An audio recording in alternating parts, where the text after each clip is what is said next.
Horizontal equilibrium? Yeah, that's what water will always do. It'll try and get back to its horizontal equilibrium every Always? single day of the week. Yep, without fail. That's Without what it's fail. always doing. It's never not doing anything else. Show me one instant when it's not. Does not matter All that water falling. It doesn't matter what state it's in, right? Gas, right? Liquid or ice. It is always trying to seek its horizontal equilibrium. Always. How is ice going to find a horizontal equilibrium? Well, put ice in a bowl, right, and then freeze it. It'll be horizontal on top. Boom, just like that.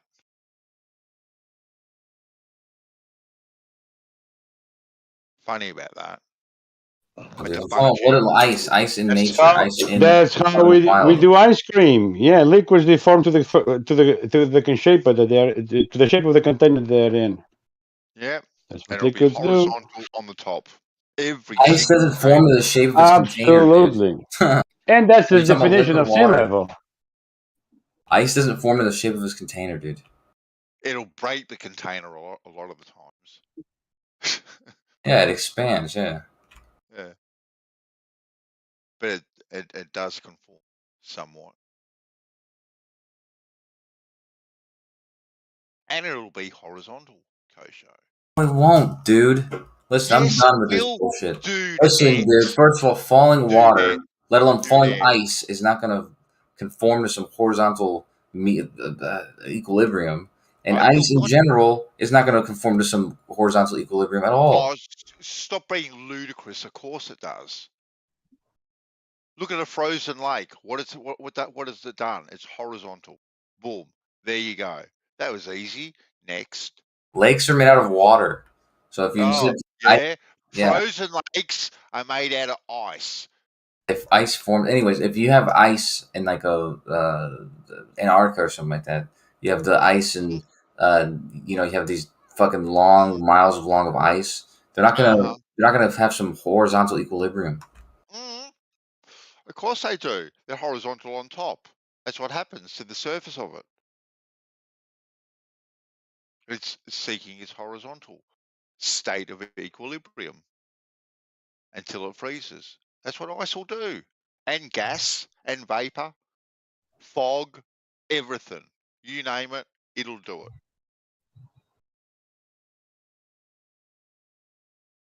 You can't name one. Yeah, I'm making some shelves. Making some shelves. Yeah. You know what Japanese saw is? Yeah, the pool saws. Make sure that they're nice and curved, yeah? No. Why would you get a curved Japanese saw? Yeah, anyway, while you're still thinking of like an answer for my question, I have a second question. If you have cold water and hot water and you put them both in the freezer, will the cold water always freeze faster than the hot water? Hot water will. Now, how does that conform to your law of water? What do you mean, how's it form? It's horizontal. Boom. Hello.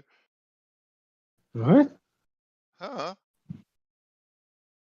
What's the So in your law of water, warm things can freeze faster than cold things? In a freezer? Yeah. Hello. Easy. How? They freeze. That's what happens. Thermal transfer. That's what happens. Warm water does freeze quicker than cold water. I found that surprising, actually. My boys did an experiment in the freezer one day. They go, "Dad, do you know warm water freezes?"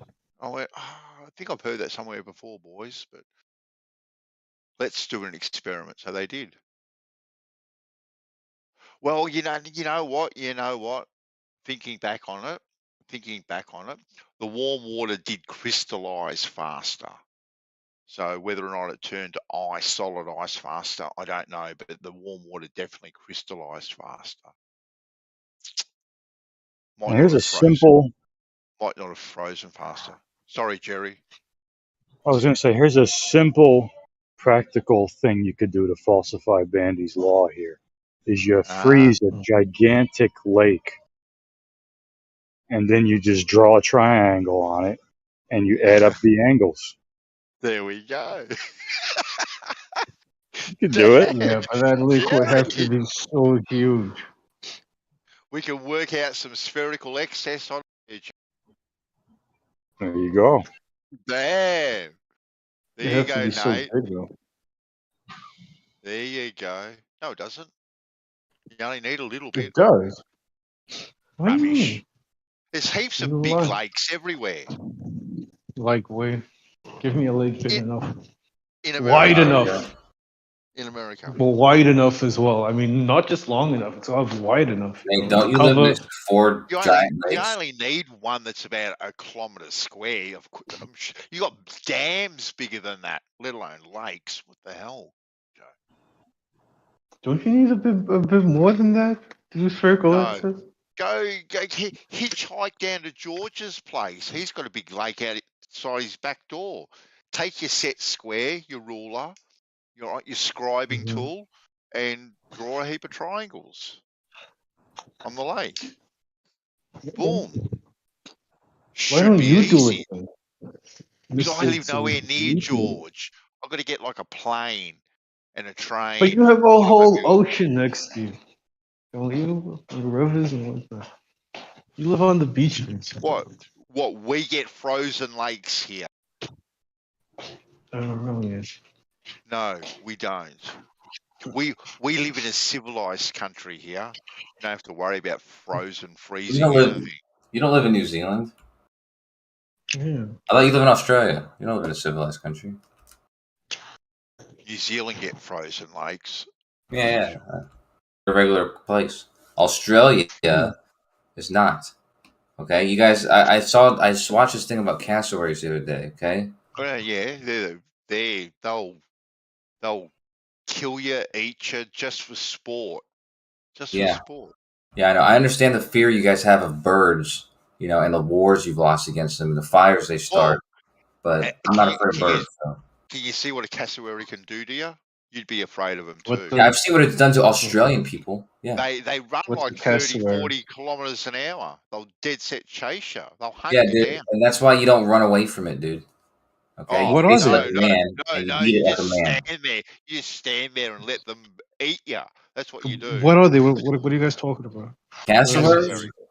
Cassowary. Yeah, I bet fucking what's it? I bet a couple Australians. I'm supposed to end up fighting these things, okay? But what is it? Like a cat, a bird? It's like it's like an emu mixed with a peacock, but looks more like a dinosaur. It's like a it's like a. Here we go, Nate. It's direct evidence that birds are descendants. There we go. Evidence of nothing. Look at those things, right? Nate, that? Yeah, you're afraid of that? They are actually pretty dangerous. Yeah. Yeah. Just throw a rock at it. Like they're solitary animals. The females, they've got their own built-in helmet. You can't throw a rock at that; it'll just bounce off its head. It'll split it in two. I was saying they eat apples whole, and so that's why they evolved to have these little helmet things because they get this fruit off, it falls on their head. However, the women they basically make the men sit on the eggs and then raise the children, but You mean the female, not the women? No, the women, yeah, and you mean the female? They literally not just the women. They go on their own, and they have their own massive territory by themselves. They hate any other one because they don't like the dudes. They'll attack the dudes mostly when they have sex with them. You guys know that language is using. But yeah, however, they're very necessary. They rape the guys? No, they don't rape them. They almost killed them. The octopuses do the same thing. The women basically try to kill the dudes as they're having sex with them. And he'll one of their arms is a penis, actually, the octopus, and he'll actually sacrifice his penis arm just to save his life because he knows the woman's going to kill him. So he lets her take his penis and he just runs off. Pussy. Would you do that? Not a chance. You wouldn't sacrifice your penis to live, Vanessa? No way. You would just die then? My penis has had a lot of work. Yeah, I'm sure it has. It's got plastic surgery. It grows back again, no?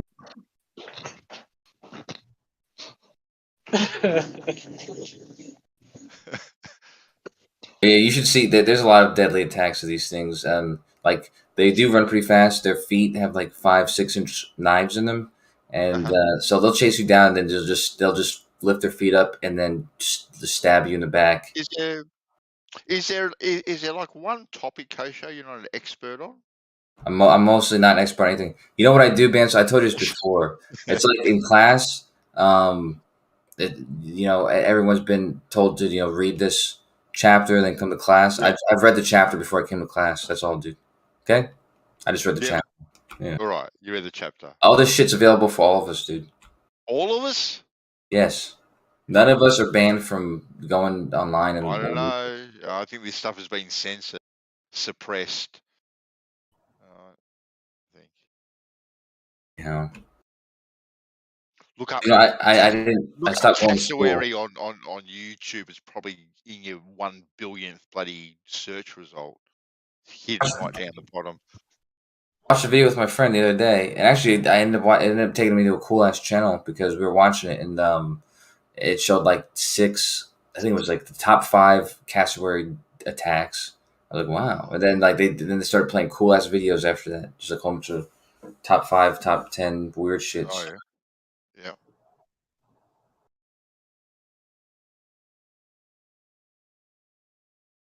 But anyway, Nate, you would agree that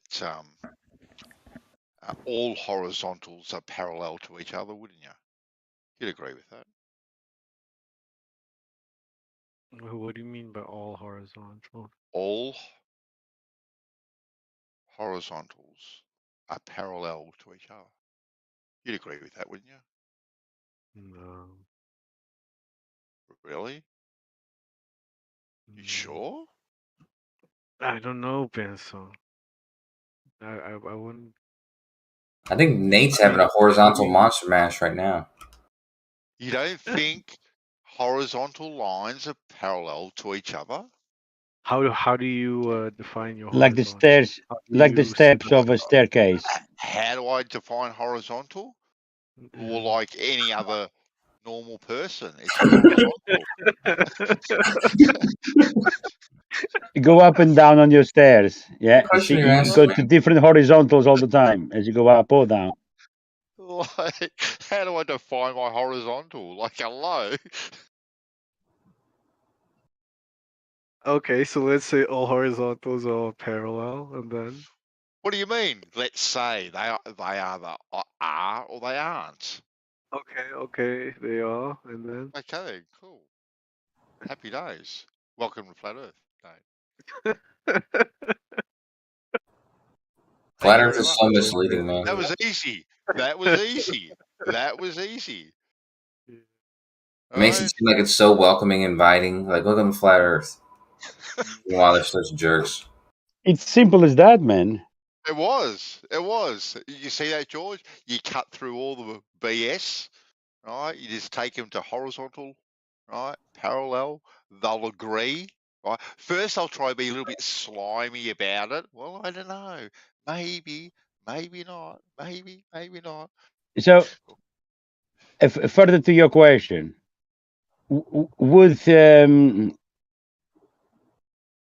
could you have different plumb lines on the same level line? Would they all be at 90 degrees to that level line? Can you have different plums on a horizontal? Yeah, different plums on the same horizontal. Yeah. Yeah, of course you can. And guess what they'll be, George? Will they all be 90 degree? 100%. Watch this. Do they agree? Okay. Do they agree with that? Oh. I don't agree with anything Bandsaw says ever. The question was mainly for them. I know that you would agree with me, but the question is for them.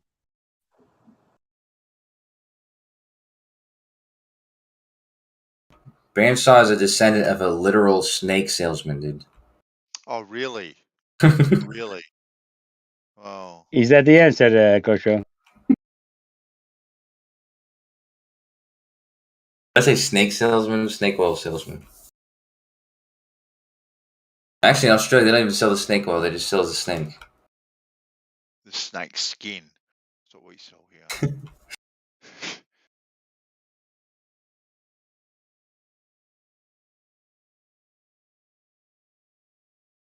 They don't like the answer, eh? No, because they know they can't go anywhere. Were we supposed to answer something? Or you zoned out. Is it a bit late for you, Nate? Or early? Yeah. I think he's giving himself an HJ.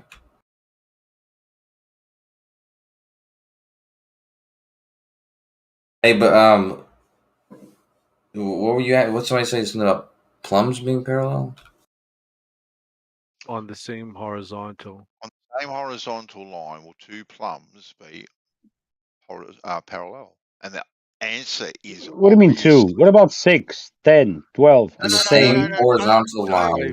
Don't confuse them. Don't confuse them, George. Just we'll stick with two baby steps. Two. Along the same horizontal line. Because we know that all horizontals are parallel. So we can have a horizontal here, horizontal there, horizontal everywhere. They're all going to be parallel. Okay. So now we're going to have two plums. Are they going to be parallel?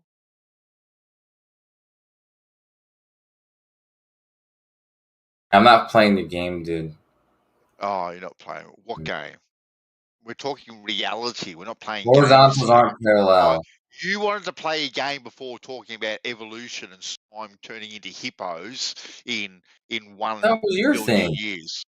Yeah, that was your game. So how was that my game? You're the ones that said, right? your dirty trick. It took 4 billion years to get to one cell and 1 billion years for slime to go to a hippo. That's not my words. Meanwhile, they're not answering the question. That's just how long did it take for slime to turn to a hippo? Yeah. Somebody else asked, once there was one hippo, how long did it take for there to be a herd of hippos? A herd of hippos. Exactly. Yeah, we did not answer those questions. So we're going backwards now, yeah? Oh, we're refusing to answer the question. We're not going deep. back to it. We're not going to answer those questions. We're just calling out bad on his shenanigans. My shenanigans of reality. You dirty play.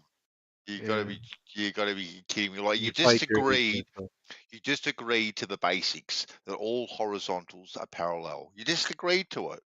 I didn't twist your arm. I didn't have a gun to your head. Didn't have a gun to your head. A loaded question. I don't know, Benzo. I guess the question on the table is how much longer will they deny these things? Oh, God, Nate's been denying it for about 4 or 5 years now. I think they're getting closer, but, when you think they're close, they'll jump back again. Kosho's up to about 6 or 7. Kosho doesn't bring GPs anymore. Kosho's due for long service leave soon. How long he's been in the game? Said I don't bring GPs anymore? Yeah.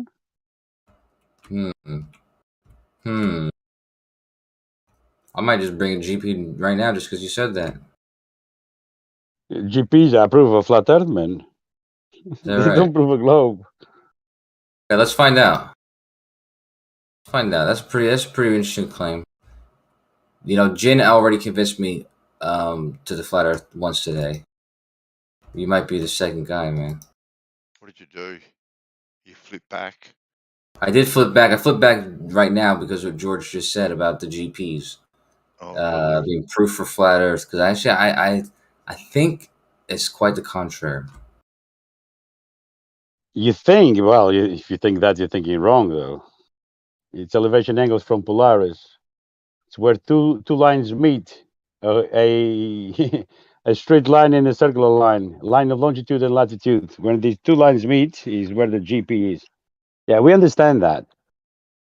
If you claim GP, you're claiming a flat plane. All right. Well, I have here a list of about 30 stars, and I opened the almanac. I put on my glasses, my sunglasses, and I looked in the almanac, and I took the GP of these 30 stars in the first two columns, latitude and longitude. So I was okay, cool. And then I did the same thing 10 minutes later. Okay. There you go. You already said it all. 10 minutes later, and what I noticed was the latitude lines, they're consistent. So any given star is going to be consistently over the same latitude line throughout any 24-hour period. Mostly throughout their entire the entire year, but let's just say for a 24-hour period, they stay over the same latitude line. At the same time, no, they won't. You said at the same time they won't? Yeah. At the same time, they won't. Every So star, every angle has a different time. Yeah, but they're not fixed points, are they? So they will be on that position. They will be on that position for a few seconds at a certain time. No. Actually, what happens is they stay over the same latitude line the entire day. Listen. Yeah. We're not talking about mountains. Yeah, a fixed point of reference that you can back tomorrow and you're still in the same place. No. We're talking about celestial navigation, where the time zones, are referred to London time. So every observation that you do, you need to refer back to London time. Okay, try to follow along, dude. Okay. Oh, really, George? I thought it was Greenwich time. It's Greenwich time. It is Greenwich time. Yeah. Greenwich is in London. Sorry. Okay. Doesn't matter. That's irrelevant to my point because as I stated before, the latitude line, it stays consistent. You name any star. What's your favorite star? Let's pretend it's Sirius, okay? Sirius is going to be over the same latitude line for the entirety of that day, okay? It's going to change its longitude line at a consistent rate of 15 degrees per hour or 1 degree every 4 minutes. That's for any given star at any given moment, okay? Now, that fact aside, all I did was measure this GP of all 30 stars and then measure the GP of those same 30 stars 10 minutes later. What is a GP, man? Just using the almanac, okay, right? And but the almanac is assuming a flat plane. That's my point, man. Well, let's find out. The GP is already giving you a flat Earth measurement. Well, that's what I'm saying. Where two lines meet, you have a line of distance to the GP, to the GP of Polaris, which is your line of longitude. You might be and right. You have your line of latitude. No. These lines are not referred to the stars. No, it's positions on the ground. George, you're talking about something else, okay? Well, I'm not talking about anything else. No. The lines of longitude and latitude are referred from distance from North Pole. That's fantastic. And circles around the North Pole. It's a flat plane. That's what I'm saying. Once you have a GP, a location on the ground, where these two lines meet, is the position on the ground. So it's already a flat plane. Game over. Okay, the game has just begun again because I'm going to finish speaking this time, George, so that way I can make my point, the point that I set out to make, and then you can talk about that point, right? Anyways, dude, as I was saying before, I used the almanac alone to find the GP for any given moment, since that is the whole purpose of the almanac, is to simply give you GPs for stars for any given moment.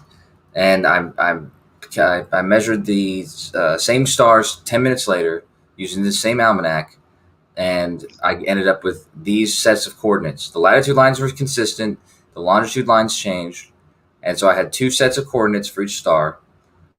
And all I did was measure the distance between those coordinate positions, right, using the Haversine function, which gives you the distance along two coordinate positions on the. So yeah, you just do that. And all I did was multiply that by 144 because that's how many 10-minute segments are in a 24-hour period. And what that was going to give me was a fairly close estimate to the entirety of those latitude lines for each of those stars, for each of those latitude lines, right? And this is what I ended up with. These values on the right are the length of those latitude lines. And what they tell you is that the ones closer to the equator get closer to the known circumference of the Earth at the equator, and all the lines north and south of that are smaller than that line. So it looks like the GPs don't That would prove beg the Earth. question. Yeah, but you ignore the whole thing. Because the first thing is the almanac. The almanac is already assuming all the measurements that you're going to see on the almanac is flat in stationary plane, is the stars that are moving. Yeah, you are flat in stationary. That's the first thing. So if you're using the almanac, yeah, all the GPs in the almanac are referred to a flat in stationary plane. The lines of longitude and latitude are elevation angles to Polaris in the northern hemisphere, so-called hemisphere. When you reach the equator line and you turn around to the south, now you work it out backwards. It's still a flat plane. Lines of longitude and latitude are flat Earth coordinate systems. You guys don't have a model. You are using our flat Earth model, and we've been letting you using it for quite some time, and you call it the globe. There is no sphere anywhere. Welcome to flat Earth, Kosho. Oh, boom. I really thought that you might actually have an argument, but all you told me was that we don't have a model. Okay, we do have a model. It's called the globe model, but I didn't include the globe model in this description. All I did was use the almanac. I didn't use any models actually. I used the almanac and I used the positions that it's giving me. That's all I did. That's literally all I did. And I multiplied those out. And you measured what? And you measured what between stars? Elevation I didn't measure angles. anything between stars. What are you talking about? So how do you know that? How do you know about the positions being here and there? Because it's in the almanac. It says that in the almanac. That's what the almanac tells you is their positions. And it's the position where, not where you are, the position where they are over ground, where those GPs are. And I measured how far they travel in a 10-minute period along that latitude line. How would you do that? By using the Haversine function. The Haversine function is a function. How far they've traveled. No, it's a function that you can use to take any two coordinates on longitude. Okay, and it'll tell you the distance between those coordinates. And I multiplied that distance out by 144, so I can see how long that latitude line is if the star traveled the whole course of the day. And I get but that latitude line is a flat Earth line. Why do you say that? I just told you it's elevation angles from Polaris. It's radiuses drawn around Polaris. Yes, it is. You do the elevation angle from your position to Polaris, and then you draw a circle around it, and that is your line of latitude. So Sirius, how do you get the declination, the GP for Sirius? Sirius is a light in the sky, and the position above the ground will determine the GP of it. So when you're at the GP of Sirius, you can't see Polaris. It has. What's that?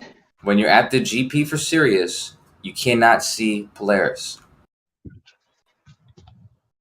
I don't know about that. Do you know about that? Have you done that? I mean, according to the thing I've posted, my evidence, it tells you that Sirius is -11 or something like that. That's where the GP is. So it's. What do you mean -11? -11 latitude. That's what it says, right? Okay. No, -15. I'm sorry. So -15. So that's how far south Sirius is, the GP. So yeah, it's beyond the equator line. Yeah, we understand. Yeah, so that's like 115 or 105. Yeah, maybe it's daytime there. You cannot see it. No, you can't see Polaris from there at all, ever. Okay, that's why you need to turn around and refer it. That's why you need to turn around. That's why you need to turn around and refer another light in the sky. In this case, the Southern Cross. Yeah, you look down in the southern celestial pole. Yeah. You're still on the same plane, in the same reference frame. You just turn around and say, "Oh, there's another light in the sky." You know, let's assume that is another pole over there, and now you do again elevation angles to it. Sure, you could do that, and actually, I'd advise. It's not you can do that. This is how the globe was driven. Yeah, exactly. You're making my point for me. Flat planes. You're making my point for me, and that's exactly what I'm saying. Yeah, it's flat planes. The north and the south have they behave in the same way where they both converge to these poles. They are on the same plane. Yeah. The other on the same plane. It's just the navigator turns around on the same plane. Different reference frame now. Well, so I'm going to assume everything that I've seen from now on is upside down. Yeah, the only problem with that is the circles. The circles of latitude inside of the equator, north of the equator, they're all smaller than the equator. And that makes sense because they're inside the equator. But the ones outside the equator, it's a smaller circle inside of a bigger circle. Yeah, and they reduce and they converge in the north. Bigger. Yeah. They're not bigger. And the south is the same thing. You know, they converge in the southern. Yeah, exactly. It's the same plane. It doesn't make sense. It makes sense that the ones north are smaller, but it doesn't make sense that the ones south are smaller. It's elevation angle. Listen, it's elevation angles from these two reference points, and this is what gives us the coordinate system that we use today. Now, if you use celestial navigation, after this system, the grid system is already in place over a map. Now you can question the map, though, which is what we are talking about. Yeah, there is no sphere in it. Now, if you use celestial navigation, you don't use just these two reference points in the sky. No.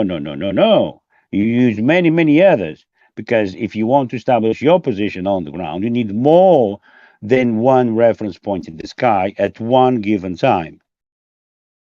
You need at least 2, if not 3, in order to determine your position on the ground. So the elevation angles from Polaris and from the Southern Cross is just to give you the grid system that we call lines of longitude and latitude over a map. It doesn't make sense for you to be using a northern map in the south or vice versa. So you need to have a map referring to these areas. It's simple as that. They are both a flat plane maps. All right, so I accept your concession.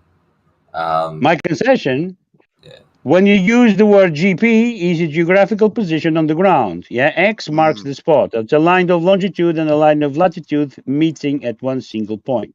Welcome to Flat Earth. I agree with that 100%. Pretty simple, Kosho. Yeah. How long have you been on now?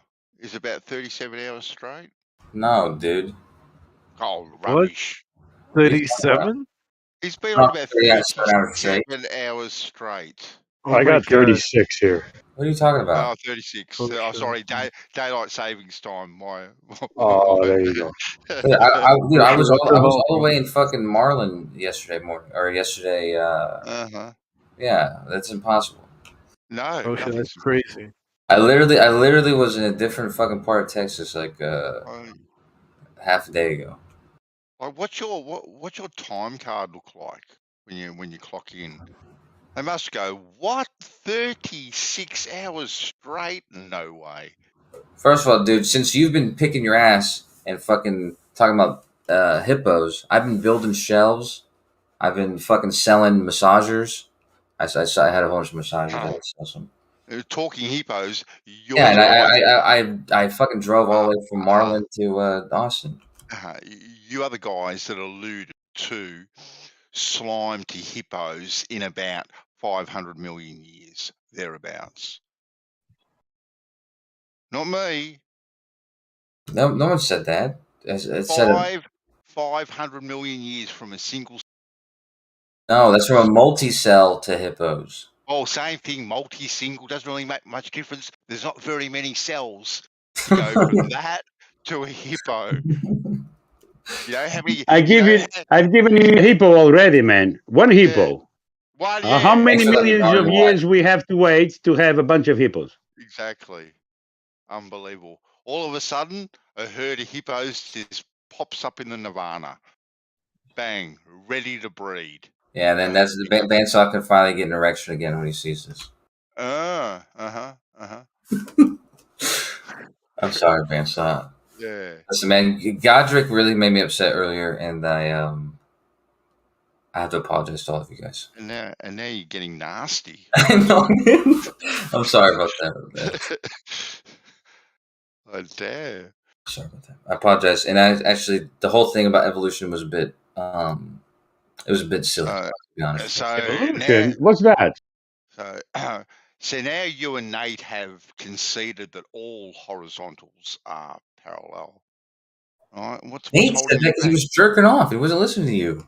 He was not. He was doing something, dude. Yeah, I wasn't listening. I really. Yeah, you were.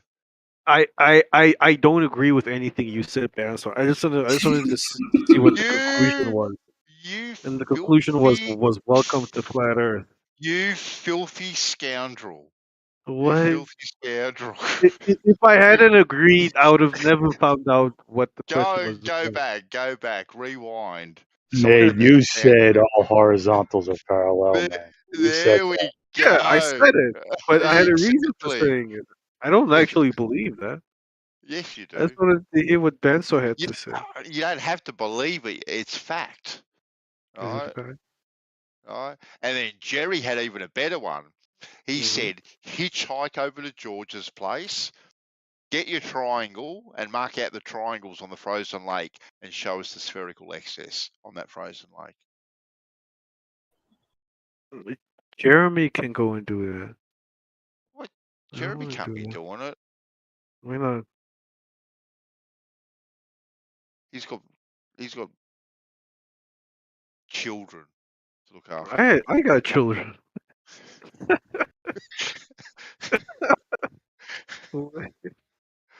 Hey, I got a question. How you go, man? What's up, bro? I'm just curious, like, so if the Earth were flat, how would we measure it? Like, do any of the Globers, can they tell me how I can go out here and measure flatness to their satisfaction? I mean, the same thing with measuring the curve with the horizontal, like a horizontal standard or whatever. Like I think Lemon calls it that. Straight line, the German.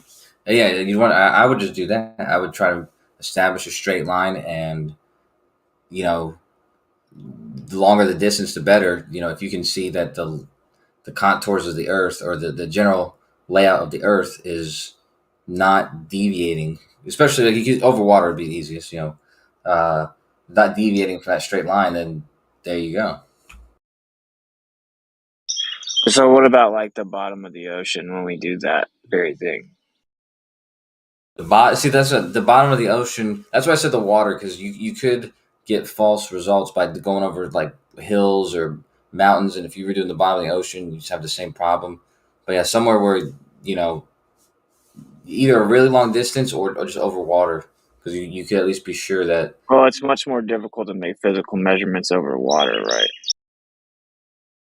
Yes and no. The way I was going to make the straight line, it would be just as easy, but that's where the next problem comes in.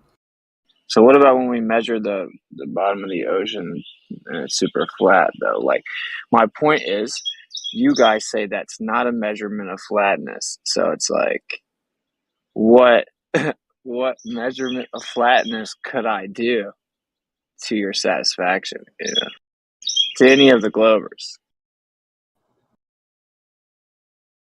Like when I'm so that reciprocal zenith angles don't diverge. They claim they do, and it's optical over a quarter of a mile. They don't do it any shorter, which they should. I think we should prove that they don't diverge. I'm telling you. You just use GPS. My question is like really, again? really Prove simple. again? They just reject the proof, man. But wait, why you guys? Well, dude, it's just a really simple question, right? So if I measure the surface of the ocean floor and it's super flat for vast distances, the Globers don't consider that sufficient physical measurement of flatness. So what would they then? Maybe you can explain why that isn't, and what we would need to change for it to meet your standard. Right, what I just said. See, they believe that all the down vectors diverge, right? Whereas your flat area, there could be a very vast area of flat ocean floor, but all the down vectors could still diverge, and the ocean surface could still be curved above it. So we need to show them that what they claim proves the ball, i.e. different down vectors, gravity, center of a ball, is not actually the case. Well, yeah, I mean the ocean floor has to curve too if the Earth's a ball. I mean, duh. Well, eventually, yeah, but there could be big flat areas. I mean, so it's like I see what you're saying, but so it's like a disco ball. Yeah, well, I'm just saying that's the excuse they've got, and they can say, "Well, you've Well, just that measured doesn't a work large though. flat area." What does that mean? So they are admitting that it is flat. Like we have the same definition Locally of flat. flat, and that air locally flat. So it's the same definition of flat as we have. Yeah, I would challenge Yeah, that claim yeah. first and foremost. So we have different interpretations of flat. Do you agree, Kosha? No. I mean specifically about the claim about the flat ocean floor. I would challenge the claim. I'm just curious on what exactly is the claim based on the data, because I know, like they say, like what does it say? Kansas is flat as a pancake, but when they say that, Flat in this context, they mean Kosho. that it's just My level. walls are flat; they are not leveled. Yeah, we know that. Flat in this context, yeah, it's horizontal, level. That's what I want to make sure of. That's what I'm saying. I Oh just yeah, want to make yeah. sure that it's from that. So you have the surface of the water, sea level. You treat it horizontal, adjacent to landmass. So you go adjacent to landmass with a horizontal. That's how you have sea level. Then you measure distance above that to get elevation. If we go down below, there's numerous different methodologies, but we also have another horizontal on the floor. So we have a horizontal on the floor. You got basically parallel horizontal lines, ocean floor, sea level. And then you have slopes in the ocean, so you measure an angle from that horizontal. And then we have like crazy vast distances, just like flat and horizontal, parallel to the horizontal sea level. I think it's How do you know I they were think the mistake. parallel? It's a mistake we do when we That's mix literally how we these get measured. words. Horizontal. You cannot mix horizontal and level in the same sentence. Horizontal and they are. vertical. These are just descriptions on a drawing. Yeah. In practical terms, in physical terms, we don't. If you are doing something horizontally, you don't call it horizontal. You call it level. If you're doing something on the vertical, you don't call it vertical. You call it plumb. The vertical is perpendicular to what? The vertical is perpendicular. Yeah, it's perpendicular to level. To a horizontal plane. Yeah, but hold on a second. No, the vertical is perpendicular to horizontal. Yeah, what is perpendicular to level is the plumb. We mix these two things, you know. No, I don't know, because in reality, you have to establish level. You use your plumb bob as vertical perpendicular to a plane. There you go. That's there horizontal. Okay, so well, in real world, you have to always treat the Earth like it's flat. The Globers say flat's not actually flat; it's in fact curved. We measure it, utilize it, and we measure and utilize it as flat. So I'm asking them, what's the alternative? Right. The other guy, I guess, said it. He's like, they claim they're all like diverging, more so converging to the center, diverging from it. Right. So like, it's all cool story, but so that's not real life though. So if we actually have to measure it flat and they say, no, actually that's not flat, then they're saying there is no physical measurement on the Earth that we could do that would prove it's flat. They've measured reciprocal zenith angles and they're not comparable. Oh, how'd they measure this? Come again? The proof that we have that it's flat, it's on sea level. Yeah, and even the ocean floor, and just even topographical measurements. Yeah, but it's already sea level. I mean, it should say everything. I don't think sea level should have a translation for what it is. I mean, it's ridiculous. Well, yeah, I agree with you. If you understand that means it's horizontal. Yeah, of course it is. I mean, if you plot means sea level, it's a geoid. Hey, to the Globers, does horizontal mean curved? No, it doesn't mean flat or curved. Horizontal can be Doesn't curved. mean flat or curved. It doesn't What? mean flat or curved. Level is I said horizontal, buddy. You said horizontal? I think you said level. Yeah. My bad. No, that's your MP script algorithm. And we said no. Did you not hear? So what's the difference between a horizontal and a level line? It's horizontal flat. Horizontal is straight lines, perpendicular to any particular vertical, which again on a ball they all diverge. No, you've got to factor that in. That's not the point, though, bro. Because on a ball they're curved. So horizontal's flat, though, right, Globers? Horizontal aren't curved on a globe. Forget about the globe part, man. A horizontal is a horizontal. Yeah, exactly. Yeah, from any one plane or horizontal line. Like a tangent point. Like you get that, yeah. So the horizontal's flat, right? It's linear, yeah. Horizontal plane or horizontal line. You're breaking up. Yeah. The ether didn't want to hear it. As you mean bad. The ether has spotted you. No. Yeah. No. Horizontal's objectively flat. How long do we have to entertain this lunacy? Can we get to direct answers to closed-ended questions like we're actual adults, maybe?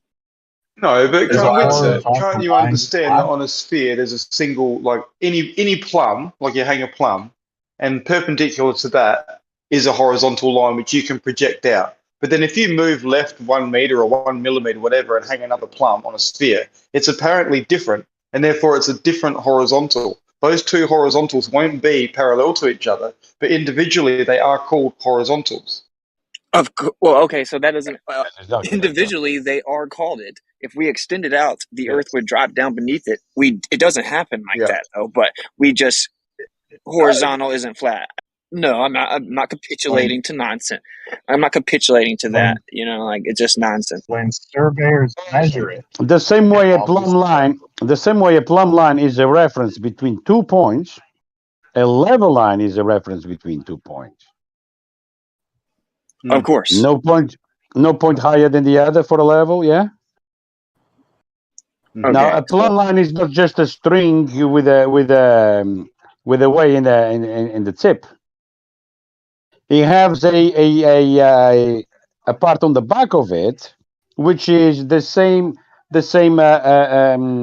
thickness as the way on the tip itself. So that line is going to run these two objects, yeah, parallel to each other on the same vector. So you hold one on the top and you let it go of the line, and the plumb will drop and will come parallel to the top, parallel to the bottom. And whatever you're going to plumb, you're going to do it parallel to it. It's easy. It's not just a string. No. There's more to it. Okay. Well, in reality, you just get a vertical. It's perpendicular to a horizontal. And we extend and measure vast distances with basically no change for these vast distances. Change from that horizontal that we extended out. Well, on the globe, the Earth is dropping down below that horizontal constantly. So it's a measurement of flatness. Yet the globers want to say that when we measure vast distances of the ocean floor with no change, that's flat, or vast distances even topographically or over water, that's flat. It's not flat. So my question is then, are you guys saying that there is no such thing as a physical measurement of flatness that would be sufficient? No, there would be I agree sufficient there is. flat ones. I said, in regards to that seafloor data, I would just I would probably need to look deeper at what the actual claim is, because I'm not sure that when whoever made that claim, or wherever you've seen that claim at, I'm not sure if they were talking about it the same way they were talking about Kansas being flat as a pancake. Because when they were saying that, they were only talking about the elevation change.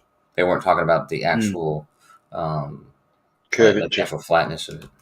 Hey, if you have like less than a meter of change up or down, over like many, many, many thousands of feet, that's flat, buddy. Wait a minute. Did Kosho just say they were talking about how flat Kansas is, but they weren't talking about how flat Kansas is? That's right. They were talking about that. They're talking about the deviation from a certain elevation, like how much higher or lower the elevation is. But they weren't claiming that it wasn't following the curvature of the Earth. You're breaking up again, mate. Yeah, so whenever we measure like 900 miles of the abyssal plains and it's incredibly flat, how is it not flat? How is it measured? Many different ways. You can have, depending on like depth, you can act. Depending on like depth, you can actually have a boat that sends stuff down. You can use different types of radar down on the surface or on the ocean floor. Okay. Yeah. So just like we can send radar on top of the Earth 10,000 miles. You know. Yeah, I think if we counter what their evidence is, which their evidence is, you get two theodolites pointing at each other from quarter of a mile apart, and when you look through them at each other, like when they're set up plumb, and you look through them at each other, each one is below the other one, and that alone tells them that there is diverging plumbs, right? Right, but why would that not? It's a quarter of a mile, and it's optical. Why would that yeah, not but happen it's wrong on a though. flat surface? That's the only thing. No, it's not. It's not wrong. Wait, it is wrong. That exercise is not complete. Wait, real fast. Let me respond to him though. Like I know I've heard that tons of times. I debated a geodetic surveyor live on YouTube. You know, like just ask them. Okay, so you're saying that wouldn't happen on a flat Earth then? That's explain how. No, but that's a trick though, because it would happen on a flat Earth, but there would be optical anomalies, right? I know, and therefore they factor those anomalies in, assuming a curve though, right? So it's mathematics. Don't get me wrong. Not if you put a couple of rods in between the theodolites. Okay, if you put two rods between the theodolites and they both refer to the rods, yeah, it does, because the verticals, they don't change. Well, it's not about the verticals. But you should be, because you're looking through the crosshairs, aren't you? It's a cross. No, because if they're all on a linear plane, as well they're all going to appear parallel. No, if they're on a linear plane, a linear vertical plane, they will all appear parallel, even though they're diverging away from each other if they were. But that's the thing, they wouldn't be diverging. Okay, this is the truth. Are looking at two rods plumbed. Oh man! Hey, does the object that you're looking at, does it have angular size change with distance?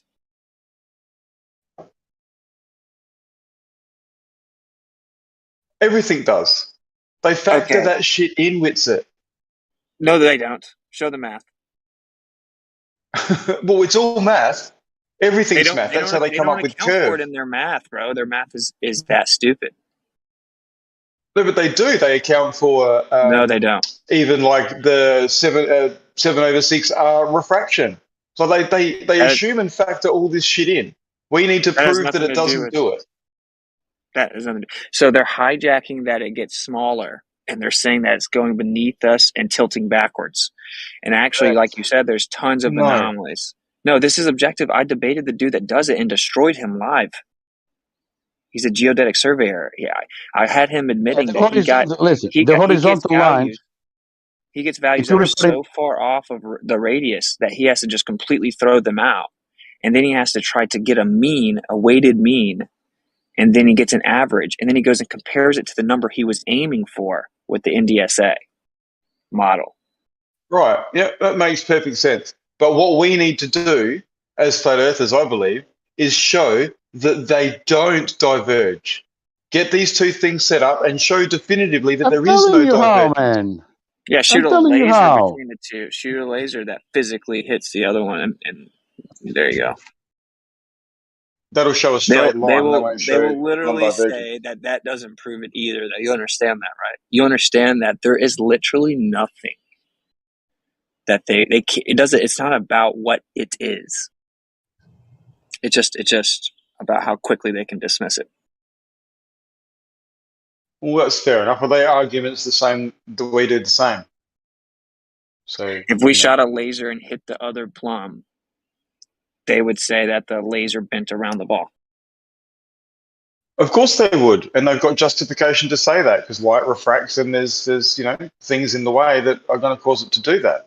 But the point being is, even if light did go and come back, it's just a straight line between 2 points. It has no bearing on the surface. That's wrong. That's wrong. They don't get to say. They don't get to say that. They don't get to say that. Do you think the military accounts for refraction with their lasers when they shoot them at targets? Would you like to see the paper where they say it's literally like negligible? I have the paper. It may well be. Who knows what elevation they're doing it at? There's so many variables Low elevations that you need to consider. They shoot up in the air usually, right? It's usually ground to air. Well, then, yeah, right. So there's bugger all refraction. Right. So if we still at an angle through the most dense part of the medium for a duration of time, because it's a long shot, so you have to take a lower angle, we still don't have to account for any refraction that entire time. I have the paper from the military. It depends on the angle. Yeah, but okay. No, the military says no matter what angle, though. Mm-hmm. So try again. Yeah, more than 20 degrees. Well, no, look, again, that's just not definitive because no, it is. The military definitively uses it to destroy objects in the distance. So they can't just be like, I hope refraction doesn't bend this around the ball. I might kill someone. I hope I don't kill someone because magic gravity refraction made it bend around a ball. I hope I don't kill innocent people. That's not how that works. I guess that kills the globe then. I guess it's all over. It should kill. It should. With if anyone can actually accept reality, then yeah, it would. And if we use a laser and we hit another target from plumb line to plumb line, to say it bends around the ball and physically hits the target is ridiculous. What happens if the projectile is dropping at the same rate that the light drops because the projectile is moving that fucking quick? Why are we shooting projectiles? Well, what are they destroying things with? Are they using just the laser? 7. Yeah, yes, literally they're destroying stuff with the laser. Yeah, that's my point. Well, is it a moving target or what? Because then it's all out of whack. Yeah, they can hit moving targets. Well, you're saying a laser energy source? They usually shoot drones. Laser weapons shoot drones out of the sky all the time. Yeah. Okay, they destroy drones with a laser. They physically hit it. You can't just be shooting that anywhere, hoping refraction doesn't bend it around the ball. That's a fairy tale. It's not real. If I destroy the other plumb line with a perfect horizontal, how does that work on the globe? Does it go through the globe? God, dude, it's a big target. We're talking about a vast distance. We're talking about say over a mile. A little bitty drone is a big target you can afford to miss with refraction. Yeah, but like I said, if it's above 20 degrees, and you're not going to have to worry about refraction. Okay, so if it's at 19 degrees, I do have to? Well, the lesser of an angle it is, the more likely refraction is going to give you. You don't have to count for refraction at all, though. The military literally I'd pull rail guns out before lasers, mate. No, railguns are projectiles. The point, no, because I'm actually making this relevant. This is a relevant solution. Okay. They think that all the plumb lines, we drop vertical plumb lines. They pretend they're actually tilted away from each other, going down to the middle of a fairy tale presupposed reified ball. They can't even explain how the middle of exists. Okay, that's a cool story. So when we just actually use the Earth as horizontal everywhere, and these verticals are perpendicular. When we have verticals perpendicular to horizontal everywhere, that's how we use the Earth. If we shot a laser to the other plumb line horizontally and it physically hit, that would debunk the globe. They will say, no, it's bending around the ball. Which is like impossible. Can't you just look though? Like if you were to use if you were standing vertical at one point and your friend was standing vertical a kilometer away or whatever, and you both looked at each other, does that mean it's flat or curved? Like there's a line between your two eyes. Let's just say we shot a laser between your two eyes. Does that show whether it's curved or not? If I shot a laser and burned your arm, you know, yeah, it would prove there's nothing in between me and you. No Earth curvature. So there you go. Okay, well Like that if would there's have a to wall be there, about I can't. Why 10 would you go kilometers for or something. another way of proving the Earth is flat? I mean, there is no globe. It's been proved there is no globe. It's just another way of proving it, I suppose. Well, yeah, I'm saying to you guys, okay, this is the thing though, bro. Okay, you physically shoot a laser, like you shoot a point source coherent laser that strong over the over the horizontal surface and hit the target, it's game over, bro. It's game over. Do any of the Glovers have a rebuttal? Are you just going to say They've said what it anyway. Look, they said it in that video. They said it in the video called Flattening the Curve. Right? The professionals spoke. Don't take into account refraction or any of that. They don't do any of that stuff. The Earth's curvature cannot be found, and if it were there, their weapons and stuff wouldn't work. You know? So, you know, I don't know what's taking you so long to get to the point. So, because there's nothing definitive. What if we establish a it's vertical definitive on when it's coming out of the military's mouth, the Navy, the submariners. Those are the people who use set equipment day in, day out, 3 months at a time. When you factor in the submariners underwater, right? They are the experts. They're in the zone every day. They know it's definitive when they do that the Earth is not a spinning ball globe, because we don't take it into consideration, and you should do if it is. We don't do that. That's definitive for me. What happens if we establish vertical plumbs on 2 mountains and shoot a laser and hit the other one? I don't understand how far apart. What are we talking? Super far apart. Let's say 273 miles, 2,000 miles. No. Okay. Well, then it's on line of sight. Yeah, it needs to have a line of sight between both. Okay, so if I hit the other one, it debunks the globe, right? No, not at all. Oh my god, dude, this is crazy. Of course it does. If there's a line of sight and you shoot a laser and you hit it, what does it tell you? Tell me how that explains anything. Well, it proves there's no physical obstruction. Well, hang on, but if there's line of sight, there is no obstruction anyway. There you go. That's correct. There you are. Welcome to the flat Earth, man, and stay there. Yeah, and you understand line of sight doesn't mean you literally have to see it, right? No, line of sight does mean you have to see it. It's sight, line of sight. No, of course it does. You can extend it out. No, you can just keep extending it out, though. But it doesn't matter. Even in this scenario, if we see the mountains, and that suffices. Exactly. Line of sight means it's in your sight. What it means, you can see it. But you can keep extending that horizontally, like of course Marconi. Marconi sent 2,200 radio waves, like line of sight. He didn't actually see 2,000 miles away. No, that's right. No. But if the Earth's curvature was in the way, it wouldn't have been able to go that far. Exactly. So how would that not horizontally?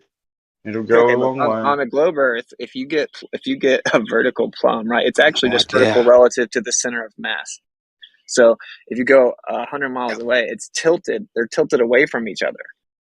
Okay, so if you shoot the laser out and you hit the other one with just a horizontal shot, that debunks the globe.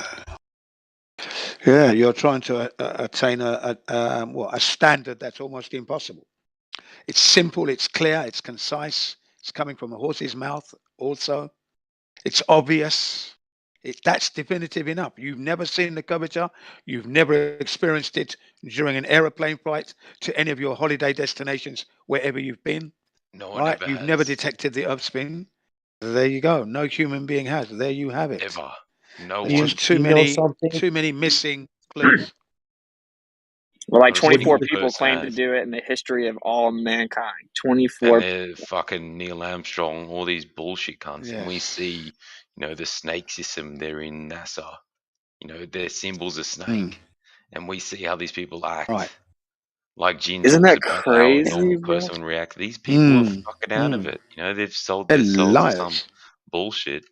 Dude, if you boil it all down, it's only 24 people. This whole conversation about what the Earth is has been going on for a long time. Like people have known what the Earth was for a long time. Did 24 Neil Armstrong people. did try. Neil Armstrong did try to tell the truth. I think on the 39th anniversary or whatever it was, he was trying to tell the truth.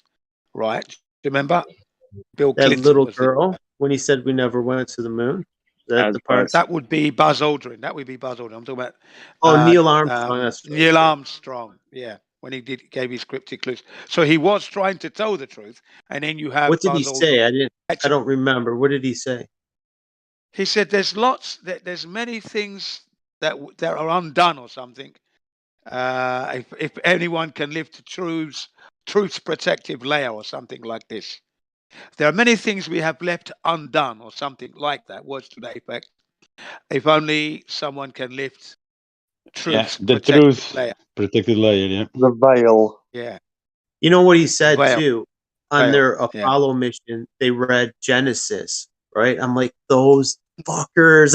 They're, God, he's talking about God creating the firmament, dividing the waters from the waters. I'm like, dude, it's right in your face. It's mockery, dude. Yeah.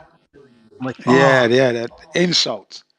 Yes. Don't you guys agree though that the astronauts? Yes, of course. God bless America, man. Don't you agree that the people kind of thought that they were maybe doing something good for their country? No, don't you think they got? You don't think they got tricked at all? No. You mean the American people? Yeah, they're lying. You could tell. You could tell. Look. When you know, hang on. When you know you've never gone to the moon, and you continue to tell the lie, either they threatened you and your family, or you're just a big fucking liar and you took the money. No, the other option is not even realistic, though. The other option is not even realistic, though, because in the government, you literally wouldn't be able to say anything. I'm not even saying they did or didn't. I don't know. But I'm saying you don't think it's possible that they told them, look, we're like on the brink of war with communist Russia and we have to beat the Soviet Union. And I'm just... Nah, I don't believe that shit. I don't know, man. And then because you'd be facing the death penalty for treason if you ever said anything. I think they found out on the last.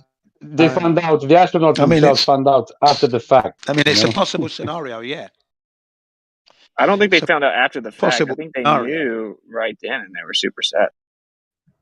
No, I think in the last minute, it's like the movie they did. That they retracted the cosmonauts to a safe place, and they pretended they went to space when they didn't. And that would have been when the pennies dropped. They were because liars. if you want to keep the secret, you keep it until the very last second. I mean, Neil Armstrong's wife left him because she couldn't keep up the lie anymore, obviously. So she left and she didn't want any part of that. Buzz Aldrin's mother commits suicide. Her name was Moon. So the implications of her son not really going in that was too much for her. So she killed herself. Or they may have killed her. Do you think she did? Or do you think it was Arkansas? Like, in other words, do you think she killed herself, or do you think someone killed her and said it was she killed herself? That's what the Clintons. Possibly, yeah. That's definitely is a possibility that they could have taken her out because she was a loose cannon. Yeah, absolutely. So I'm not going to disregard that particular scenario. Yeah, but they knew they weren't going. People have committed suicide around the Clintons, right? Like 2 shots to the back of the head is considered suicide. It's like, huh? What? How do you squeeze off a second round when you blow your brains out? It's like, what? Yeah, the first one. Yeah, who commits suicide from the back of the head? Who shoots themselves at the back of the head? Nobody. It's so implausible, but yet, okay, people sweep it under the rug. That's cognitive dissonance, dude. Like, they don't want to accept the truth. They'll accept the most ridiculous lie rather than confront the truth. It's like, that's with flat earth. They don't want to confront something that's logical with evidence. No, that can't possibly be true. Even though you have piles of evidence, you can't possibly be true. In Britain, we have the MI6 and MI5. One of these organizations, an agent was found in a North Face red and black mountaineering big holdall bag, a human body in there, zipped up, padlocked, and they ruled that as a suicide. Yeah, it's funny. And they ruled it as suicide, man. How did he zip himself in the bag, the dead guy? It's like, come on, man. Houdini tricks, yeah. We laughed. Oh, God. I don't know why you guys are laughing. Maybe they are using a different definition of suicide. I don't. Arkanside, it's called Arkanside. They actually came up with like a new the word term. Arkanside. Yeah, Arkanside. Yeah, Arkanside. I think like Gus, what's his name, Gus Grissom. Like, you know how the people said this piece of crap will never go to the moon, and they put him in his place. Oh, he had an accident. He got incinerated. It was just they were. It's like pure I oxygen. think that's how you deal with them. Right, they get suicided.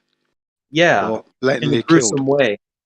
I don't know, but the thing is, I don't know if no one's ever seen him again. Maybe it actually happened, or like a Jeffrey Epstein fake suicide. I don't know which it was. It's hard to say. But there is that possibility that they were threatened. You know, I'm talking about the Apollo astronauts and their families may have been threatened to be killed. I think. I mean, what would make you? Yeah. Online? You take a blood oath. These are Freemasons. Take this blood oath. So if you ever double cross them, you're done. Yeah. That's right. That is believable. That is definitely believable. Yeah. That's why they all pick Freemasons. Doing crazy acts, sinister things. You know, they're not going to do shit because they reveal the information about them, and they completely ruin lives. Like, that's why they do their secret oath, man. And people think Kennedy was a good guy because he spoke of them, right? He's like, oh, these people that operate in the shadows. Well, I think Kennedy's a good guy. I don't think he's a bad man at all. I think he was a man of integrity. I think he meant well for the people of America and the people of the earth across the flat earth. So you think he was just deceived about, we're going to land a man on the moon because it's hard? Like, do you think that was just all genuine? He thought that it was possible? I thought he thought it was possible, yeah. Kennedy, I thought he thought, well, yeah. And then he's eventually, one of the bloodlines. He's one of the 13 families. He also established the limit by the end of the decade. And guess what? At the end of the decade, they went to the moon. Sorry, why did they kill him off? Yeah, well, the proof is out there that it was an inside job, the murder on JFK. So if he was one of them, why are they killing him? But have you heard the alternative that he didn't actually get murdered? He just assumed a new identity. Like another would have had to have some plastic surgery. You would have had to have plastic surgery. Have you seen? They say it's Jimmy Carter. Yeah, have you seen them side by side? I mean, I looked at some of the pictures. I'm like, yeah, I have. I've seen it, but it's not. Well, here's the thing, too. He always had the most unusual Southern accent. It didn't sound. It's like a Northern person, like this Yankee Southerner. I'm like, wait, that doesn't sound Southern. He's supposed to be from Georgia, but he has like this New England draw, pretending to be Southern. It didn't sound like if you were raised in the South. You ever hear Helioskeptic? He's got like a Southern accent. Well, I mean, he'd be how old would he be now, though? He'd be 90 now, wouldn't he? Wouldn't he? Oh, he's older than that. Yeah, he'd be Jimmy Carter. With the Southern accent. Well, the Southern accent doesn't sound. It sounds phony to me. It does like it doesn't sound genuine. Like the earlier, like he's. If you took a Yankee and have him try and imitate a Southern accent, it doesn't flow right. Someone who's raised in the South their whole life, it just flows. It's like butter. He's like, yeah, that's a real Southern accent. Very if he was alive today, he'd be approaching 100 if he was alive today. Kennedy would be very near 100 years old, if not more. Well, would he not? That's possible. I mean, how old's the Queen? Carter doesn't look 100. Jimmy Carter is not. Jimmy Carter is not even. How old is Jimmy Carter? 80 something, isn't he? Well, he'd be old. He's old, but what's pretty funny though is the lunar module, has the same name as JFK's like longtime gay best friend that was living in the White House with him. Lim. I don't know about that. I don't know. What did you say? It's a fact. Have you got the picture of this Lem guy? Yeah, they got pictures together that are super sus. Lem guy. Let's have a look at this Lem guy. I've never. He lived in the White House with him, bro. Oh, let's see him. Who is it? His best friend from where? From school? From high school, yeah. I've seen those pictures, dude. Like they're like he's hugging another man. It's like what? It's like like I lost so much respect because I was like Jen. I thought he was kind of like one of the good guys because his speech was outing them. I'm like, wow, he said that and then he got killed. So it sounds logical. But then speeches, Riggs was showing me all these pictures of Jimmy Carter side by side with Kennedy. I'm like, holy shit, dude. That does look like a doppelganger. And then the Soviet astronaut, I've seen those the American myself. astronaut. I've seen all that, and I mean, they're Riggs like has shown me that doppelgangers. before. Riggs, it was a new perspective. Yeah, I've heard this story before, but now I'm not going to go down that. So I'm dropping I'm going a screenshot of the. His name was Lem Billings. Kirk Lem Billings. Lem Billings was a close and longtime friend of President JFK and the Kennedy family. Billings was a prep school roommate of Kennedy, an usher at his wedding, and a campaigner for a successful 1960 presidential bid. There are pictures. I'll have to find them. I'm sure Google has super censored them. Kennedy wasn't a Southerner from Georgia. He's from Maine. Wow. Well, I think what he's saying is that Jimmy Carter actually was JFK and his death was faked, and he was trying to fake a Southern accent, but he's actually from up north. Yeah, if you take a Yankee, his accent's giving away. If you take a Yankee he has that New England draw, that's what it sounded like. I'm like, why does Jimmy Carter's Southern accent doesn't sound like any other Southern accent? It sounds like a New Englander in person, because the New Englanders have a really heavy, distinct accent, and like he's trying to imitate a Southern accent, and it doesn't come across genuine. It's like, what is that? That doesn't sound right. What's a Southern accent? Like Helioskeptic. You know Helioskeptic. He has a Southern drawl. He's like, hey y'all, I'm going down to the bar. Y'all want to come with me? Like left lane. That's how like a Southerner. You know it when you hear it.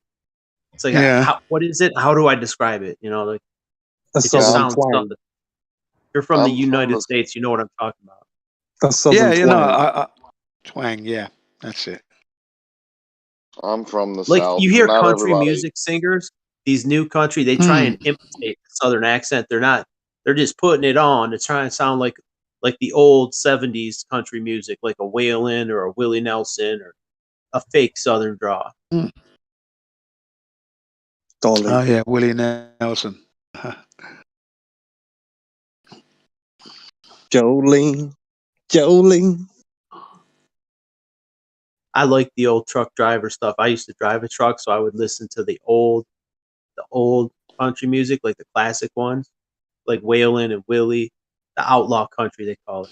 But that was the real country music. They had like steel guitars, and the Hawaiians still play like steel guitars, that very distinctive guitar sound.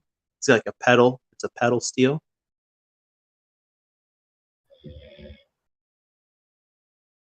You don't even hear that stuff in modern country. Modern country is just pop music and rap. The acronym for lunar, the Apollo 13 lunar module, LEM. So it's that was Aleister Crowley's alien dude was Lem. Remember him? Have you seen that depiction of him? This creepy little. Yeah, I didn't know that was the name. That's crazy. Yeah, he's like a little alien dude. Let me see if I got a pic of him. Interesting footwear Kennedy's wearing. Don't you think? Young Kennedy boy wearing some funny footwear there. Yeah. Wait, they get worse, bro.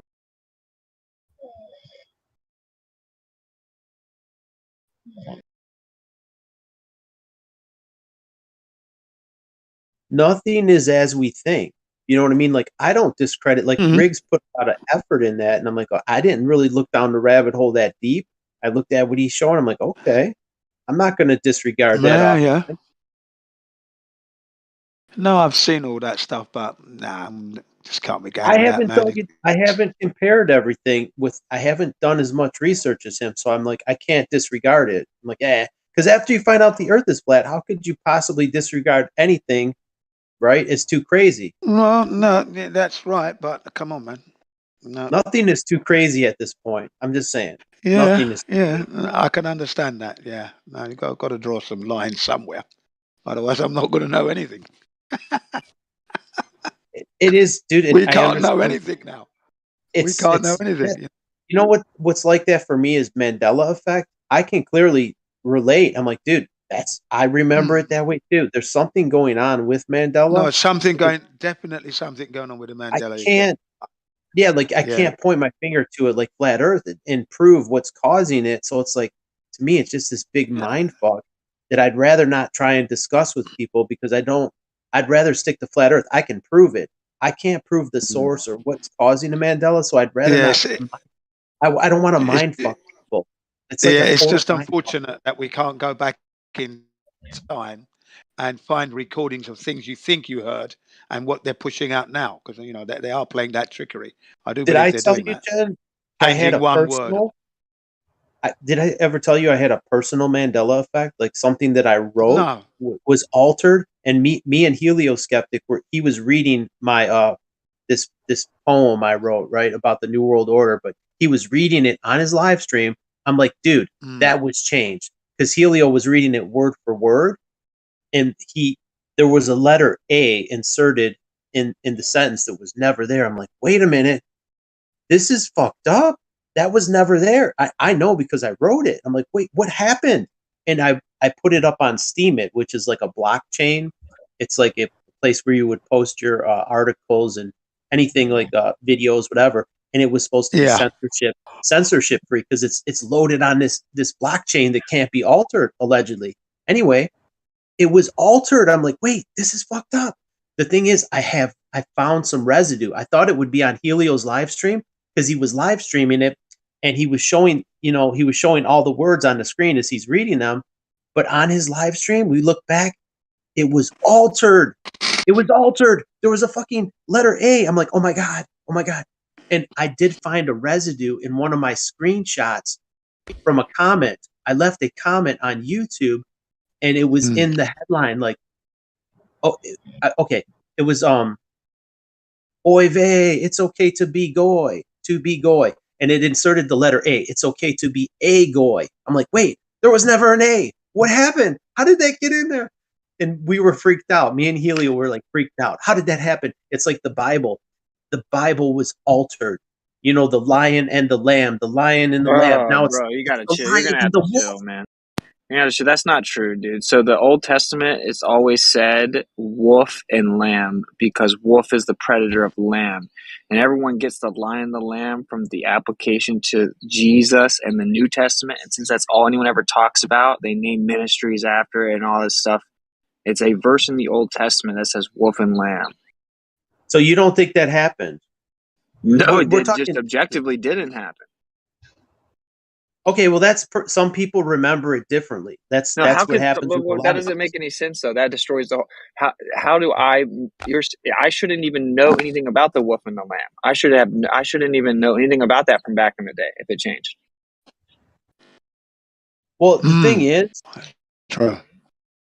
thing is, it is happening, and some people distinctly remember. Like, let's say they change something that like Genesis, right? God separated the waters from the water. If something that's that clear in your head was altered, even slightly, the thing is, it's minute. It's a very minute change. That's convenient, man, because the mind corrects things in very minute ways. Just like when everyone thinks that in the Field of Dreams, it's like it's build it and they will come. And then they saw the movie and it says he will come. And they're like, oh, man, that's Mandela effect. Yeah, but okay. The truth is, people use build it and they will come as like a marketing thing. And that only makes sense if you say they. The movie only makes sense if you say he, really, because it's about his dad. Yeah. So you're not, you don't think it's happening? I'm not saying it doesn't happen at all, actually. I don't, like, there's a phenomenon of people misremembering collectively. For the phenomena, but it's like the reality's fluid. Dude, okay, cool, man. Yeah, if you like, just like you just said, like he just gave a good example of exactly how your brain could easily misremember that, because that reference would have been spoken many more times than anyone's actually seen the movie itself and heard the quote from the movie. So your memory is going to be strengthened by that, by the reference more than the original. And that's Exactly. that's true for a lot of those Mandela ones with the movie. Do you know who Sally Fields is? Sally Fields and Mrs. Burt Doubtfire, Reynolds, yeah. right? Yes, They're Smoking the actors Bandit. from the 70s, and there was a movie they were in together, and it was Smoking the Sally Bandit. Fields and Burt Reynolds. They both had an S at the end of their name. Now it's Sally Field without the S. And it's like, wait a minute, did she change her name? Everyone said her name wrong, man, because it sounds better and it's easier. It literally sounds better when you say it together with like it's an S. Okay, but what about Burt people? You can Reynolds? prove that people do this, right? You know that, right? You can prove that people correct things that sound better, and then they all start to say it that way to each other, and everyone remembers it that way. If Burt Reynolds dropped the S, if it was Burt Reynolds with a D and not an S, like that would sound strange. Like Burt Reynolds. No, that's Burt Reynolds. Like that's Sally Fields. I remember her always Sally Fields. And I thought, well, maybe she changed her name. Maybe I'll be Sally Fields. But the thing is, you can find like print in articles where there is an S, Sally Fields. And then you can find people introducing her on television as Sally Fields. Yeah, making the mistake. Come on, man. What I'm saying is, it's just like I'm not people, a Mandela guy. I'm not crazy. Look, man, the only good Mandelas, it's like, okay, there's like, my friend Brian does this. So it's like, you got the Procter and Gamble used to be, it's always something so petty. So it's like EROR. Okay, well, people would misspell it. But anyway, so it's like the actual, you look it up and then the founder has ER. And everyone, this theory requires you to believe his last name used to be OR, right? And then they pull up patents and it shows the patent for Procter and Gamble as the applicant. And it's got OR. There are different patents where it's got OR. And I'm like, oh, okay. But someone else is typing it up and filling them in as the applicant, and it's a common mistake. Like that's a very possible thing. Mistakes on patents are not uncommon. I get it. I'm not the big Mandela guy saying defending it, but I'm saying it does happen, but it's minutia. It should be called the minutia effect. It's so minor. Everything you've brought up though has been easily explained. Yeah. What about buses and cars, guys? Who? Buses versus cars. Buses a car takes two people side by side, yeah? And it fits in a lane. A bus, on the other hand, takes two people side by side in two sides of the bus, plus a corridor, an aisle in between, and a set of stairs for upstairs. In England, and fits in the same lane.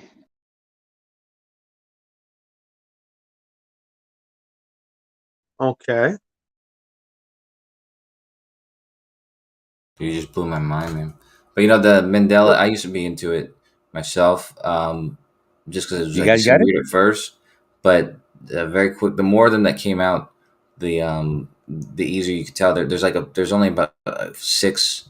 There's like 5 or 6 different categories that they all fit into, and they're all very and they all fit into those categories, and they're all like what was saying, pretty easily explainable with the phenomena that we now live in an age where we are inundated with the same, we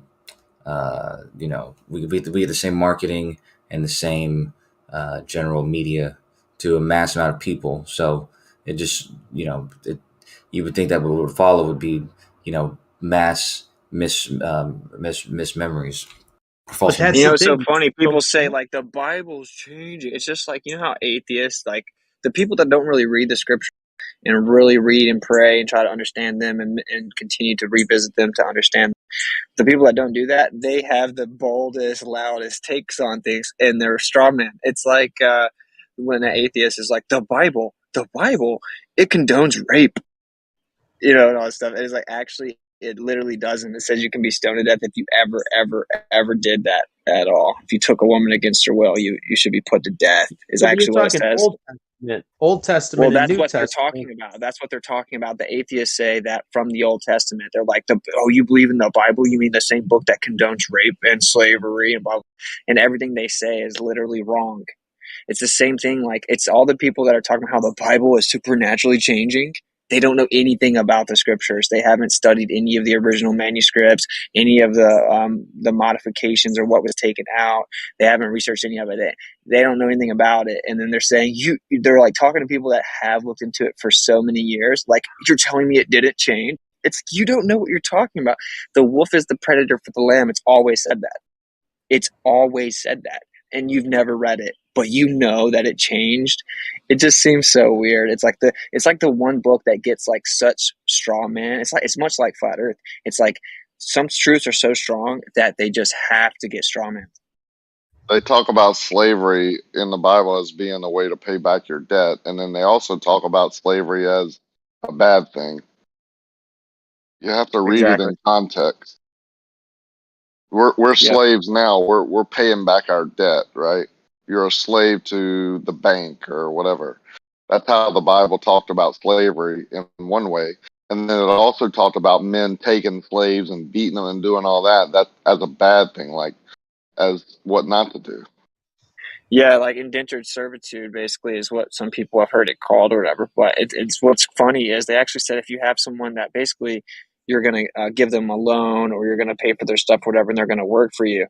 You can't, after 7 years, you have to let them go if they want, no matter what the debt was. No matter what. Yeah. And you have to treat them just as good as your family. Yep. Time is a debt payer in the Bible. Time is everything. Time pays your debt, not really money.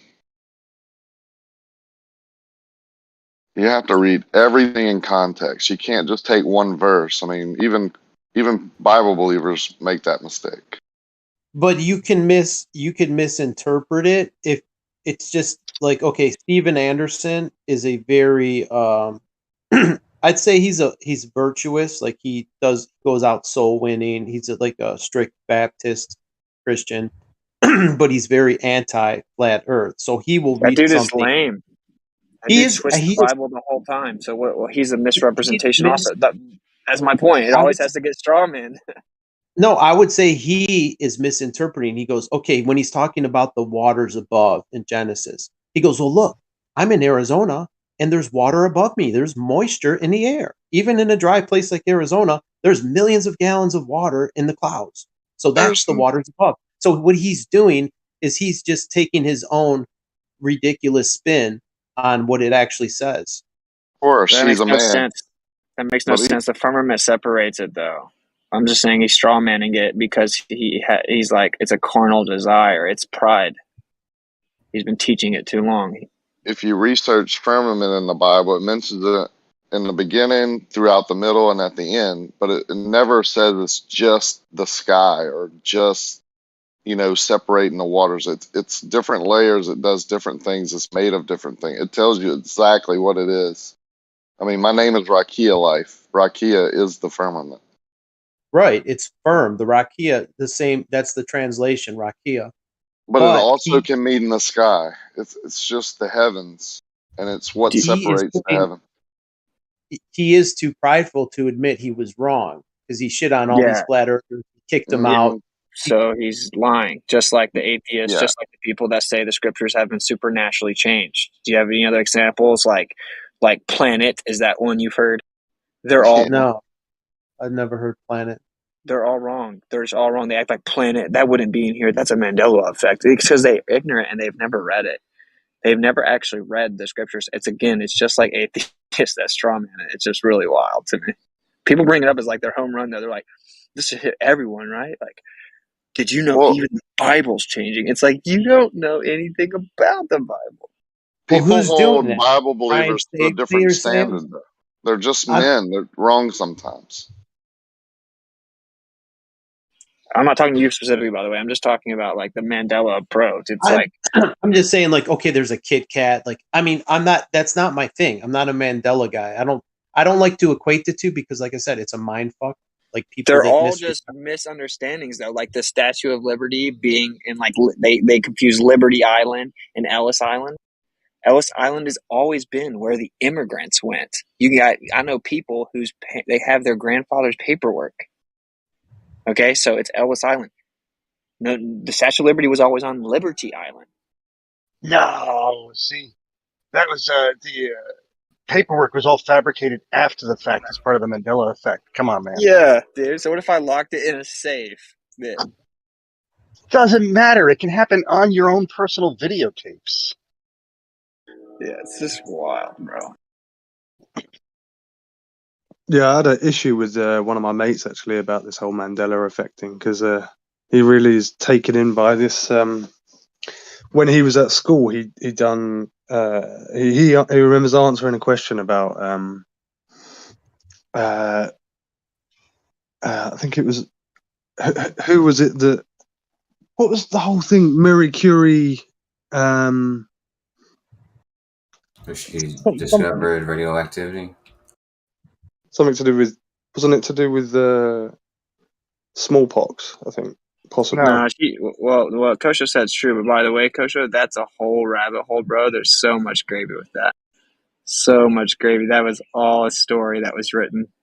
But in short, he my friend remembers getting the answer right in the test, and now the answer's wrong. It's possible somebody made a mistake. Things can't change with time. Like they can't just change results. I'm not saying that things were changed like temporarily. Yeah. Dude, the human mind is easily influenced. Since he's been at school, it's been changed. That's all. You know, look, check this. I know the saying supposedly of this is another one. Luke, I am your father. Right? Everyone knows that saying. Guess how many times I've watched Star Wars, bro? Never, dude. Never. I watched part of one Star Wars my whole life. So I'm saying the references are heard a lot more. Especially that reference was in the trailer for Tommy Boy, and people probably saw that trailer way more than they've seen Star Wars. Because the trailer probably played like every hour for fucking who knows how long. Yeah, they'll make a movie or something, then they'll make a cartoon and they'll change the wording, or they'll make a movie and then they'll do a tape. They'll sell the CD or the tape, and the CD or tape might be a different take of the movie. It's. I mean, you know, but the mind is also easily fooled. Like your memory, what you perceive, and all that. Your mind is easily fooled. Everyone, if you're going to market or brand the saying, build it and they will come, which is an idea of like, build your business, do it, like believe in yourself, build it and they'll come. You know, build it and they will come. Like, build it and he will come doesn't work. So everyone says they. The way everyone's heard it is they. I didn't remember Field of Dreams and that was said in a cornfield. I didn't remember that. I remember that everyone says it. Just like then I'd pass a meme on that has to do with a beard, like a drawing of a beard. It says, grow it and they will come. Yeah. Do you remember Forrest Gump when he said, life is like a box of chocolates. You never know what you're going to get. Well, he said life was. It's what I'm saying is there's these subtle changes, and I'm not like promoting. No, that's very simple to explain as well. So he was talking about his mom in the past tense, and people use it in the present tense, so they have to say life is as this saying that people can say. But I distinctly remember hearing it. I don't watch a lot of movies, but I distinctly remember that because it was like a scene. That was like a famous scene in the movie. He's sitting on the bench. Yeah, talking to the lady, Right. waiting for the bus. Yeah, we all remember that. But you can get the words mixed up in their context. Your mind does that.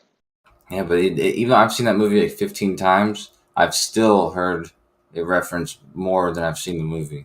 And it's the references that are going to... It sticks in your head, yeah. How do you remember it? Like, the thing is, some people remember it differently, and some people say, no, I distinctly remember that particular word. I distinctly remember it this way, and some people do and some don't. It's not everybody. That's just some people not being willing to admit that maybe they misremembered something. It's pride. Yeah. It's the oldest. You distinctly have you ever heard misremember. of the telephone game? I mean, seriously, you can't go around 20 people and get the story straight. Like, very true, but what about Publishers Clearinghouse? That one you can't fucking ever change in my heart and soul. I remember the red envelopes, his big face, his big glasses, and there's even an archive on CBS saying that he worked for Publishers Clearinghouse, but he never did. You know what Pat Sajak? You know what Pat Sajak, Stacy? Or are you talking about Who are you talking about? Sorry, honey, I had to get away from that for a second. Ed McMahon. Oh, Ed Yeah, McMahon. Ed McMahon. Yeah. I forgot if it was about Pat, because Pat Sajak did do that, didn't he? See, I don't know anything about this. Yeah, A lot I of them grew I up just don't Publishers know anything Clearinghouse. about them. Like I didn't watch. Like it's all just media and like some slight change that's claimed. Like another one is the preacher's name. I mean, we can keep talking about that one if you want. I can't remember. I haven't heard the plausible explanation for that one. I can't remember it. But what preacher? But like everyone's saying Joel Osteen, but it's Olstein. It has an L in front of the S. Yeah, but what did you say the first time? Osteen. Oh, that just sounds wrong. I mean, this just sounds like people were wrong because I mean I remember old with the L. Yeah, no, this is one that people say a lot. My point is, if Mandela was real, saying all these are not good. It's not a good sales pitch. Yeah. So That's exactly the reason why I got turned from it. Is all the examples. Like when there's only a couple examples, it was kind of like okay, but then once there's more and more examples, you start to see the pattern. You know. Do you remember him having a monocle though? Like seriously, all the stuff that with Monopoly Man. Like, you remember him having a monocle at all? Well, I've definitely seen representations of him with the monocle. Do I remember him with the game? No, again, I don't even remember like that detail of the game. But so it's like I've seen the pictures of it. You can still find it though. So that's when then they call it. It's a unfalsifiable little theory. It's like, oh well, here's a depiction of the Monopoly Man with the monocle. So it's like this misconception that was kind of run with and branded. It's like no, that's residual. That's residue. I remember one of the cards we used to pick up do that anything here. his monocle flew up in the air in the card, and he was like, his bag was like falling below him too. Like we used to play it all the time. It's not there. He's never had one. Like I remember there's specific things in my life too that match up to the Mandela effect, like actual personal ones that happened in my life, which is pretty messed up. But yeah, listen, I don't go down the whole Mandela effect thing anymore. I got away from it because you can't go around proving that stuff. In reality, either you're going to base it on people's memories, and that could be a finicky thing. I understand that. And it's just like, what's the point? If you realize it's real or you don't, you move along. There's nothing you could do about it, right? There's not. So what's the point in sitting and worrying about it? I don't worry about it. Don't care. I know it exists. It's something. Don't know what it is. But we've been lied to on a grand scale anyway. Everybody in this room should pretty much kind of know that. Well, not everybody. I shouldn't say everybody. But like this is what's crazy. So like I don't remember him ever wearing one. Like I don't remember that. I don't remember. It's not like that was one of the pieces you could choose or something. You know what I'm saying? You could choose his top hat. You can choose his wand. You can choose his carb. You can't choose a monocle. I don't remember that. But it's like this misnomer and branding. And like you can even look it up, and like I get the Mandela effect. People will say this is like what they do with Flat Earth, where the mainstream has a cover story. But like, what happened to the monocle in Monopoly? The Monopoly Man does not have a monocle. Since the first appearance in 1936, Mr. Monopoly has never been pictured on a Monopoly box or board with the monocle. Even when you're told that the Monopoly guy hasn't ever used a monocle, it can be hard to believe it. And so then people are just like, see, that's just just damage control. And no, but here's an article that says here's why you think he does. Yeah, the Ace Ventura, when nature calls, whenever he knocked out that dude, he like made fun of him for having a monocle and saying he was the Monopoly Man. So it's like stuff like this. It's like references. We're gonna reference that shit and reference it wrong. I know. The Publishers Clearinghouse for me, I guess is the closest thing for like evidence. I wouldn't say proof, because the fact that they have in their archives, that we found or I found, I don't know who found it, I don't care who found it, where it shows and talks about him working for Publishers Clearinghouse, yet he supposedly never has, is something that's alarming in itself. I mean, I don't trust the news. We all don't in here. We know that, but at the same time, when you're getting your information, they're calling us crazy, and they're the ones even posting it themselves in an old archive that he worked there, yet he's never worked there now. It's kind of alarming. Are you saying like why everyone would say the wrong name? Are you saying you're saying now when you look at it, the dude looks different? Oh no, he never worked for that company whatsoever. He's worked for some Right. So when you American go, when you go something. watch the videos where they deliver checks or whatever, like right now, you're saying Yeah. it just looks like a different guy. He looks different. No, he looks the same. He just works for a different company now, and he never worked for the other handing out $1 million checks. It wasn't what he did, and balloons and all that. Even though we have so much residue out there in ways that he has, and people remember it. I mean, I used to sit with my grandma on her stickers and her trying to get stuff from them all the time, and I grew up with my grandma. I mean, I know that for a fact that happened that way, and most people will tell you that's the one that gets them the most. And there What's was no the official story of what he did do? Do what, babe? So what's the official story of what he did do? You're like, he never did that. Well, what did he do? How could there be some misunderstanding there? Does he also go to people's houses and give them surprises, just not in the form of checks, or what? Well, he just works for a totally different company. He never worked for the other company. He worked for a company that had a very similar name. Yeah, American Family kind of publishers now. I've never even heard of it. I've heard of American Family Insurance. Oh, Publishers Clearinghouse State and Sweepstakes. Yeah, he worked for a company that had that name. It sounded almost the same, and he did commercials for it and stuff. But it was so maybe he was just more famous. I don't know. I mean, maybe he's just more famous and people said it. And maybe that's kind of crazy if he doesn't have any type of like similar profession. I guess he kind of does because he works for a publishing company. Right, it kind of does. In fact, we couldn't find any commercials back in the day when we were looking it up for the American Family one. I'm like, well, where's all his commercials then? Couldn't find anything. I mean, we looked forever, and then all of a sudden, boom, they appeared everywhere. But at the end, he keeps saying, not Publishers Clearinghouse. I'm like, huh? Oh, okay. Well, that's so. I mean, the theory now has to be that they just made those now or something. Because if he's saying that there was a misunderstanding and misremembrance going on at the time, like all the time, like brands get mixed up. He actually mentioned the name that you're equating him to, Publishing Clearinghouse, not Publishing Clearinghouse. Then you're just relating that face to that name. No. This is something pro. Now I have a video of the, like I said, CBS actual saying, not video, I'm sorry, their archives of actual, where they wrote it out, where they remembered, you know, I think it was Mary Tyler Moore who was talking about it, and they're literally going back how he worked and was a face for Publishers Clearinghouse. It's in there, in writing. Oh, well, if there's videos of him going to people's houses and giving them checks, why can't we watch them?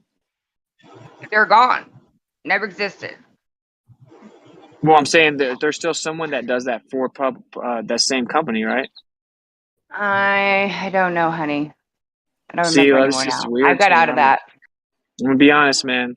Not cutting it for me. It's like I've had a lot of people that want me to give my opinion, and I kind of have in passing, and I have a lot of people that really want me to like tell them that I'm Mandela affected by and all that stuff.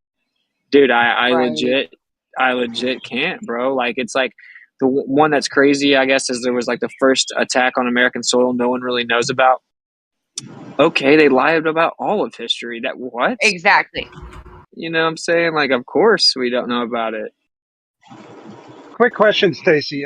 You say that you have documentation that shows that Ed McMahon worked for Publishers Clearinghouse? Like you found some paperwork on their site? No, I was talking about how CBS has an archive, and I just posted it for you. I had a feeling that was going to come at me, where it shows on their archive I had found where it talks about him working for Publishers Clearinghouse and being the face for it. Yet then the same news company says that we are liars and we are crazy and we're all misremembering. But they have their own archives back in like I forget what year it is, talking about it. You had to go back in their old archives to find it. Okay, was it a name that was being said, or we could have been confused? But okay, that's different. Look at this. This is something I wrote personally, right? This is a personal Mandela effect, and I'm not like really promoting it, but read what I wrote here. It's okay to be a goy, right? And then look at this comment. This is what you would call residue. I got a like from ODD. I posted this in his comment. This is years ago. And it says, it's okay to be goy. It's okay to be goy. You see that? Oy vey, it's okay to be goy. I know because I wrote this. And Helio was reading it on his live. This is what you call residue, which means something is altered. The blockchain is not supposed to be altered, right? It can't be altered. Go look on Steemit, and there's a letter A. and even Helio's live stream was changed. I'm saying it's a mindfuck thing, and it's just it's one letter, dude. It's an A that was inserted where it never was. I know because I wrote the fucking thing. It was never there. Helio witnessed it. But where was this posted? You wrote it and then it posted. Is it autocorrect? I posted it on Steemit, and then I went and I posted my poem on one of ODD's videos, and he gave me a like. You see, you got a like from ODD, and I took a screenshot. I'm like, oh, he likes it. So is there anything that you could have done to get the A in here, though? Like, that's my point. It's impossible to, well, according to blockchain, it's impossible to alter a blockchain. But So you're saying you're sure that you typed it without an A and posted it? What? I wrote the fucking poem, dude, of course. And then Helio he confirmed it because he was reading it on the screen, and we went, I know where we can find residue. Let's just go look on your live stream, and we'll get a screenshot. His fucking live stream. He was reading the word for word, and you can hear him read it. It's okay to be goy. And you go back on his live stream, you could see the text in the background, like his Discord text. There's a fucking A inserted. I'm like, that's what I mean, dude. It's a total mind fuck. And I'm not like a Mandela guy saying, yeah, it's real and this and that. And that. I don't go around talking about it because you're saying that someone couldn't edit your thing? Not when it's on a blockchain. It's like someone going back and editing Bitcoin, like a Bitcoin transaction. The blockchain is recorded on all these different networks and all these machines, and it's supposed to be impenetrable. Because that's recorded as an A. That A was never there. I'm like, and now it is. Now it is. I'm like, what? Oh man. Does that even make sense? All physical? No. It makes more sense that it autocorrected while you're typing and you didn't realize it. Well, no, I mean, dude, it's right here on ODD's thing, dude. He gave me a like. No. This is. Think about it, dude. They're doing a quote for you so you can see what post it was, and they're gonna want to leave out as many useless articles or just useless words so you can get the gist of what it was he was responding to, because there's probably a very long message. Does it make sense if I'm talking about it's okay to be goy, or it's okay to be a goy, to make it singular instead of plural? You could say goy meaning all the goyim. You say it's okay to be goy meaning all of us. Why but then did they you write change that shit? That's my it's okay question, to be a goy. Why'd you write that story? I wrote it about the Federal Reserve. If you want to read the whole thing, I put a link. Yeah, so it's a piss take, isn't it? No, it's a big fuck you to the New World Order. Definitely. And that's what we need. We need more poems like this. With a dash I of agree. sarcasm. I agree. Yeah. And that's what I said. I mean, I wrote songs and stuff, but I'm not a good singer, but I know Helio can sing. I'm like, dude, you go put it out. And he doesn't. I'll get around to it, and he never does. Okay. And I think songs. You're not Ron, right? So the only Mandela we're left with, as a collective, to make our decision right now, is your anecdotal A. No, dude, that's this. I'm saying this happened to me personally. I've got a Star Wars card where C-3PO has 2 gold legs, and he's supposed to have 1 silver and 1 gold leg. And it's like, well, wait a minute. I have an actual Star Wars card where he's got 1 of each. It's like, why? Okay. And that's what's the more logical explanation, that they printed it with him having both gold legs, or is it more probable that card physically changed colors? I don't. Here's the thing, dude. I don't think let's say I'm looking at it, and then I go look at it again, and now the legs are silver and gold. Like, no, but I don't know where I put that, but I had a screenshot. It was 2. I just put it in a fantasy. That's not what we're I don't know. about. I mean, that's what I'm saying. I'm not going to defend it because it's a mind fuck. You personally don't like. I'm not. It's just hard to defend because there's no source. I can't, like Flat Earth. I can prove it confirmably. But some people agree and some don't. Like, no, I don't remember it that way. And then that's having a card that's different than what the movie was, or different from another card that someone has. It's not Mandela. Yeah. Well, no. What I'm saying is the official timeline of all people is like, no, C-3PO always had 1 silver and 1 gold. And then some people remember watching Star Wars were like, wait a minute, I don't remember him having a silver leg. I always remembered he was all 1 color. Like, people who watched it back. Back in the day. Just described that you have evidence that suggests that maybe other people have evidence like that, or that exact card, whatever. They're going to be inundated with those memories and not the actual ones from the if they movie. never saw the movie, It's very. they're What gonna I'm know saying it's is, the it's so opposite way. subtle. It's so subtle as to be Oh my almost. God. It's so subtle that it could just be a very, vague, ambiguous misremembrance. Yeah, like one leg's silver, one gold. Okay, whatever. Like my memory's not that good. I'll admit my memory of old shit, like stuff I saw years ago. Is there like a scene where his leg gets hurt and the paint comes off? He has to get his leg fixed or anything like that? Yeah, I don't remember watching. He gets taken apart. I don't remember watching it. Wow, we found out the answer, and I haven't even watched Star Wars. And you're admitting that your memory is bad. This is getting worse and worse.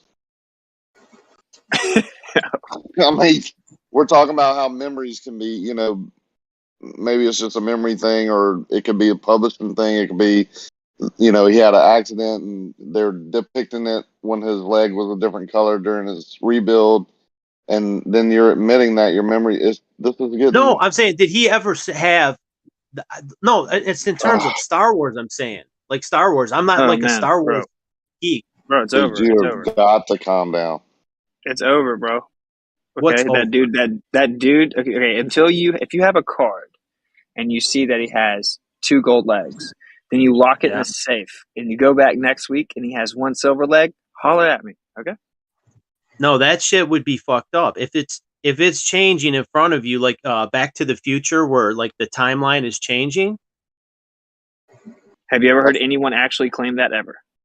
That they experienced? That's not what I'm not saying that's how it works. That is what Mandela says. Mandela says if I locked up a Monopoly board with the dude having a monocle in a safe in the 50s, and I came back today, right, it would have physically changed to where he no longer has a monocle. Yeah, that's Mandela. what's funny? Oh. You know what's funny? My nephew, he's only 10, but he remembers the monocle on the Monopoly. If you talk about memory one more time, I'm going to scream. Did you not hear what I just said? It's not about memory. If you lock it up, it can alter something locked in the safe, and you go back and look, it will alter. It will change. You think that's legitimate? You think that makes sense? It sounds fucking crazy. It doesn't make sense, dude. That's what I'm saying. It's a mind fuck. It's a mind fuck. It's just a build of incredulity and misremembrance. Yeah. Whatever. Okay, that's what it is, dude. Dude, it's not. Can I get a good example? What's the home run? Everyone's home run is Wolf and Lamb. So that just immediately shut down Mandela for me because I know it used to say, it always said Wolf and Lamb. So one people talk about is Kit Kat. I'll tell you a good one. There's a dash in the Kit Kat bar, like between Kit and Kat. There's I used to fight about the dash back in 2005 before Mandela even had an issue. I sat in my house with my ex, and I was like, "What happened to the Kit Kat bar? It doesn't have a dash anymore." He looked at me like I was crazy, and I'm like, "It's always had a dash." This is before I even knew about Mandela, before it was even a big thing. And then all of a sudden, it was one of the Mandela effects later. I remember the green light on top. I sat and argued with my mom in 2002. I know the exact year. I said, "Mom, what happened to all the lights?" And she goes, "I don't know. I may have switched them or something." I go, "All of them?" I always then had these arguments, which makes no sense to me. This is why it's personal to me.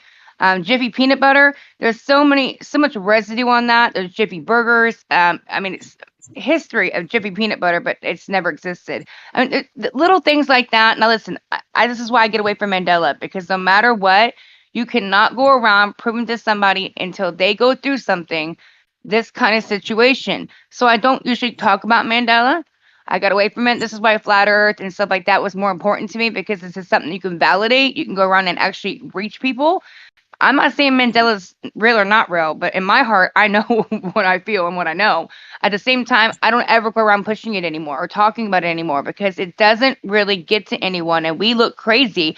And this is why I didn't like them mixing, I'm not going to mention people, but who brought in Mandela and flat earth together, because then it made us look silly, because then you couldn't validate supposedly flat earth in a way. Like, don't mix those two together. I didn't like that.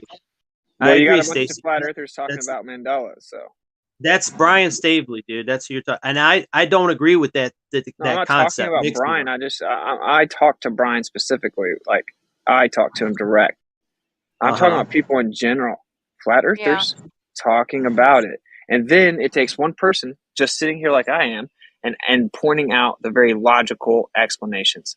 And then it's like, wow, of course you think the Earth's flat. It is the biggest detriment that we have, something like that. So Like what do you people think? make unfounded claims.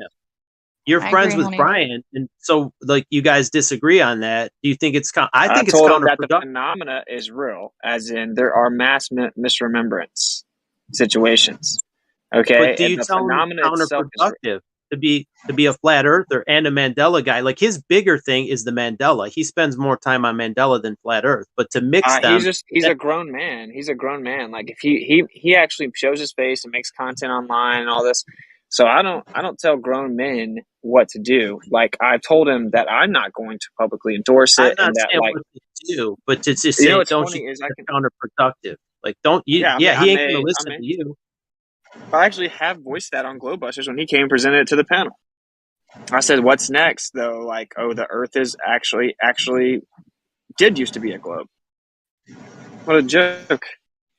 That's what your claim has to be, that the Earth could have used to be a globe. What's it? They were doing that at one time, so I had to step away fully because all of a sudden I started hearing, and I hate it because I believe in the Mandela effect.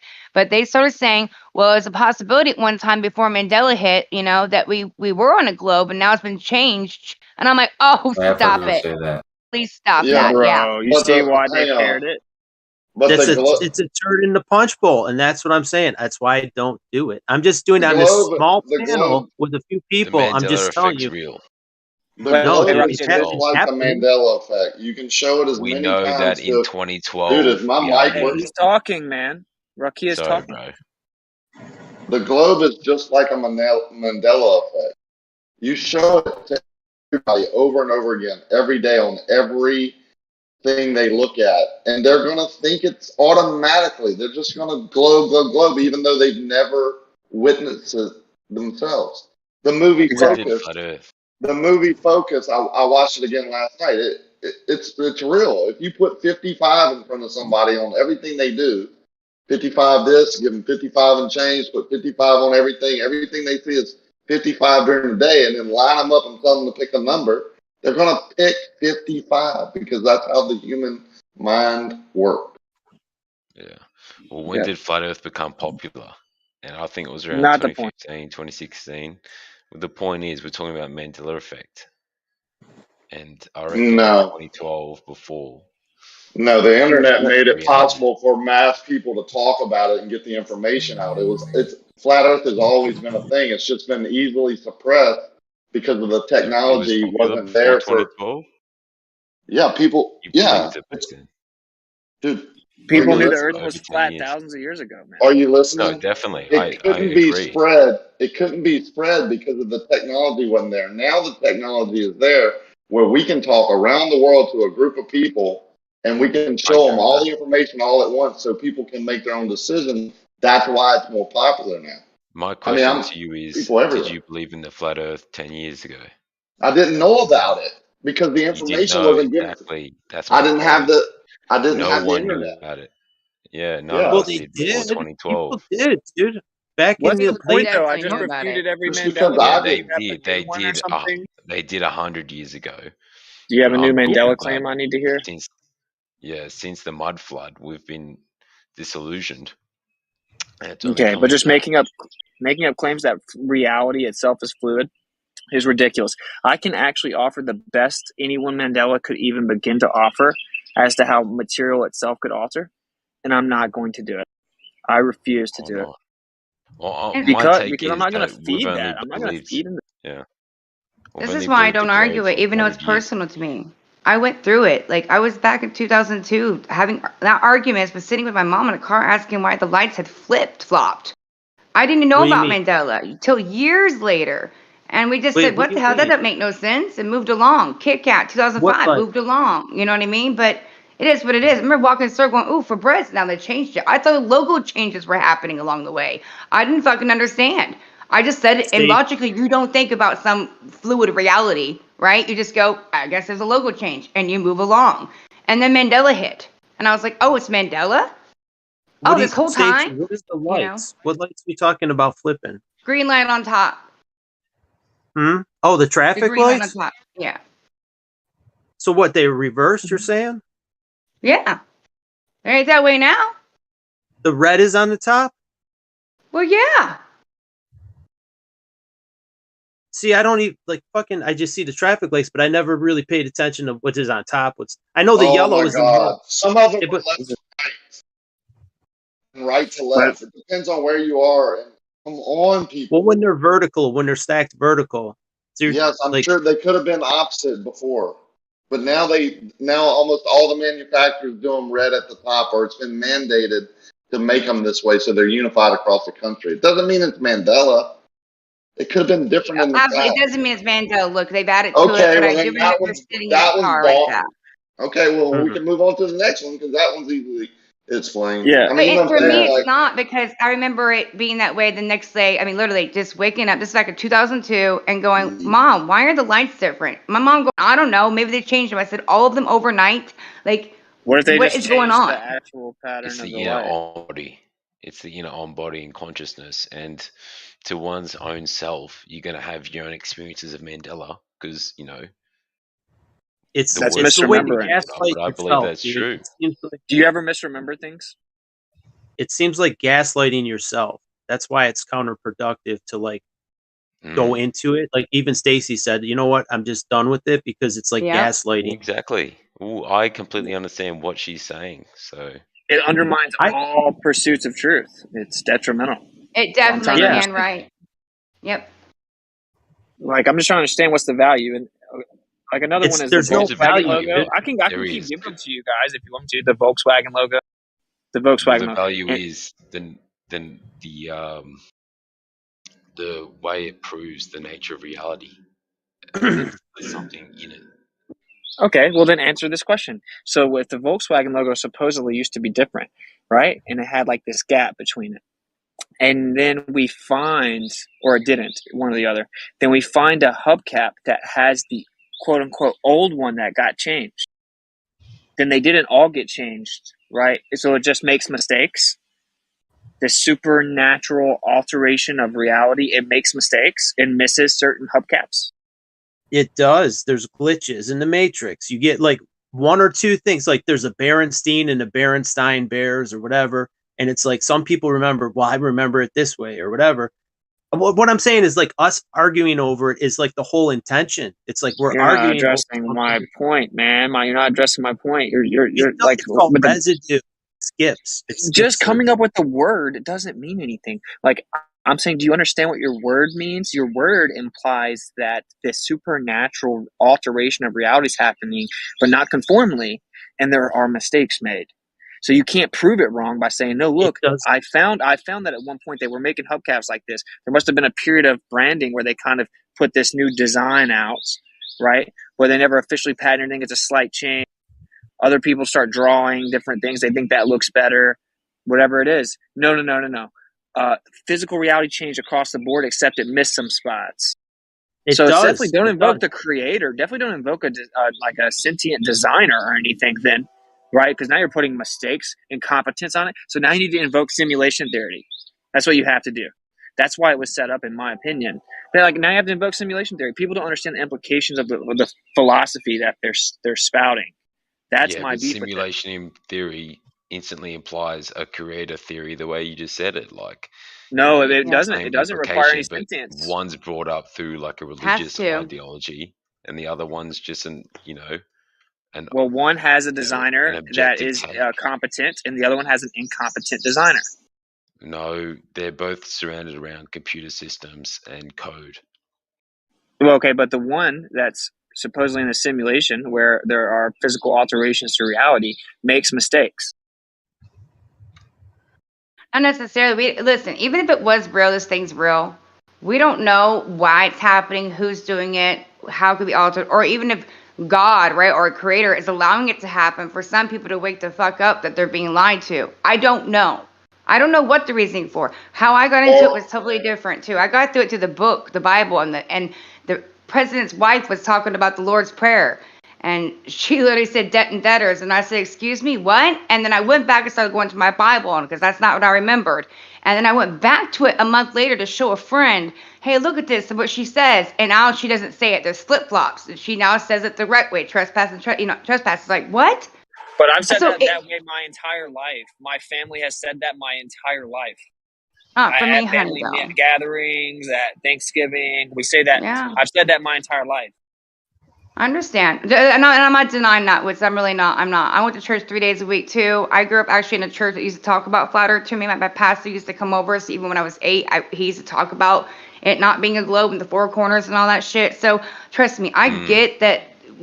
I'm both ways. I don't even like the Go Mandela effect anymore. For me, it is something that's real, but I don't know why it's being done. But even if it's a simulation, there's still a creator, because you cannot have a computer program or any kind of simulation without a creator. Makes mistakes, though. So, but my question though Not necessarily. is like, okay, I've said it my whole life. I've said, forgive us of our trespasses as we forgive those who trespass against us. I've said that hundreds of times. That's what I'm saying. It's now debt and debtors. Well, what if you think the program? It's not trespass anymore, honey. Yeah, it is. You What just if now said that. She said you heard her say debt and debtors, but it switched back to what it is now, trespasses. No, honey. What she said. But if you go and pull out your book and your Bible, my Bible says debt and debtors. It does not say trespass anymore. You know why the Bible is one of the categories of Mandela? Sincerely, I told honey. you there's 6.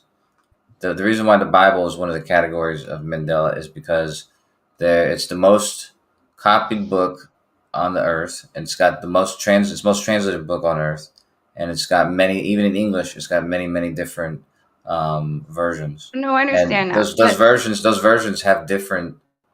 They say different things. Yes.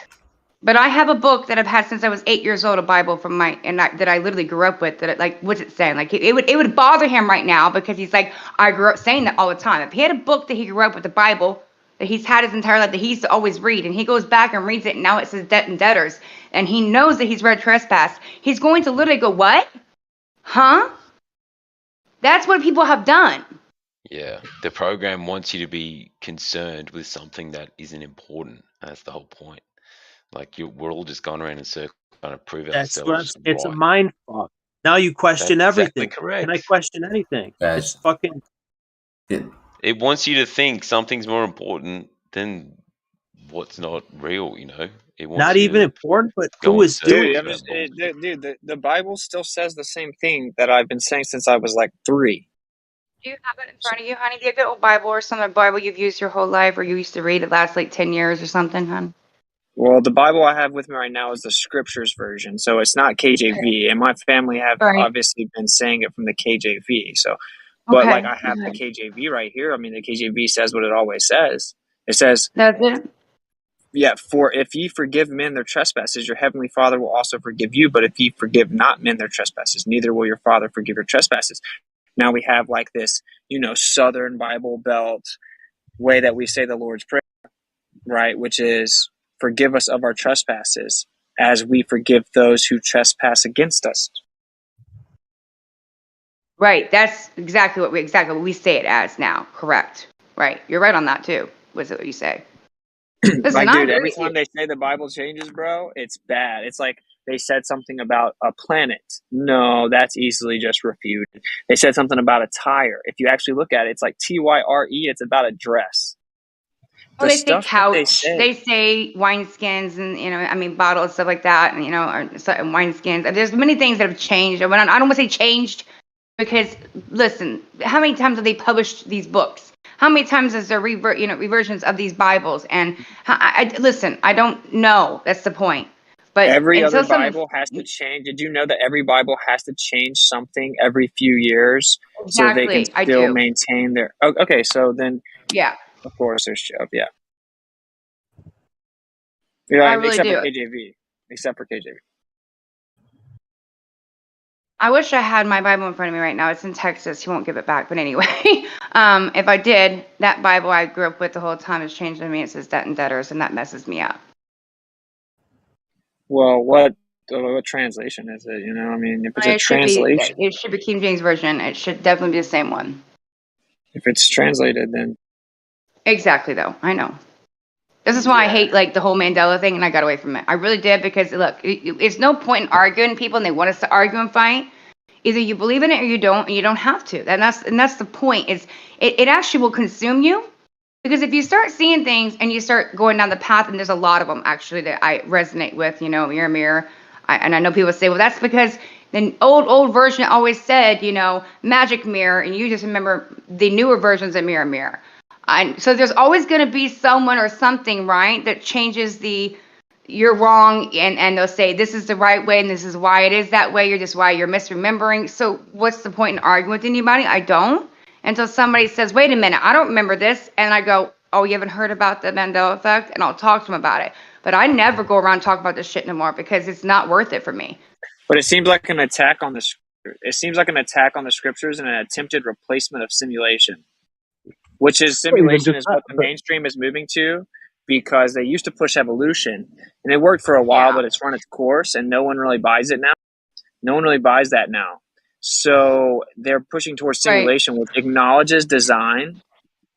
It acknowledges design, but it maintains the important part for them, which is it's nihilistic. It's a detached programmer.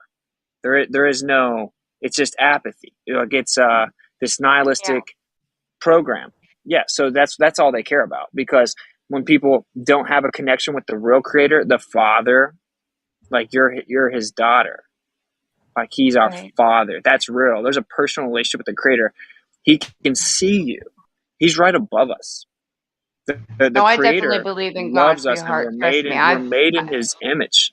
That's the real. most important thing. People miss that. It's the relationship that you need. Yep. That's what gets you, the promised land.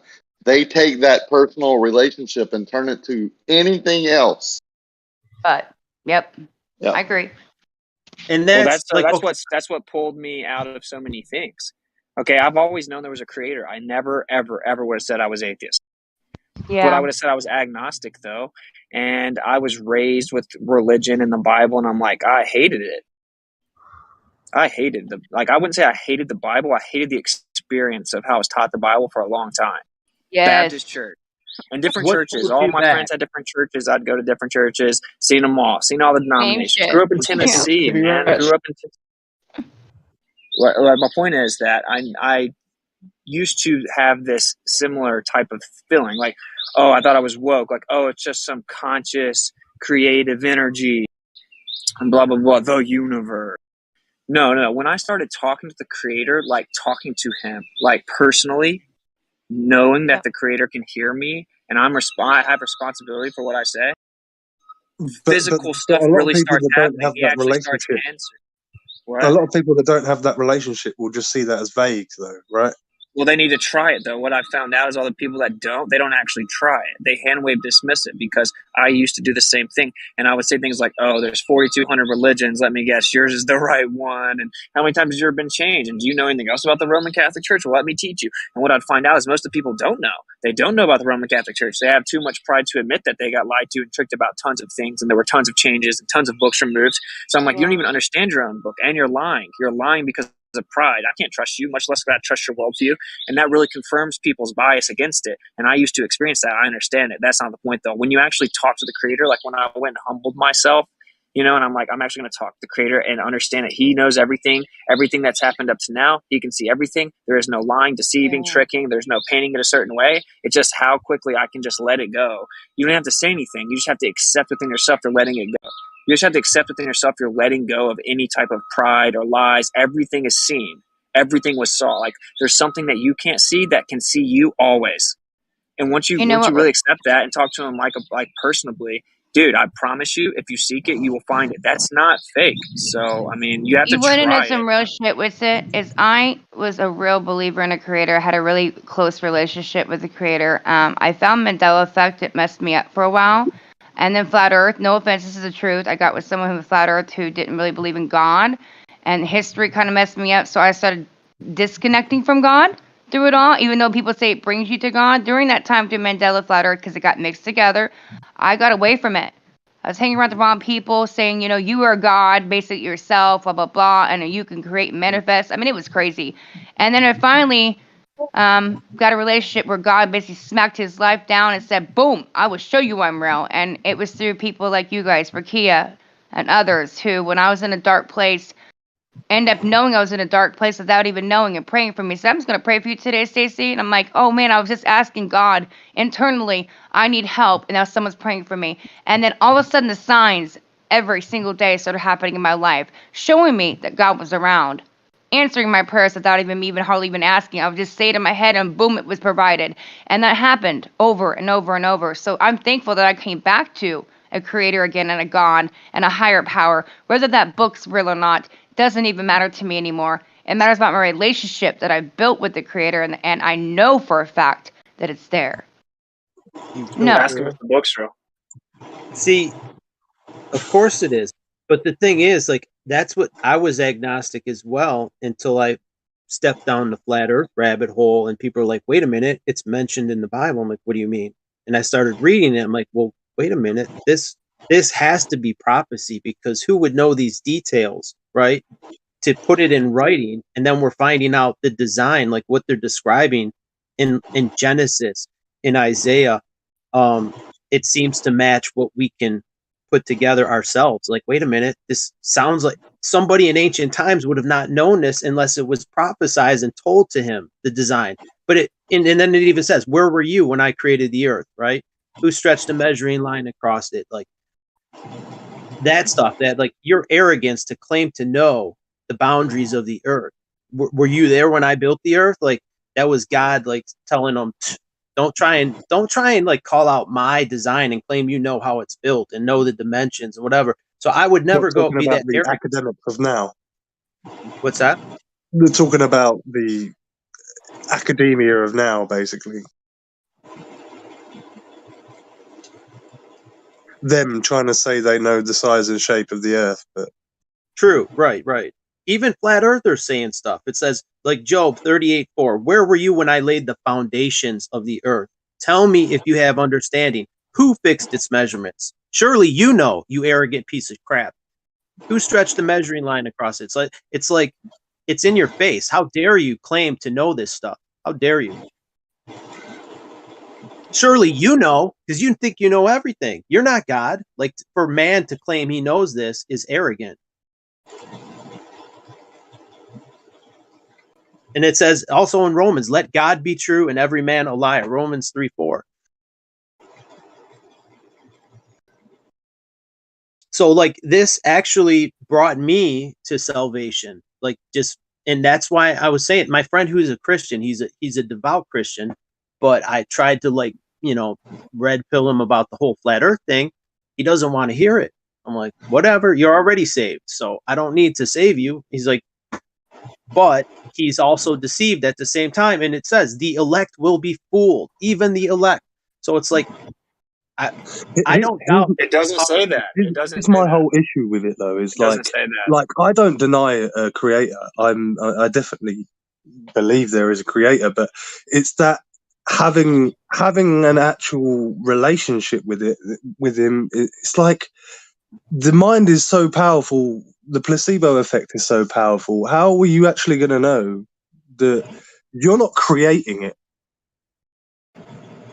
Oh, what? Because I actually prayed to the creator. That's how I know. I prayed to the creator. So you're saying, so for example, it's like, then I'm the God, right? Is that what you're saying? So whenever No. It's like did the sugar pill cure me, or was it my belief in the pill being real that cured me? So do you agree that if I say a prayer, then I open up like a 2,000-page book and it goes directly to an answer to the prayer? That's my mind making me open up to that page?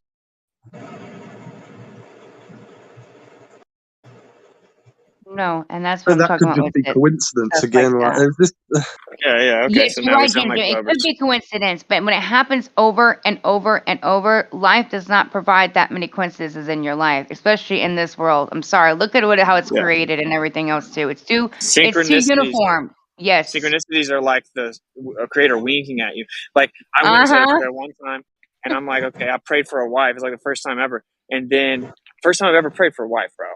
Okay, I used to like make jokes about it. I called it the M word. I called marriage the M word. That was my joke. So anyway, I prayed for the wife, and then I opened the scriptures up straight to, this is me praying in the woods, straight to go. The Lord said to Hosea, go and take a wife and children. Okay, so then guess what? I ended up finding this girl that I actually want to marry, married her what I would consider crazy fast, and guess what I know is going to happen? Because I have a wife and now I'm going to have children. I know that because the Creator told me, bro. It's like I knew that was about to happen because He confirmed to me it was time. Like, what a coincidence. 2,000-page books directly to, I opened up the book, looked down, and right in the middle of the left page where my eyes first look at where I randomly opened the book in the woods, it says, the Lord said to Hosea, go and take a wife. Get out of here, dude. I'm so proud of you with it, though, sincerely, because I've seen you along the way, and you and Kai and all that, and you in a dark place in a way. I've been there too, sweetheart, and then all of a sudden, you're just in a really good spot in your life. I could hear it in your voice. You're settled more, all that. I'm just happy for you, hon. You deserve it. So congratulations to you and Kai. I really, really hope that you guys have a beautiful life. Not just hope, I know you will. Okay. Thanks. See, that's the thing with flat Earth. I think it brings agnostic or atheist to God. I mean, it did for me. So, and I hear the same story from other people who were like arrogant and agnostic and thought there was no creator. Well, that's what school does to you. Well, of course, but that's what the globe does as well. Evolution, the Big Bang, it's a three-legged stool of deception to deny the creator. So they're all related. So I mean, I know flat Earth brings people to the creator, but it didn't bring me to the creator. Like, No. flat Earth doesn't automatically bring you to the creator because I knew about the flat Earth and I knew there was a quote unquote creator. I knew there was a creating force. There's just no other way. There was like design. There's no other way. But I just like that. I didn't have a personal relationship with the creator. And for years, when I knew about the flat Earth, I found out about flat Earth like 7 years ago now. 7 years ago, 2015. I didn't like really change my life till like 4 years ago. Really? Yeah, because I actually started when did the personal relationship happen? Like, when for you was that actual, you knew that this was not just a book you're reading, this wasn't a lot you actually developed? When do you feel like you know when that relationship started? It's hard for me to even pinpoint. Yeah, well, I do know, yeah. Okay. Like, I started, first I was like shown the Book of Enoch. Like, it came across my path, and I knew, like, instantly that it was legit. Like, I just felt it. And I started listening to it, audio, and I would take walks and stuff, I would just be listening to the audio. But then I started feeling like this. I started feeling like we were approaching a really crazy time, like in the end. And like I knew it. I started feeling like I knew it. Not like from this conspiracy angle of them. No, it was like I knew that we were actually, and it was like really crazy and it wouldn't go away. So I wanted it to go away. Cause like I was feeling like I had some role, like I had to be used for some role in this time or something, whatever. And it was like, I didn't really know. It was kind of heavy. It was like this heavy feeling, like a heavy responsibility feeling or something. I wanted it to go away. So, and I was completely sober. I smoked weed and drank like every day at that point, but I was sober. So I was like, what's going on? So anyway, I went and said a prayer. And, I'm saying I talked to the creator personally. Like, normally I wouldn't do that. It'd be like I go through the process. I can say an articulate, well-sounding prayer if someone asks me to pray over the food or at a family gathering. My prayer sounds great. My prayer sounds great. I'm like, dear Lord, like I'm writing a letter. Like they taught us how they told us like this formal write a letter thing. It's supposed to be the opposite. It's supposed to be so informal and real and pure and genuine and authentic. You know what I'm saying? Like it's supposed to be like less is more. Real like conversation, exactly. I'm not sitting here. Think about it, Stacy. The most toxic things that are in your life, basically, the Bible, talking about the Bible or the Creator, flat Earth. Just think about how you were attacked. Why would that happen if it wasn't truth? Truth, if you good and evil, good, black and white, everything has an opposite, but truth has a stigma to it where it's going to be attacked by the opposite of, and you see it in flat Earth, right? I mean, they're not attacking flat Earth. They're attacking the fact that the Creator, it has to be created, right? They have to acknowledge that, and that, man, they hate that fact. Like it's the same battle.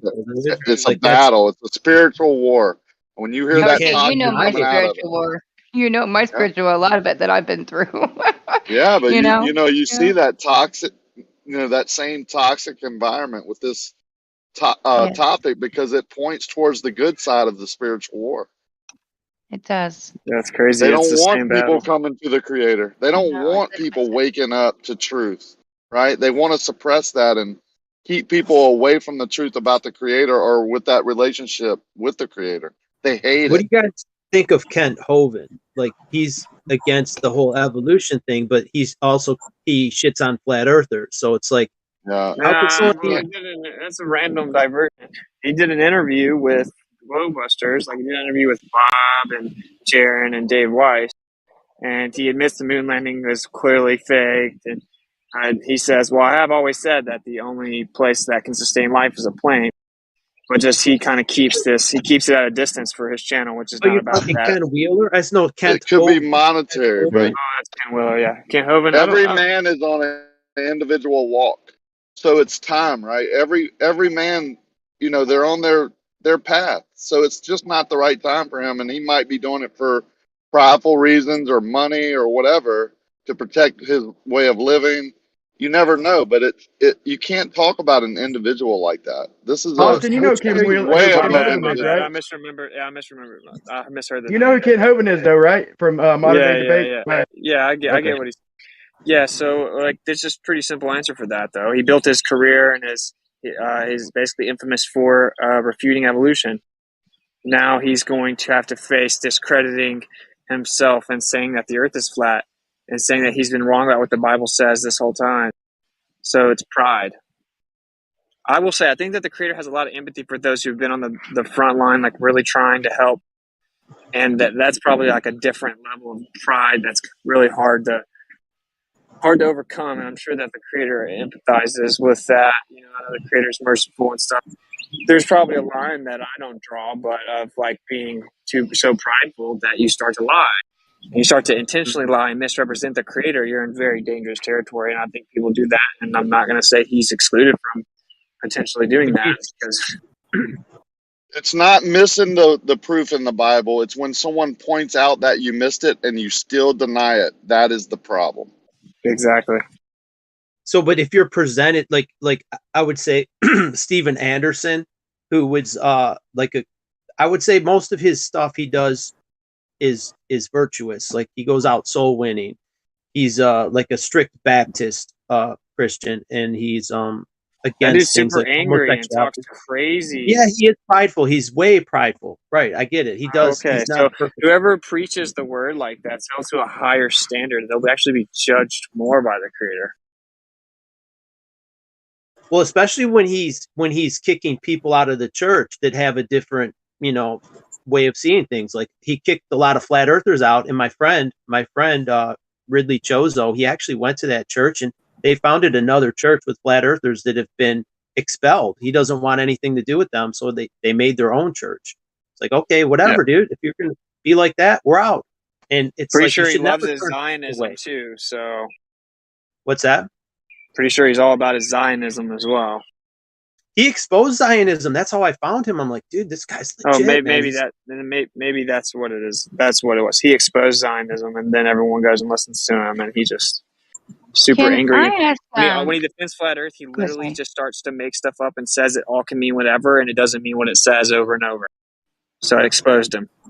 He's an arrogant, he's one of the most arrogant people that I've ever seen. So it's like, and I don't know if he's a shill. Like, it almost sounds like he is a shill, but he's out doing good deeds for the community. He's bringing people to Jesus. But on that one subject, he's very toxic. On the whole flat earth thing, he's unnecessarily toxic. If you guys don't mind, I'd like to ask Rakia and Wissa a question, but anybody's also welcome to answer. I just would love to hear from their perspective from my own growth. I used to go down the whole path of praying to Jesus Christ in the name of Jesus Christ, all those things. So when a relationship comes to God, I get very emotional. I'm still questioning, and I'm crying. I don't even know why I'm crying right now. What to do? Because I know there's a Creator, and He's made it. And I say He because I've been almost full programmed over the years in church and everything, dragged to go to church by my hair. I went through a down path, and I found a creator. I know there is one, and I have a very spiritual relationship, and I mean, it's all around me on a daily basis. And I have struggled, and through the struggles, I found this creator, very personal. However, I feel like the book, I don't know if I believe in a book anymore. I don't know if it's written by God. However, I also feel like I don't have to say his name. And I am confused, and I think the whole world could be confused, and it's okay, because a creator, a God, would have to know we're all being lied to and manipulated on every level, and even having to say a name is dividing us, and there's so many different religions and this and that. And I just know that my personal relationship and how strong it is, that it doesn't necessarily come from a book, it comes from my actual understanding of me and that creator. So do you guys feel Witsit and Rakia wrong, or should I be bending my knee? Sorry, I'm crying right now, and probably because I need to, and say Jesus Christ. I'm so confused by that right now in my life. Well, I would say that bending the knee is good. I mean, it's not like a requirement, and bowing the head is another tradition that is not anywhere in the scriptures, and it says you don't have to know the name. And I know there's power in the name, because if there's true faith and intention directed towards referencing the Messiah, then there's power there. You know, like I say Yahuwah and Yahusha now, but it's like either way, it's about the intention and a personal relationship. And when it comes to the Bible itself, it has been messed with. It's about being honest about, for one, even if it wasn't messed with, the KJV is huge. You think you're going to fully understand every single part of the KJV while you're living? No one will. Right. But it's not even that. It's like, it's even beyond that. It's even beyond that, because they've mistranslated things and taken things out. You're just supposed to accept that. But it is an instruction manual. Like, we have an instruction manual. So I think it's definitely valuable to read it. I mean, sure, you can go through life just trying to figure out how to install the, I don't know, TV, whatever you want to say. But you have an instruction manual on how to use it. It's just like the most tested, pure, true thing ever. It's the most historically, anthropologically valuable thing that exists, compilation that exists. It tells you not to eat crab. Then you go look at crab under a microscope. Okay. Now it says don't eat pork. Go look at pork and what the way that pigs behave and the way that their anatomy is. Oh, okay. Okay. It's making a lot of sense. It's like a very tried and true, irrefutable compilation that has to be misrepresented, straw man, changed, books taken out of, mistranslated over and over and over and over again, doctrines flooded everywhere, forcibly, boxed into different doctrines like the Trinity and all these things that actually it doesn't say. It doesn't even say these things. So it's like it's not about any of that. That's what I finally learned. That's the part that's heavy and exhausting. And it's like the creator does not want you to have to deal with like religion. He doesn't like religion. Yeah, just be yourself, Stacey. Be yourself. You know where you're going. You've got your personal relationship, and just try and keep to the simplicities of life. Don't get bogged down in all the confusion and that. Well, just rise above it like you usually do. Ask him. That's why when you ask me, go ahead. That's what I'm saying is you have to ask him. Like, there's a point where if you just choose to like try to remain willfully ignorant and ignorance is bliss, you're in dangerous territory too. Like, ask him if you actually want to know the answer. If you want to know his name, if you want to know what you can trust in the book, if you can trust the book, what parts of the book you can trust. If you want to know any of these questions, ask him. Actually ask him. Don't just like, oh, well, I just have to ask. Like, it's too hard to figure it out because that's willful. He took my answer. It's who you turn to in your doubt, right? It's where you turn to. Do you turn to drugs or alcohol or to Witsit or me, or do you turn to your creator, your relationship, and getting down on your knee? I personally feel more connected by doing that. If you don't, I don't bow my head a whole lot except during like blessings. But when I'm praying to God, I lift my hands up to the sky and lift my head up high. Yeah. Because that's where I think my creator is, and that's I feel more connected that way. But that's the individual part of it. As long as you're being honest and you're not denying what he's telling you directly, then your heart is pure, right? Like he knows your heart. He doesn't care, about all the other stuff and all this confusion, all this chaos, all these infinite speeds and distances, and that's just to take you away from that personal relationship. Very, very simple. Keep it simple, keep it simple, stupid, right? Like It's very simple. It's very direct. It's the easiest thing. It's not chaotic. It's not these huge distances. He's right there, right? He's right above you. He's, close. He wants to be close. He wants that questioning, right? I'm having these doubts. Please help me. Give me another sign, or help me through this situation. Not, oh, let me drink this bottle of whiskey, to forget about what I'm doubting, type of thing. It's who you turn to. Thank you, So guys. if you have a best friend, if you have a best friend that you love and trust and would never lie to, talk to the Creator like He's the best friend of all best friends. Yeah. And the Bible for me has never lied. The Bible has never lied to me. So why would I go to any other book? Like I find my truth in that word, and I go to it every subject in my life. I can go in there and it'll tell me the cold, harsh truth of what I'm doing wrong by the story of what other people have done wrong before me.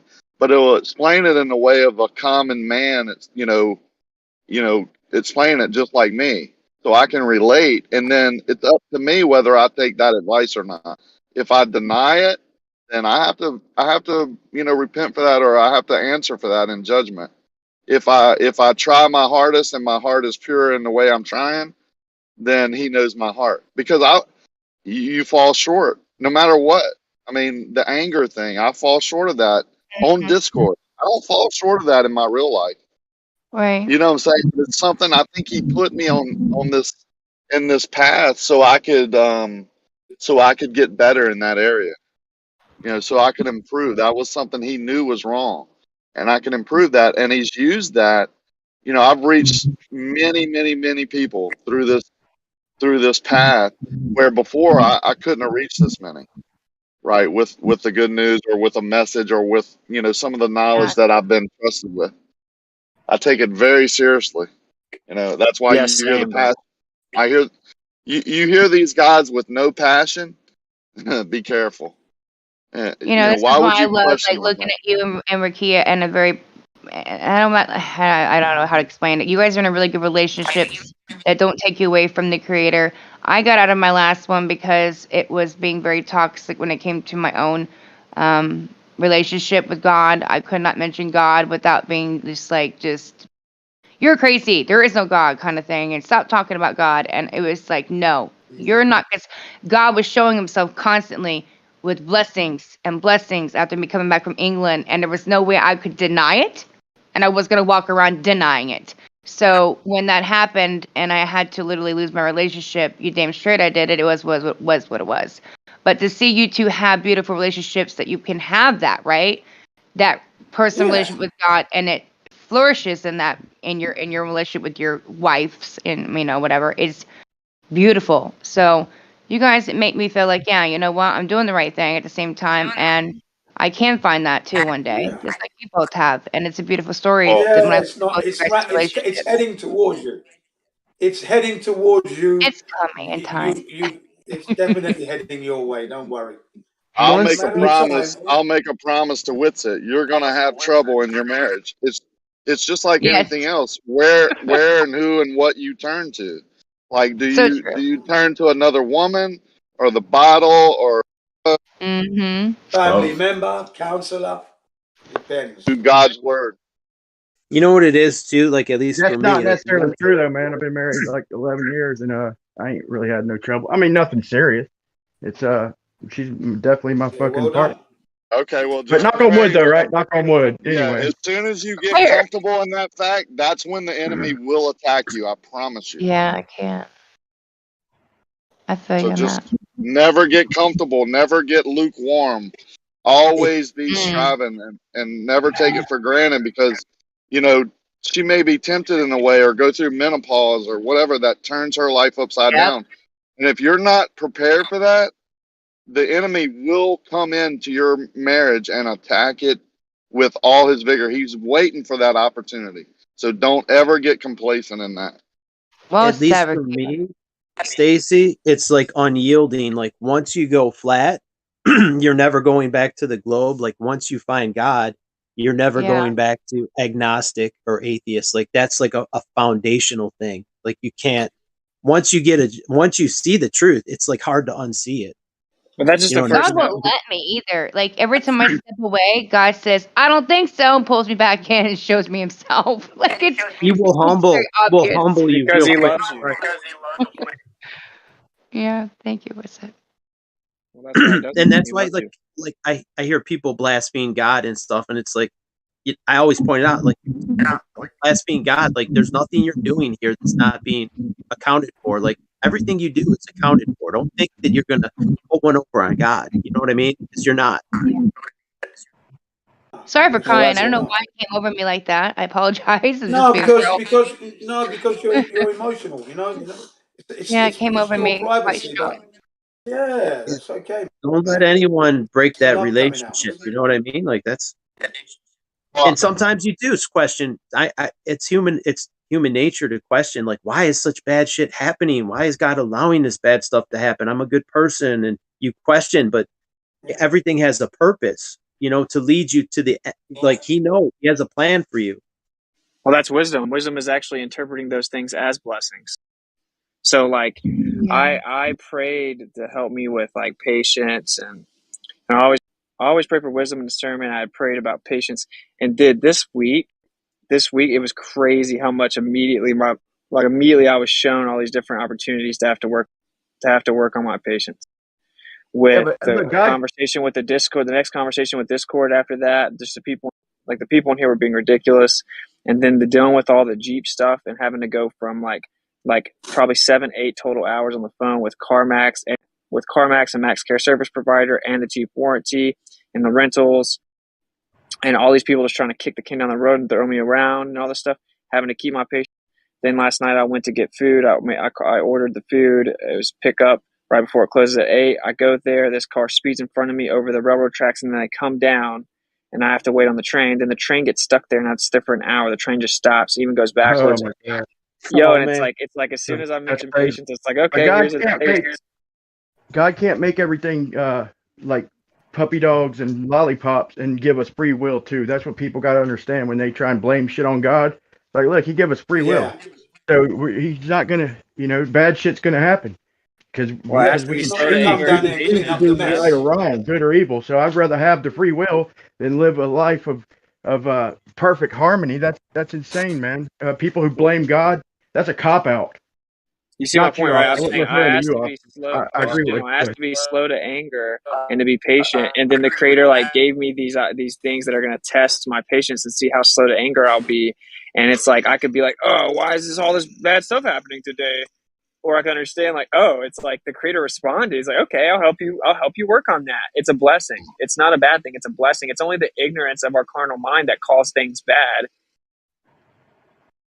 Hey, how close were you to making it? How close were you to making it before the train cut you off? Were you I was the first car. I was going to definitely make it, but this car sped in front of me from the left, cut me off, and went over the railroad, and I didn't make it. I was the front car sitting there, and then it got stuck there for an hour, and then I had to go to the restaurant 30 minutes after it closed.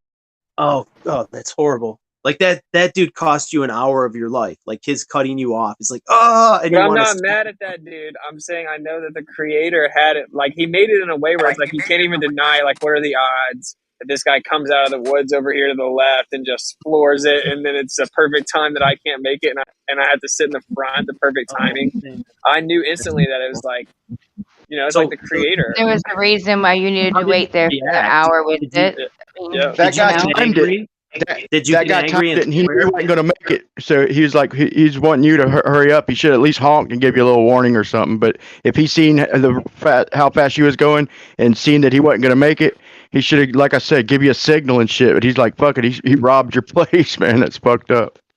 Well, it's like it's out of this campground. It's up a hill. It's like no one's going fast at all. It's like the fact that he did it was insane. In this situation, just doesn't make any sense. But it's like he risked his life too. He could have been hit by that train if he did such a crazy maneuver. And it's no, there was actually plenty of time. It's like oh, okay. We were fine. Yeah, it just now said that it was going to come down. I'm like, oh, and then he went in front and didn't really go too fast. Once he sped in front of me, then he didn't go too fast. And it's like I'm not going to just like floor it past here. We're actually in a car that's not mine right now because the Jeep's being worked on. So I was like cautious. But my point is the timing was where it's like I had to sit there, and I did get frustrated. Then I saw it going. I'm like, oh, it's going to take like 5 minutes. Okay, so I wasn't that frustrated. I'm like, it's going to take like 5 minutes. Maybe it's not a long train. Then it slowed. Then the train slows down. Then it stops. Then it goes backwards, dude. It goes backwards really slow. There's a whole point I had watched go in front of me. It was like scripted to test my patience, bro. It's just I'm just making a point. Yes, that is the word for it. And also, I don't think it's just patience. It's also, yes, for us to learn that patience, but it's God's plan. Every time I'm stuck at a traffic light, someone cuts me off, or I'm at a train, whatever, I go, okay. Even if I'm late to an appointment, I'm supposed to be. You know how many times I've seen, and that hasn't been that long ago, where I'm late and I realize that about 30 minutes after that, there was a car accident, massive car accident that I could have been involved in. I mean, you don't know what God is saving you from, and we're complaining that we're being stuck at a light. But in reality, it could be something worse, that God's like, oh, this is a blessing. We don't see the blessing, we're always bitching, you know? Pay attention. Maybe you're supposed to be praying at that point, or making, calling someone that might be in need, or who you meet in those time periods. Like you're late, but you run into this receptionist that, may need to talk to you or whatever. Believe me, everything has a purpose. There are no coincidences out there. If you get caught at a train or whatever, maybe you were, supposed to meet the guy next to you in the car behind you, or help someone, or, sit there in a quiet time and pray. I mean, that's how I believe everything is. The closer I get to that personal relationship, I almost feel like this life is not so necessarily my choice, even though I feel like there is free will. There's a lot of predetermined stuff that's happening in my life that's just supposed to happen. And I kind of start seeing that more and more. And I go, okay, God, I get it. I had an idea of what I was doing, but you say no. Okay. And it's, well, yeah. I go with it. He's got like a plan, right? But it's got a bunch of different little branches on it. Like you get to, like, there's a plan, but like you make decisions that are going to kind of alter how the plan plays out. You know what I'm saying? It's like you're not in control, but you are in control. Finances was a huge part for me. Sorry, go ahead. Finances. I used to think these people in the church, and like, my elders that were teaching me about finances, like, turn your finances over to God. I thought that was the most ridiculous thing ever. But until I did that, I just let go of my finances and said, look, I'm going to give. I'm going to, you've blessed me in this way, whether it's $10 extra or whatever, I'm going to buy a meal or what. Until I started doing things like that, I struggled financially for years. But for the past 25 years, when I've given up my finances, you can't imagine all the blessings that come to me and my family because of that. I mean, that's what really, proved that faith to me, was my 25 years ago when I gave up my finances, because that was very important to me. What do you mean give up your finances? What does that mean? Well, I always thought it was up to me, right? I always thought me, myself, and I had to do everything to provide. And no, it's your creator. It's God that provides for you, not you. And when you realize that and turn that over to him, look, no matter what, right? If you want me to be poor or rich, or if you want to bless me in this way, or I need $10,000, how can how can you provide for me? Until you turn it over and just pray about it, and not fear that you're not going to be provided for, then I don't think you receive as many blessings as you are, is provided for your life. That's what I'm doing right now, Rakia. I was out of work for a month and a half. I burned a fourth of my body enduring an injury recently. And I literally didn't know where the money's coming from. My rent, I got a red note at my door the other day saying you haven't paid any of your rent. No, I haven't paid anything because I was out of work for almost 2 months. And I've been giving it to God, saying, I'm not going to fear it. It will happen, and I'll figure it out. And I've already talked to people and said, it'll be fine. You'll gather the money. I'll be a little bit behind, but there's a reason for it all. And I'm not gonna sit here and struggle and live in stress, right? That, oh no, my bills aren't being paid.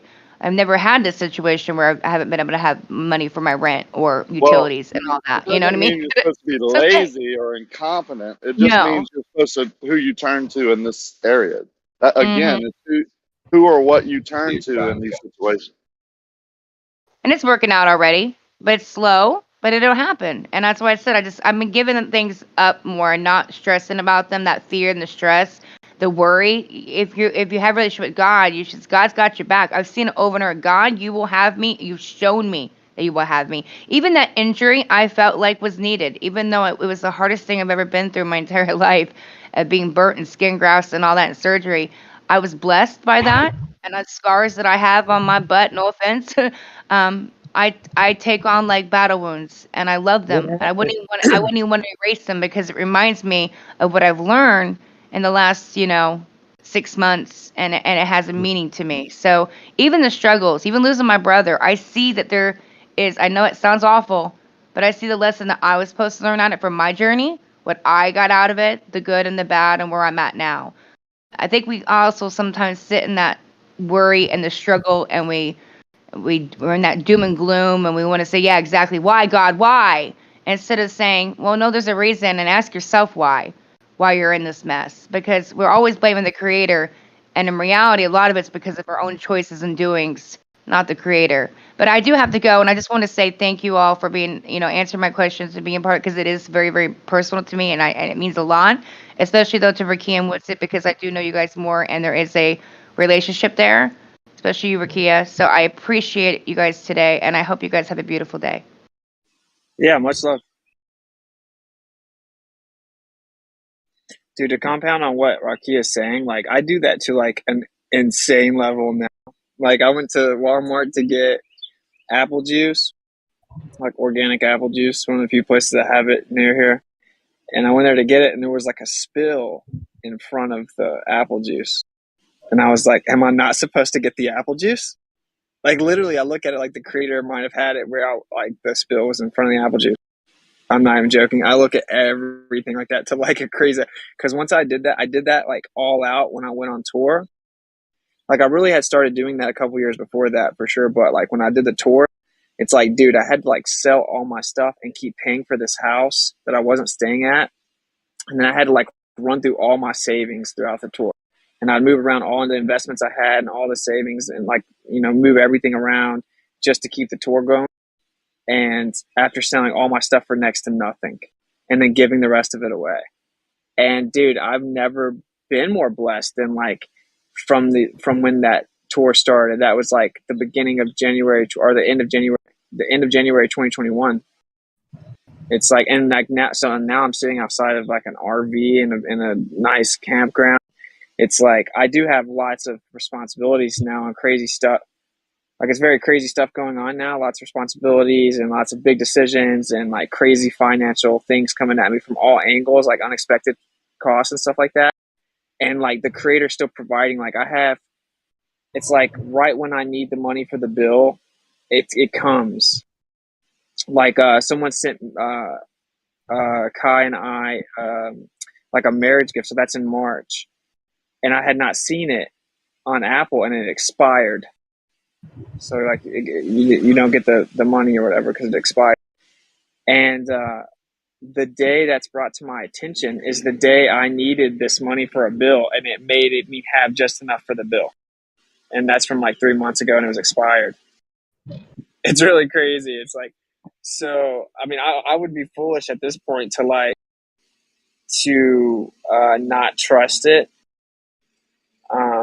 After all that, even with like the crazy stuff that's going on right now, it's like, I think we're supposed to be smart and work hard, but we're not supposed to like cling on to money. We're supposed to let go of it and accept it's like this like revolving door, and the creator is really in control. And like the less you just hold on to it, the more he can do with it. Yeah, you don't store your wealth in this world because it doesn't benefit you to be the wealthiest man at the cemetery if you're not good with God. Like, you ain't taking this possessions with you. This stuff stays here, this material stuff. So don't get caught up in that. You really store your wealth with, in heaven. Well, it actually just becomes more exciting too. Like, Chris is the one person that can really testify to this, but Chris saw it happen so many times. Like, it changed Chris's life. Like the way it would happen, the way we would need money after we scraped everything that we had. Chris and I both scraped everything we had to make the tour going so much. Like, how much that tour cost? I spent over 6 figures on the tour. And not like we were being frivolous. Like we were staying at places for free, parking the RV in parking lots in major cities for like days. Like, dude, it wasn't like because we were just frivolously spending money or something. Anyway, the point is that like last minute there would be something that pops up every single time, bro. Every time. It was insane. It became like a joke, like it became so normal, the synchronicities and the perfect timing of what we needed, that like we breezed through it. It's just like a joke, like inside joke between Chris, I, and the creator. So it was actually really cool. It's like experiencing that is beautiful. So you think that was a calling, like that why you felt compelled to go on a tour and spread this truth? Is that something that you think God put up? Is it, you know what, you need to do something about this. No one's doing anything. You need to step up. Like, is that how you felt? Well, I didn't take it as a no one is doing anything, but I 100% felt like led to go. I felt led to go out into the world, and I didn't know what that meant. And then I got this offer to go on tour, and it was with Nathan Thompson. Oh, I like Nathan. I know, that was crazy, bro. That was an insane thing. I was like, no way. I was like, no way, I'm going. And like I would pray, and it's like I felt like I was supposed to. I don't want to say the creator tricked me or anything, but like that's kind of how it feels. And I thought like, oh, you're supposed to always go to learn. I'm like, I could learn things, and maybe I'm supposed to show him some things, and this is bigger than I understand. But I felt before this, like, and it was no coincidental time, that I was supposed to like go out into the world. I just didn't know what that meant. And I kept getting pointed to the times that people did that in the scriptures. So anyway, I'm like, okay, I went out into the faith, and I'm like, we were supposed to go in this van with his dog, with Nathan Thompson, me, and a dog in a van, dude. And so I go there. I'm like, I can float my bills a little bit away from home. I can float my bills at the house for a little bit. So we'll see how it happens. And then it ends up an RV is introduced. They surprised me with an RV. And then Chris and I traveled the whole United States in that RV.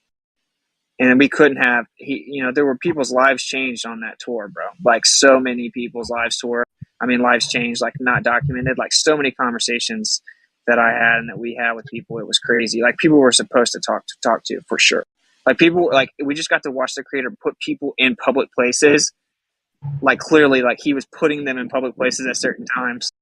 It was so crazy, bro. It was so awesome. But then I had to face the decision of selling all my stuff. Like literally, I let someone come in my house and buy all my stuff for like a crazy low price, for like a lump sum, like just like to buy almost everything, to buy as much as they wanted for a good price. So basically, just gave my stuff away. And then I have whatever wasn't purchased. I have like I have a storage unit I'm still paying for with some stuff in it, but none of the good stuff. Obviously, everything that was valuable. So anyway, and then I gave a ton of stuff away, and. Yeah, I don't know. I just felt awesome. It felt like there was this pressure. It felt like this pressure was off of me, and I don't know. A lot of people look at it, they're like, Austin just used this and moved people to go on vacation for a year. It didn't feel like a vacation at all. Like when we saw beautiful places, it was just like, oh man, we can keep going. It like recharged us to keep going. There was no point of it that felt like a vacation, and I went broke to do it, and I would do it like a million times in a row. What about your house where you were living? Were you renting it? Was it an apartment? What was that situation where you were staying at? Yeah, I was renting a house in Tennessee because I just keep paying for it while I wasn't living there. Oh man, you couldn't get someone to do like an Airbnb type thing, like rent it out. Like since all your possessions are out of there, like you maybe could have get them income. Well, okay, so once I've got all the possessions gone, I ended up getting out of because the lease went over the year and it just would start continuing month to month. So I did that just because I didn't know what I was going to do with my possessions or how long I was going to be on tour and stuff. I did that for a little bit, and then I was able to just end it. So it was no big deal. And I couldn't Airbnb to where it was at anyway. It was some little rural town in Tennessee. Like nobody would have rented it on Airbnb. What happened to Nathan, man? Is he still around? I don't know. The only time I hear from him, he like comments something really lame on my YouTube. But he still comments there. He's still alive and kicking. Yeah. I mean, I blocked him. Nathan's still around. I've seen him on the live stream a couple times. Really? He blocked Nathan Thompson.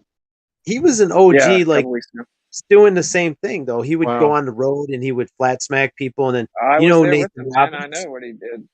You know Nathan Roberts, like he's a flat Earth Christian, and him and the two Nathans got together. So how did he fall off the tracks? Like what's wrong with Nathan Thompson? Like, I don't like to bash people or anything.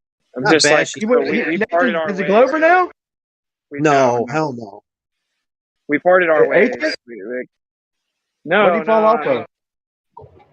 I'm not. I don't want to talk. I mean, all I know is he stole some stuff from me, and we went our own way. Shit! I'm sorry. I didn't know. I didn't mean to bring up a fucking. It doesn't matter. I mean, no, I'm fine with it. I just don't like to. It's over with. I tried to settle it behind the scenes. I ended up making a video, public addressing it, and then I've moved on. It's whatever. He hasn't really made anything since then. I told him he knows I still have stuff in the clip, if you will. He hasn't said anything. He hasn't tried to do anything, so it's fine. Like, I don't like beef.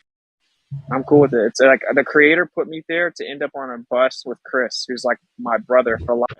Chris is like my brother for life, and we went around the whole U.S. and talked to hundreds of thousands of people.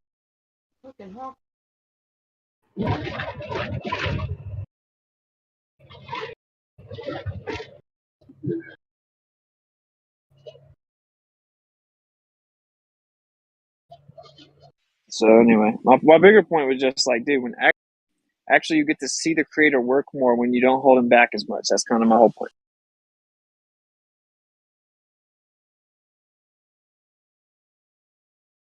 I think too, it's like a testing. It's testing your will. You're going to be faced with all these hardships, and if it's a temptation. When they depict like a little angel on one shoulder and the devil on the other. So it's like, do I sell out? I need this rent money. Do I sell out? Do I do something? Do I join a club like Freemasons? And people do. Like, a lot of people, unfortunately, sell out for the fame and fortune, the temporary wealth in this world, the material stuff. They want the bling bling. They want the nice car. They want a big house, and they do stuff that it's objectionable to God. Like, they're going to do things that they normally wouldn't do, but they did it for the money. Like all these celebrities that say they sold their soul to the devil, like Katy Perry. Allegedly she was raised Christian, and she said she sold out. She said she made a deal with the devil, and it's like, well, maybe she has the fame, but what good is that? Yeah, she had a record with all like Christian music on it. That was her first album. Yeah, she was just young and in a church, She was like young and in a church her whole life, so she just kind of went with the flow. You have to have a genuine personal decision you make. So I'm not judging her. I'm just saying, I mean, who knows? Like I would have said that I believed in the Bible when I didn't have a real serious relationship when I was young as well. But like, sorry for to make my point. I'll stop talking so much. But like, so we ended up getting in trouble in Key West for weed. And so like I had to do like 18 days in jail for weed that like wasn't even mine really. And anyway, so it was crazy. I was like really mad. I'm like, dude, I've done all this. I made all these sacrifices, and like I can't. I mean, dude, I can't. I just had to drop all this money. I dropped all this money on a lawyer. And anyway, so I get out of jail and I do a stream, a comeback stream, and they censored the stream in like less than 12 hours. And I'm like, bro, now I can't upload a video for 2 weeks. And I'm like, dude, there's no way I can even make money. I have to just get back. I'm like, this is over. That was my sign that the tour is over. I'm like, that's my sign that tour is over. This is literally not feasible. I'm out of here. So we were in Key West, which is a beautiful place. We went and played pickleball. And I find out right before we go play pickleball, it's like 6 a.m. and we looked at the sunrise. I'm like, oh man, when I found out they took my video down, and I was kind of being a baby, honestly. I'm like, so it's just, bro, forget it. I'm done with the tour. And I actually said that when I came out of jail too. And then Chris kind of talked me out of it. And so I'm sitting there and I go check my Cash App, and my Cash App has $777.00. And dude, it's a whole bunch of different transactions. Like I used a Cash App debit card, so $535, whatever it is. And then all kinds of different people sending me donation over the course of weeks. And it had $777 in it and 0 cents. And I was like, oh, I have to keep going. I knew it was him showing me I had to keep going. I knew it was a creator showing me how to keep going. He was going to take care of it. Is that a coincidence?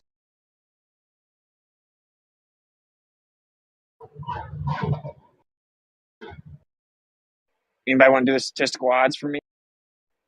The amount, like, I can go even try to go find it. I can try to go find it.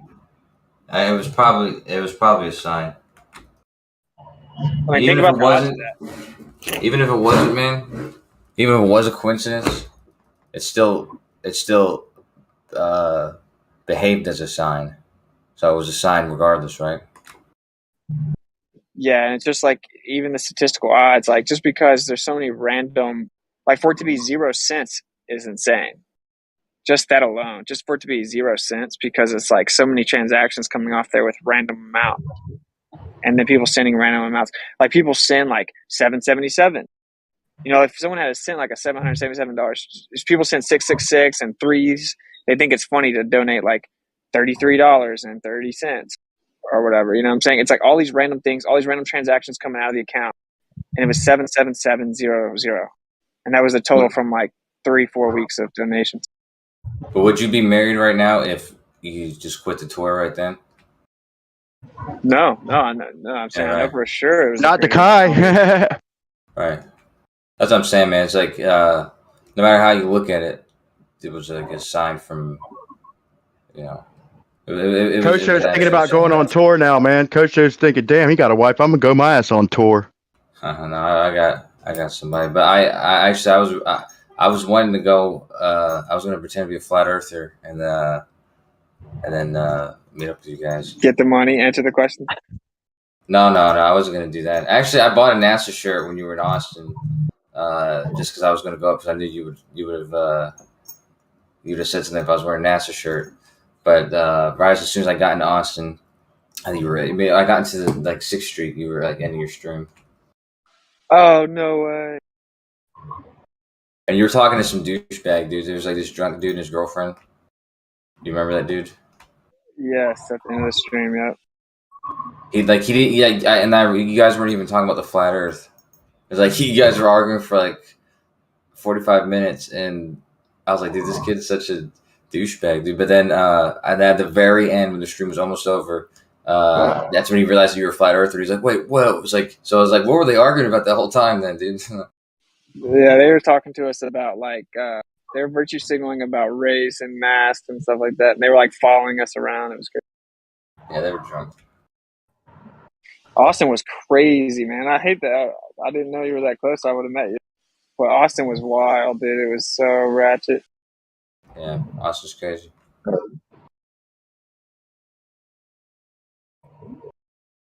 Yeah, there was this guy that does the like, can you hang on the bar for however long? I'm pretty sure that was in Austin. Yeah, so we had just huge crowds around us the whole time. I was looking at that. I was like, I could have done that shit and answered that question, but I wasn't gonna answer your question. Just too easy. And you could have done both at the same time. Make $200. I was gonna answer it wrong on purpose because I knew it was gonna be a dead giveaway. Yeah, like I had one person get me in New York City and then give me the money back and tell me it was a flat earther. And then I had a bunch of Glovers come and try to do it, and I could sniff them out so fast. It's so easy, yeah. Didn't who was that? Didn't fucking Tim what's his name? Osmond. Yeah, Tim Osmond. Didn't he right before you were in Austin, he came up to you. I forget where you were. In Colorado or something. Yeah, Salt Lake City. What was the dude who is like a gem panda? Oh, M Stone, the guy, yeah. Tried to get that's right. Dallas. Man, that was just like cringy, man. I don't know why he just got weird about it. He acted like he was gonna fight me or something. I'm like, dude, I'm not scared of you, bro. He's like the short little. He's exactly what I pictured. You know, like sometimes you hear someone's voice and you see their face, and you're like, "Wow, that is not what I thought you would look like." He's exactly what I thought he looked like. He did the same thing at the Flat Earth conference, though. Like he almost got like he was like trying to get in a fight with Nathan Thompson and Flat Earth Fokker. Yeah, I didn't even know these people's names until like people told me after the fact. I didn't know who they were.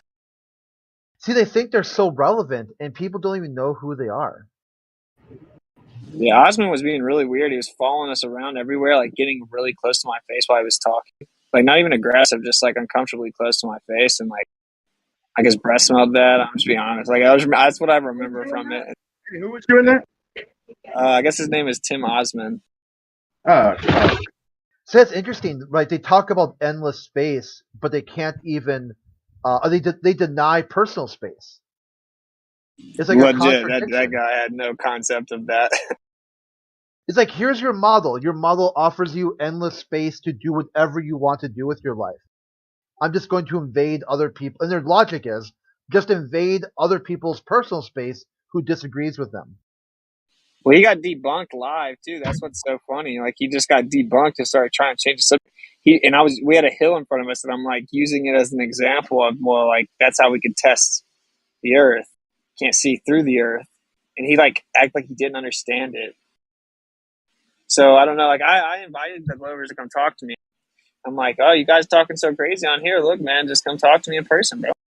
And a couple did. Like I had one dude in Houston. Texas had 2 people. One it was crazy. It all happened like back to back. It's like they were sent out, or I guess once they saw one person do it, they got the confidence to do it. I don't know. But anyway, like in Houston, this guy came with his mom. I don't know if anyone saw that, but he literally this like he's easily like 50, 40, 50. He came with his mom and was trying, and like I watched all my stuff and was trying to act like we were dumb and was just getting smoked, and it was crazy. His mom was so embarrassed. He was getting so mad. That was the weirdest one for sure. Carly and I laughed. So there was just some dude with his mom that came to us in Houston. Oh, you know what his name was? No. I wonder if we know that dude, man. I gotta watch that stream then. Yeah, it's crazy. It's the same stream where the police try to shut me down. The same stream where the police tried to shut me down, and then I just wouldn't back down. They went and talked for a while in the corner, and then we went and like basically talked to him about the Earth. They were like asking questions about it. And they were saying like, I like this guy. They ended up being cool. It was like the group cop victory of the tour. And then, which happened a few times. It happened at the White House. It happened at the NBA Finals. But a lot of it wasn't documented. Like the NBA Finals, it was so hard to get service because there were like 65,000 people outside alone. So your service. NBA Finals. Oh, yeah. Yeah. There were like 65,000 people outside at the watch party, so you couldn't really get good service. Wait, was that when you were in Ohio? Milwaukee. Yeah, you were outside of a football game, and then that's when the cops were fucking with you. The undercover cops were like they were wearing jerseys. Oh, that was Cleveland, Ohio. That was crazy. That dude grabbed my arm, bro, and never gave me his pass. Hey, no, Derek is flat. That shit was funny, dude. Well, no, it's like even Jim said, because we had that on Jim's show, and he even said, he's like, yeah, you definitely won that exchange, because I mean those dudes backed down completely. When you started like telling them the laws, they didn't even know the laws. I know most of them don't, man. Like they tried to shut me down in Seattle. Same thing. They come up and say you can't use that here. That's against the law. And then I say, no, I looked up the law. It doesn't say that. And then they don't even know what to say because they just made it up. It's really wild. And so in Seattle, they had to stand down as well. Austin, don't it seem like when you're out? Oh, sorry, go ahead. Oh, I would say that was my mentality at Rushmore. Everywhere else had been like that. Every cop is ignorant and uninformed. And actually, that cop was this too. I have under his own words in the body cam. He thought I was right about the law. Super funny. But so it's like I had read it and it said something else. And I guess at the very bottom, it says something different than I saw. But I just kind of assumed like, you don't know what you're talking about, because you never do. You guys never do. And then I can actually prove that. So in civil case, he's going to get exposed for lying. And he said that it wasn't a decibel limit, but he says under his on his own body cam with the U.S. Attorney's Office that he thought that he couldn't get me for the speaker because he didn't have a decimeter. Really funny, bro. Hey, when you're flat smacking, don't it seem like sometimes there's some people, no matter what you show them, even you could lie, and he could flat out lie and just bullshit, something they could never prove, and show them something and say like NASA just came out and admitted this. Just show them some bullshit that they'd have to really spend some time and look up. And no matter what you tell them, they're not going to believe it no matter what. And then there's a certain people, you could give them some of the lamer type of facts, or that's the part they'll hear that doesn't really prove nothing, just a little, head scratchers. And they're just prone. They want more. They want more. You can tell people who want to know the truth. Didn't you just say you would make up a lie and they wouldn't believe you? No, I'm just saying, like, if you showed them a video of a fucking dude in a suit representing NASA or something, saying that they fucking, dude, they just came out, fucking, dude, this was yesterday. They just came out and admitted that fucking the moon, or just anything. You know what I'm saying? I'm just using it as a hypothetical, as an example. Like, no matter what the fuck you tell some people, they're scared, dude. It's weird. They're just scared. I'm not talking about you, Coach. So you're not scared to dive into the debate, but some people are just. They'll just literally close their ears, put their hands over their ears, and like run off. It's weird. Some people they want more truth. What I found out though is like most people when they hear about the Antarctic Treaty, so they bring up we can go around the world. You're like, we can go east to west on the flat Earth too. North to south would prove it, but you actually can't privately explore. There's something called the Antarctic Treaty. You have to be approved to go there, and every country in the world is in agreement to it. Every major world superpower, and it was signed within 1 year of the founding of NASA. They don't know that. They're like, what? I'll admit that is kind of weird. The normal person admits that the Antarctic Treaty is an inconvenient coincidence at best. Actually, what I didn't know until recently, like there's like the updated part.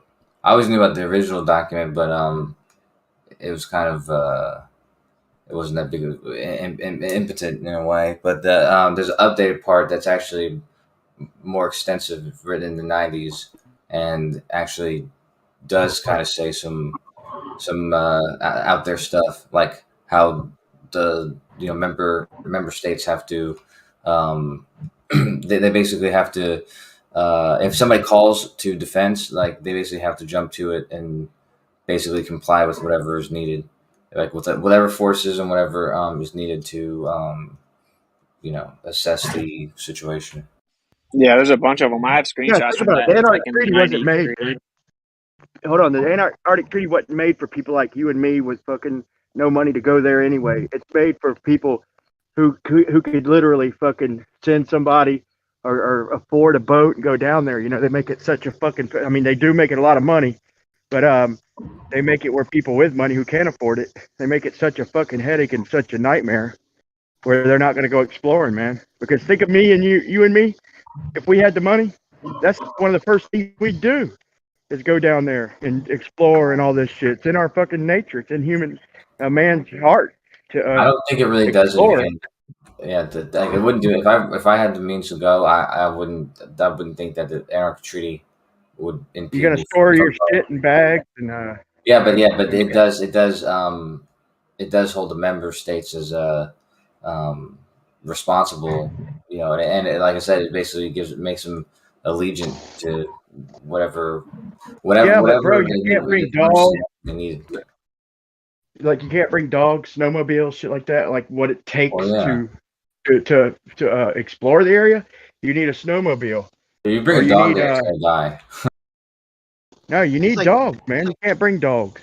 It's like everything below the 60th also, which is even crazier. That's like a whole third of the southern part of that globe is completely off. Other than commercial whaling, they just let commercial whaling, and they lie about it too. Like it's not commercial whaling. They just put science on the side of the boat, and now it's not commercial whaling anymore. Bro, just the fact that you can't bring a snowmobile or a dog would be enough to deter me. Like, what are you gonna do? Go walking? Just go hiking across a continent or whatever the fuck it is. That's absurd, man. That's all it took to keep people with money out, man. I guess a couple people have claimed they did it. I don't believe them. One thing we know is if it is the rim, then it's gonna keep getting darker the further out you go and colder, and that makes me think like when they in that documentary, the broadcaster and Admiral Byrd, they're talking about hunkering down for 9 months, and the broadcaster said, he made the comment of 9 months of a sunless Antarctic winter, So 9 months without sun, that would have to be a spot even farther in where the sun only hit for 3 months. But that's just me throwing that out there. I can't prove it, but that's what we would expect, though, ain't it? We would expect it the further away from everything you got, the longer it would stay dark. Yeah. Then this dude who supposedly walked across the continent, he didn't. It's just one small part that he walked across. And then when they interview him, he goes on the Joe Rogan show and just shit talks flat Earth. Like, dude, you did something the first ever. You were like supposedly the first ever you did this. What do you want to talk about? He wants to talk about flat Earth. Did he really bring up the flat Earth? Yeah, a full nuclear. He talked for like 45 minutes, like 30 something minutes. Are you talking about the crippled guy? No, the dude who just did it recently, or the last couple of years. Wait a minute. Did he also go to the space station? No. Okay. There's a cool dude. He makes video games. What's his fucking name? I forget his name, but he's been to both poles and he's been to the ISS. And his dad was an astronaut too. I forget what his name is though. Damn it. And dude, and here in Austin, this is from fucking like 5 years ago. He actually debated a flat earther on the rock station here, KLBJ. Yeah, Colin O'Brady is a. I already didn't believe it. Oh, so it's true. It's true shit, dude. When you said that he been to the South Pole and the North Pole, I was thinking, yeah, he's one of so maybe. And then you said he went to, and he also been to the ISS. Yeah, I was like, dude, no shit, dude. He did that GIF that you guys have where there's like a dude doing a magic trick and he's got a card. Oh yeah, Richard Garrett. Yeah. Yeah. Okay. Yeah. He's also got a scar, a 16-inch scar. He underwent optional, life-threatening, like dangerous surgery because of something that they found. Wait, you know what else? I think he's also been to the Mariana Trench. And his dad happened to be Mariana Trench. Oh, you're talking about. Yeah, Richard, Lord British. Say what? He's like Lord. Used to play a character called Lord British for Ultima games. Hey, Kosho, I'm still waiting, and there might be this. I'm not asking for a gotcha. Is there a picture of because we'd have to be able to film every one of them, at least somewhere on Earth, because they have to slow down for the approach. So let's say whatever Dragon capsule or whatever the fuck it is, it has to carefully approach the ISS and. What? Say again. What are you talking about? There's some in Andrews down there playing tiddlywinks, trying to get it. Whatever, Doc. No, wait. So it's got to, give a slow approach, right? So, so you're gonna see it, a couple times. If it's passing you, you're gonna probably see it 2 or 3 times. What are you talking about? I want to, you know how they film transits and shit, and they film I was actually just looking at that, man. I wanted to see if, because when I asked for this, people sent me like up close, like supposedly out from space or from the ISS, but I want to see like I want to see the capsule, even if you can't make it out too good, just a flash of light or the reflection. I want to, can you show me a recording of something approaching the ISS and docking with it or close to it? What's your like close? You don't have to give me your exact coordinates, but what's some pretty close coordinates where you are at? Jacksonville, Florida, man. Well, what'd you say? It's 80. I believe it's 80. 80. No, it's 30. Wait, it's 30. 88. I think. Hold on, let me look. All right. I think I know that. I fucking talk about it all the time. 3088. Wait. Let me make sure. Probably about at sea level, right? Okay, it's going to be 45.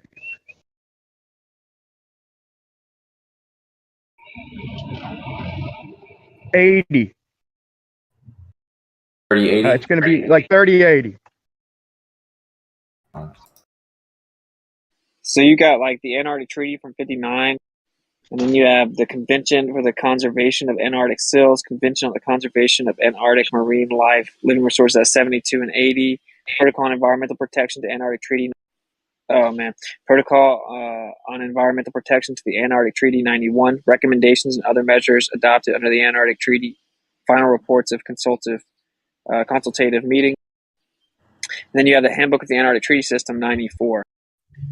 And yeah, look, you just read through it. I mean, dude, it says you have to cooperate with the monitoring program. Of course, once you're already approved, there has to be like an approved guide for all visitors. It's ridiculous what all it says. I mean, like it says you have to literally work with the monitoring program. Yeah, so you're not just going where you want to go, man. The one from the 90s, I think, is the craziest one.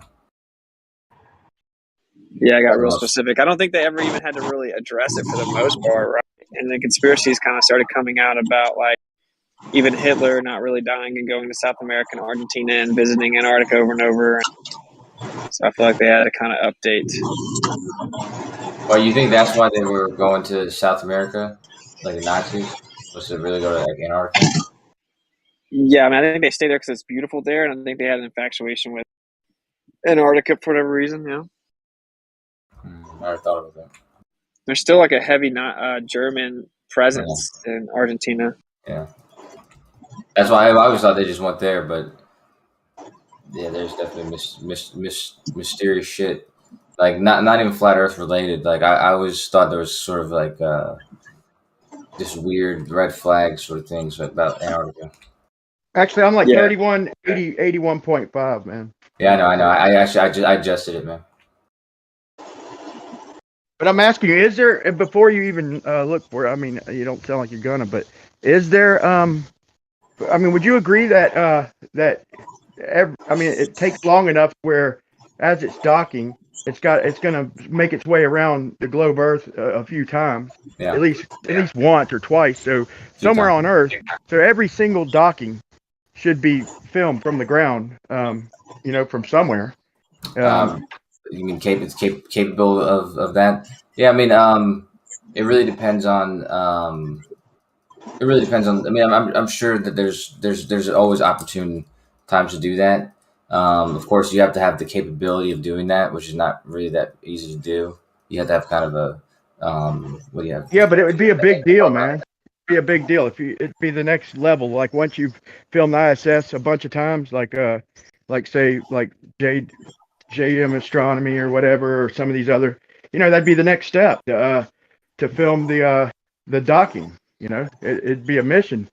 It should be out there, and maybe it is. But every time I ask for it, at first they said that that how would you'd see it? But look, they say it. They're slow on the approach. It would it would be seen in a lot of places, really. Are you south of every Jacksonville? launch?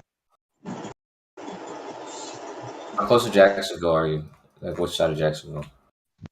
You mean downtown Jacksonville? No, just like, are you north of the city or south, or where are you? No, I'm in the city. Okay.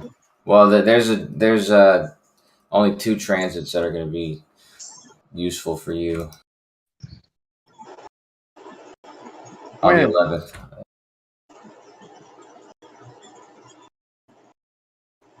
But yeah, if you don't have equatorial mount, then it's not gonna be an easy thing to try and do with. I've got tripods and a pretty good experience, but yeah, I don't, you get better. The more you film and zoom, the better you get.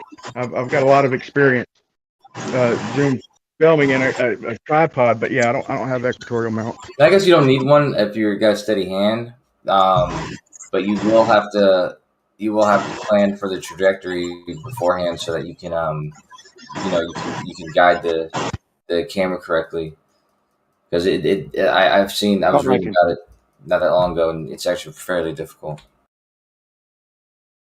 Yeah, but we could see the ISS, the light shining from it with the naked eye, can't we?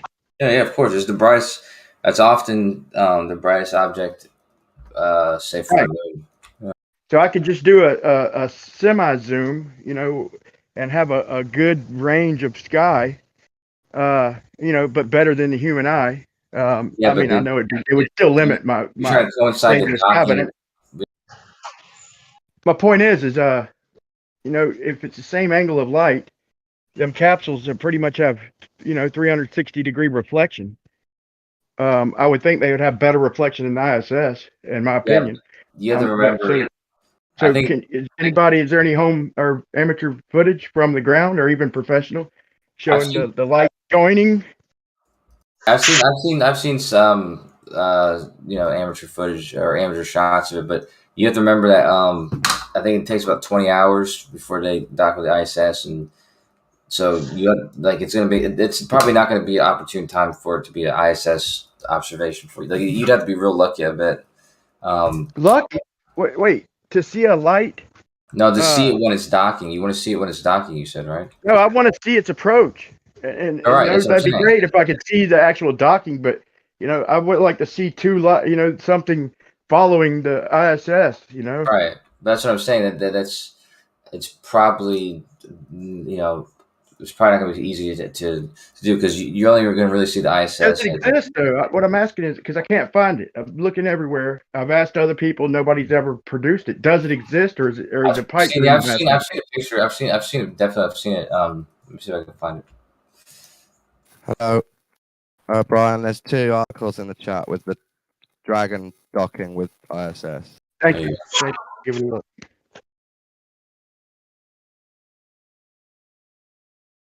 And he means a Dragon capsule, not like an actual dragon. Yeah. Oh, that would be kind of cooler. This just looks like a little blurry blob attached to the back of the ISS. For me, I've no idea if this is normally a part of the ISS or it's a new thing, but it's claimed to be docking. That's actually a pretty good shot. I wonder, that'd be awesome if you could actually get it on its approach, you know? Yeah, but you know what you're gonna do is just have a couple of pixels of light next to it, and then it blurs down and attaches itself.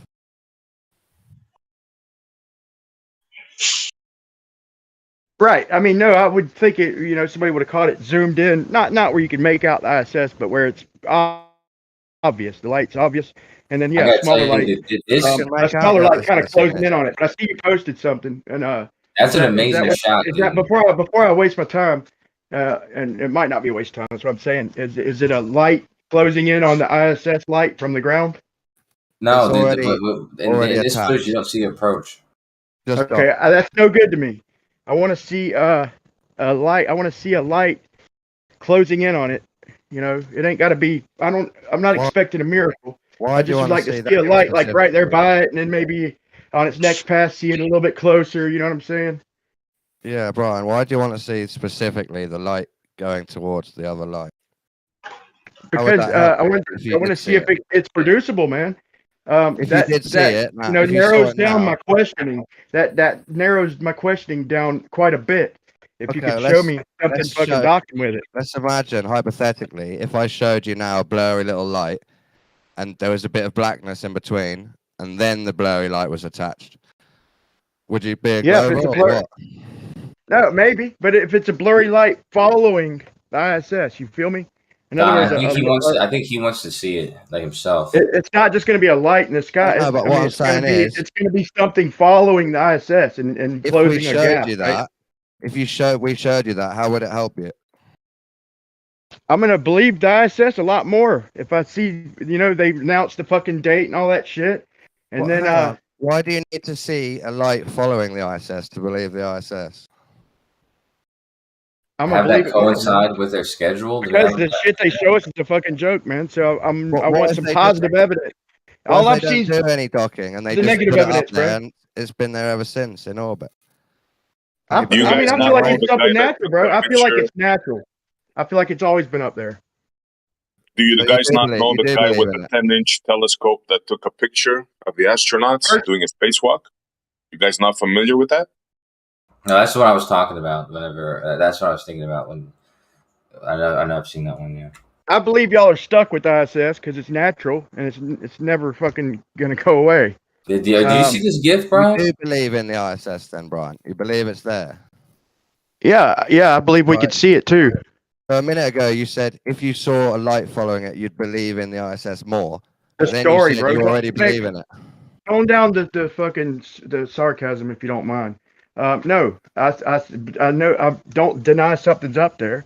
Okay, and it looks even like that shape. You know, I'm not 100% sure about it because of the shit they show us. Well, like what somebody, sort of what do you like when they show shit inside the ISS? They show a stuffed animal fucking materializing and shit. That's horse Yeah, I shit. know. I don't believe in all that either, but I don't need to see the docking to believe the ISS is there because I can see that's not natural. Some humans or aliens How do you know? must have put that in orbit because it looks Look like at Saturn. Saturn looks fucking weird.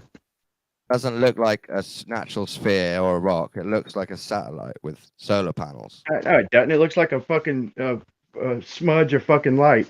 A smudge of light. I think you're being a bit harsh on the image. The best one I've ever seen is enhanced.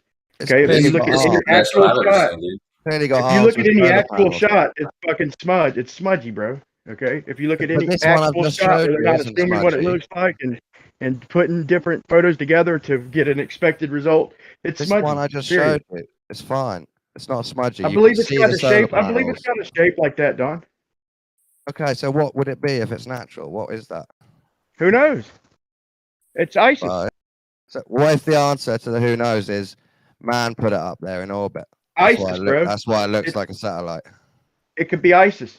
The thing that they fucking the Vedas fucking described with they describe it with the fucking the god with the wing like arms that turn into wings stretched out and fucking. Okay, I mean, so if I showed you a light following it and said this is docking, wouldn't you just say that's ISIS's spirit guide following it? That's funny, Right? man. No, that would help, man. That would help your story a whole lot, man. It would really, really. Well, why couldn't My there just story, be I don't something need the up there, docking. Ryan? I'm happy with it already. So Don, it would huge. be necessary. Don, it would be necessary. Okay, if what they're saying is happening, it would be necessarily visible on Earth, no matter what. Every launch, maybe not from everywhere, but everywhere where we could see the ISS and get the light shining off of it.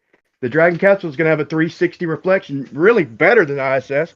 But since it's smaller, you know, I'll concede it'd probably be a smaller light and a pinpoint of light, but still, nonetheless, it'd be necessary. And I've never seen it. And I'm not saying it doesn't exist. I'm saying I'd like to see it.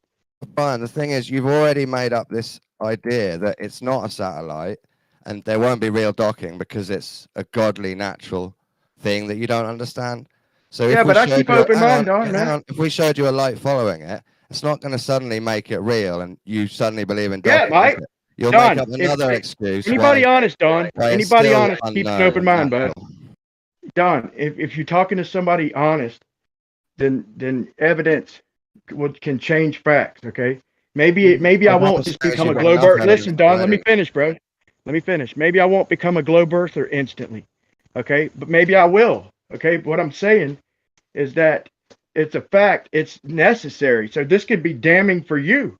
If you can't produce it, that means nobody's done it, and it's necessary. It's a necessary thing to happen, bro. For them to get oxygen and food and shit, and something's got to dock with it, bro. And it would necessarily be seen somewhere on Earth, you know, a few times. I just showed you a docking that was necessarily seen.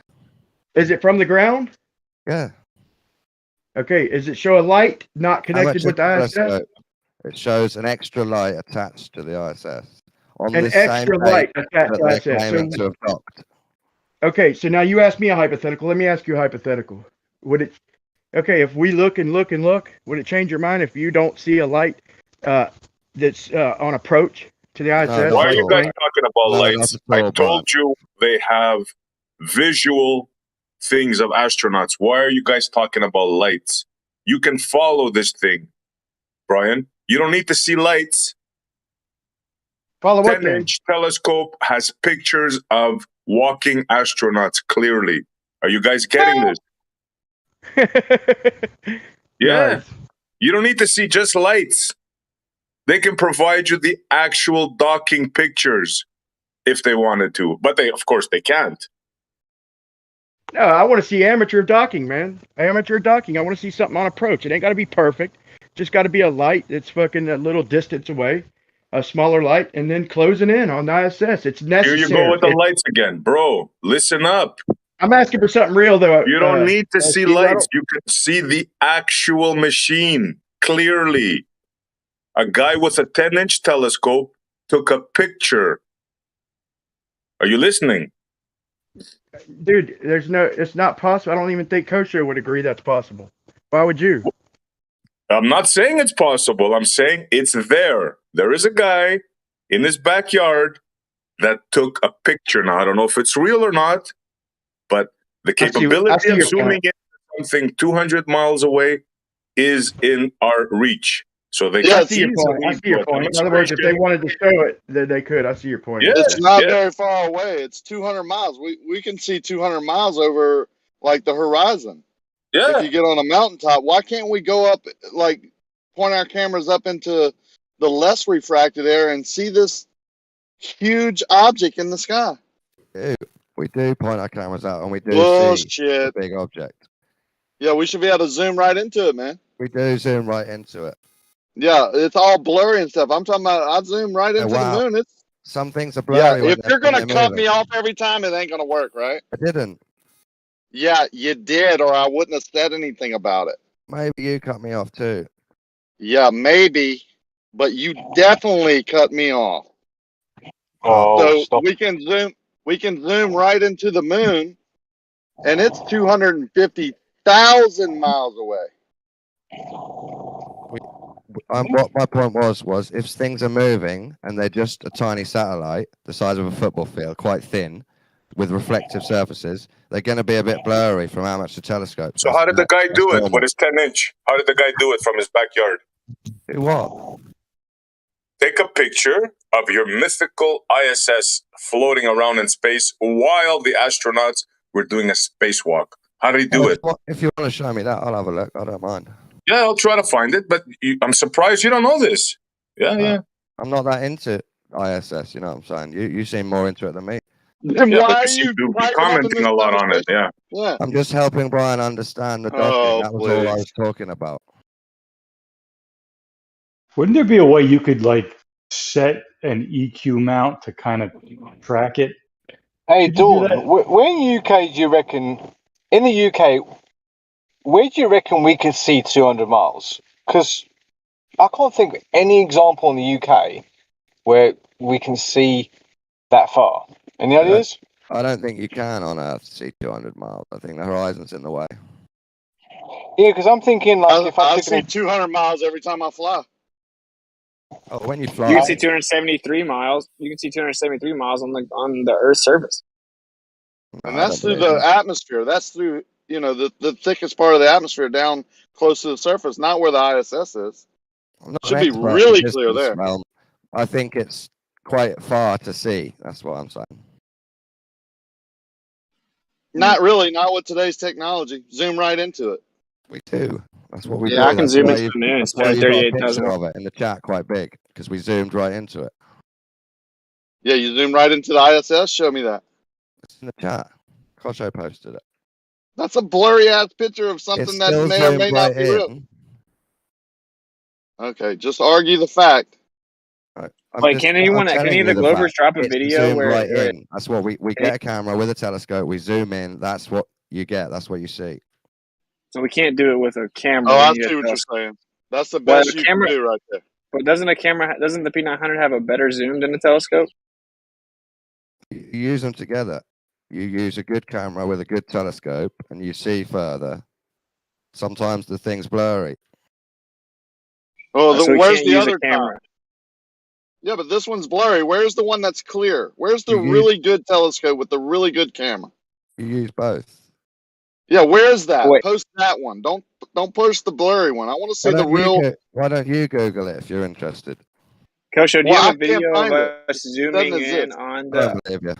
Can we Check get an what I actual video of posted, us guys. zooming in?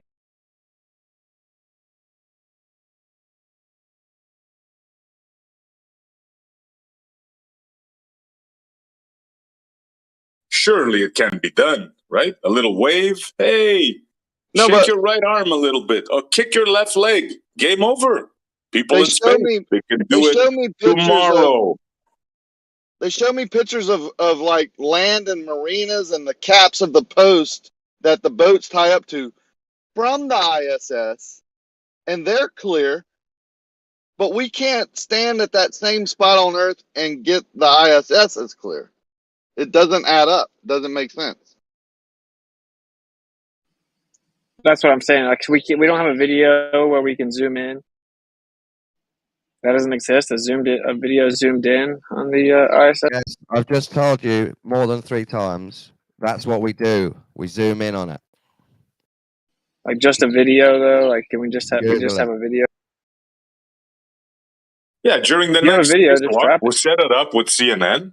Have the astronaut wave. Tell them to, a certain way. Move your left leg 3 times and your right arm. Say hello. We say hello back. Game over. I thought you told me that someone had that from their backyard and you were looking for it now. Yeah, I said an amateur did it. Yeah, that's not what I just said now, though, did I? Looking. So if I buy an equatorial, You never seen that picture? You guys never heard of that picture? Seriously? You're the one claiming it. Can you provide it? You never heard of that. You never heard of that. As I said before, I'm not interested in the ISS. You seem more interested in it than me. Yeah. Do you agree that if the ISS is not what they told us, then they would lose all credibility as a source? Yes, that would blow the lid for me. Yeah. So, like, how do we see it? Like, how do we see if it's traveling like 3,000 miles and we see it in the sky for 5 minutes? It should be going super fast, right? I mean, they should be crossing. Like, we should be able to see it across the whole U.S. in a handful of minutes if it's going that fast. Why don't we ever actually see that? We never see that. We never see no. If the ISS is in my view for 5 minutes, you know how far it would have had to travel? You think I can see the ISS from thousands of miles away? I'm saying if you bought a telescope and a camera, you could also zoom in on it and take some video. You can see it with the naked eye for like 5 minutes. That's what I'm talking about. So you would agree that if you can see it with the naked eye, it's possible to see it with a telescope and a camera. Oh, I guess you're not understanding. Use the zoom function and zoom in on it, right? I guess you're not understanding. I'll say it again. So if I can see the quote unquote ISS with the naked eye for like 5 minutes in the sky, it would have to travel a long distance if it's really what they said it is. And how can I still see it with the naked eye from thousands of miles away in the sky for 5 miles per hour is very fast. Well, it's very fast, so how can I see it? Yeah, that's what I'm saying. How can I see it for 5 minutes with the naked eye? You think you can see an object traveling 5 times the speed of a bullet? Really? Wow, here we go. 24 times for 5 minutes. For 5 minutes. How far it's going to go in 5 minutes. Can any other Globers tell me how far the ISS would go in 5 minutes? Traveling at 17,500 miles an hour. Sorry, Don, I posted a picture of the ISS from a 14-inch telescope, a badass motherfucking telescope, and it's a little dot, bro. Them pictures they're showing are fucking enhanced shit from, they're kind of enhanced to meet expectations to the best of their ability. But you know that telescopes, all it does is, we're not reaching out, seeing further. It's just enlarging what's already there. So you look at this big ass telescope, I showed a picture of it, and look at the little teeny fucking dot that it fucking gets when he zooms in on the bitch. It's fucking, dude, what they're showing us is fucking enhanced shit. Yeah, well, I did the math in my head super fast. It's like 1,500 miles. So can the Globers... I'm just going to answer this, Witzer. I don't know if this image is the best you could do with that telescope, but I believe you can zoom in more than that with the right telescope and camera on the ISS. But would you accept the fact that what point decapitates the ISS, dude? Have you guys heard of the spy satellite that they put up in the 80s? If you haven't, let me give you a little rundown. They were bragging in the 80s that they have a satellite in space that if you put a penny on the sidewalk of any street in the United States or anywhere for that matter, they can tell you the year of the penny. Are you guys tracking? Yeah, it's not true, though. It's not true. Most people think that, though. Most people think there's satellites that can read license plates and shit from the bullshit they've told us. Yeah, whether it's true or not, it doesn't matter. We're going in their paradigm and their fantasy. They claim they have this satellite, right? Now they tell us on reverse, we can't put a camera and zoom into the ISS. I mean, it's sheer nonsense. No. You do realize that I've already sheer told you. nonsense. This is now the 5th time I'm going to tell you. We can zoom in with a camera on the ISS. That's why the images are available on Google. Okay, so then we should do a little experiment and end it, right? We can do it. We have, with zero money, just all it takes is organization. Get CNN, get the camera, zoom in, have an astronaut on the window, wave to us, flash a sign, whatever, and it's you over. told me they already did this, and you were looking or for it's it. even easier than that. We should, if we have like a timed spacewalk and we can see the ISS. So if there's a spacewalk going on, we can zoom in on the ISS and watch the this already spacewalk. happened, and he had the footage, but he still hasn't provided it yet for some reason. Listen, dude, stop playing your games, okay? Stop playing your little games, your little NASA fanboy. Whether they're a picture that exists or not is not the question. The question is what I just said, the little experiment that can prove this. Now, if you don't understand that, that's your problem. Let's get on CNN and prove Earth's a globe or prove the ISS is real. I judge by the best amateur shit. I judge everything I see. Yeah, we need auto believers like you, Don. That's what we need. That's what the world needs, more Dons. Anything. That's silly. I believe in the best amateur shit is what I see, and the very best amateur shit, like with these 10 and 14-inch telescopes, is what I believe. And pretty much what you see from there is fucking bullshit, and for the most part, not completely, but well, okay. all we see is a little dot of light. Everything they show us, man, is fucking enhanced, enlarged. It's all enhanced, man. Fucking what we really see is a dot of light, bro. It's just a dot of light. We can't see people or capsules, but we should see another dot of light. Do amateur footage approaching, closing the gap on the fucking thing, and I can't find it. I'm just asking for it. Why? Dude, my point refutes the whole thing. Why do Planet not absorb this? I don't understand. Say it again, Austin. I wasn't listening, man. Say your point again, Austin. I didn't hear it. How do you see the ISS with the naked eye for 5 to 7 minutes? It would have to travel. It would travel majority of the way across the United States in that time. So. Yeah, I brought that point up a million times, man. They fucking. It's a view. It does exceed the viewing radius. Does exceed the Earth curve itself. But they're going to use refraction and shit. But it's not visible. Here's another thing, Kosho. It's not visible on the fucking horizon. You can't see it until it's like it's kind of like a plane. It comes into sight like 30 degrees or whatever degrees. So that's not the point. Let them respond to the other point. Yeah, I will. But I'm building on that point real quick, Austin. I'm building on that point. The point is if we're seeing it for 7 minutes and we're seeing it go almost 2,200 miles, then and we're fucking only seeing it 30 degrees to 30 degrees. That makes that's fucking even more of a killer. The fact that it's one thing if it went 2,200 miles from horizon to horizon, that's pushing Earth's curved limits. But the fact of the matter is we're only seeing it at 30 degrees to 30 degrees, and it's going 2,200 miles. That kills their math. And if you could see it going, destroys their math. If you could see it going horizon to horizon, I think that'd be about 2,500 miles. That it would travel across. You think you can see a speeding bullet traveling 10 times the speed? You think you can see a speeding bullet? You're delusional. It's not a speeding bullet. Yeah, it's faster than a speeding bullet, like 8 times faster. That's right. That's right. So you think that you can see it? That's remarkable. No, Kosher disagrees. Horizon, it'd be 2,500 miles. So, but it's 30 degrees to 30 degrees, Kosher. So yeah, no, I know exactly. That's what I'm saying. I'm talking about 0 degrees to 0 degrees. But yeah, you're right. So I'm trying to estimate what the length is on. Hey, I filmed the ISS last summer. You can hear in my video. You know what I said in the video? What thing that struck me? I said, there's no freaking way this thing is traveling at 17,500. You hear me saying that out loud to myself. Yeah, but there's no freaking way. Did you think about it, though? Obviously. Yeah, think about it. Think about you seeing a bullet travel, and then think about increasing that speed 8 times. Think about it. Moving across the sky. Thinking about it is what blew my mind, right? I mean, thinking about it is like what made me think that that's not possible. Yeah, that's right. If you're in the ISS and you're looking at as far as you can see about 1,300 miles.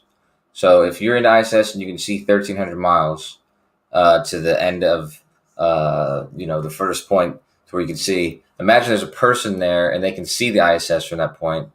So that says that they could see it, from about 1,300 miles. So they could. So I guess about 1,300 miles. How long would it take a bullet? So 5 minutes debunks it. Faster So, than it normally does to travel. 17,500 miles per hour, or roughly 5 miles per second. It's like 4.83, 5 miles for easy.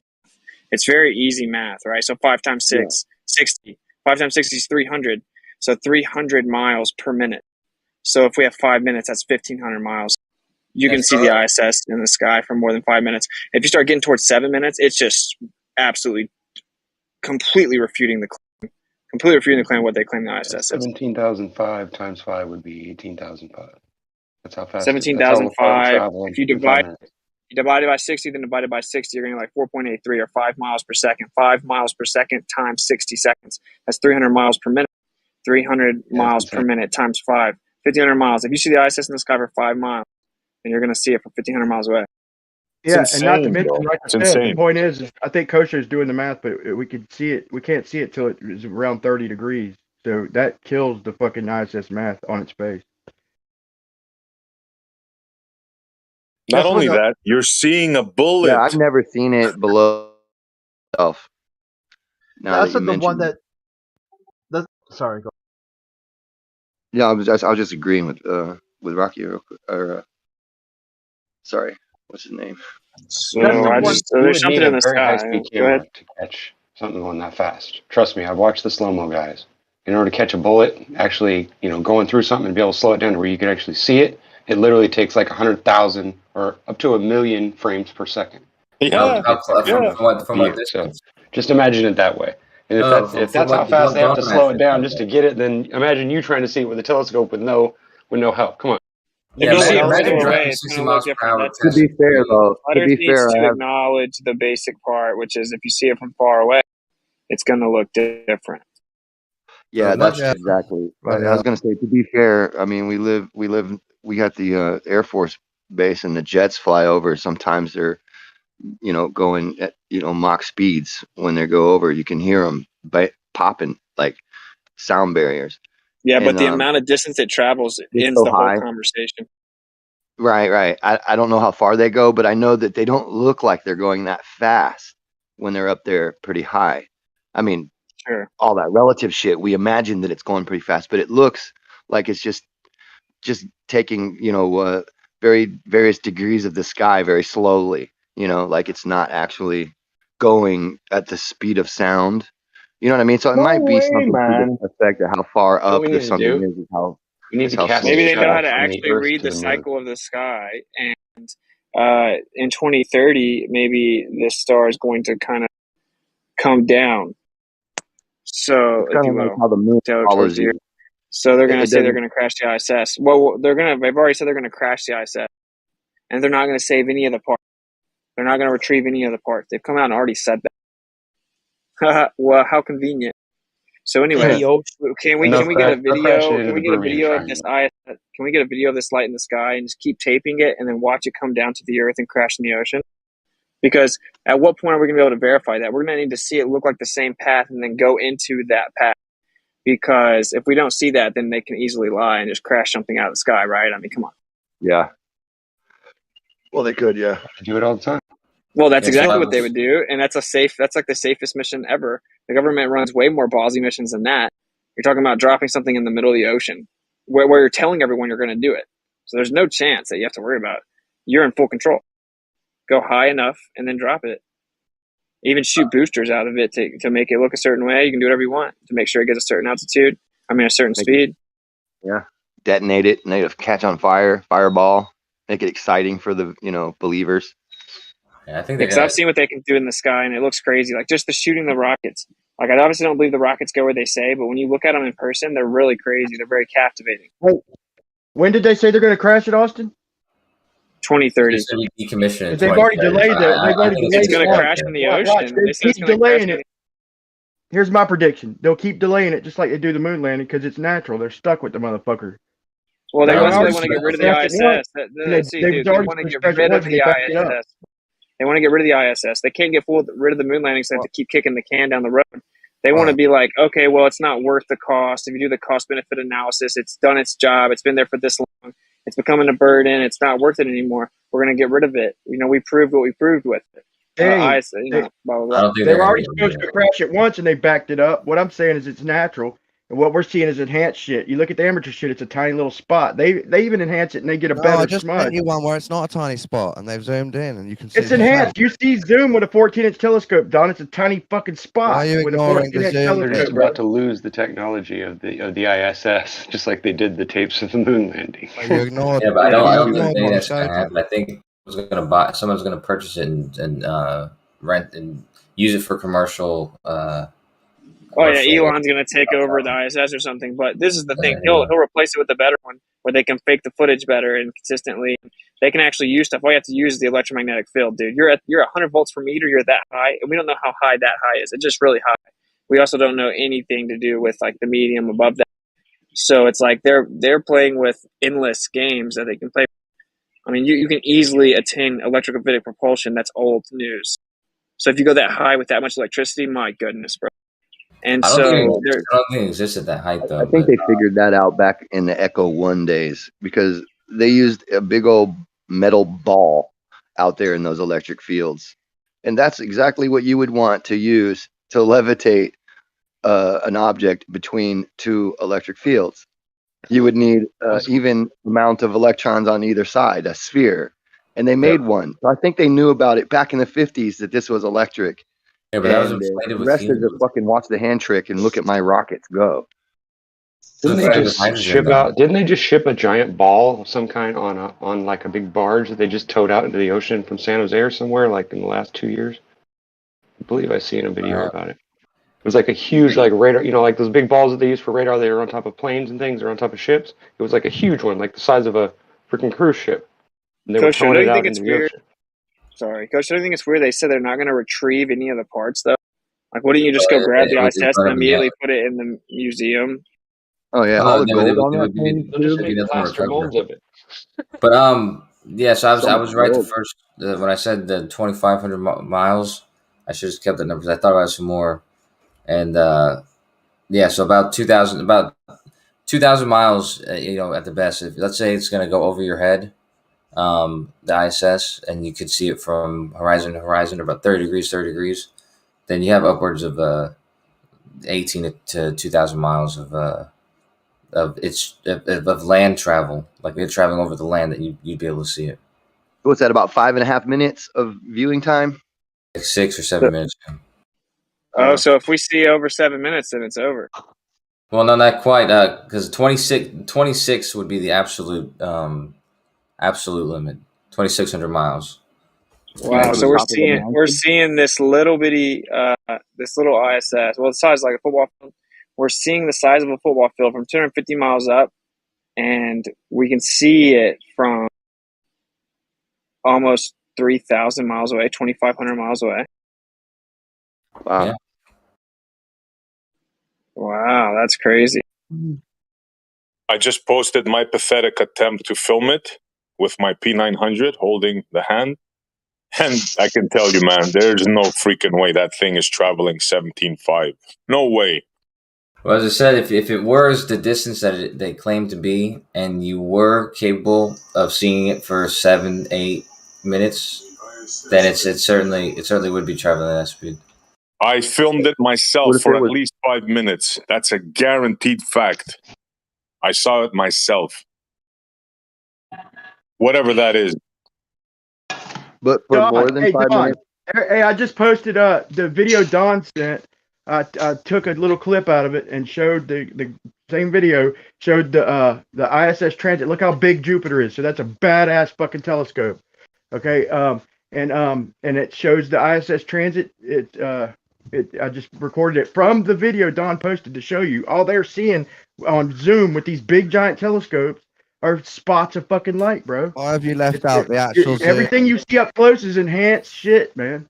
Why have you ignored the actual zoom of the ISS? The blurry Bro, to see Jupiter that big, do you know the fucking zoom? A P1000 won't even get it quite that big, bro. You've taken a bit out of the video that doesn't include a zoom in on the ISS, and you've said the video doesn't include. Dude, that is a fucking. That is a fucking. That's why I shared it for you to show you the zoom. That's a crazy fucking zoom, bro. That's a fucking. I can't even get Jupiter that big with my P1000, bro, and it's got like 300 times zoom. But a P1000 is, yeah, never mind. Bro, I got a telescope, okay, and the P1000 is way better than the telescope as far as the zoom. But now I don't have one of them big giant telescopes. Hold on. Now, if I had one of them big telescopes like they're showing, but right there, they're showing Jupiter fucking that big. That is a fucking magnificent fucking zoom, bro. You're talking out of ignorance. I'm sorry. No, I didn't say it's not a big zoom. I said this zooms in on the ISS. You just have to watch the whole video. Bro, how much more zoom are you going to get if you can get Jupiter that It's big? in the video if you were interested to see it. That is the video. Don, I just that posted you sent something me. for you, Don. You didn't watch all of it, did you? Have a look, Don. Just for you, Don. Oh, that's cool. I wonder if it's real. What are you guys Yeah, me arguing too. about? I wonder. Yeah. Could be real, right? What are you shouting at each other about? German photographer Sebastian Voltmeyer is believed to be the first ground-based image of the 2 ISS astronauts spacewalking. There you go. I said it, and I produced it. I believe this could be real. There you have it. I don't know. I'm just telling you your fantasy. So if an amateur can do that, we can easily set up a film crew and put this to rest tomorrow with no money, zero money spent, zero. We did, and it's in the chat now. Holy shit, that was fast. Wow. Before you finished your point, it's posted. What? You got what? The ISS zoomed in on from a telescope. All right. And people waving, doing a thing like I said. Let's like on the fly. Kick your leg out 3 times. Wiggle your left finger. That's what I want to see. Not this crap. For you. Are you serious, Yeah. Let's do the jig. Tell them to do a tap dance or something. Wave your right hand now. Kick your leg. Turn your left hand in circles. It's game over. We go home, Don. It's game over. No. Or you can just believe. You can just believe, Don. No. Please, Mr. Astronaut, can you wave for SC Montreal? No. Yes, please, yes. That's the headline. Astronaut waves for SC Montreal. Haven't got the time. Actually, can you imagine the ratings? He didn't wave, but what he did, and you can see it in the video, is he farted in his spacesuit. He gave me the finger from space. Here you go, SC. I'll take it. I'll take that. Whatever I can get. Hell yeah. Why don't you just wait for there to be a next spacewalk and just try to do a similar observation where you can, because surely if they're doing a spacewalk, that you can see them on camera and you'll be able to. Well, I'm sure they're doing the spacewalk, but don't call me Shirley. Okay, well, we'll call you Shirley. But if they're doing gestures and stuff, from their actual film that they're displaying, and then you can also see them, live. Yeah, I just came up with a way to cost the taxpayer zero money. They will be out there anyways. We have the cameras, right? Just do a little thing to shut up the stupid flat earthers. It'll take 10 minutes?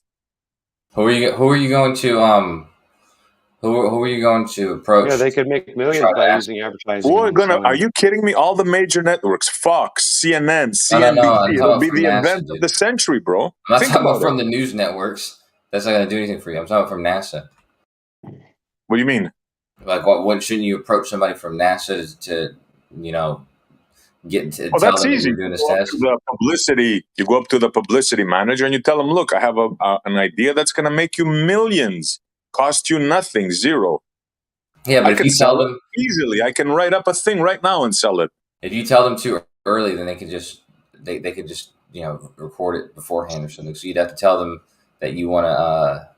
You're going to tell them exactly, how many fingers to hold up or something like that. No. Live. No one's going to know. That's what I'm saying. You have to tell them that you're going to tell them live, like how many fingers to hold up. Yeah, I'm going to tell them live. I'm going to tell them, okay, now wave your right hand. Yeah, but Right? Essie, what Kosho Kick your means right is leg. you have to tell them now what it is you plan to tell the No, astronaut. negative. On the Then fly. NASA won't go along. The NASA won't go along with it, you know? Why not? They'll feel something's up. Essie's trying to Because catch NASA us puts out. on events. They don't put on reality. ever. Exactly. They don't Yeah. care about you, mate. They will never do anything for you. It's up Of to course you. they won't. Because they have guys like you, a lot of believers championing them. Yeah, Of course they but won't. Essie, Why would they? if you want to catch them out, you don't want to alert them to what it is you're trying to do. No, You know, we're you gotta calling be them out. sneaky about It's a call out. They've been called out so many times. They're just ignoring you, the taxpayer. They're laughing at you, bro. You They're probably want to ignoring reach your out wishes. personally to one of the astronauts that would be doing it. Yeah, exactly. And then let them Maybe know. going through NASA isn't the best approach. Like, I mean, I'd probably be like from a Globe or something like that. Like, just to be like introducing them to this community and be like, hey, this. There's all these people that don't believe you guys are up there at all. Literally, they don't believe it. Which it was going to go up to you guys and ask you questions with a NASA shirt on. I planned a whole thing for NASA. What was it, like boycott NASA or something? It was Occupy NASA. But anyways, it was just a joke though. But Do you think, Kosho? Do you think it's a unreasonable request for the American taxpayer? yeah, first of all, you're not an American taxpayer, and second of all, it doesn't cost anything. So, yes, I think it's unreasonable, but not for the reason you just suggested or. Well, I'm Why not? definitely You an have the American whole public. taxpayer. You Like, have I a pay percentage probably a of the lot public. more taxes than a lot of people, and Yeah, I would. I'm a negative taxpayer. Is it unreasonable to ask an astronaut to wave at me? Fucking hell. Hey, Kosho, I had a question for you. If you could check my math here. They say the ISS is, 250 miles away? Yeah, when it's right directly above you, that's right. So, yeah, so at zenith, it's 250 miles away. It would be further if it's lower on the horizon, correct? Sure, yeah. Yeah, so its physical size is 357 feet. That's right. Okay. It's angular size. And so at 250 miles, physical size of 357 feet, the perceived size is 0.0155 degrees, right? That's right. So the human eye has an angular resolution of about 1 arc minute, which is 0.02 degrees. Right. All correct so far, yep. Yeah. So we don't typically see the ISS at our zenith, right? We usually see it further away, which would add distance. You can see if it's going to be at your zenith, you're going to see it, for a pretty long time, including at your zenith. Right, but my point being, if we add distance to that, so let's say I see the ISS at 45 degrees. Let's say it's 1,300 miles away. That would be a maximum distance.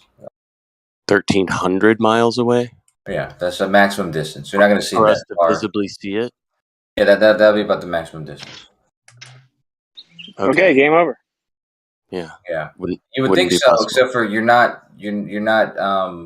seeing it because of the angular, size or whatever. You're seeing what is going to appear to be the brightest object in the sky other than the moon, and that's because of the glare. And when it's not in the glare from the specific angle of where the sun is, reference to the ISS, it's going to immediately go from being the brightest object to entering a shadow that appeared out of nowhere.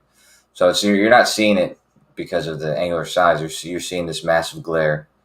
Yeah. What Kosho said. Are you saying the angle of the sun is hitting the ISS like it does the moon? It's so close to the Earth. How would that ever happen? Well, it's not. The Earth isn't in the way at that time. That's why there's only specific times you can see it. So I have another point about that. So when you're outside and you take your cell phone and you move it around, right? You can use it as a mirror, and you can point the sun's reflection all over the place as you tilt your phone, right? Would you agree? Yeah, or a mirror or something like that, yeah. Yeah, or your watch or something like that. So let me ask you a question. If something's moving from horizon to horizon, I can see it as a consistent light from horizon to horizon that's reflecting the sun, how is it possible that it reflects light directly to me all across that whole entire arc? Yeah, well, it doesn't do it the entire arc. I'm looking at one that's going to be in San Francisco pretty soon, or 86 degrees at the highest point, so it's a fairly good observation. Negative 3.8 brightness, which is basically brighter than anything other than the moon and maybe sometimes Venus. And it says you can see it. Actually, this one says that it is visible from 10 degrees to 10 degrees, which is a pretty good observation. So, and this looks like it's about 7 minutes long, 6.5 minutes long. I've got one coming up here that's going to be allegedly 6 minutes long. So if it's traveling at whatever speed, the distance that it's traveling, and it's being able to reflect light directly back to me for that amount of distance, how is there no angle change? Because, you know, just the slightest movement of your phone or your watch moves that reflection of the sun all over the place, right? It's kind of like when my son is on the other mountain and I can't see him or the mirror that he's holding until he blasts me with the fucking light on the mirror. Then I can see the mirror, but he's still too small for me to see. So that's kind of the point. It reflected that light itself, you know, makes the object more apparent from its, you know, the angular size isn't actually so much the issue anymore, right? Because I don't see the size of that mirror. I just see this big flash of light coming from his direction. Right. So with your mirror example, that's my point. Example, it takes precision to try to get that mirror flash to somebody, right? Yeah, I would say no in this case because it's dark. It says it's at nighttime. First of all, the sun is at a position to where it's actually shining completely onto the ISS. So the ISS is getting the full, beam of sunlight from the angle that you're seeing it at, and at least for the entire time that you're seeing it. Like I said, from 10 degrees to 10 degrees, that's basically one of the best observations you can get for ISS. Well, like the gentleman was just saying with the mirror flash, he's saying you can't see the mirror, right? You can't see the mirror until it flashes that direct reflection, right? So what on the ISS is allowing it to do this basically mirror flash from horizon to horizon directly to an observer at a single point? Imagine that his sun is on the mountain. Go ahead, Grim. Sorry, you're going, Grim. Yeah. No, go ahead.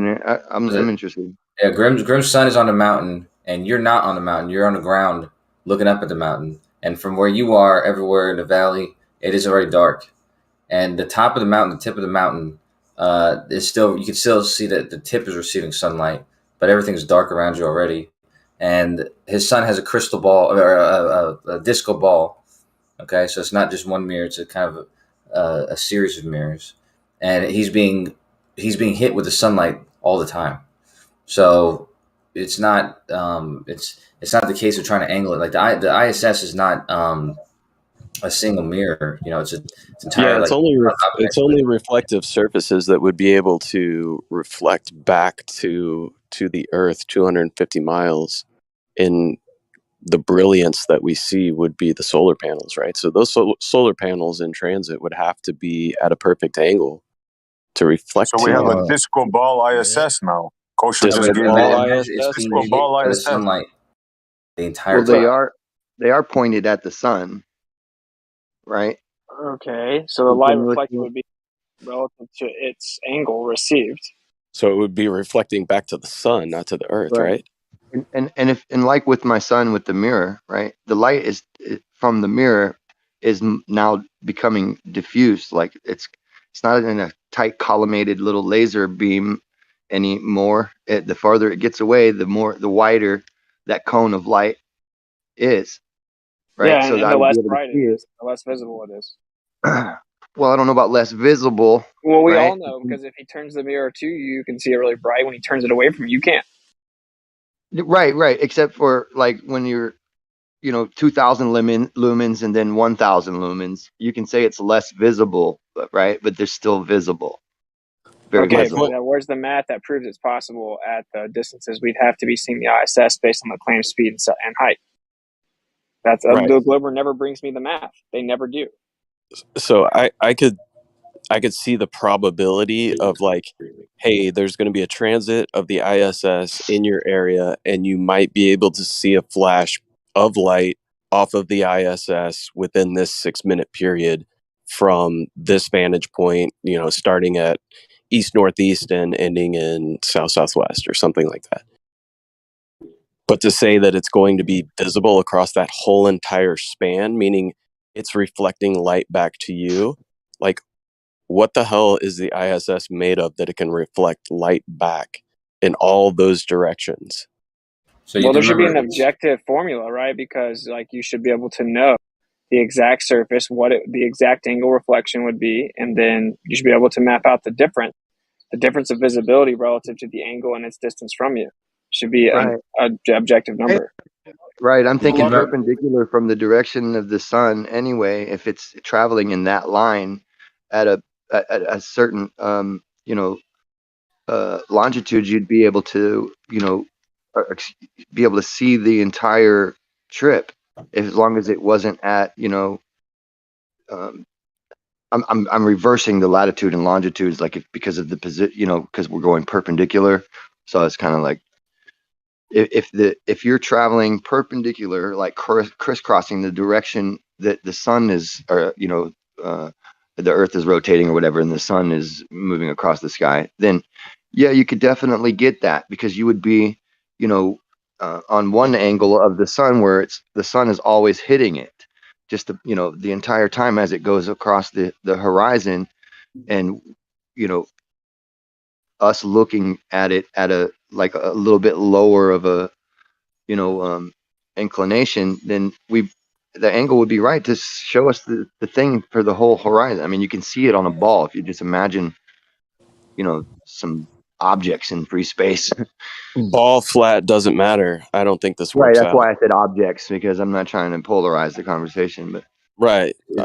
It's also a rare, like I've described it being 3.8 in horizon. It's a very rare thing. And actually, it just passes 16 times in a day, and then this happens maybe once a month, or maybe not even that. So we're talking about a very rare thing for this to happen, and it's happening at one place. Luckily at any given at this given time. But I don't know when anywhere else is going to have a similar view of the ISS. I had to go to different cities before I found San Francisco having these bright views. So it's not very common for it to do that. But I feel like you could test this claim of being able to see for those kinds of distances, even in a shorter distance, and you could test it with, like, I don't know, a plane that has mirror wings underneath it, or the whole entire plane is like a mirror, and you fly that plane across a viewer at close to like sunset or something like that, to see if that whole plane would be illuminated like a light in the sky, like it's almost as if it's giving off its own light. Yeah, won't though. The problem is there's something called translucent or noctilucent clouds or something like that, and they're 60 miles up, and they do something similar to this, but you have to be fairly high up. And also, that actually this test would only work on a globe. So the test I'm about to bring up, it wouldn't even really make sense on a flat plane.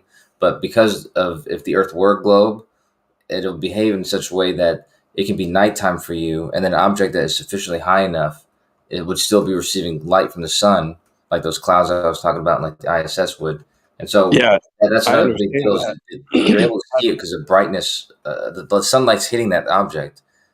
So it doesn't really matter what side of the object the sunlight's hitting, as long as you're able to see any part of that. It's going to be bright to you.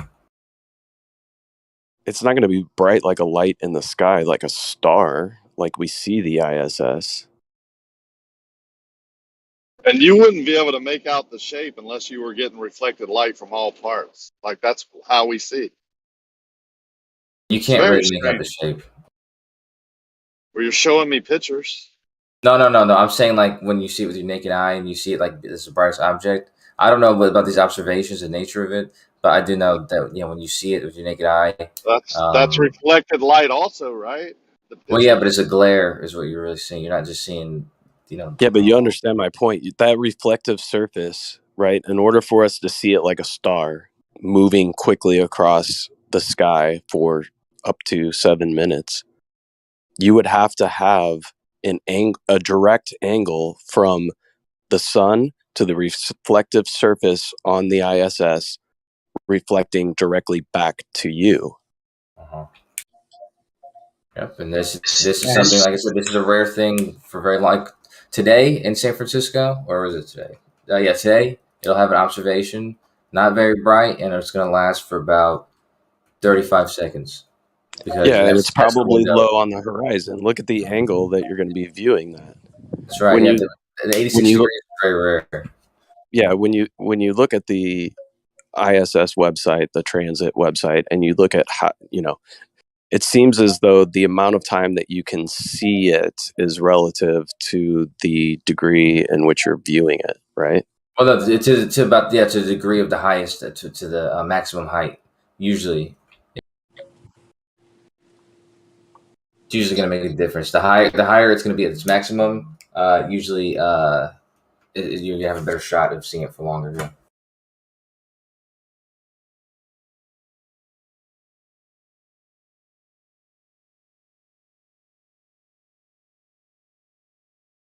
You know what? I love these NASA fanboys. How you guys, like, if you're not on a payroll, man, I'd like to hire you guys. I need some salesmen. You're the one who's planning to call them, right? You're calling those fanboys. Yeah, you want to go on CNN? Call them, do a special meetup with NASA on CNN, don't you? So NASA, maybe that's Don a is you the issue. number one fanboy. They should have you waving flags.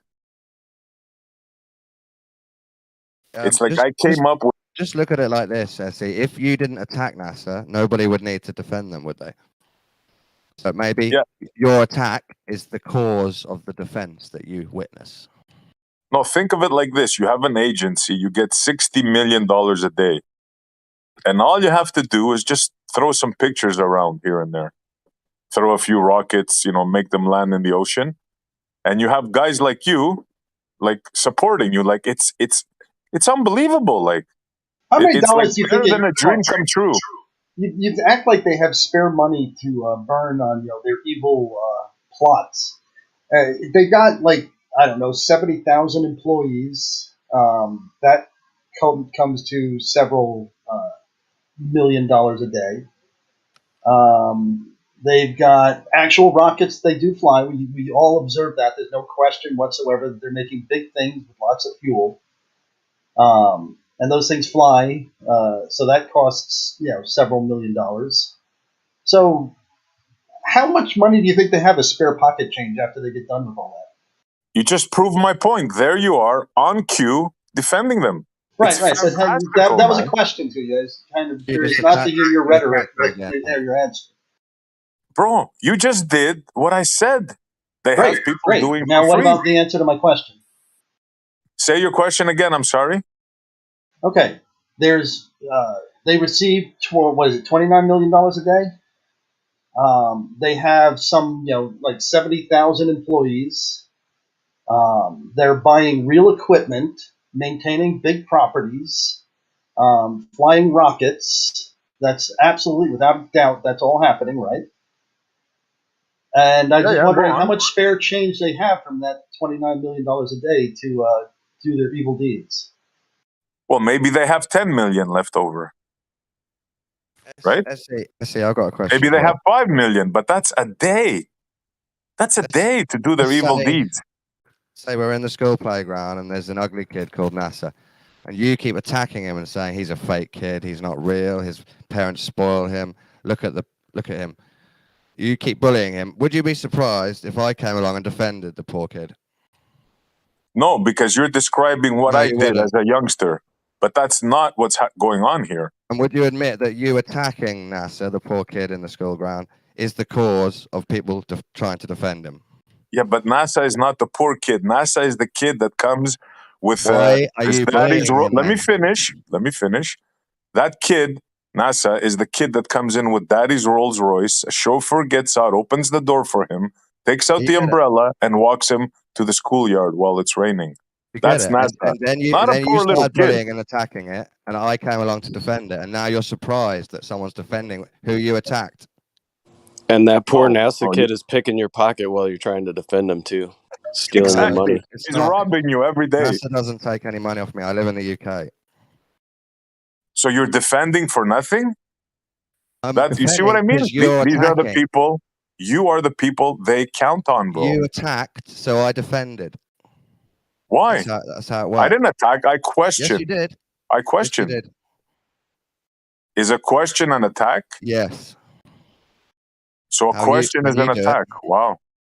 When you do it, if an attack.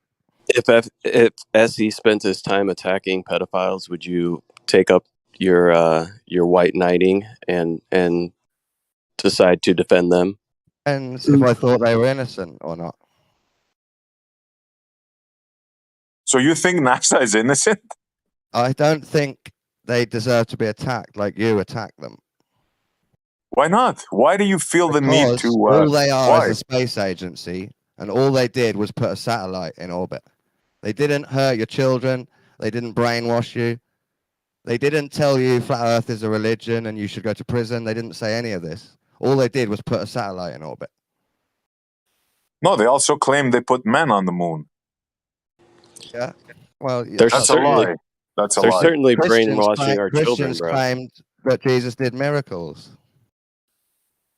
Dude, what? Where are you going with this? Like, you just want to argue? Where's he going with it?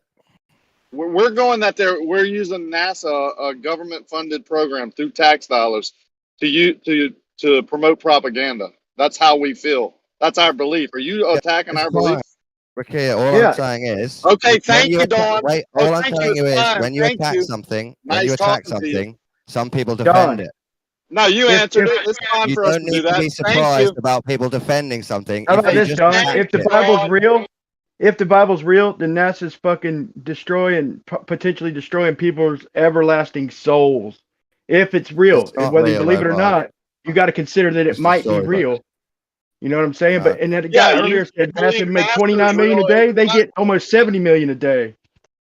Yeah, you believe you believe NASA, a government-run program, even though you don't fund it, is real over the Bible. That's fine with us. We don't attack you for that. Move on. Thanks. Hey, nice talking to you, Don. My only point was, SE shouldn't be surprised if people defend what he's just attacked. Heard you. Thanks. I've actually thanked you for it. Why are you repeating it now? Now you're preaching. Because you spoke over me both times. That's why. Now you're preaching. We heard you. How could I have spoke over you if I heard you? Thanks. Maybe it was hard to hear, and that's why you spoke over me again. Yeah. Thanks. Again, thanks. So do you take a little bit of offense on behalf of NASA? I take offense on behalf of the human race.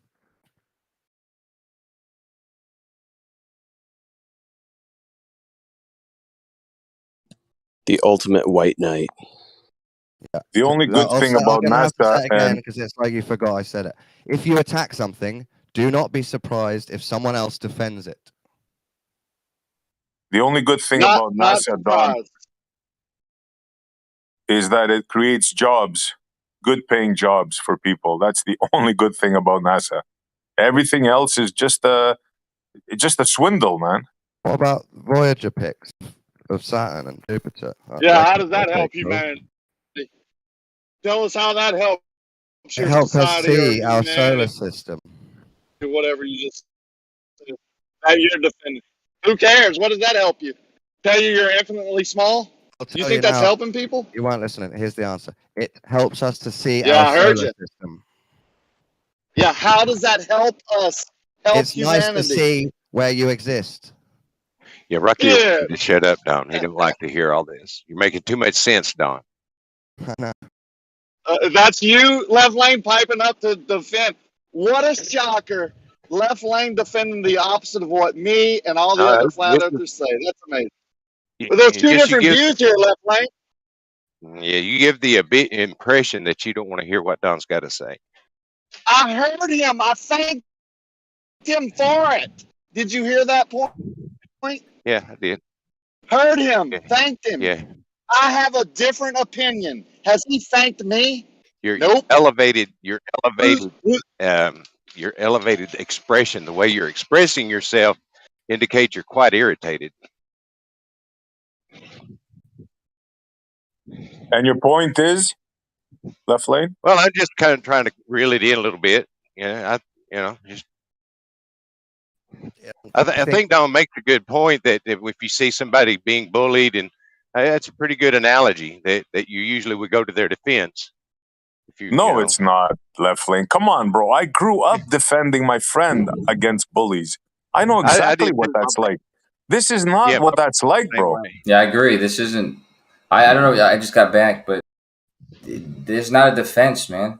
Like people keep saying they're defending NASA or defending. It's a defense. They're not defending anything. It is. We're saying NASA's a liar and they lied to us and it's all fake, and we're saying no, some of it's real. That's a defense. It's two people disagreeing with each other about what they believe to be true. One of us is wrong, and the other person. It doesn't matter. Both of us think the other is wrong, and that we're right. And it's not a defense against anything but my own beliefs, or whoever's own agree, beliefs. Kosher, in my point that if someone attacks something, someone else usually does defend it. Like I said, these words about defending, it doesn't. I don't feel like it's. Ocho, that's how they view it. They view it as defending. That's what I'm telling you, man. No, you viewed it as defending. I just agreed with you to make up my analogy. You just said you're defending against bullies. Now you're that was your analogy. That we're defending NASA, and I agreed. But I said I'm agreeing to point out that you've obviously attacked something. If you're noticing a defense of something, you've attacked something, haven't you? No, I haven't attacked anything. I'm questioning. There's an agency that tells us we live on a sphere. Okay. They show us pictures. They tell us we live on a sphere next to a vacuum with gas on it. And I question that. Now I want to see proof now for you. If that's attacking to you? No, I agree with Costa now. We're not defending. We're just explaining. Oh, now you see that your stance is ridiculous and you're changing it. Well, here's the thing: is what it is it's an attack to him because he believes it, so he feels like he's being attacked. Yes, that's it, bro. Exactly that. Yeah, he takes it personal. Yeah, I take it personally because I give money. I fund it. If I'm funding something that is part of the deceit, I take it personally. If you don't mind me completing one sentence without Left Lane telling you you're interrupting me, thanks. So that's why I take offense to it. I don't want to pay for deception. I don't want my kids to be deceived by this propaganda arm. I'm not saying they don't do anything good.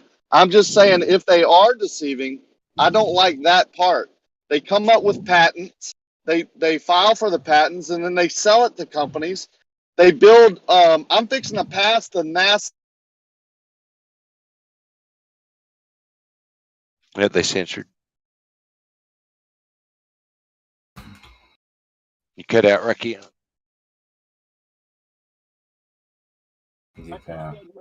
I personally think NASA, the money that we spend, I don't spend it in taxes, but the money that people spend in taxes, I think NASA is probably the best of what we spend it on. Rakia, you cut out right when you said you're about to pass Nat. I'd be talking to his wife or something. I might have got a phone call. Questioning them. No, never mind. Yeah, you cut out that whole time. Yeah, you cut out right after you said you're about to pass NASA. It sounded like you was going to say NASA, but you cut out right. Yeah, I'm passing a NASA Johnson Space Center type thing where they have rockets and buildings and whatever. And if I stop in there and go see the product that I paid for, basically, that the tax dollar of the American public funded, which I'm a part of, I have to pay to get in. And then you talk about Slidell, right there by Slidell? Yeah, it's close. It's east of Slidell. I went there. Our gifted class went there fucking back when I was in like 6th, 7th grade. I forgot. But that's I remember just one thing. They develop patents and then sell it back to the companies, and they have to charge us more for the product because they had to buy the patent that NASA developed with our tax dollars. It's a fraud. I mean, come on. So tax is another issue, isn't it? It's nothing to do with space being. Not really. That's what funds NASA. Without my tax dollar and everybody else's tax dollar here in the U.S., NASA would fold. What I'm saying is, your tax dollars help to drone strike people as well. It's not just NASA. Yeah, and I fight against that. Yeah. I don't want to pay taxes to do that. Yeah, I do. Yeah, of course. So great. So why don't you fight against NASA if they're deceiving people and they're using our tax dollars? People the same as you. I don't think it's like that. And plus, do you think they're the one part of the government that's trustworthy? Plus, paying tax isn't a thing I do. I'm not in the US, so okay, fine. So you have so you can't comment on it. But if someone was taking your money, developing products, and then selling it back to you as a government agency, would you be kind of upset about that? Sure. I just want to say to Jim Jam that Rakia is admitting that he feels personally offended by this NASA thing, and I want to say I admit any deception. Hang on, dude. I'm personally offended when they attack NASA, so I wanted to admit to that. Awesome, yeah. So we're both the same. Yeah, no. I even said I have no problem with you saying that, but you seem to have a problem with me being defensive against someone who I believe or know is deceiving me and my family. What right do you have, sir? I was just saying, if you're accusing me of defending, I'm accusing you of attacking. That's all I was saying. Don't care. Don't care what you're doing. No, I don't. I even said you can do whatever the hell you want. How much? Honestly, I think that's honest. You're not hearing it?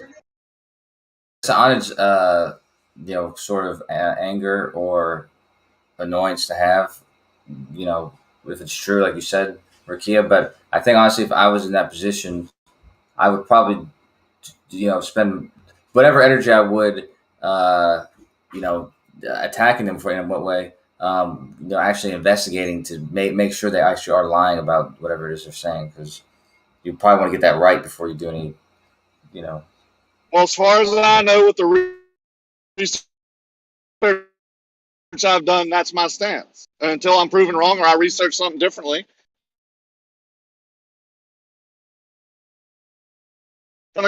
me having an opinion on how I run my life and my family's life? Yeah, thanks. Appreciate it. Because I sure as hell don't care what you think about NASA or about me or about anything else. If you can bring me proof that will persuade me otherwise, I'm more than happy to see it. Well, I'd like to say that I do actually believe footage inside the ISS is fake and NASA do lie to us.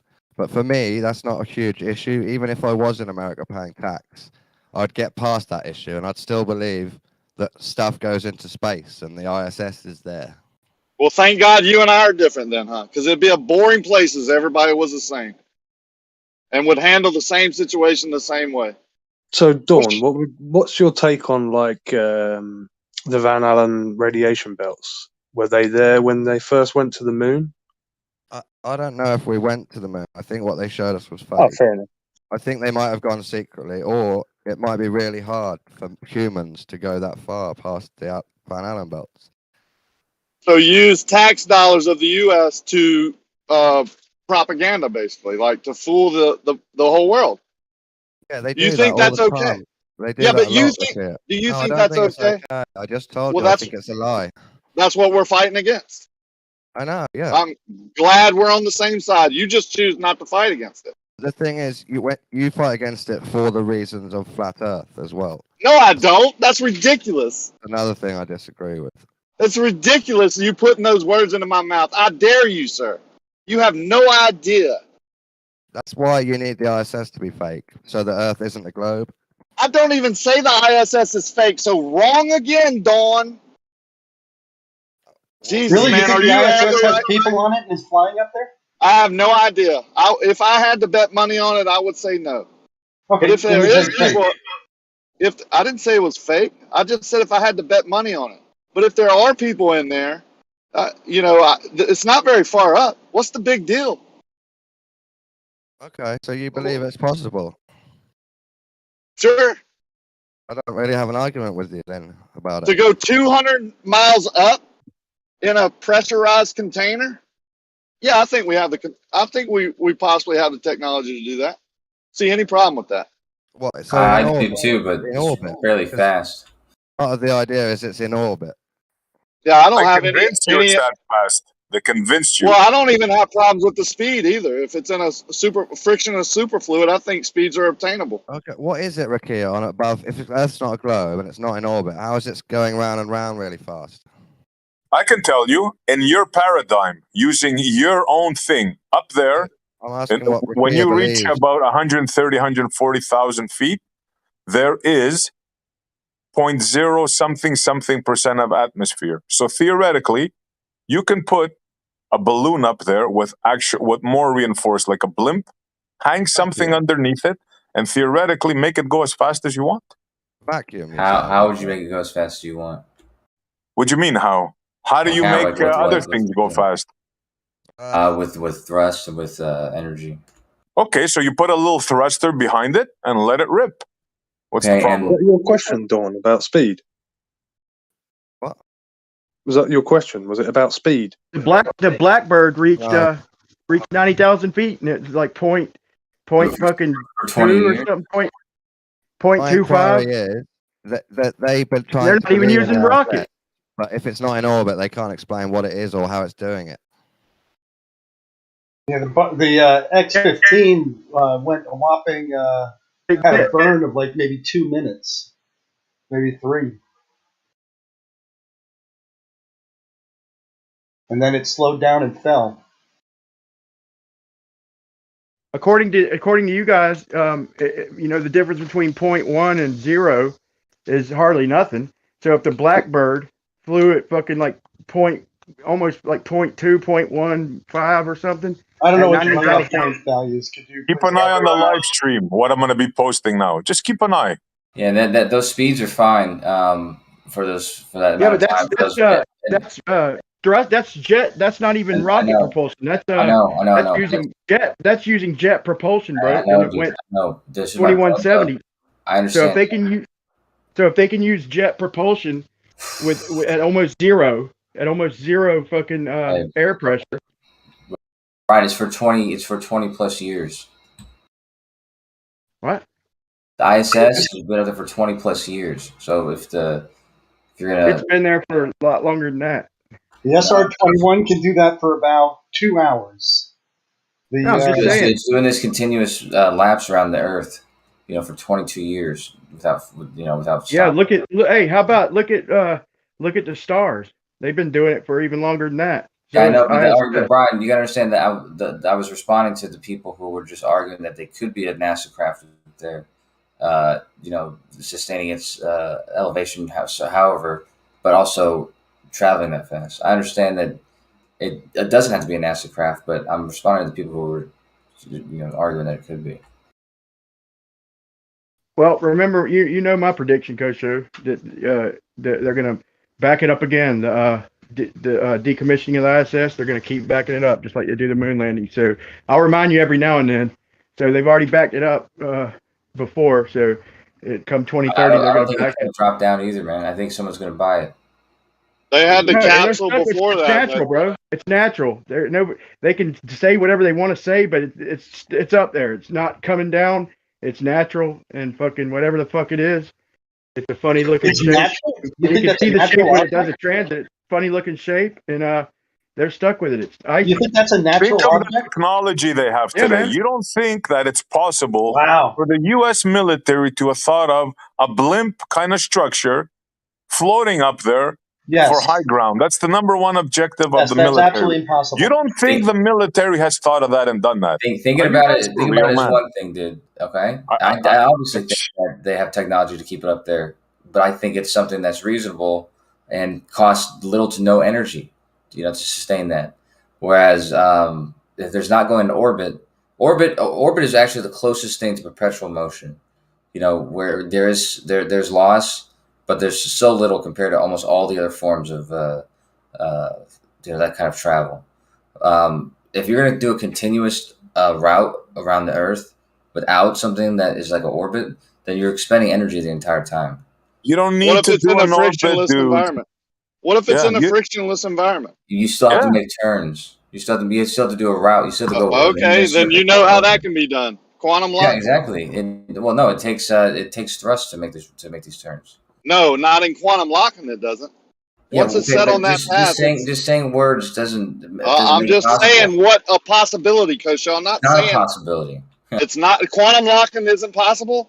No, for a superconductor to be doing what it's doing, there would have to be a magnetic field strong enough to hold it up there. That's one. Okay, no problem. There isn't one, and two, how do you know that? Because there's no evidence that there's a magnetic field strong enough to do that. And who gives us that information? The same people that have this instrument up there? No, there's no evidence. There's no evidence. Nobody has to give you the fact that there's no evidence. There could be one, and there could be evidence for it, but there's no reason to suggest that there is one because there's no evidence that there is one. So no evidence of a strong magnetic field around the Earth. Not strong enough to hold up a craft like that. How do you know how strong it needs to be? Because the craft has people in it. Okay. Oh wow! Good answer, man. Good answer. Couldn't support the ISS. A bunch of electromagnetic energy. Watching that, do you guys know anything about that? Research high altitude platforms. Yeah. There's an inflatable module on the ISS that Bigelow had put up there. You know, the ISS could be just what I'm talking about, right? A high altitude platform. Yeah, is this using the ionosphere? Realize that, right? Say again? The ISS could be a high altitude platform. Using the ionosphere, correct? No ionosphere. But using the electrostatic potential. No, just balloons, just being held up by balloons. Okay. Yeah, it's got an inflatable module on it. That's fine. Well, that keeps it afloat. That doesn't keep it going in a circuit. Why not? Why can't they have a thruster and turn it? Why not? You could have a thruster. This is the part that I'm asking about. Is what is allowing it to consistently keep a speed that's going in a circuit around the top of the Earth at these speeds? It would need an incredible thrust continuously. Very simple. Well, hold on. Conservation of momentum in your game, right? You get it going. That's not how conservation momentum Let me finish. There's no friction. It's going. It's continuing its movement. Conservation of momentum. And you just hit the thrusters when you want it to turn. It's turning constantly. Over a flat Earth. It's turning constantly. There's no conservation momentum that's going to allow it to turn constantly without thrust. So the conservation momentum is not relevant here because it would need to be constantly changing its trajectory to make sure it was staying in that circuit. That's one. And so it could be an inflatable, hydrogen-filled balloon or whatever up there, but it would need to be applying thrust to push that inertia, continuously around there. It takes an incredible amount of thrust. Why not? So, what do you mean an incredible amount of thrust?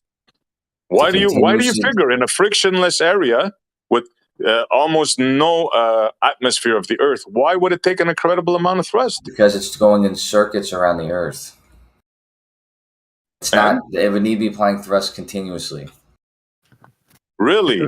So there goes the conservation of momentum. Then there's no such thing. Conservation of momentum is going to allow it to go in a straight line. If it's going in a circuit around the Earth, then it's not going to be going in a straight line. Being in an orbit by a really, really small force created from the center of the Earth is fine with you, right? This object orbiting, small continuously wobbling. Yeah, gravity. Who told you it was a small force? One of the weakest force ever. No, it's very strong. It's holding everything on the Earth to the Earth. Okay, so you can make the ISS go 17,005, but it will have no effect on this balloon. You're saying? Say what? Say that again. The thing that you claim is making the ISS go 17.5, going around a mythical ball, will have no effect on the balloon. Applied that thrust initially itself, so it came with a booster that had rocket thrusters to allow. So let's say the Dragon capsule. It's got to apply that thrust until it gets up to that speed. Once it gets up to that speed, it can perpetually do that until it loses velocity from drag, that needs to apply a little bit of thrust, but not nearly the amount that you would need to continuously apply if you wanted to, do this circular orbit, the circular route above the Earth that wouldn't be happening automatically. So I get it. So your mythical rocket can do this with just one thrust, but my balloon in reality cannot do it. in the same area. This is what you're saying. They both could do it. The orbit, the one that is achieving orbit, it only needs to do it until it achieves that orbit. Then once it does that, it just needs to do it once a month to keep its altitude. But it My doesn't have to balloon too, same continuously thing. burn. Yeah, same thing. Yeah, just once a month, gives You it a have little to shot, keeps continuously going. go in a circuit, dude. Yeah, sure it does, just like yours. Yeah, but Why not? mine is continuously going in a circuit. You can't use by orbital virtue of the orbit. mechanics. So is As the mine. It's circle above continuously you. going in a circuit in a frictionless area, being held up by the helium in the balloon. Why not? You made it up. That's why it can't work. So I made it up, and your fantasy is real. You don't have to say fantasy to do with me because I didn't make anything up.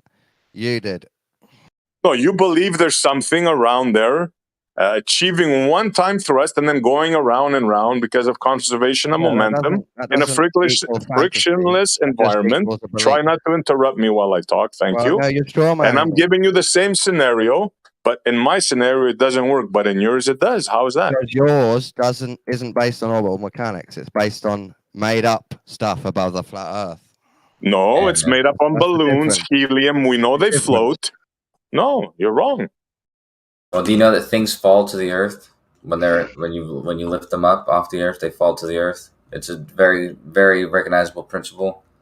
Yeah, do you know that if you put helium in a balloon, it goes up? It's a very recognizable principle. That's right. It will go up. That helium that you put in the balloon doesn't allow it to go in circuits going 17,000 miles per hour continuously.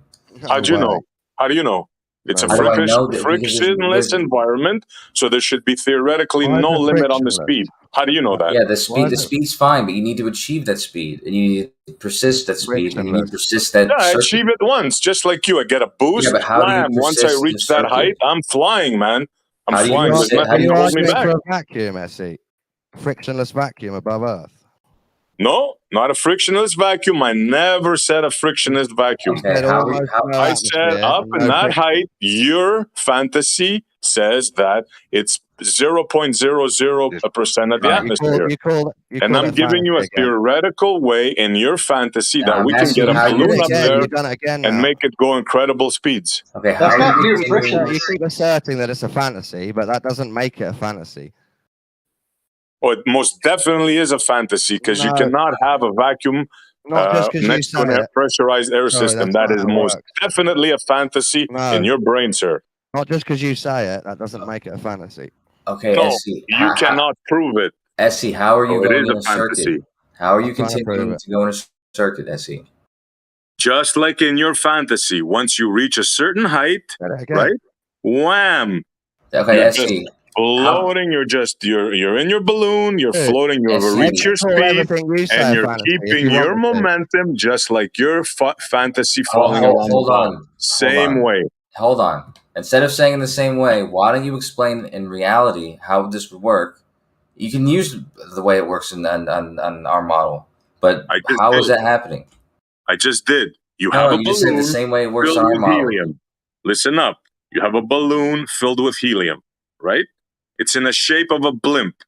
You have very strong material. You fill it up, you launch it in the air, right? It goes up. We know that at a certain altitude, we don't have atmosphere, correct? Is there a vacuum you're arguing for now? No vacuum. I never said the word vacuum. What do you mean by no Because we send up balloons. Listen, we send up balloons, and we know there's very little atmosphere there, right? So a vacuum, we call that. No, not a vacuum. No, I never said the word vacuum. You can say it as many times as you want. Just continue. Just continue. Yeah, he's getting triggered. He's getting triggered. I have to call out his nonsense. He's going to interrupt me. Everything I say, that's what he does. Are you getting triggered, Don? When you speak nonsense, I will inform you that it's nonsense. That's what I do. All right, please just continue. I'm trying to see how this works. If he interrupts me again, while I speak, I'm not going to continue because really I don't care what you guys think. I guess left lane left. Continue. It doesn't matter. I guess left lane left, and we're having to have Kosho moderate here. No, just continue for a second, Essie. Forget about the noise. So, like I was saying, in your fantasy, we can go up to 130, 100. Did he just talk again? I don't know. Yeah, he did it on purpose. Yeah. He did it on muted purpose. Him. Go ahead, carry on. Trolling. So in your space fantasy, we can go up a certain height, right?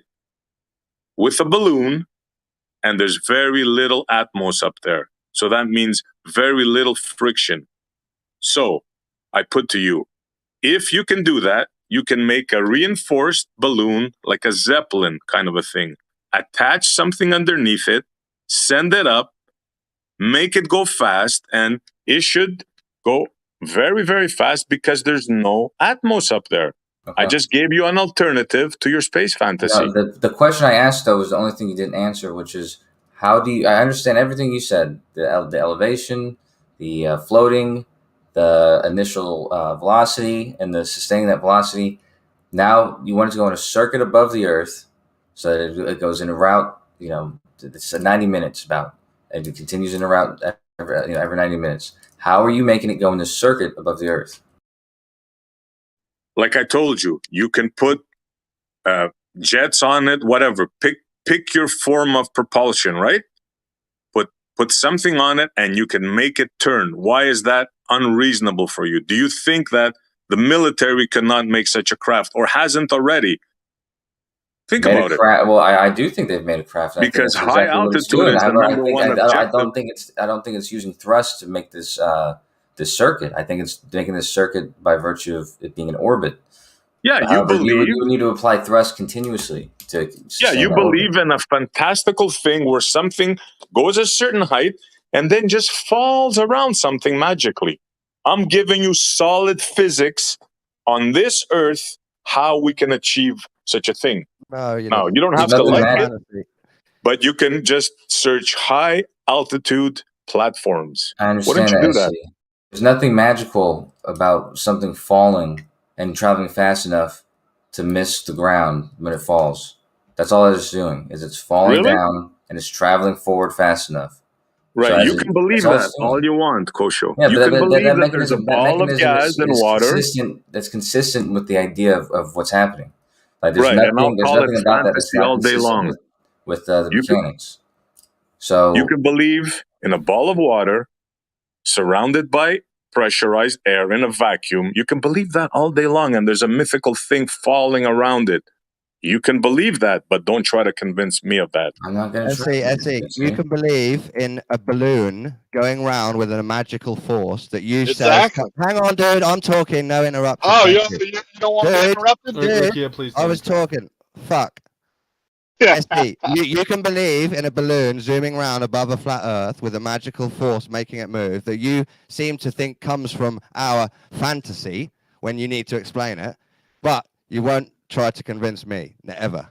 No problem, Don. See you later. Nice talking to you. We won't try and convince you. Okay, bye, SC. Thanks, see you Don. later. Nice talking to you. Well, he's not trying to convince you. Thank goodness there's not a lot of commercials and propaganda by the government trying to convince you about his theory, Dawn. Thanks. At least you know we're on equal grounds now. We won't be right, exactly, as we knew before. Thanks again. Why did I say very equal? We're all already knew. We all have opinions. Yeah, we all can choose what we choose to believe in. And if you want to choose to believe in a known entity that you agree lied to you, then that's up to you, brother. Good luck. Yeah, and if you want to believe in flat no problem, I will. Thank you. That's up to you. Good luck. Yeah, thank you. Thanks. Thanks. I believe I will. I believe that's what I'm doing. I know. Yeah. I'm not trolling you at all. You're allowed. You're allowed. I'm just good. Because I'm passionate. You're not anything. You're just here trolling.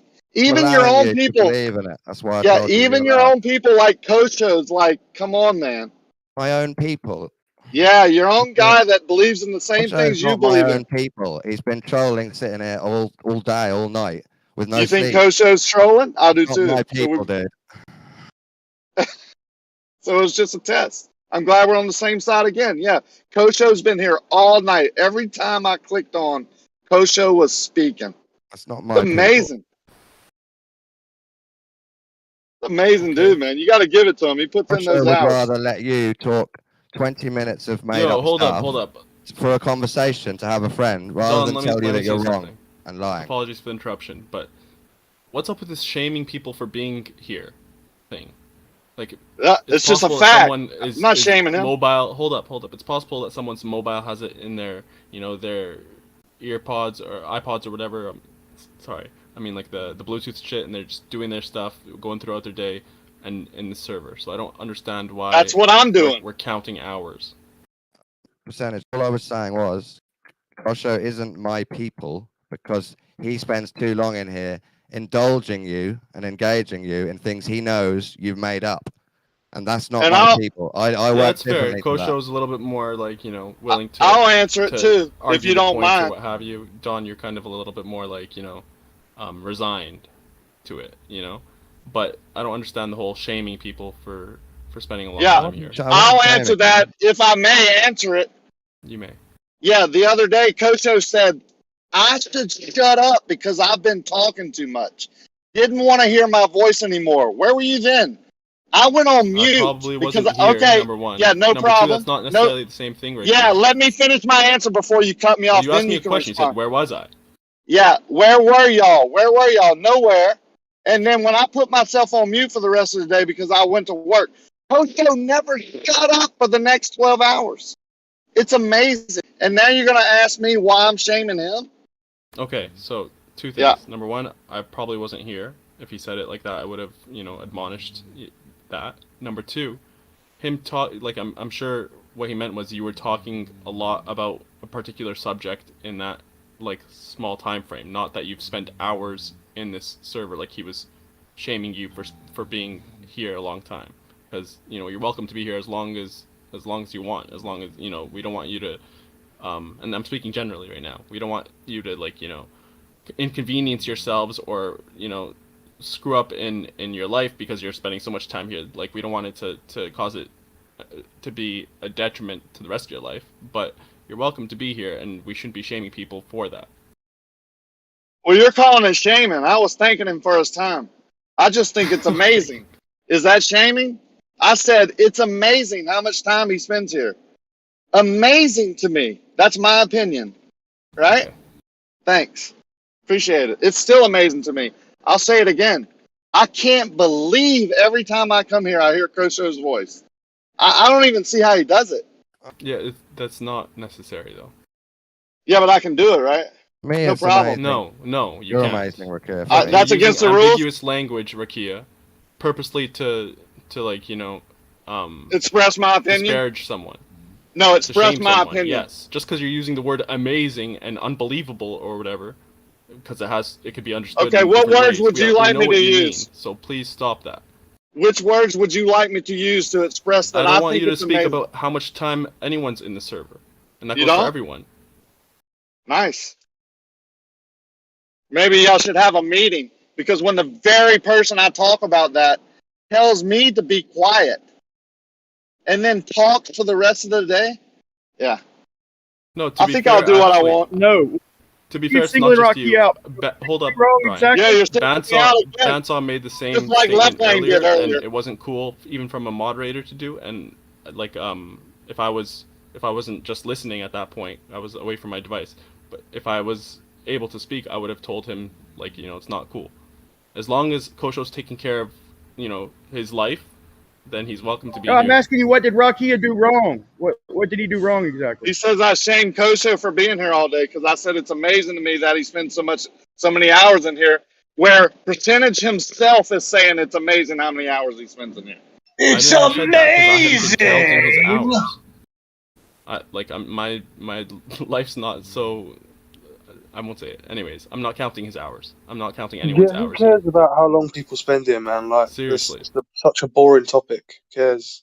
Let's get back onto a proper topic. That wasn't my point. Anyway. Yeah, I agree. It is amazing how we all... amazing. You're amazing, Rakia, how you keep... Oh, don't shame me. How you keep thinking us flat every day. Percentage, where you at, buddy? He's shaming me. Rakia, somebody else was speaking. I don't know if you noticed. Yeah, but I don't want to be shamed guys, on here. Come on. I want to come here peacefully, not be shamed, especially by Dawn. You have to stop shouting if you want to be more peaceful. Yeah, I'm just talking normal, driving down in my dually with my earphones on, man. If it's loud for you, turn me down. Yeah, this is... Yeah, I have noise canceling earphones on, and I can't hear myself speaking. If it's loud to you, That's turn lucky as me fuck, down. man. I don't see why you're going to get No, knocked off by that is Dawn though fair. when you If Ricky can is feel he's too not loud for being you that guys, turn him authentic. down. Sorry, go ahead, Jim Jam.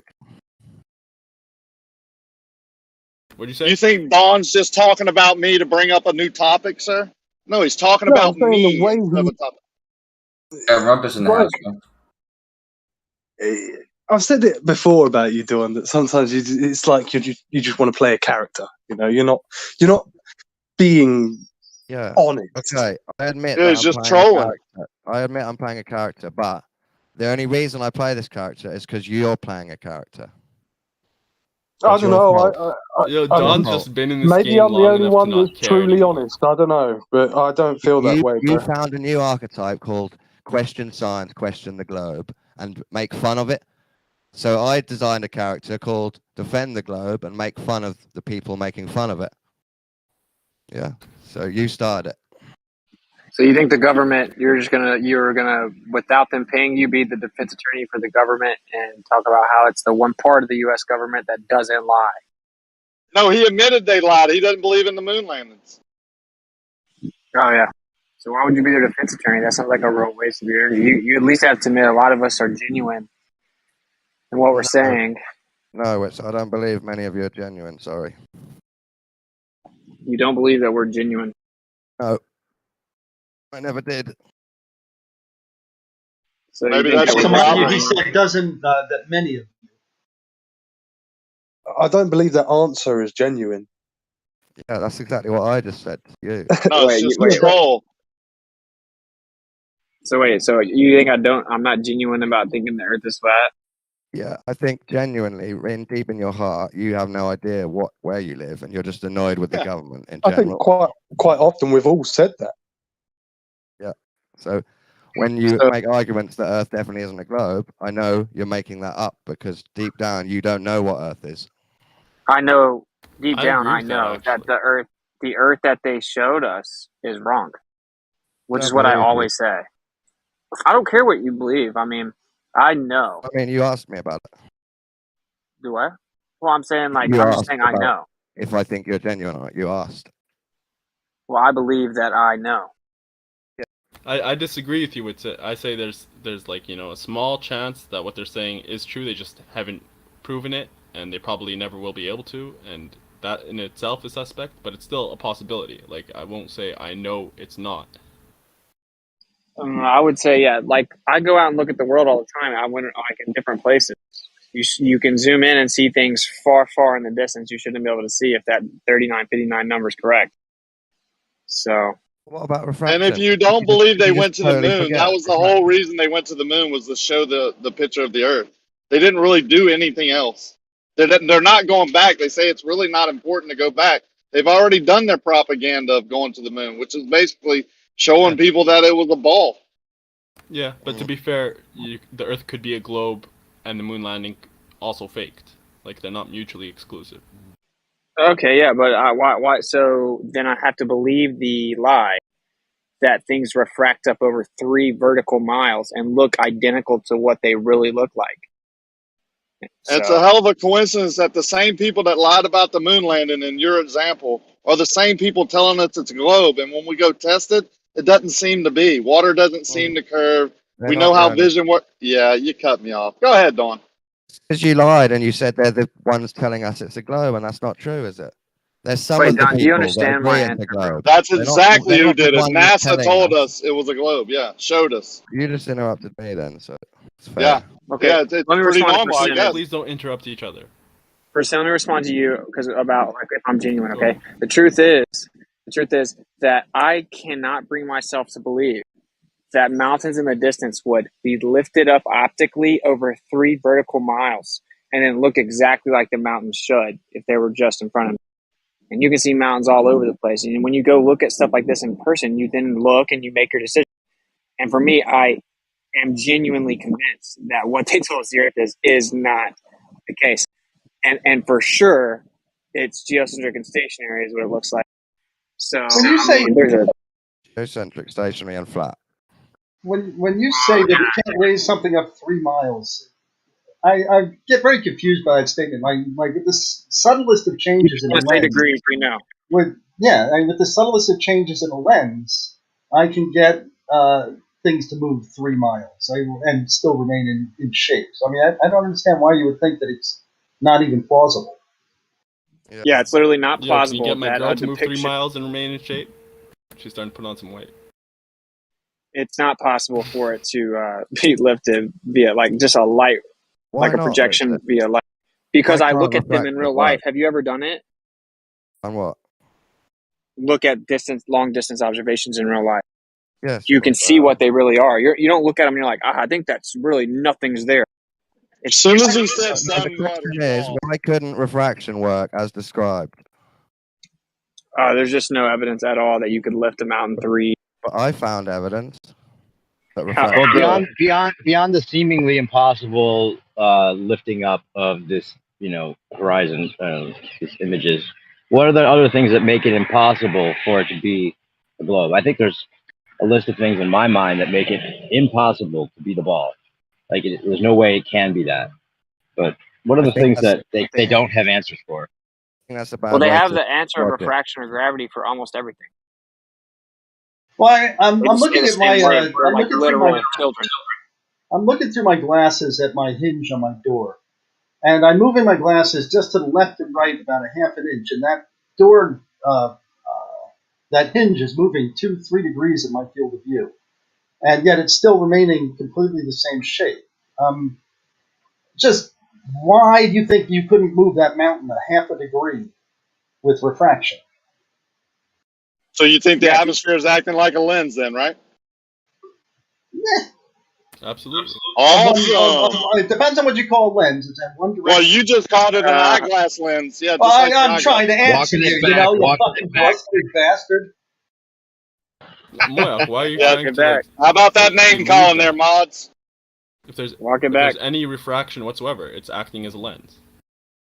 I don't like to call it a lens. Talk about that. Why are you so triggered?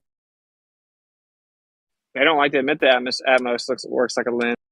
Exactly. It depends on what you want to call a lens. It distorts in one direction. It's scientifically claimed in papers that the atmosphere has.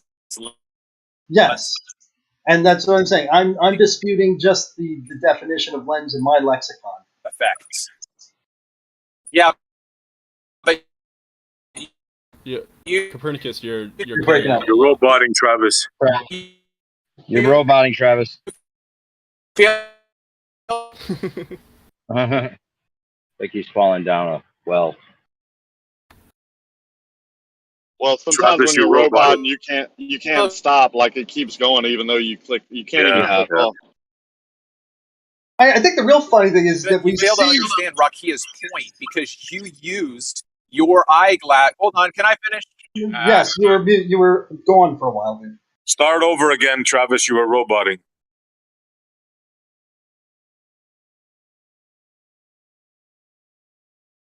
All right, that works too. Damn, he must be in a bad spot.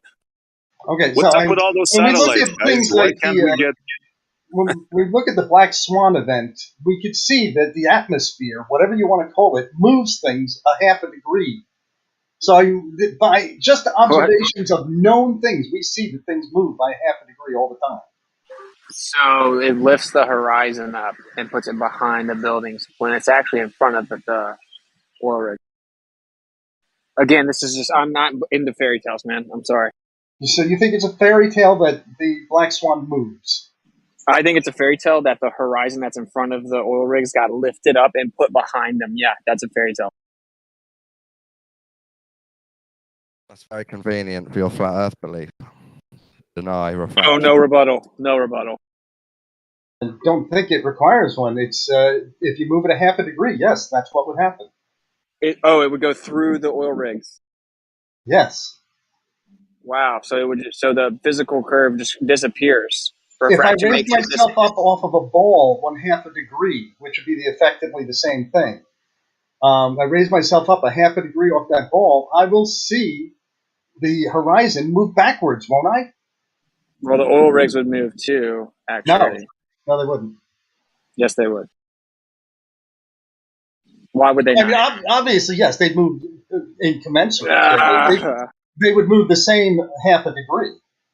So the refraction made the Earth's curve disappear. No, and then you're viewing from their observing angle. No, it makes it disappear. So you can see the oil rig. Well, it should be blocking the oil rigs, but you can see the oil rigs without the Earth's curve blocking it. It makes it optically disappear. I think you need to go back to basketball and just actually. I think you need to let him finish. Where the horizon is in the image. You're freaking out, man, because you think you've had your rebuttal for the Black Swan for so long, you don't realize that I can casually just destroy it. Well, you're not destroying it in any way, shape, or form. Well, that's why you're interrupting me so much. Shapes again. Is that why you keep interrupting me when I'm destroying it? You're failing to understand shapes again. Okay, now we're talking. Now we're just saying stupid ad-homs about shape. Okay, so anyway, you have to claim that refraction made the Earth's curvature optically disappear. And then we can see the oil rigs. And then it appears like it's way behind oil rigs, but it's actually in front of it. Okay, I put a coin on a basketball. I align that coin so it's over the horizon. Now I move my eye up a millimeter or two, and I can see the coin again. And the horizon has magically moved backwards on the basketball. Isn't that amazing? Exactly. Thank you for playing. You just got destroyed. It's just you amazing. just got destroyed, and you don't even know it. It's so magical. Nice job, bro. We can't say amazing in here. Stop shaming Witsit or the Black Swan, whichever one do any of the other Globers know why he just got destroyed? Wow. You should tap out for the rest of the day, bro. If you come in here and double that, you're probably going to need to do the same thing. Why? Because I just kicked your ass summarily? Wow. Okay, so wow, this is crazy. So you're saying that you said that when you go higher, the horizon moves, right? So you're going higher and seeing the physical edge of that basketball differently. Yeah, exactly. That's what the globe's supposed to be doing. Oh, you just got destroyed. We kept we keep our elevation the same. It's 1 foot. We know where it's supposed to be. Okay. Then all of a sudden, it's not there. That's a complete non sequitur. Bring up a basketball, isn't it? No. If I was to do the exact same thing with the basketball, and I was to now take and refract that light over the basketball, I would see the horizon move backwards. I would have to. It's an actual foregone conclusion. It must happen. Yeah. So if it would do that to the physical Earth, they'd do that to the physical oil rigs. They move up as well, dude. But the curve that's in front of them disappears and then just optically pretends to reappear behind them, even though it's actually in front of them. That's your claim. Just like the coin on the basketball. Yes, it is, Coach. No, you can see more water. That's literally that's the only phenomenon that's occurring. No, he's saying the horizon more the water is being refracted. And the oil rigs are lifting up. No, he's saying both are lifting up. Yeah. It's just the horizon is moving behind. Yeah. I'll say it again. He's saying that the horizon and the oil rigs are lifting up by so much degree, but the horizon that was once in front of the oil rigs is now appearing behind the oil rigs in the distance. It's a strange phenomenon you got there. It seems like it's magical and fantastic. However, that's just refraction. What's happening is the water, you can see more of it now. It's being lifted up. And you can see the oil rigs, which are being slightly lifted up. That's not that bizarre. But the water beyond the oil rigs, which is going through even more atmosphere, is obviously going to be more refracted. It's not that bizarre. So you think the water can appear to be lifted up? I think that refraction can make things appear higher and lower than where they actually are. Like the water? Wow, like flat water? Like anything. There's nothing that's immune from a refraction. Okay, so the water in the foreground can be lifted up while things in the background remain the same? Well, what's going to happen is the more atmosphere that the light's going through is going to be more refraction. It's the same amount of atmosphere. It's going to be rare that you get more refraction from the foreground. The further you go, the more you get. Yeah, okay. So what makes the physical one disappear? Makes the what one disappear? Say again? The physical curvature in front of the oil rigs. That should create a horizon. I know, I understand that, but it's not that there's something disappearing. It's that horizon, wherever it is due to the fact that that's the extent to where you can see along the surface. If now a part of the surface is being refracted upwards so that you can now see it, all that's going to do that line is it's going to extend it, because that line is only representative of the furthest distance that you can see along the surface. That's all it is. So if we got things lifting up and moving around, can we lift up the foreground and move it towards the viewer and then have the background remain the same? What would the angle changes there? What would the obstruction change then? Yeah, So if we're taking obstruction I away, responded to couldn't that we just add now. obstruction? Yeah, you cut me off right in the end. Maybe I paused, or maybe you have a lag, or maybe you just didn't know I was talking. I figured you were finished because it was at the end, and then I stopped when I realized you weren't. So you're going with lag. So if we have things being moved up and back, couldn't we have things moved up and forward, or down and back, or down and forward? What I said to you when I thought you were finished last time, without the lag, I said I've already responded to that a minute ago. So I'm not going to respond to that again. It was fairly. What was your response? Maybe I wasn't listening or was on mute or doing my normal life. You say yes to that? Then? I'm going to turn you down just so happen? I can hear you when you're talking, but I'm not going to listen to what you're saying anymore. Okay? Yeah, there you go. There you go, people. Yeah. So well, I mean, would suggest. Go ahead. Well, this all started with like Don saying that we weren't genuine, and I don't really believe it. And then Kosho kind of gave his take, saying that there's somewhere. No, it wasn't Kosho. Or I don't know. Percent saying that there's somewhere that I think it could be, and the truth is that I do not think that at all. I do not think that, because I make actual observations. You can look at the Earth, and then it's up to that person to make a decision whether or not one is an acceptable explanation. One is literally not acceptable to me. So that's fair. I'm on that side because I do my own observations. It's usually the people that don't do these observations that are just going along with the people that they agree are lying to them in the first place, who disagree with us, who do go out and make our own observations and own conclusions. Isn't it funny that? And Don is even going further than that, though. Like you had a good faith question or point, but Don is acting like I just know it's not flat and I just do it anyway. Yeah, I'm sorry, dude. That is just how I feel. Why though? Why? Why would I do that? To me, you exude ego and fakeness, and not of a truth seeker. Oh, so I would say that's a recollection of my. It's a great opinion about a person. I don't think that's what we do here. Yeah. I think that's Can ridiculous. we move on from Dawn's personal beliefs about another man? It's kind of weird. Okay, wait. I'm fine though. But it's just to bring the point though, because he's saying that like all flat earthers aren't genuine. I happen to know for a fact that flat earthers are genuine. I know them in real life. How many have you met and talked to in real life? Hundreds for 4 years, nearly every day. You think they're all dishonest in real life? In real life, not on Discord. Real life, never. Thank God. Okay, so you've never even met a real life one and determined if they're genuine or not. Thank God. Only when he's talking in the mirror. There's beyond that we see too far. There's absolutely no evidence that we're moving whatsoever. I mean, come on. Seeing too far is explained by refraction. You just have to believe in it properly. Don, we're not moving. Yeah, the moving is explained and evidenced by the sky moving. Relative movement suggests that the planet's rotating. Yeah, I brought it for sure. It's also geocentric stationary, right? It's two different things. Maybe so 3,000 how you years feel ago, about it being a globe, or not, like, that it's impossible for it to be a globe for you? That's how I feel about it moving. It's impossible for it to be moving for me. Yeah, it's impossible. Magnetic field makes it impossible for it to be a globe. There's no gravity. There's no ball. There's no ball. This stationary ball. That's ridiculous too. Come on. Like, magnetic field makes it impossible. Globe, there's so is it possible it's not a globe to you, Dawn? Maybe 1% chance. Well, the magnetic field makes it impossible for the Earth to be a globe.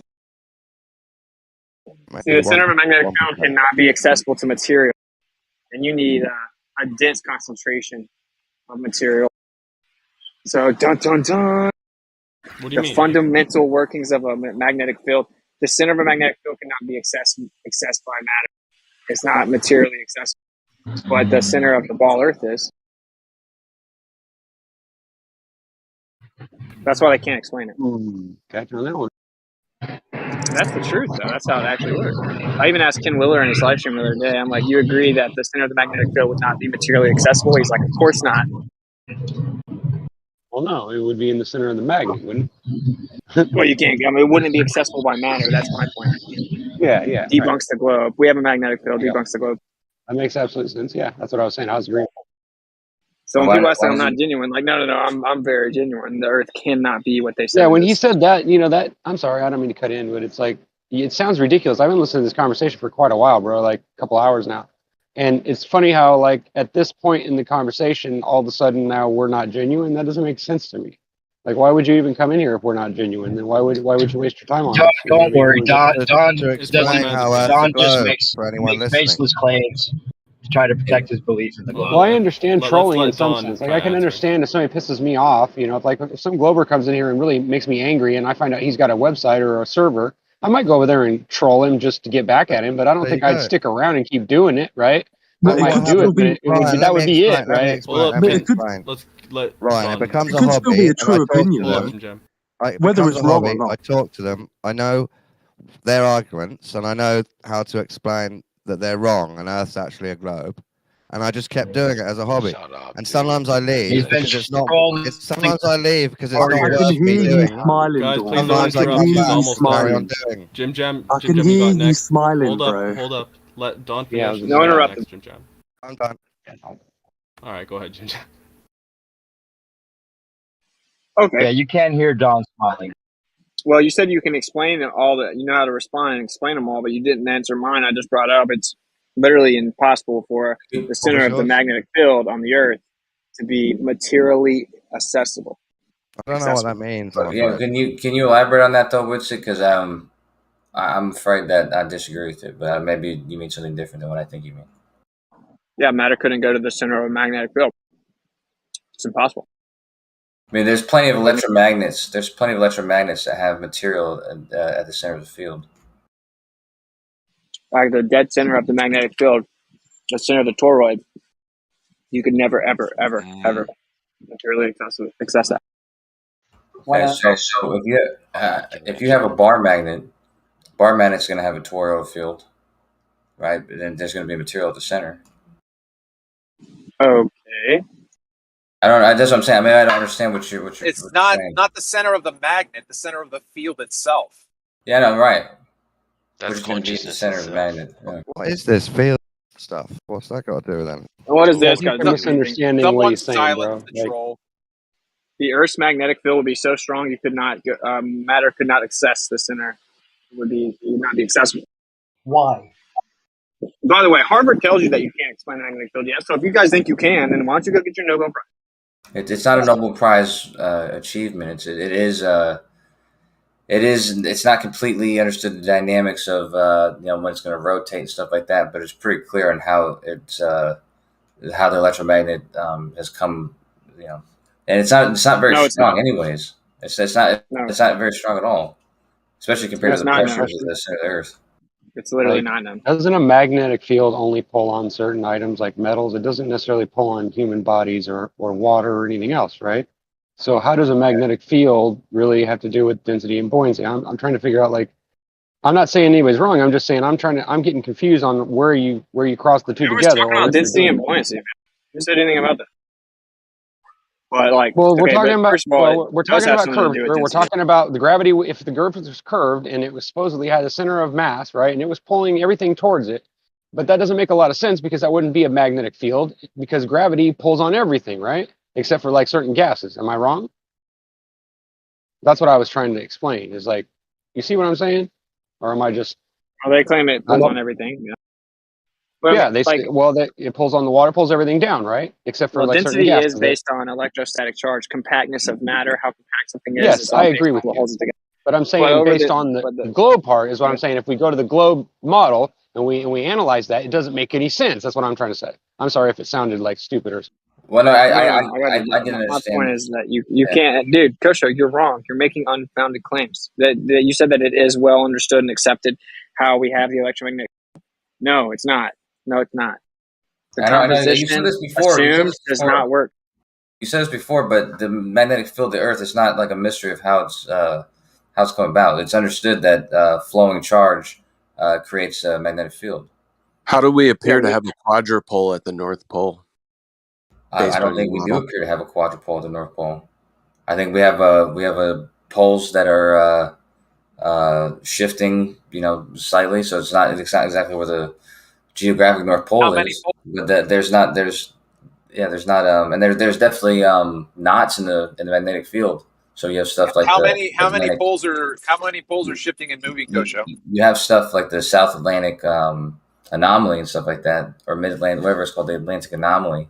But there's knots like that along the field, and so it's not like a perfectly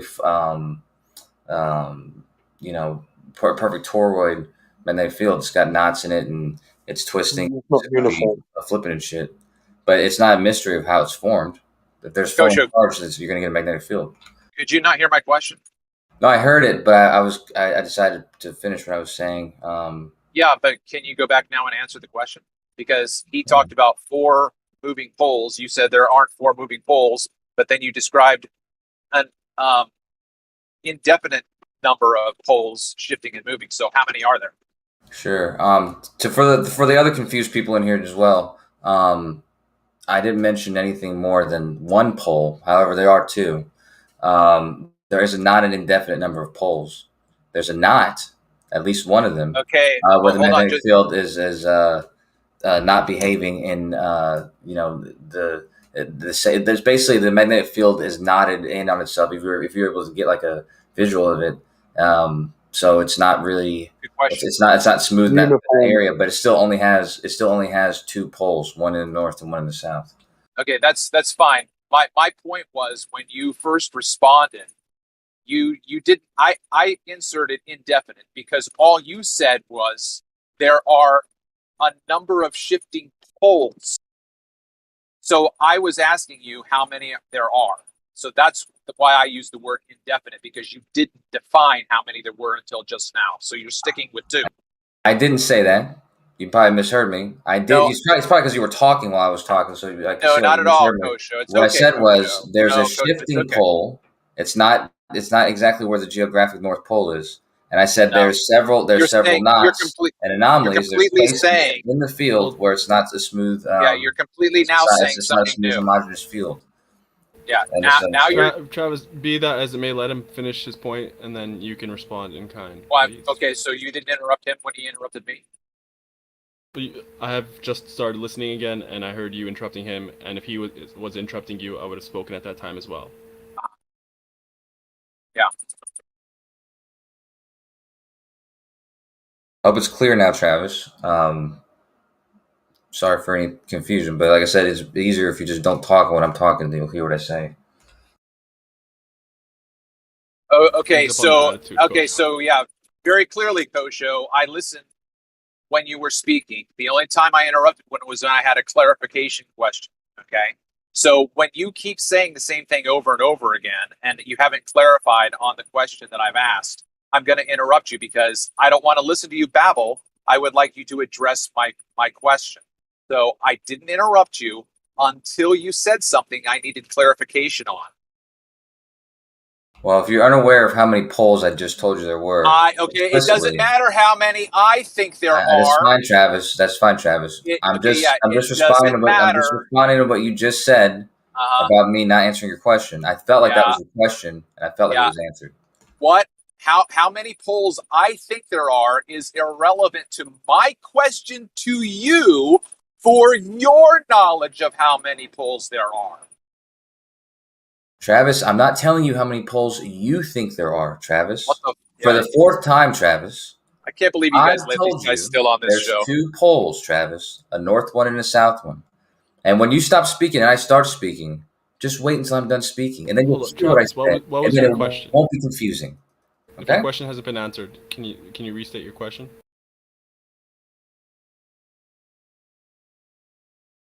This all started with a gentleman mentioning 4 poles that are constantly changing position.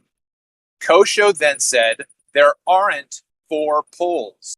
He went on to explain, and in his explanation simply said there are poles that are changing. So then I said, wait a minute, hold on. How many poles are there?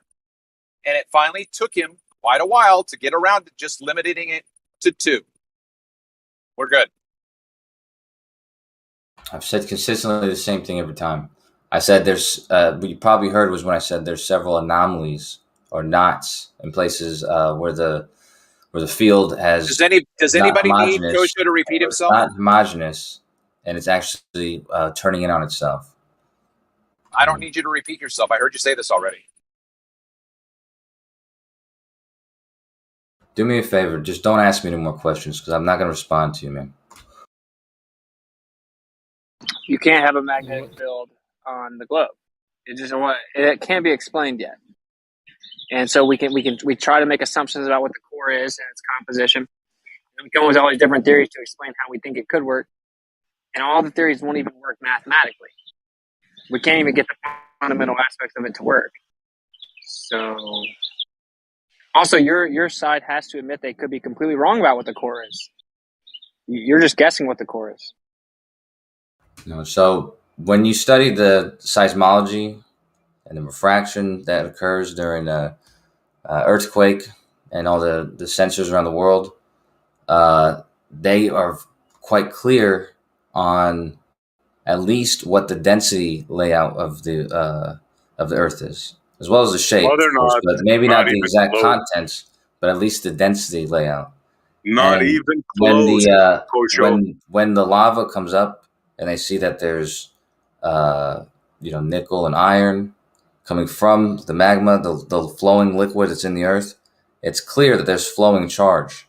And so it's not a mystery that there's flowing charge, which is going to create a magnetic field, electromagnetic field. It's No,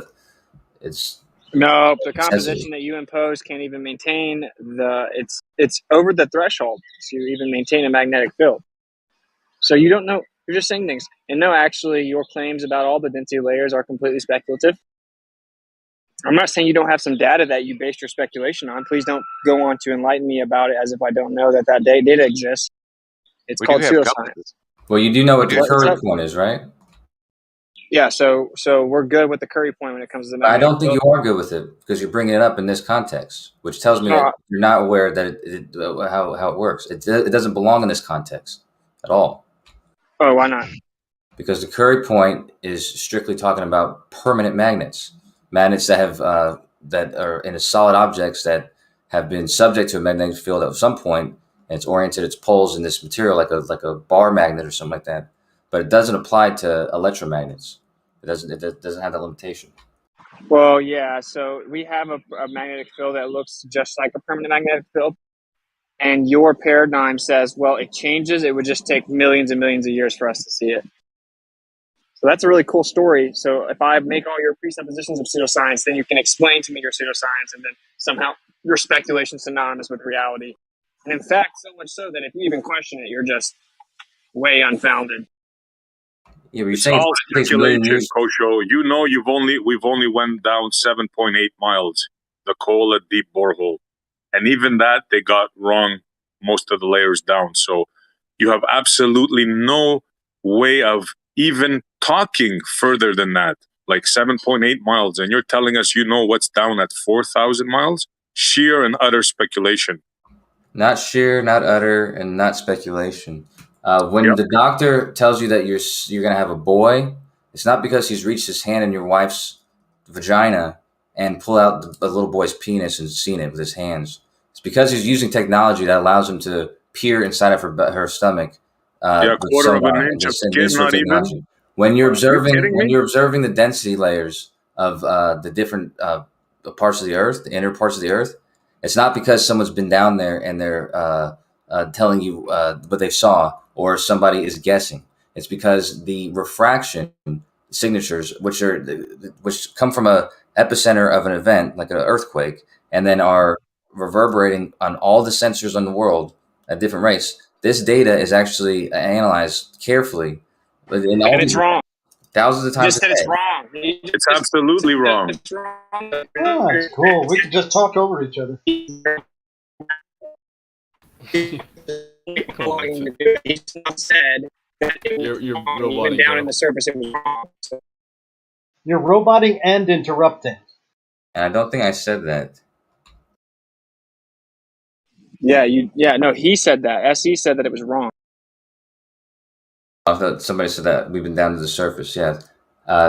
Again, yeah, the data from the seismological, the epicenter, and then the signatures, when the timing, it's received all these different sensors all over the world for events that happen thousands of times a day. This data is carefully collected, and there's not really a lot of question about the densities, the different densities of the Earth. So how come they got it wrong in Russia? How come they got it wrong? What they got wrong was the material. No, type of methodology. They got all kinds of things wrong. They got various things wrong. They got the temperature wrong. They got the water content wrong. They got a whole slew of things wrong. Did they get the density wrong? Yes. I don't think they did. I remember reading about that. But they got wrong was the actual contents of it. The density they Not didn't only get that, wrong. Kosho, but at the bottom of the well, which they tried to breach for like a year or two with no avail, they found this mysterious kind of substance. Like first they explained it like a hard plastic, which reformed. In other words, they couldn't get through that. 7.8 miles is the limit we have went. Hey, SC, I have a quick question. Has a doctor ever been wrong about the sex of a baby with an X-ray? I would say so. Huh. Imagine that. I got news for you. In America and Canada, that sucks. That sucks that the doctor's doing that. And a presenter's about to tell you. In America, we don't fucking put X-rays on babies' bellies, women's bellies to see what the sex is. That would be kind of so. Yeah, it's sound. We know that, but that's not the point. Yeah. I know. I misspoke. Bro, don't you understand? They got it wrong. They went just 7.8 miles. One of the biggest industrial countries in the world with technology, Russia, right? They make things bigger, badder. Look at their planes, their tanks, right? Their rockets, everything. They couldn't do it, bro. Yeah, a superpower cannot go further than 7.8 miles. Yeah, and what they experienced was a soft, rocky substance that was too hot to stay solid and too malleable to continue to drill through, and the drills weren't capable of doing it. This is true. What also is true is that this isn't evidence that their densities were wrong, because this is exactly why they got it wrong, was because the densities told them that it was one thing, or they made assumptions on what it was based on the densities. You're not listening, bro. That's just one of the things they got wrong. They got the water wrong. They got the temperature wrong. They found organisms that were in levels which they thought was wrong. You're not listening, bro. No, you're not listening. To accept information given to you. You're not listening at all, Essie, because what you've just said doesn't refute what I've said. Okay? I never told you they can see down there and tell you exactly what's down there. I told you that they can use refraction to locate the different densities of the Earth. From that point, they have to make, they have to use inferences and other things to really, detail what that is or make assumptions about that point. But then I'm telling you, using those methods that you just described, they were incorrect, bro. Which part of that do you not understand? The part where you keep saying that, I'm telling you they were not wrong about the density. The only one thing I'm claiming they were right about. The one thing I'm claiming they can do with the refraction. So this is the I'm thing. not telling Again, you they can tell you the temperature. You're agreeing that they got the densities wrong, but I'm they not didn't agreeing actually get the densities wrong. You're double talking. I've clearly said that several times. That is one thing they did not get wrong. I've clearly said that. Exactly, but they did get it wrong. So they did not get it wrong. They did not get the densities wrong. They used the densities that they had detected to make assumptions about what was down there, and they were wrong about what was down there. They weren't wrong about the density, though. They were wrong about what they had assumed was down there. So he said the water contents, the temperature, whatever rocky substance they had came to. Yeah, they maybe assumed something different. He said there was biological life or something like that. But the densities, what the refraction is telling you, did not give them wrong information. And this is what I'm discussing. So you're choosing to go with one thing, assuming that's correct. I'm not going to speak on it because I don't remember anything about the density, but I'm sure they got that wrong as well. So you're focusing on just one thing that they got right, if it's true, and all the other things that they got wrong. This is how you're going to play this now. Yeah, I'm not praising them for the one thing they got right, dude. I'm talking to Witsit about the magnetic field. prove it, they got it right though, because they found all kinds of unexpected gases at unexpected depths. Of course, and if the density was correct, they would have known all that, Kosho. So you're probably wrong about that too. No, I've read in detail have exactly different why they got it densities. wrong, and that's why they made the assumptions they made. They didn't make the assumptions based off of no information. They based the assumptions they made off of the densities that they were. The density. That's our point. That assumption is wrong. That's why they were so off. That assumption was wrong. The densities were not wrong. The assumptions they made from those densities, they ended up getting incorrect about the material. What's the density difference between right under the surface and 7 miles down? I'm not sure what densities they had found. I just know that the densities they got is what gave them the idea of what the material that was there. It's basically not even worth talking about on the globe, though. So you're just saying things. No, I'm telling you why they believe the Earth is a electromagnet is because they can actually see the densities of different materials. They can see how dense. But the core they don't actually know. Listen, man. But the methodology they use to determine the densities have proven to not be accurate foundations. We were completely off using that very methodology and that data, and that was only where there's barely any density change, just 7 miles down. 7 miles down. That's barely any density change. That's what I'm telling you. That's not. They didn't get incorrect information about the density. They made no. You don't know that. You just keep saying that. That's what's in contention. No, I remember reading about this. No, if they verified it was the right density, then what's the density change predicted from the surface to 7 miles down? Then. Yeah, I don't know what the densities were. I have no idea. I don't have the data in front of me to tell you what the densities were. Well, I just know what they used to make that assumption. They used the seismological data from all the sensors for earthquakes. That's our argument. They used that same data. They used that data to assume the densities, and they came up with what the composition was, and everything they came up with was wrong. So they used that to determine the densities. That part is not in question. They used those densities to make assumptions about what exists in what layers. And they were surprised to find different things in different parts. That doesn't mean that if you were looking for the densities they found were still correct. It's like you get a hit on basalt, but it turns out that it's basalt that is impregnated with water. Therefore, it looks like, granite. So now you get a different result from it because specifically the density. But of course, that could mean that we have everything wrong, I guess. Yeah, that's like looking for a baby and finding a bird, a dog, a cat on your way down, a couple of elephants. No, it'd be more like if you were looking at them and you saw bone, what you thought on the sonogram was bone, and it turned out to be a similar material, a tumor. Yeah, an unexpected material that you never found in a human body before. Yeah. You determine the density by the clinching temperature. at straws, man. I mean, you're temperature clinching and at straws. pressure. We know that the temperature and pressure increases when you dig in the ground. Yep. And so within your fairy tale, you extend it all the way to a core. And whenever you then impose that assumption on all the data of things like earthquakes and stuff, like reverberation in the earth, right? And then you make all kinds of predictions. We just went 7 miles down. That's not even a fraction of your claim. That's not even the surface of the skin of the body. Like, you didn't even penetrate the first layer, if you want to compare it to a body and the skin. There is some things like if you were using, let's say, some kind of sonar tech on a boat, you might not see some jellyfish that are down there, or specifically the density of the amount of salinity in the water. But you still know that it's all water between you and the bottom. That's not comparable. Come on, man. You were wrong about 1/500, like greater than 1/500, or less than 1/500th of the claim. And so just in 1/500th of it, you were drastically wrong about like every claim: composition, environment, moisture level, temperature. You were wrong about the temperature, and you literally you were wrong about the temperature, and you literally determine your density based on factoring in the proportionate increase of temperature and pressure. Actually, how much does rock change with temperature, the density?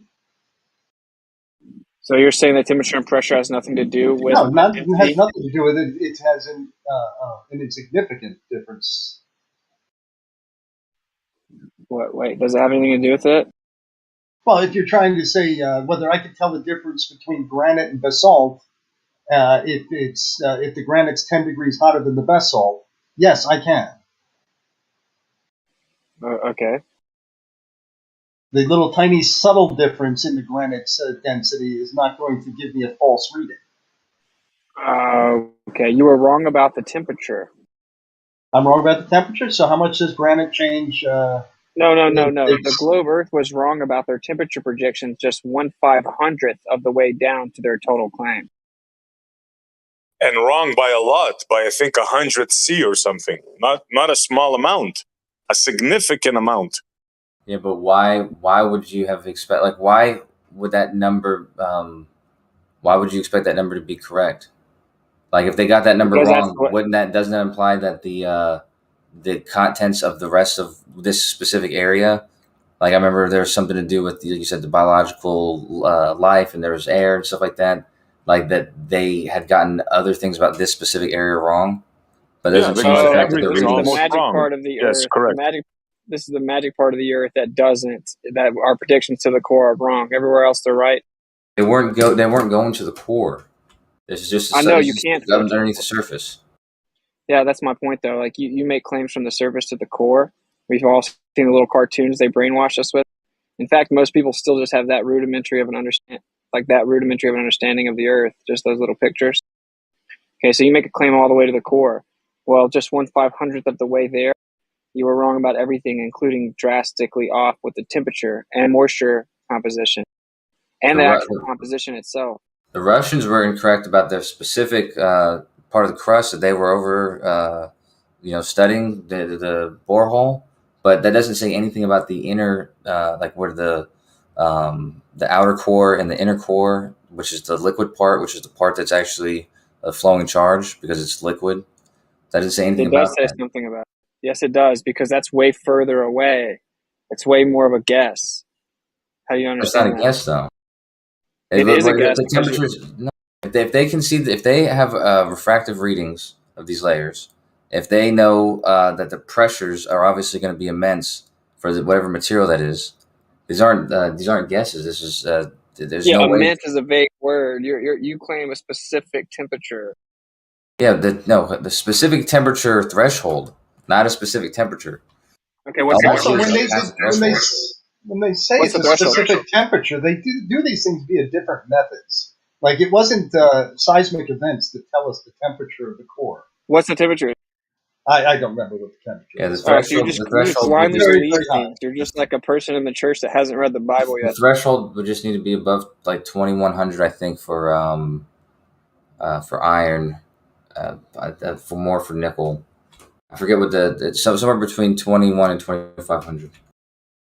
Okay, so if it's outside of that, then it can't be any more off than those 400 degrees, correct? No, if it's below that, then you're not going to have. If it's below the temperature that melts, these metals, then it's not going to melt these metals.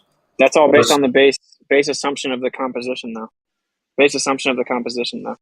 Yeah, but like I said, whenever the seismologists and geologists, they're not just studying these seismological data. They're also studying things like what comes out of the ground when volcanoes and lava is actually coming from the earth. They can actually test the material. How far down do the volcanoes go? What's the source? I mean, they're gonna at least come from the part where there's molten metal. So. Oh, so you're saying we have to redefine, believe the core, and that proves the core. No, you don't need to get to the core. First of all, the charge is not coming from the core. The flowing charge is coming from wherever the flowing metals are, which is where the liquid metals are, which is wherever the magma is. Can you guys hear me? Hello? Yeah, we Hey, couple questions. When you say they were wrong, when were they wrong? When they dug down in the 60s. Which is when? It wasn't that long ago, was it? The 60s? 1989 is when they stopped. Yes, now we're close to the 60s. So what? Okay, that's when they started, I guess. So we knew less than 1988 did in 1989. So now we know more. Right, and it debunked That's all how of your science previous works. claims. Oh, it's how science works, and it debunks your pseudoscience. Yay! How does that debunk the pseudoscience? What a great input you've offered here. Okay, I'll explain it again. You made claims using the same methodology that he's invoking that verified the supposed claims about the core. You went 1/500th of the distance there and were proved wrong on many fronts. Thank you for And now playing. we know more. Now you we know more about more. 7 miles down. You just know you were wrong about that. So okay, you figured out how to explain it efficiently? Where's that at? Can you Well- send me that paper? I know you haven't read it, so can you find it? Oh, it doesn't exist. Wow, you like to talk a lot, Austin. Because you're making stuff up. Really? What did I make up?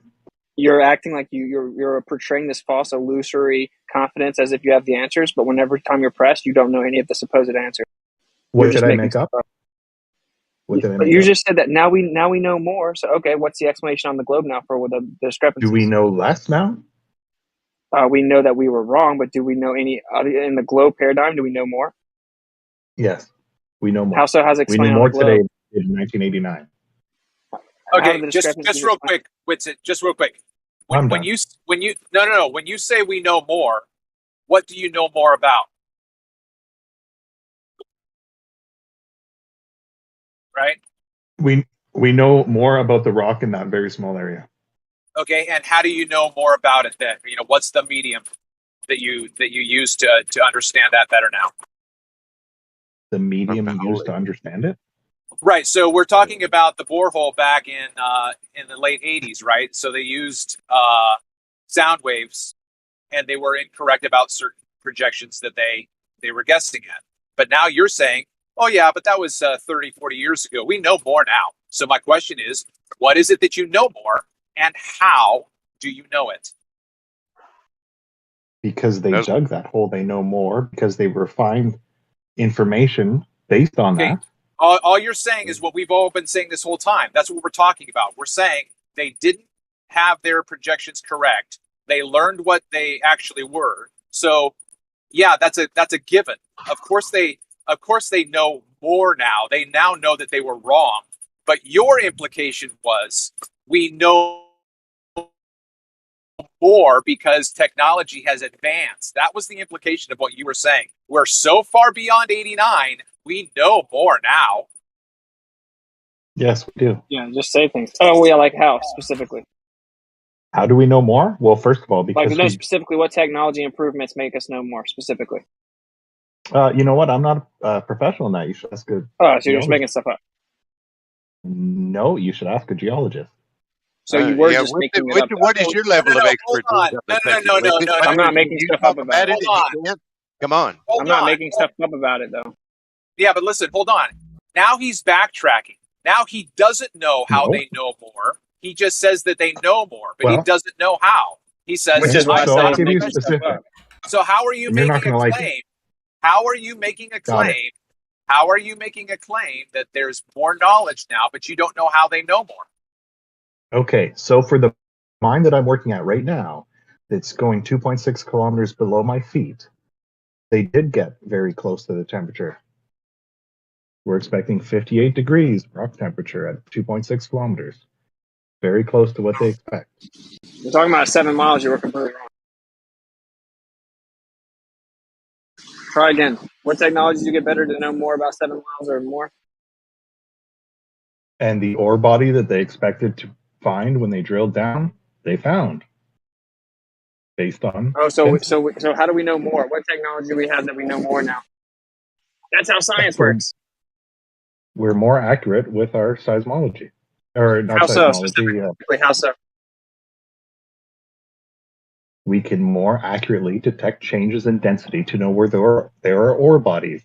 And they also How use so? it for oil and gas. Holy fuck.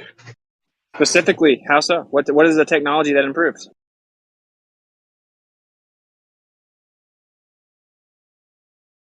So you're just making stuff up. I don't care if that phrase triggers you, bro.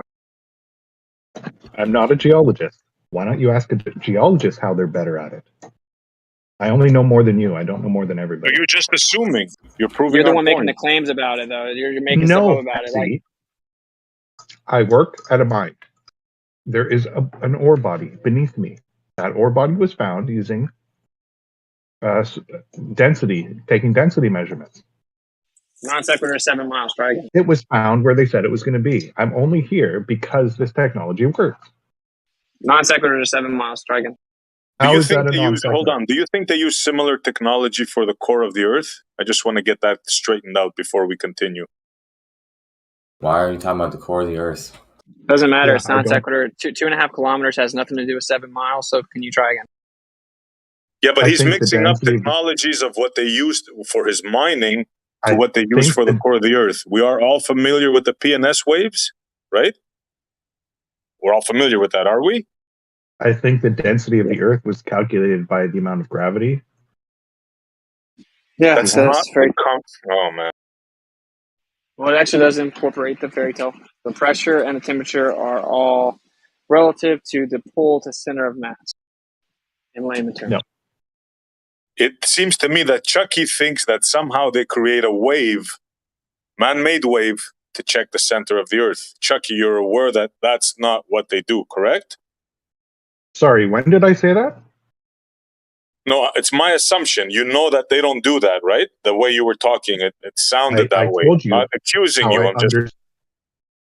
I told you how I understood that they got the density of the entire Earth. How did I do that? Yeah, but I'm talking about the center, the core. I'm talking about the core. How I honestly don't know what... how they figured that out, nor have I looked it up. Okay, they use what's called P and S waves that occurs when an earthquake happens. It's not a man-made signal that they send down there. I want people to understand that. Yeah, of course not. Okay, so seismology. Didn't I mention seismology? Hey, I know you actually mentioned how the technology, you were really arrogant, talking about how that's how science works. That's what you said. You said that's how science works, and you implied that there's this technological advancement that's happened since '89. Now we know way more.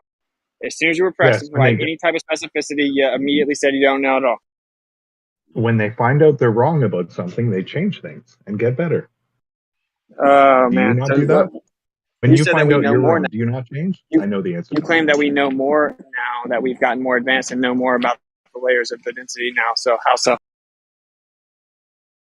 Just admit you don't know. And then you made it up. Made an assumption technology advancement call. That's what he did. Because it's a talking point. It's a talking point to try to put the other person down. It's a talking point to try to put the other person down, left lane. Nothing to do with impossible. It's called try to have some integrity for once. Why don't y'all stick to one point? Y'all talking about the borehole. Now you're talking about mines, and you're talking about PNS. He brought up the mines. He brought them up. Him that brought up. He brought up the mine, left lane. Now, right now, you admit that he's the one that did it. You guys never are held accountable. He said he works at a mine. He said he brought it up. 1.6 miles, which has nothing to do with what's below 7 miles left lane. Exactly. Thanks. It's all related. Oh, now you're saying, why are you changing subjects? Now you're saying it's all related. Wow. Yeah, dude. This guy started by saying this dude started by talking, you're talking about a borehole, and now you're talking about a mine. And he said, that why are you guys stick on one subject? Then he found out it was his guy that he's defending that changed the subject to the non sequitur, and he's like, it's all related. What? You just contradicted yourself. Off in one direction, y'all say other things. You know, he's talking about the mine. I was interested in hearing what he had to say about that, and then as he started talking about PNS waves, and the conversation is just non-productive. It's all over the place. No, you need to admit that you just now messed up. Why can't you guys be honest? They use drill at the mine. After. Okay, did it go 7 miles? No. Okay, so less than 2 miles doesn't really help us out then. Why not? Because we're talking about how you were wrong down to 7 miles. We don't need to go 7 miles. And because we were wrong and dug down there, we know more. Well, all we know is what's actually down to 7 miles. We don't know how to make more accurate predictions because it threw a wrench in the entire methodology. We do know more because they made those mistakes. You only know what's there, but you don't know more in the sense. You don't know more in the sense that you don't know how to better interpret the data now. If you think you do, can you offer some specificity, please? Well, the ore body that's here is a deep ore body, and we couldn't find it in 1989. Okay, The you just said they technology is found the now one they better, expected and at the people. borehole. At the Yeah. borehole. Is that true? No. You said that. What's wrong with you? Why are you You nervous? said that. Why am I nervous? Yeah, you're shaking. Your whole argument is ridiculous. Why would I be nervous? What is my argument? You keep telling me what my argument is instead of listening to the words I say. You're a waste of time, Witsit. You don't Well, we're have an talking about- argument. That's projection. You don't have an argument. I'm you done just say, talking to you. we know more without offering what that more is and how it's established. Yeah, you're just saying we know Yeah, more. really. Yes, And then you and I have left said lane we backing could. you up, Shut the trying to fuck bail up. you out with this is a bad conversation. Did I And not now you're say that? triggered. Did I not say that we could find this ore body now because the technology is better, but they didn't How find so? it in 1989? Specifically, how 1.6 Do you know what the miles. Sudbury Basin is, Witsit? No. Who cares? We're talking Go about look it more than up. 7 miles down. You're talking about 1 mile Wait, down. where did you say? Carry on. Where? Carry on, Rakia. Now, Chucky, where No, did Chuck, you say? just admit that mine's a non sequitur to what we're talking about, which is how whenever they thought they had the predictions using the same methodology. Shut up, I was Witsit. talking. I'll summarize for No, everybody. I was I'm sorry, asked I a lied. question. I'll You're not summarize gonna because you're lying. Keep it I'll respectful. just summarize. Chucky. I'll just I got a summarize because you're not being on. Wait up, I'm going to summarize so we can move on. The Okay, so we Sudbury were talking Basin about. has been mined Oh my since God. the 1900s, early 1900s. Okay, there you go. Maybe There you go, even left sooner. lane. Where you at, left lane? Yeah, Hey, left lane's the he's one that was clearly interrupting. talking over with. Left lane was the one encouraging the interruption. He was encouraging the interruption. Carry Okay, on. well, we heard your question. So now we're going to go back to summarizing it so we can move on. It's being circular. I didn't Oh ask my my God, well, question. you're going to have to wait. You're going to have to wait. All right, so here's the summary so we can move on. So what happened was we were talking about how you're making claims all the way down to the core. Coach was talking about how they know exactly what the densities are and all this stuff, right? And then make claims about the composition, specific claims of the temperature, etc. Like, okay, well, use that same methodology of reverberation, Damn, this push to talk, bro. The reverberation in the earth, okay? And then you made your prediction and you went down 7 miles, which is 1/500th of the claim Kosho had just made, which is all the way to the core. No, it's not. It's explicitly said it was not to the core several times. How deep then? I said down to where there's liquid. As long as there's flowing charge, this is all that's required for a magnetic field. You're claiming that I'm we talking know about the the core. densities all the way down until it's liquid? Well, that's a non sequitur, though. Which is how far? No, I brought it up that the core is not materially accessible. He said he disagreed. So now he's changed it. So all it is a bunch of strawmans and non sequiturs. That's a non sequitur. We're talking about the center. It's not materially accessible. You said it was. Now we're not talking about the center because we're destroying you. And the point is, 1/500th of the way down, you were wrong about all your predictions. Game over. Yeah, but I kept asking you, why are you saying that electromagnet? Why do you say that the center of the toroid can't have material there? It's not materially accessible. Like if the Earth's electromagnetic field, the Earth's magnetic field, you couldn't take matter and go through the center area all the way to the center. You couldn't. It wouldn't be accessible to matter. You would have to be in some other form, not material. The matter could exist there, though, right? Hypothetically, depends. Actually, I don't know on what I don't know the specifics of the Earth's magnetic field, nor do you. No, there's no. I've made electromagnets before, and I've seen plenty of them, and plenty of them have material in their center of the field. Can you? Yeah, but would the Earth's magnetic field be materially accessible? The center of the magnetic field itself. Yeah, when you say materially accessible, I don't think we would be able to access it, but I think that material existing there would be no problem. We're not talking about giving an object a magnetic field. We're talking about just a magnetic field. We're not going to assume solidity. We're not going to assume an object. Why would we do that? That's ignorant. Are you saying magnetic fields can't exist unless there's an object in the middle of it? No, I'm saying that I've made well, then it's plenty of not sequitur. electromagnets, and I've seen plenty of electromagnets where there's something in the middle. There's not a restriction that there can't be something in the middle. The Earth's magnetic field's way stronger than that. So you can just like how if you hold a magnet, if it's strong enough, it's hard to put your hand through it. Or it'll rip your hand off if you turn them. Like neodymium and boron iron magnets will rip. Just take your hand off. All right. So the point is, yeah, you wouldn't be able to access it. So you're asking me what evidence I have of what? Just the strength basic of the Earth's characteristics of the magnetic field. Are you saying it's weak? Yeah, I'm saying it's not very strong. It's a magnetic field for the entire Earth. Yeah. Yeah, like the sky moves with it. What are you talking about? I'm saying it's fairly weak. It can move a needle suspended in water, and they tell you that it's pointed north, but it's not gonna move an object that actually has. But you're not right at the center though. So we said the center will be not accessible to material though. So. Yeah, but the strength of the field is not doesn't enormously increase, and plus the pressures that exist there, which are compelling the matter to be down there, are far much stronger than any magnetic field that the Earth's producing. Yeah, you understand the point though, right? For now, you're trying to make some other argument. It's not any good because you can have a magnetic field without material. When you bring up a magnet that is material, it's not relevant at all. You gave the object the material magnetic field. That's literally irrelevant. But this all started with you claiming composition and density of the center. And then you've tried to run away and say it's not the center because you don't like the numbers. I guess. I don't know why else you would do that. But it's 1/500th of the distance. So that means that you are drastically off with your methodology and your predictions built upon that.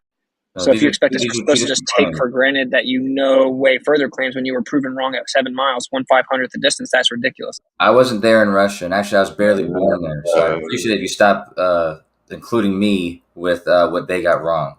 And these are two different claims that should be made distinct. One claim was one that you said that magnetic. It's impossible for the Earth to be a globe because it's impossible to have a electromagnet or a magnetic field with material in the center. And I questioned that claim and said that I don't think that's true. No, I didn't say that. That's a straw man. I said it's not you said accessible material is what you said. That's right. Matter couldn't access, so as in it couldn't be outside of it, then access it. Yeah, but nobody's claiming that either. It's a solid. It's a solid core. So there was just a magnet set down and shocked, and then turned into a magnet, and then a ball formed around it. No, a magnetic field. A magnetic field. All that's needed is a moving charge, a moving electric field, moving electric charge, and this exists in the flowing charge. That exists in the outer core. It doesn't have to be in the core. Not in your religion, no. No, there is something in the core in your religion. No, there is something in the core, but it's not what's creating the magnetic field. The magnetic field is created by the flowing charge outside of the core. What? Well, you have to claim that because of the dynamo threshold.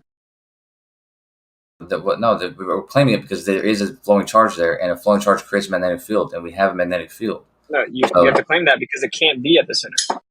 No, it doesn't need to be at the center. The flowing charge it can't be. Yeah, but that's irrelevant, though. In your model, at the core, the magnetism starts at the core because of the flowing the center. Are you disputing that in your model, the flowing molten lava, whatever it is, molten metal iron core is turning around? Are you disputing that fact? That's where your magnetism starts from? What's floating around is the outer core, the rest of the Earth. They say they have estimates of, I think, like an arc second a year or something like that, difference between rotation. Yeah, but it starts in the center, right? It starts in the center, right, Kosho? Your magnetism? The center is a solid, is meant to be solid. Right. And right around that is where the flowing liquid metal creates your magnetism in your model. Correct, Kosho? Yeah, the entire region from the outer core to just below the crust, right? What do they call it? The mesos, or whatever that part is right before, right below the crust. So it's a very large region. Yeah, this is all liquid, liquid metal. Metal, right? Exactly. That's your theory. That's your model. This is not the core, though. It's the outer core, outside of the core, and below the crust, or below the below the mantle. No. It's near the center. Near the center of your mythical ball, there's a solid core, and around that is liquid metal swirling around, creating magnetism. That's your model. There is no outer core model that even works mathematically, though. So probably not. Yeah. I just keep the sword in here the whole time, and it's so easy. Why do you say there's no outer core mathematically? Cite it. Cite the model that maps out the electromagnetic field with a specific delineation of the magnetic source in the outer core or around the core. Cite it. Yeah, so I'll cite this description here where they're talking about how the S waves can't travel through liquid. This is how they've determined the parts of the inner Earth that are liquid as opposed to solid parts. So this is what they use to not only map the shape of the Earth, of the inner parts of the Earth, but to denote which regions of the inner Earth are liquid or the densities, which are solid. There's scores of data Show from the model's thousands of math. earthquakes daily. Show the actual math. The math? I told you it's S&P waves. That's not what we're asking for. Now, I'm asking for the magnetic field distribution data. I'm asking for the map. You claim you have a model that can explain the magnetic field. Yeah. You claim you have a model that can explain the magnetic field. Okay, so drop it or admit right now that it has some flaws. I'm telling you how it's created, Witsit. You don't have to tell me what my evidence waves is. have to do with a magnetic the field? S&P Coach? waves doesn't work. You don't have one that works. The S&P waves are to show you what the contents of the inner Earth is. Okay, What does that this have is to to do show with you that the there's field? liquid flowing charge in there. The Hello? liquid flowing charge is what creates the magnetic field. If you want me to show you the details of the magnetic field, that's a totally separate set of data. Okay, we heard you now. Listen to my question. What do S&P waves have to do with the magnetic field? As I just said, the S waves, the S and P waves can both go through like the solid and liquid parts. I mean, the P waves can go through the solid and liquid parts, but the S waves don't propagate through the liquid parts. So through all the different epicenters of all the different earthquakes and all the sensors on the Earth and all the data they have, they can determine which parts of the inner Earth are actually liquid. All right, this liquid region. No, they got that all wrong, bro. This liquid region is where they can see the flowing charge from. Bro, you're making claims that are fantastical. I'm giving you evidence. The Koala borehole, they got it wrong to 7.8 miles, and you're making these fantastical claims that they can do it for 4,000 miles. Bro, it's ridiculous. What did they get wrong about the S&P waves of Koala borehole? I don't know why you asked about the S&P waves. Just to tell me about the Koala borehole again. They got almost everything wrong. The heat, what the water content, the micrological life, the density of the rock which contained water. Have you not been listening? What does that have to do with the S&P waves? They found an exotic material never before witnessed. Have you not been listening? What does that have to do with the S&P waves, though, SC? Well, this is the thing.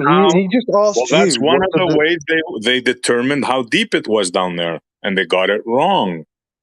Which part of this do you not understand? The S&P waves, as I just stated, was to determine which parts of the inner Earth are solid and which parts are liquid. Which the S but he did ask you what they had to do with the magnetic field. So now that they've understood the parts that are liquid, these parts in the inner Earth, outside of the core and below the mantle, these is where the flowing charge would be. So what does that have to do with the electrical field that you said? Don't try to squirm away from that. What do PNS waves, which are seismic, have to do with the electrical field of the Earth? You don't listen, SC. So this is the last time I'm going to speak to you about this, okay? And so just try to listen, SC. Because if you asked me that question, I've answered it 3 times now. The S&P waves, in this regard, are used strictly to determine the liquid and solid parts of the inner parts of the Earth. Because the S waves of the S&P waves that you're asking about, the S waves can't travel through the liquid parts.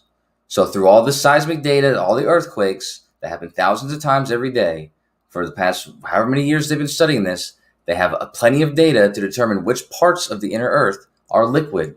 And they've determined that outside of the core and below the mantle, this is primarily liquid metal. They can't explain the magnetic field. You wrong. Whenever they take that theory, it's called the dynamo theory. Okay, and then you think that there's this like liquid metal on the outer core, right? So for one, there's like a western drift, which is supposed to complete like a circuit every year. So that's a problem that can't be explained. Why is it a problem? Your model has tons of problems. Why is that a problem? I'll drop the paper for you, man. Oh, why is that a problem, though? Not what is the details. Why is that a problem? Why is the western drift the problem is you have no way of proving what's down there. No, and I believe I showed you using the what the western drift was a problem. Well, okay, initially people were characterizing it as the characteristics of permanentization, right? But then based on its presupposed location of a core, then there's a drift. But in every other way, it resembles a permanent magnetic field. So the drift that you're describing, is this the drift, the discrepancy between the rotation of the core and the outer core? Well, it's not a discrepancy based on rotation. That's the claim you're making. I'm just pointing out that it's considered in your paradigm like a perplexing question that needs to be answered. So what is drifting? Yeah, like the actual, I guess the differential between the two. So this that you just described, instead of it being a problem, this is the mechanism that creates the field. This difference of rotation, the fact that the outside has a flowing charge that is rotating different from the center, this is what creates the flowing magnetic field. The floating electric, the flowing charge creates a magnetic field. They have to tie together the surface fluctuation to the outer core theory of a Western drift. It's the actual connection that you have to make between the surface, the fluctuations on the surface, and the outer core theory. That's just one of the many problems. I'll drop you the papers. I feel like I've dropped one of them in here a lot. It's the Harvard paper, but I'll drop another one. But you're saying it like it's a problem, but this is exactly the mechanism that I'm describing that is allowing for this magnetic field to exist. That deviation, or as you said, Western drift, I've understood to be within like 1 arc second a year, or 1 to 5, was like between 1 and 5 arc seconds a year, something extremely small, and it's this tiny difference that allows for the magnetic field to exist. So you're saying there's an interaction between the core, which is solid, and the lava, the liquid flowing around it? Is that what you're saying? That's not what I'm saying. Well, it goes all the way around the Earth every 2,000 years or something like that. At the Western drift recorded, like the average Western drift, it would go, it'd make like a full circuit every 2,000 years. Top of my head, speculation, all. Oh, I know. I'm saying these are just glaring problems that are admittedly not understood and explained on the globe. But why are these problems? Can you explain that? This is the difference between the inner core and the outer core. The difference between the rotation. This is because the outer core is a liquid. The Earth's rotating. No, it's the difference between the outer core and the fluctuation on the surface. So you're not understanding. I feel like, so you're saying this is the difference between the outer core and the actual surface? Yeah, the fluctuation of the magnetic field on the surface. That's right. Yeah, I mean, this is the same issue. Then I mean, the flowing charge in the Earth, it doesn't have to be moving the same speed of the Earth. So I understood that 1 arc second, 1 to 5 arc seconds, was the difference between the inner core and the outer core. But if there's a difference between the outer core and the surface, the magnetic field in the Earth is not moving with this presupposed motion. There's a drift. Yeah, no, that's what I'm saying. That's the discrepancy that you're describing. A discrepancy, yes, that's my point. I'm saying that discrepancy is what allows for the magnetic field. Oh, the drift is what allows for the magnetic field? The drift allows for the magnetic field. So I understood that's why that's the flowing charge that's being described. From the outer core to the surface. Just the rotation of the outer core. They're supposed to all move together with certain RPM. I've always heard there was a difference. Maybe between the inner and outer core. We're talking about the outer core and the surface. I've heard about the inner and outer core, but if there's makes sense to surface too. If the outer core is liquid, it just makes sense. So I checked out the paper. I never seen the difference between the outer or the surface and the outer core, but yeah, it's supposed to move together with it, but it doesn't. It doesn't move together with it. There's like I don't remember what it is. I'll check it out. Like less than 0.2 degrees every 2,000 years. I'll just look up the paper. Did you guys read what I posted on the Koala Deep borehole? Kosha, did you read that? No, I haven't read anything you've posted, if you're asking. Okay, I'll repost it again. Please have a read, Kosha. Why don't you just point out what you're trying to point out, because I'm probably not going to look at it right now. Well, all the things that I told you, the pressure, the water, the temperature, everything, man. They got it all wrong. And the exotic matter, this is the most amazing of all. They found exotic matter that seemed to fill the depression that the drill made right after it made it. This is like significant stuff I'm telling you here. Yeah, this stuff that you told me that you've said 8 times in this conversation, I told you was irrelevant to what's even being discussed, because it's clear that they got stuff wrong about what they guessed was down there 40, 30, 35 years ago. However, we understand that the mantle has this soft metallic substances, and that it's basically just these hot metals. And the question is not about what is the contents of the outer crust. The question is what's creating the magnetic field, and that's why I don't understand why you keep bringing that up, because that's why I keep bringing up the liquid, the flowing charge. Because it's simple, Kosho. You're saying something that's happening at 4,000 miles deep, and I'm telling you something that happened at 7.8 miles deep, and you just seem to be blocking it off. Like, I don't get it, man. You don't see a correlation there? Polarity. You also have polarity reversals, where it's supposed to be like your dynamo little theory and predictions all the way back to like the 1800s, looking at these seismic waves and stuff. It's supposed to be about like 10%, and yet it's like up to 50% before this next like polarity reversal. So you have polarity reversals which aren't fully explained either. Yeah, the magnetic field. You guys can't make it work. It's not, the magnetic field is not, like, the structure of it is not completely understood. I agreed with that. And like the whole the knots, like it's not a very clean magnetic field, and they think that the fluctuations right now is because, like you said, they think that it might flip pretty soon, and they found evidence in that in, like, ancient rocks and stuff like that, and ice and shit like that.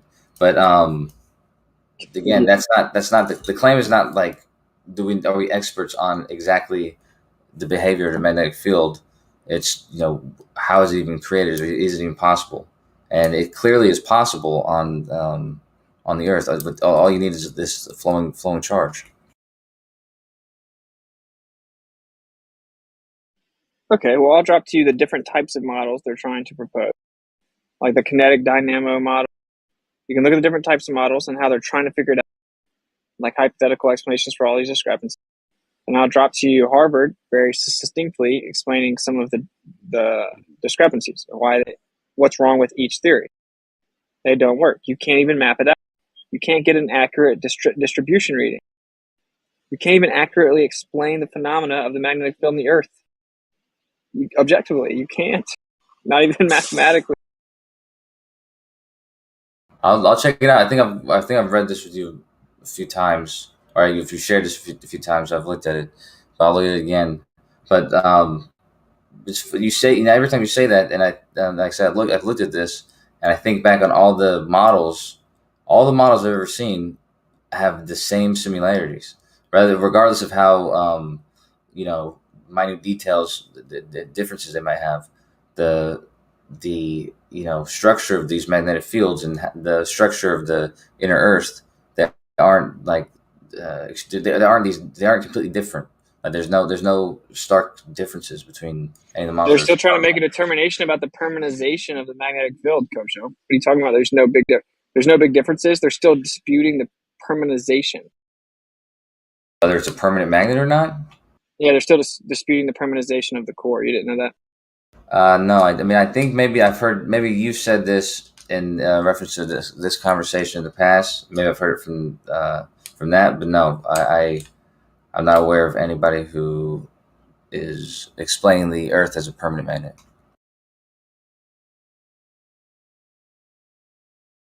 Well, yeah, they can't. You can't.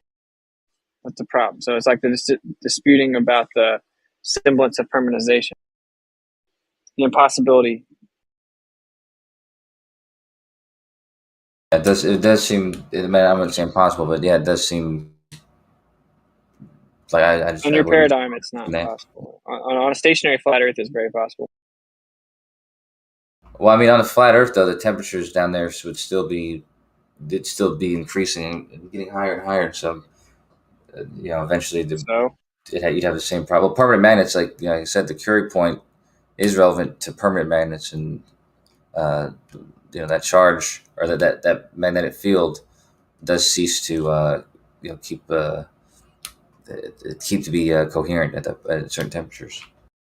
If you had two really strong neodymium boron iron magnets and you tried to push one into the other while it was quote unquote repelling it, would you be able to get the magnet to the other magnet? If you had, how strong did you say?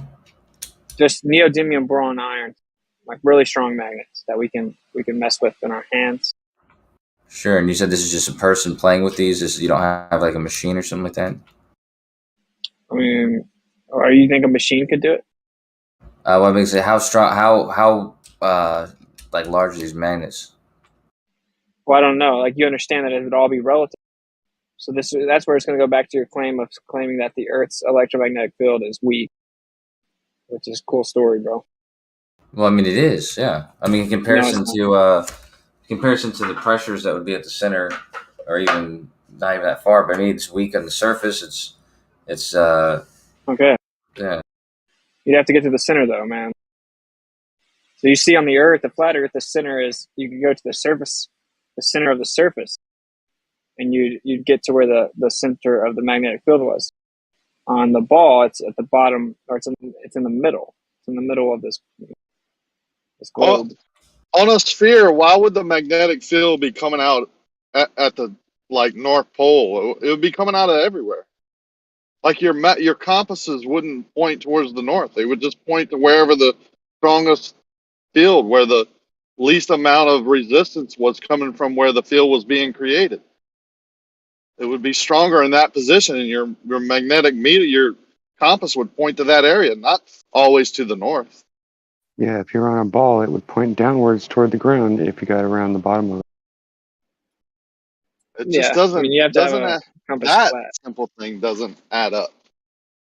How does it point Yes, towards as well the north? as you have to hold it flat. Yeah, you have to hold it level to this. If it's such a weak force and it's coming all from the north, that's got to be a freaking strong force if I'm all the way in the south. And plus, the closer you get to the north, the stronger that needle would zing, right towards that position. Not what we see, man. I'm curious, have everybody in here, what's the largest what's the largest object you've seen the Earth's magnetic field manipulate any kind of way? Probably where they pick up cars in a junkyard. No, Earth's magnetic field. Oh. Well, I've never been to the center, so I don't. Whatever, I'll give it to him. The needle of a compass. Fine. Needle of a compass. I have an 8-inch compass. Water compass in my boat. It's not just a little small needle. It's an 8-inch compass. It's having to turn that whole entire thing. Is it one of those ones that you put on a big boat? One that you use on a sail? Set in water, yeah. Go ahead, Kosha. Now tell me how that's pulling all the way towards the north all the time. If it's such a weak force coming out of the center, but has to reach me all the way in the south, basically. Dun dun dun. You would never be able to go to the center. It would be super strong.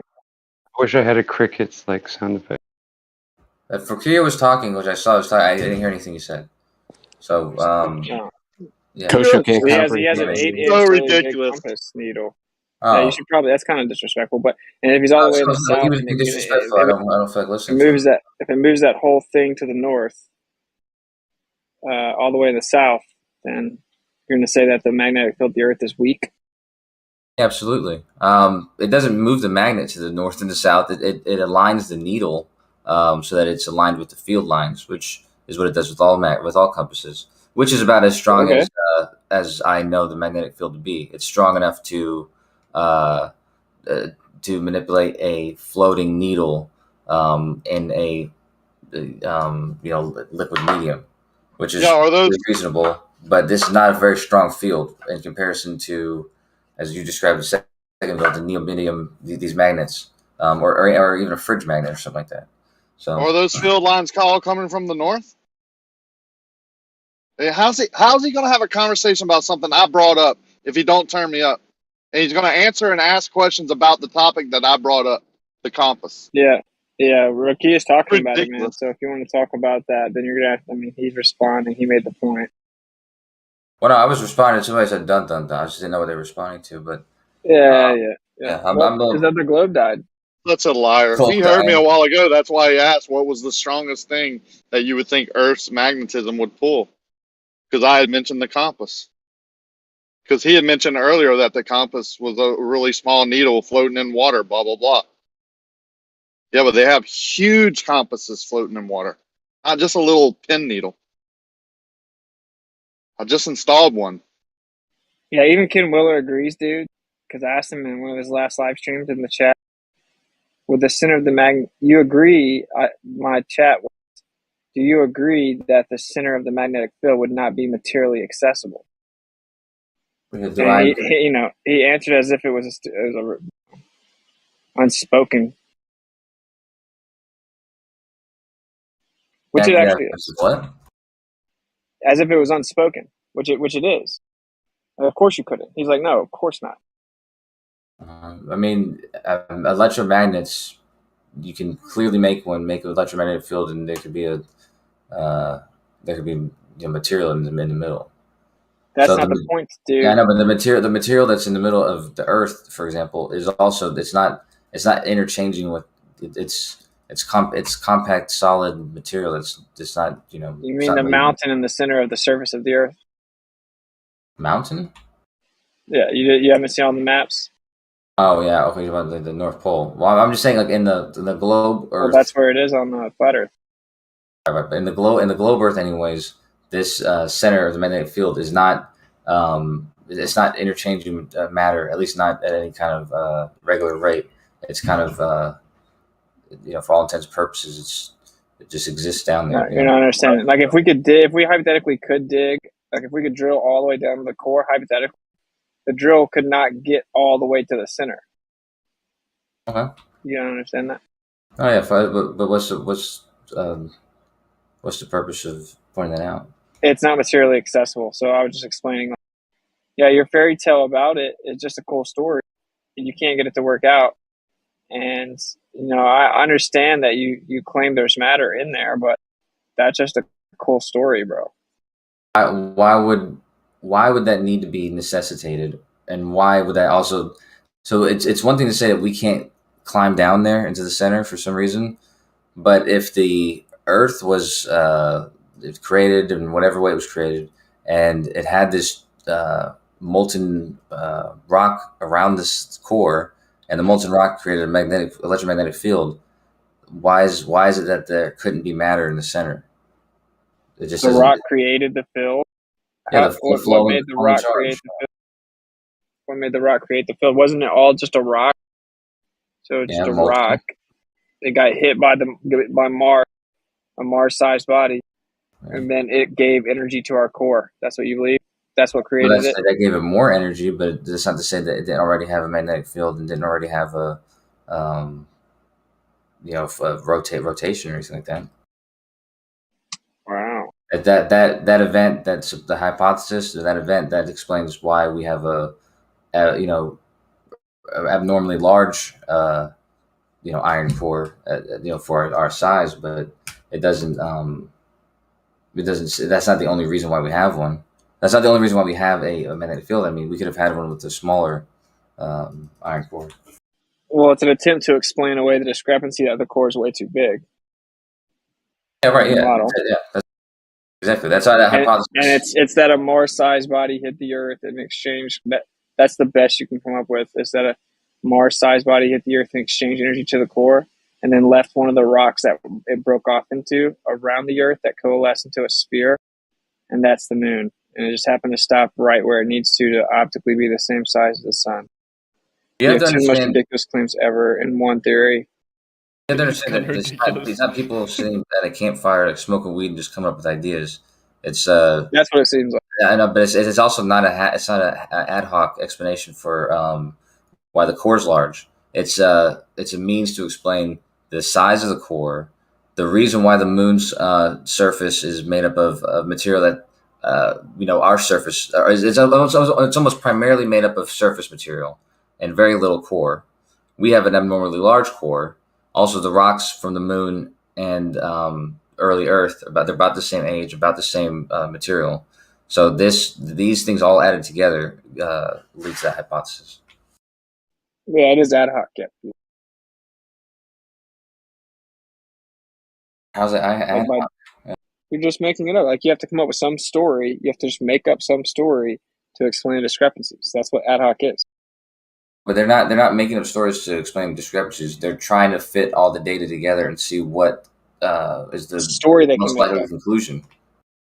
You mean the made up ad hoc story, which is that a Mars-sized body hit the Earth, exchanged energy to its core, broke it apart.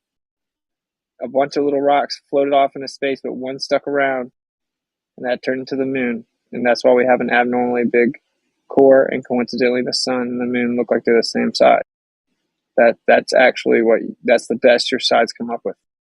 Yeah, it's a fairly substantial hypothesis, considering that the moon is made up primarily of material that our crust is made out of, yet has very little core, and we have extra core, and there's no reason to suggest that it's like that being the best explanation. Given the lack of any other evidence, is not an ad hoc idea. It's just it makes the most sense. Oh, so how do we determine what's on the moon? The moon, like the moon landings? Scott's uncle, I said this earlier, Scott's uncle, that was the specific reason why he was on the moon. That was his mission. Him and Alan Shepard. They were specifically going to collect rocks for scientists on Earth. So that's the only way we know. Yeah, it's not the only way we know. This is one of the evidences that went towards that hypothesis. That is the only way we know. Well, no, we 1/3 of the moon rocks that we have on Earth weren't collected from the moon. They were collected from, the rocks, finding their way to Earth. Oh, so they were found on the Earth. How about that wooden one given to the Netherlands? Oh, it was Is that just a moon crazy tree? Freak. No, it was a crazy freak thing, and someone else did it, not the government. You didn't know? No. Shed some. There's news on that. No, didn't know. Well, their excuse is that someone gave it to them and lied about what it was. Of course. They didn't know that it was fake. I thought it was a moon tree, fossilized. 1/3 of them were found on the Earth. If I remember correctly, about 400 pounds were found on Earth, and 800 pounds total were collected from all the moon missions. Dang, they brought 800 pounds of rocks back? If I remember correctly. That's crazy, bro. What a story, man. What a fish story. And they're buying it. Well, everything they took up there, like the cameras and whatever. Like the golf club. Possibly the golf club, but all the stuff that they needed to leave up there, like cameras and the fucking retro reflector. They then used the space that the cases that the cameras fit in. They use all this stuff. They replaced the stuff that they left on there to fill the craft with space rocks. But they look just like the other rocks we found on the Earth, so they could just grab Earth rocks and say a story about. Well, there's slight differences, yeah, because those you would hope they're undisturbed, but some of them aren't. They're not exactly. It's like the ones from the moon are going to be completely, without question, like completely preserved, whereas the ones found on Earth could be somehow. They're not completely preserved. What are you talking about? There's all kinds of collisions that supposedly happened, and then they grabbed it out of the ground. It's not preserved. Oh, so it's preserved, but I mean, it's not. It has very little. I know what you're saying. Yeah. From the Earth, yeah. So what's the difference then? So you're saying we couldn't find anything on the Earth that looked just like the supposed moon rock? Well, like I said, we found moon rocks that were found on Earth, but they're very rare, hard to find, and like I said, they're not completely what's the word, like pure. Really from the moon? No, they can tell they're from the moon because the isotopes and the makeup of the material, something to do with like it's like it's got like holes in it and stuff. It just that NASA invented duct tape. NASA invented duct tape. Did you know that, Coach? Look. Yes, I did know that. Yeah, look at the picture. They had to fix the fender. Okay. On the moon, the the buggy? Fairly good job. You see what you have to believe, bro? What do I have to believe?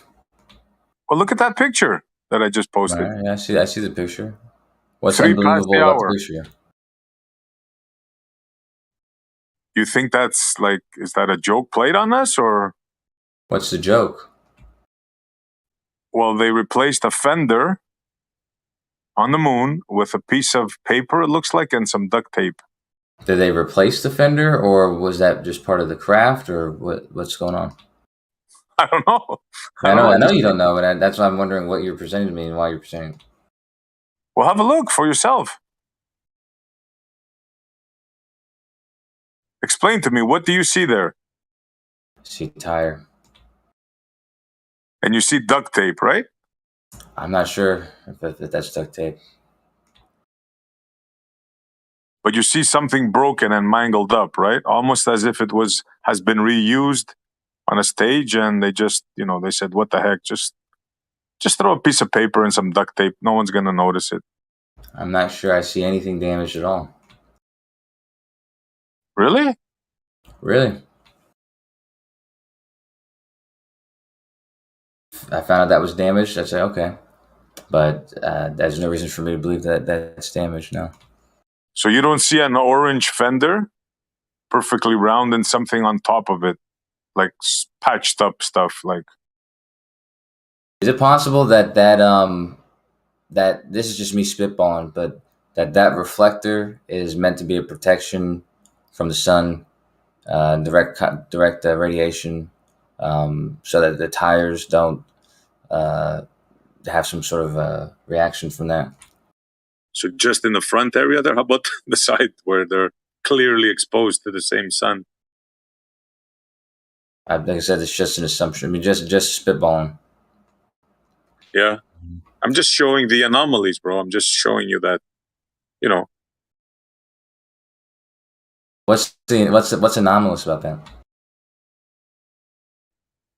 What's anomalous about that? Yeah. What makes this observation an anomaly? A millions of dollars craft supposedly on the moon with what looks like a fender partially repaired with duct tape. That doesn't look anomalous. Not duct tape. The special strap that they use for mooncraft. Special mooncraft, yeah. Uh-huh. What was the most difficult part about this engineering, this mission, do you think? Because I know one of the most difficult things about it was cutting back on the weight so that they can use a craft like the Saturn V efficiently enough to actually make it to the moon and have enough resources to make it back. So the fact that the craft isn't something that you would show to your mom or give to your wife on Valentine's Day is not a big deal to me, because that wasn't the purpose. The purpose was to have a craft that was practically accessible and practically capable of landing on the moon and bringing them back to the command module. As long as it was able to do that, I think they were fine with it. The fact that you can express concern or a little bit amazement of that picture that I just posted goes to show that you're a NASA fanboy, and there's nothing that we can tell you. For example, I can tell you stuff about the camera that you're going to make excuses about. There's nothing that we can tell you that you won't find like strange. Well, how about this, SC? Because you're making that criticism of me. Why don't you go ahead and express to me what makes this anomalous and what makes this strange? Let's see if you come up with anything. Sure. This particular picture? Sure. We have a multi-million-dollar vehicle on the moon with what looks like a perfectly good fender, painted orange. And in front of it, it looks like some hodgepodge thing with duct tape on it. Now, personally, I find that strange.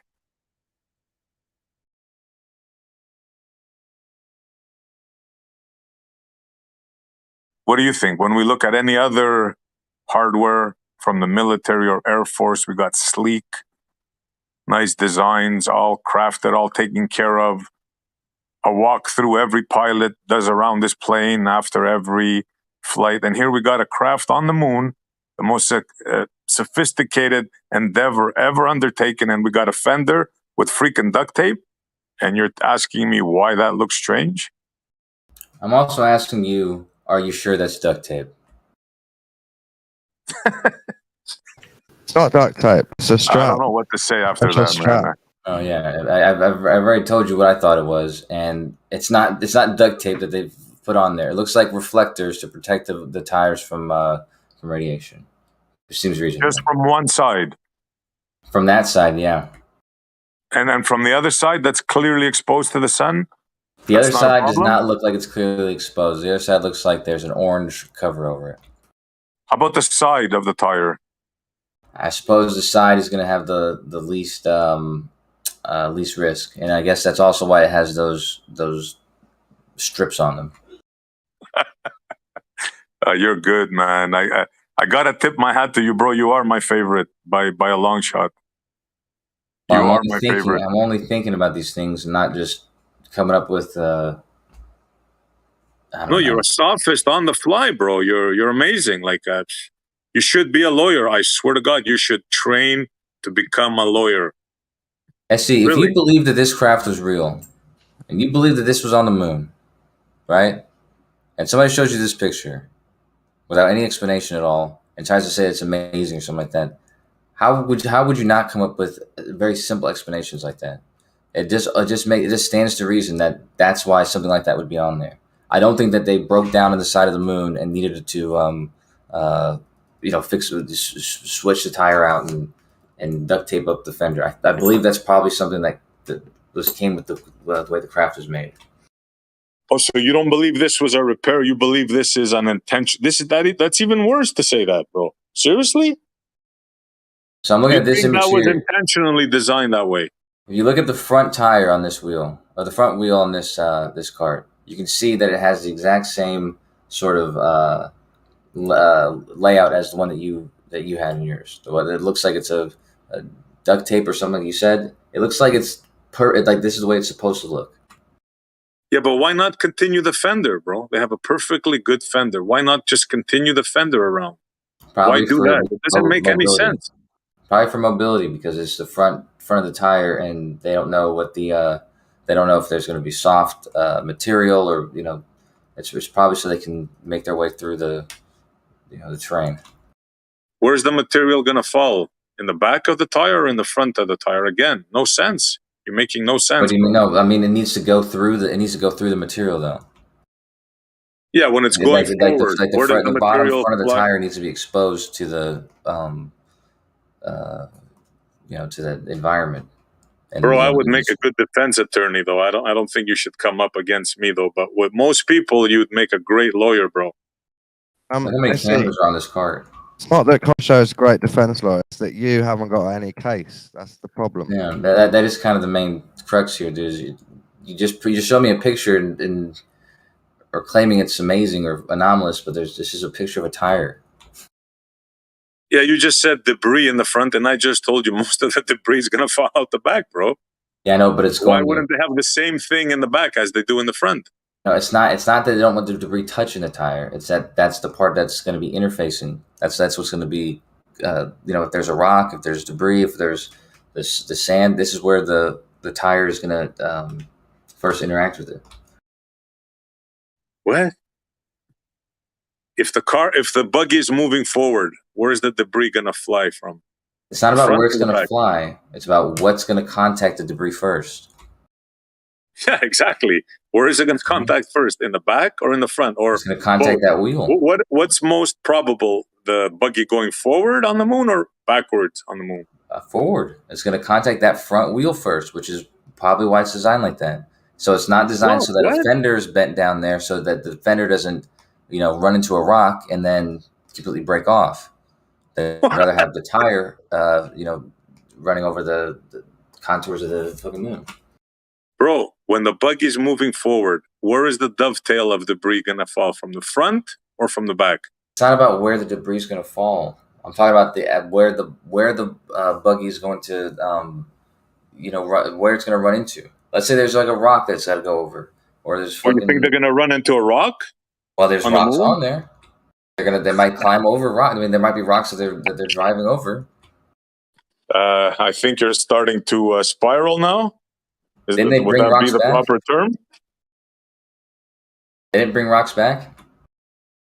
You're saying that is in front there because that buggy would hit something in the moon. Like they're gonna drive into a rock on the moon. That's what you're saying. No, it's to protect. It's like, to protect from any bro. sort of damage from what would be, some obstruction or some sort of a rock, or maybe like a very deep, not deep, but like a sand dune or something like that, like something that would, most likely damage a fender that was bent down there. It's not that far fetched, dude. So I don't even know how I'm explaining it.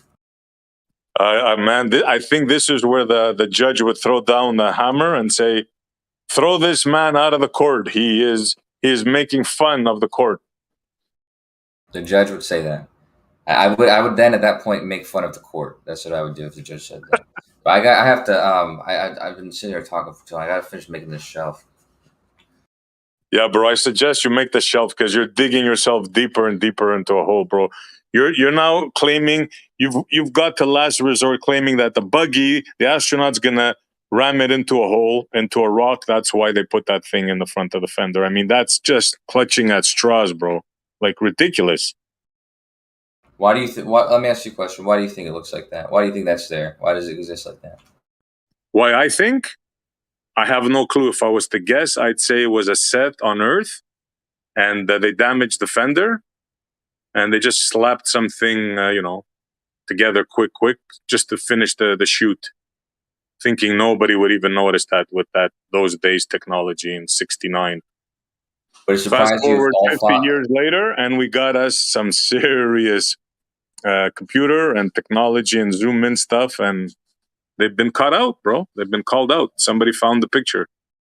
Would it shock you if all 4 buggies for all 4 missions had this exact design? If there wasn't an accident. Kosho, I got a better idea, man. They just thought they were doing fucking, just stage and exercises. So they just patched it up. They didn't know that this is going to be the official fucking footage. The guys out there thought they were doing a little simulation. So again, would you be Somebody surprised snapped if you the found out wrong picture?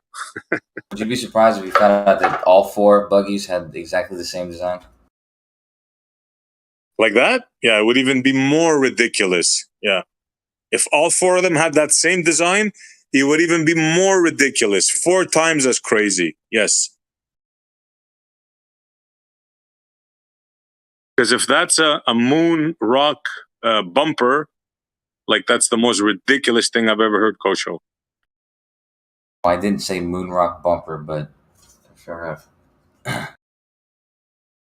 Come on. I said you wouldn't have. I said you wouldn't have. It's You wouldn't funny, have a Kosho. fender. Come on. You wouldn't have a fender there because you wouldn't want something to run. You wouldn't want the buggy to run into something and then ruin that fender. I mean, it just makes sense. Kosho, I like you, man. I think you should just continue building your shelves and drop this, bro. It's getting worse and worse. Yeah, well, I appreciate that. I don't know why we're arguing about this freaking tire. Just take the L for today and, let it go. I won't even claim a W. What if I told you it is duct tape, but it was still on the moon? Sorry? What if I told you it is duct tape, but it was still on the moon? The fact that it's duct tape or looks like duct tape doesn't mean the moon landing was fake. Well, you think the moon landing is fake, so now you're going to argue that the moon landing isn't fake and that is duct tape on the moon? I'm telling you, even if it was duct tape, you haven't debunked anything, I'm afraid. Doesn't matter which side you come from. You just want to argue the opposite of what someone's saying. I'm telling you, you already don't believe you can go to the moon, so neither do you. You just want to argue about mooncraft that you don't believe in. No, we're not arguing about mooncraft that we don't believe in. We're pointing out how ridiculous it is the people who do believe that craft is on the moon and carry people playing golf and they duct taped it. Which now I can see it. They would definitely bring duct tape to the moon. It could be duct tape, but that doesn't debunk the moon landing. Yeah, good point. Just a good You don't way believe to, we went to the moon, though. good way to repair craft in the desert. Does that help or you on the believe? moon. Seeing that duct tape on that buggy on the moon, does that help you believe in the moon landing? If it's in the desert, yeah, you haven't debunked it. It's still just duct tape on a moon craft, right? A desert moon Not craft. duct tape on a moon. Duct tape on a fender. Yeah, on a moon craft. No, on something they tell you is on the moon. It's not even a Well, moon you haven't craft. proved that by pointing out the duct tape. That's what I'm saying. I don't think that was his point. Well, what was his point then? I must have missed it. Pointing out that there's, that there's Duct just tape. duct tape on the fender. Yeah, Yeah. does Kosho No, I'm believe that's saying- duct tape? So what if it's duct Kosho tape? says no. It's okay. I was talking. You asked me what the point was, and I said to point out to Kosho that it's duct tape on the fender, and allow Kosho to say no, it's not duct tape. It was designed that way just in case the buggy drivers that are on the moon called astronauts hit a rock, I'm not sure he said which that. seems more logical. He said they could have repaired it to stop radiation hitting the tires. I thought that's what I heard. If I went to the moon, I would definitely bring duct tape. I promise you that. Duct tape, a hammer, screwdrivers. Tie rod ends. Yeah, some twist ties, like zip ties, all So- sizes. What I'm saying JB is, Weld. even You know if what Kosho any of had these an things are, excuse, Don? Kosho had an excuse that it's not duct tape, but I'm saying even if it was, you haven't debunked the moon landing or proved the flat Earth. I don't think he ever said he was debunking the moon landing with duct tape on a fender. Yeah, that's what he was trying to do. Let's see, was that what you're trying to do? No, I was merely pointing out, and I stated it many times, that it looks strange to me. Oh, okay. So not debunking the moon landing by pointing out that something looks strange to you on the fender of a buggy. Oh, sorry, Dawn. Right, let me You ask seem to be another- wrong again, Let me sir. ask a question just to prove my point. Why do you need to point out strange things on the moon landing? What for? Why not? What do you mean, why do I need I'm to point asking them out? why. Yeah, why not? For entertainment, to hear No, people that's like not the answer. Kosho. That's not the answer. Yeah, I answered it already. You For just didn't entertainment. like the answer. Yeah, I answered it already. To hear Is that globe why, defenders. Were you just entertaining Yeah, yourself? to hear globe defenders come up with these outlanguage excuses like they designed it that way in case the astronauts hit a rock. I can't remember him saying that. That's what he It was said. like Space 5 bumper. minutes ago. You need to go to the doctor and check your memory. Maybe he gave No, a few what excuses. what was asked? He asked why did they cover the whole thing with the Oh, same see? orange fender? I believe I said him. that's why they didn't cover it. So you misspoke and got it completely wrong what Kosho was saying. What a surprise. I heard him specifically tell SE that it could be because it was designed that way in case the astronauts that were driving the buggy hit a rock on the moon. Did he not say that? Am I going crazy? Nope. Just explain Nope, what you're he said. saying, bro. See, the question you asked me was when I told you that was probably to protect from the solar radiation. You said why wasn't it just covered with the whole orange thing that was on the other side? And that's when I told you that it's probably because if they would have covered the whole tire with that orange thing on the other side, it would have been in the front of the buggy and it would have been exposed to whatever they ran into, whether it was sand or a rock, and it probably would have damaged that thing. So it just made sense to have that flap up. It's not that far-fetched. Yeah, I'm not. I didn't say nothing. Don is disputing that fact. Do you hear that, Don? That's an even simpler explanation. I'm pretty sure you did hear him that time. Did you hear him this time? Did you hear him correctly? What he said? Did you hear that? Yeah, see, Don was right. What he yeah. said about the solar radiation. And how about the part about the rock? In case it hits the rock, as acting as a bumper in the front. How about that part? Did he get that part right as well? Yeah, he said he didn't hear that part, but I'm letting him know that he's right. What he said, that wasn't the purpose was for that duct tape, as you said, was to protect from solar radiation, in my opinion. And But the reason it also, wasn't completely as a covered protect- with the other thing was to protect from the whatever they ran into. You hear that, Don? Why are you acting like there's like a because win? Don He came in wasn't to wrong speak what he out and said. make fun of Rakia and myself, and I just want to make sure that he understood it now correctly. The reason I spoke up was because you guys were misrepresenting it. Don wasn't. You had a moon pick. It got explained, and I just told you it's not much of an argument to me, in my opinion. Yeah, but now do you understand that it's also part of the, in case it collides with a rock and not just for protection of solar radiation? Do you understand that part now? It's completely for protection from solar radiation. You asked why it wasn't covered with the same thing that was along the back of the tire. That's what I told you. That's probably why it's different, but that's not why.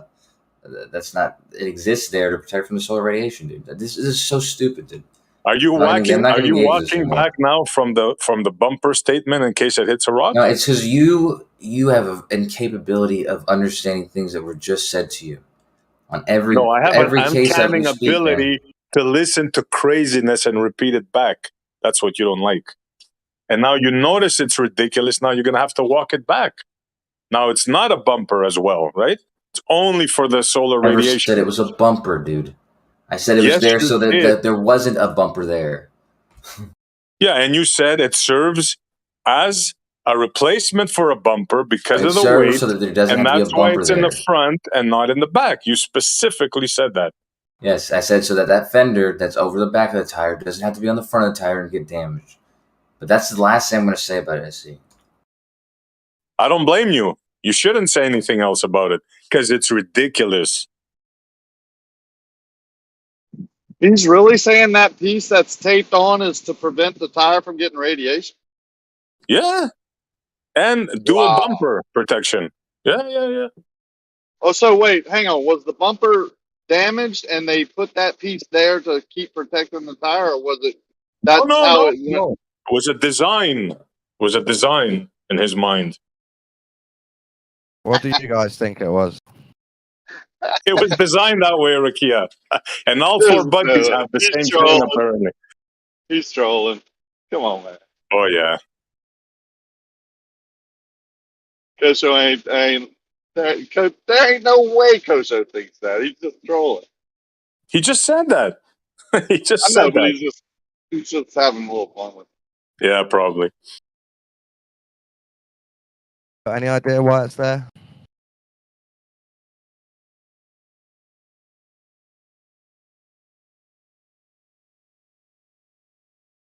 You're asking us to speculate? I'll answer. I think they're riding around in the desert doing training, and one of them bumped into another, like we're playing around and bumped into another physical object, another Jeep or another whatever, Rover, and it busted the bumper, and the sand was flying up, so they taped a piece of whatever they could find on set, or wherever not set, but training, that they were filming, and they taped it on there so the sand wouldn't fly up. You know what? I agree with you. Yeah, there you go. That's the most plausible, logical explanation. Not, well, they're on the moon, and that was designed by NASA to protect that part of the tire and fender from radiation and reinforce it just in case the astronaut that's driving hits a rock on that front fender. But what you're saying is, hang on. Doesn't sound logical. You agree that it was put on to repair the craft and help protect the wheel, right? And protect the people from dust, like a fender normally does. Sure. You just don't believe it was on the moon. So that's the only difference. Maybe. No, Kosho is saying it was designed. Like that ratty ass taped on piece was designed by NASA to be put on the moon buggy that's going to the moon. Okay, but that's still not a big difference. If Kosho thinks they've designed a weird-looking flap at the last minute on the front, and you think they've repaired the front, and it's ended up looking like a flap, are we looking at the same thing? Still not that different. Are we looking at the same thing? Like, these are NASA engineers. You think they're gonna? That thing's all busted up too. Like it's all cracked, right? Am I looking at the right picture? I It's think not even grinded down on the edges. You guys, because you're so desperate to debunk the moon landing, and I'm not trying to debunk the moon landing. The moon landing's already been my whole debunked. point. Because No, you're so lying about me. No, you're lying about me. I don't want to listen to the liars lying about me. I'm not trying to debunk the moon landing. You asked me what my opinion was. Not you. I meant SE. I meant you when you're agreeing with him that we should consider it as an anomaly or whatever. That's So you when I trying was to debunk the moon talking, landing. giving my explanation, and you asked me what do I think about Why it. don't You you wasn't just talking to admit me. You were it that talking you're trying to debunk the moon landing a bit? No, I don't care. The moon landing's way beyond me, way past debunking. But you It's still already been commented debunked. on it, how it's suspicious and how I'm it's not true. commenting Not on the true, fender, which right? you asked me to comment on. Yes. You asked me my opinion, and I said I think they're running around in the desert, maybe doing some training. So you even if agreed. it's oh my agreed god, that it's suspicious. So how am I trying to debunk the moon landing again? Agreeing with SE and conversing about it. About the tape and the fender and what my opinion is. It had nothing to do with the moon. And you say, I don't think the moon landing's real. That's you trying to debunk the moon landing. No, I said the moon landing's already been debunked. I don't put any effort into You it. know how it's just a turn of phrase. I've never looked up pictures. I've never done shadow The moon angles. landing didn't happen. That's what I mean by debunking. Yeah, I don't trust known liars. You even agree they didn't go to the moon. We're on the same side on that. So why would I trust them about anything else? Let me finish my point. If you don't call me a liar and tell me I'm trying to debunk the moon landing, In my opinion, you're expressing the idea that the moon landing was fake, and because you're desperate to do that, Kosho is happy to tell you, no, it's totally real. So his reaction is partly your fault for being so desperate for the moon landing not to be real. Kosho told us, he didn't tell me, that it was engineered that way. That's the part I find illogical. Not that it went to the moon, didn't go to the moon, whatever. Yeah, and I made mine to debunk what you said. But Rakia, if that's what he said, then at least to me that is wrong. But that's assuming that's what he said. But even if that's what he said, how does that change anything whatsoever? What do you mean? It makes Kosho like not credible. If he thinks this is engineered by NASA engineers to protect from radiation, and it looks like that, I don't find that logical. That's my only point. I'm not gonna listen to Kosho anymore about the moon landing. Why would I? Why would you? You just disagree with Kosho yourself. So Kosho, can I hear it from your? Are you saying that I'm trying to get a verification, Rakia, because sometimes Yeah, people I know you're you're lying coming about what in late on a 2-hour conversation. There's children in here acting like children. I'm not going to engage with them. But I did find. You're late to the party. Moderators, about this. I don't care. So I don't really want to be ashamed like that. Moderators, hey moderators, have Kosho turn me up. He pretends he has me turned down, and then calls me a child. What a prick. I guess if you can call names, we can call names. I guess that's not really the rule for you, I guess. Maybe because you spend so much. No name calling, please. Well, what this is saying, Kosho, is what I believed previously is that the picture of that duct tape is so during one of the missions, one of the astronauts bumped into the fender and it got caught in the suit, which ripped it off. And then on that specific mission, they did fix it with some extra material and duct tape. But then for next missions, they did redesign it so that it wouldn't happen again. Right. Imagine that, Kosho. Yeah, see. I can imagine that. You know how I can imagine that, because when you asked me that originally, SE, I told you specifically that if I found out that this was duct tape, I would not be surprised. However, I don't have any reason to suggest that it wasn't just created this way. And then I went upon myself to look it up myself, and I found the information. I see. This is how normal, sort of claims or criticisms or anything is dealt with, right? Sure. No, you don't make an outlandish claim. You go research it first, Kosho. That would be normal.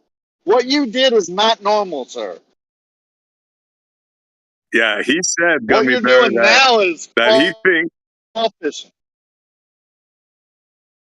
Gummy Bear, Go to be ahead, Ricky. clear, I'm laughing too much. SC thought that it was paramount to ask me about this tire, and asked me over and over questions. So I gave him answers that were exactly what they were to me. They were. I was like, yeah, I don't know. This looks like this. This looks like this. I don't know. Yeah. I'm to answer the questions. That's all. I'm just answering the questions. But he's like, for some reason, like these guys are obsessed, like critically obsessed with these answers. Yeah, and I don't understand. And I agree. Like even if what you're saying was true or not true, it changes absolutely nothing in my mind. But okay, if they want to, you could prove to me that the moon landing was real. The moon landing can be proven to me 100% real. And you show me this picture, and you know what I'm going to say? I'm going to say a million things before I ever say this is NASA's engineered fender. Got it? That's why I find it illogical for Kosho to say it's weird, dude. Either you have very, very low processing speed, or you are just trolling. I told you he should become a lawyer. He's very, very good at what he does. It's just that, there's some people that get spotted out, bro. You're too desperate for your thing to be right, and that triggers Kosho into telling you the opposite. Don, you don't even believe we went on the moon, bro. And you're sticking up for this duct tape nonsense? Come on, man. See, I was only answering your question, man. Like so the question I told you was strange to have you answer in the first place. I thought there was like a total nothing. It was just a picture of a wheel. I didn't understand why you were even concerned with it. What's your problem with duct tape, Essie? You missed a lot. Kosho, I posted this picture saying, look at this duct tape on the moon, right?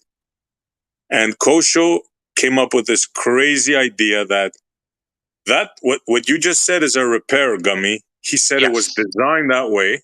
Yeah. He said it was. Yeah. This just isn't true. He's not he asked me about if I knew they invented duct tape. Yeah. I said yes. And then he told me that he thought that this looks crappy and then blah, blah, blah, and this is duct tape.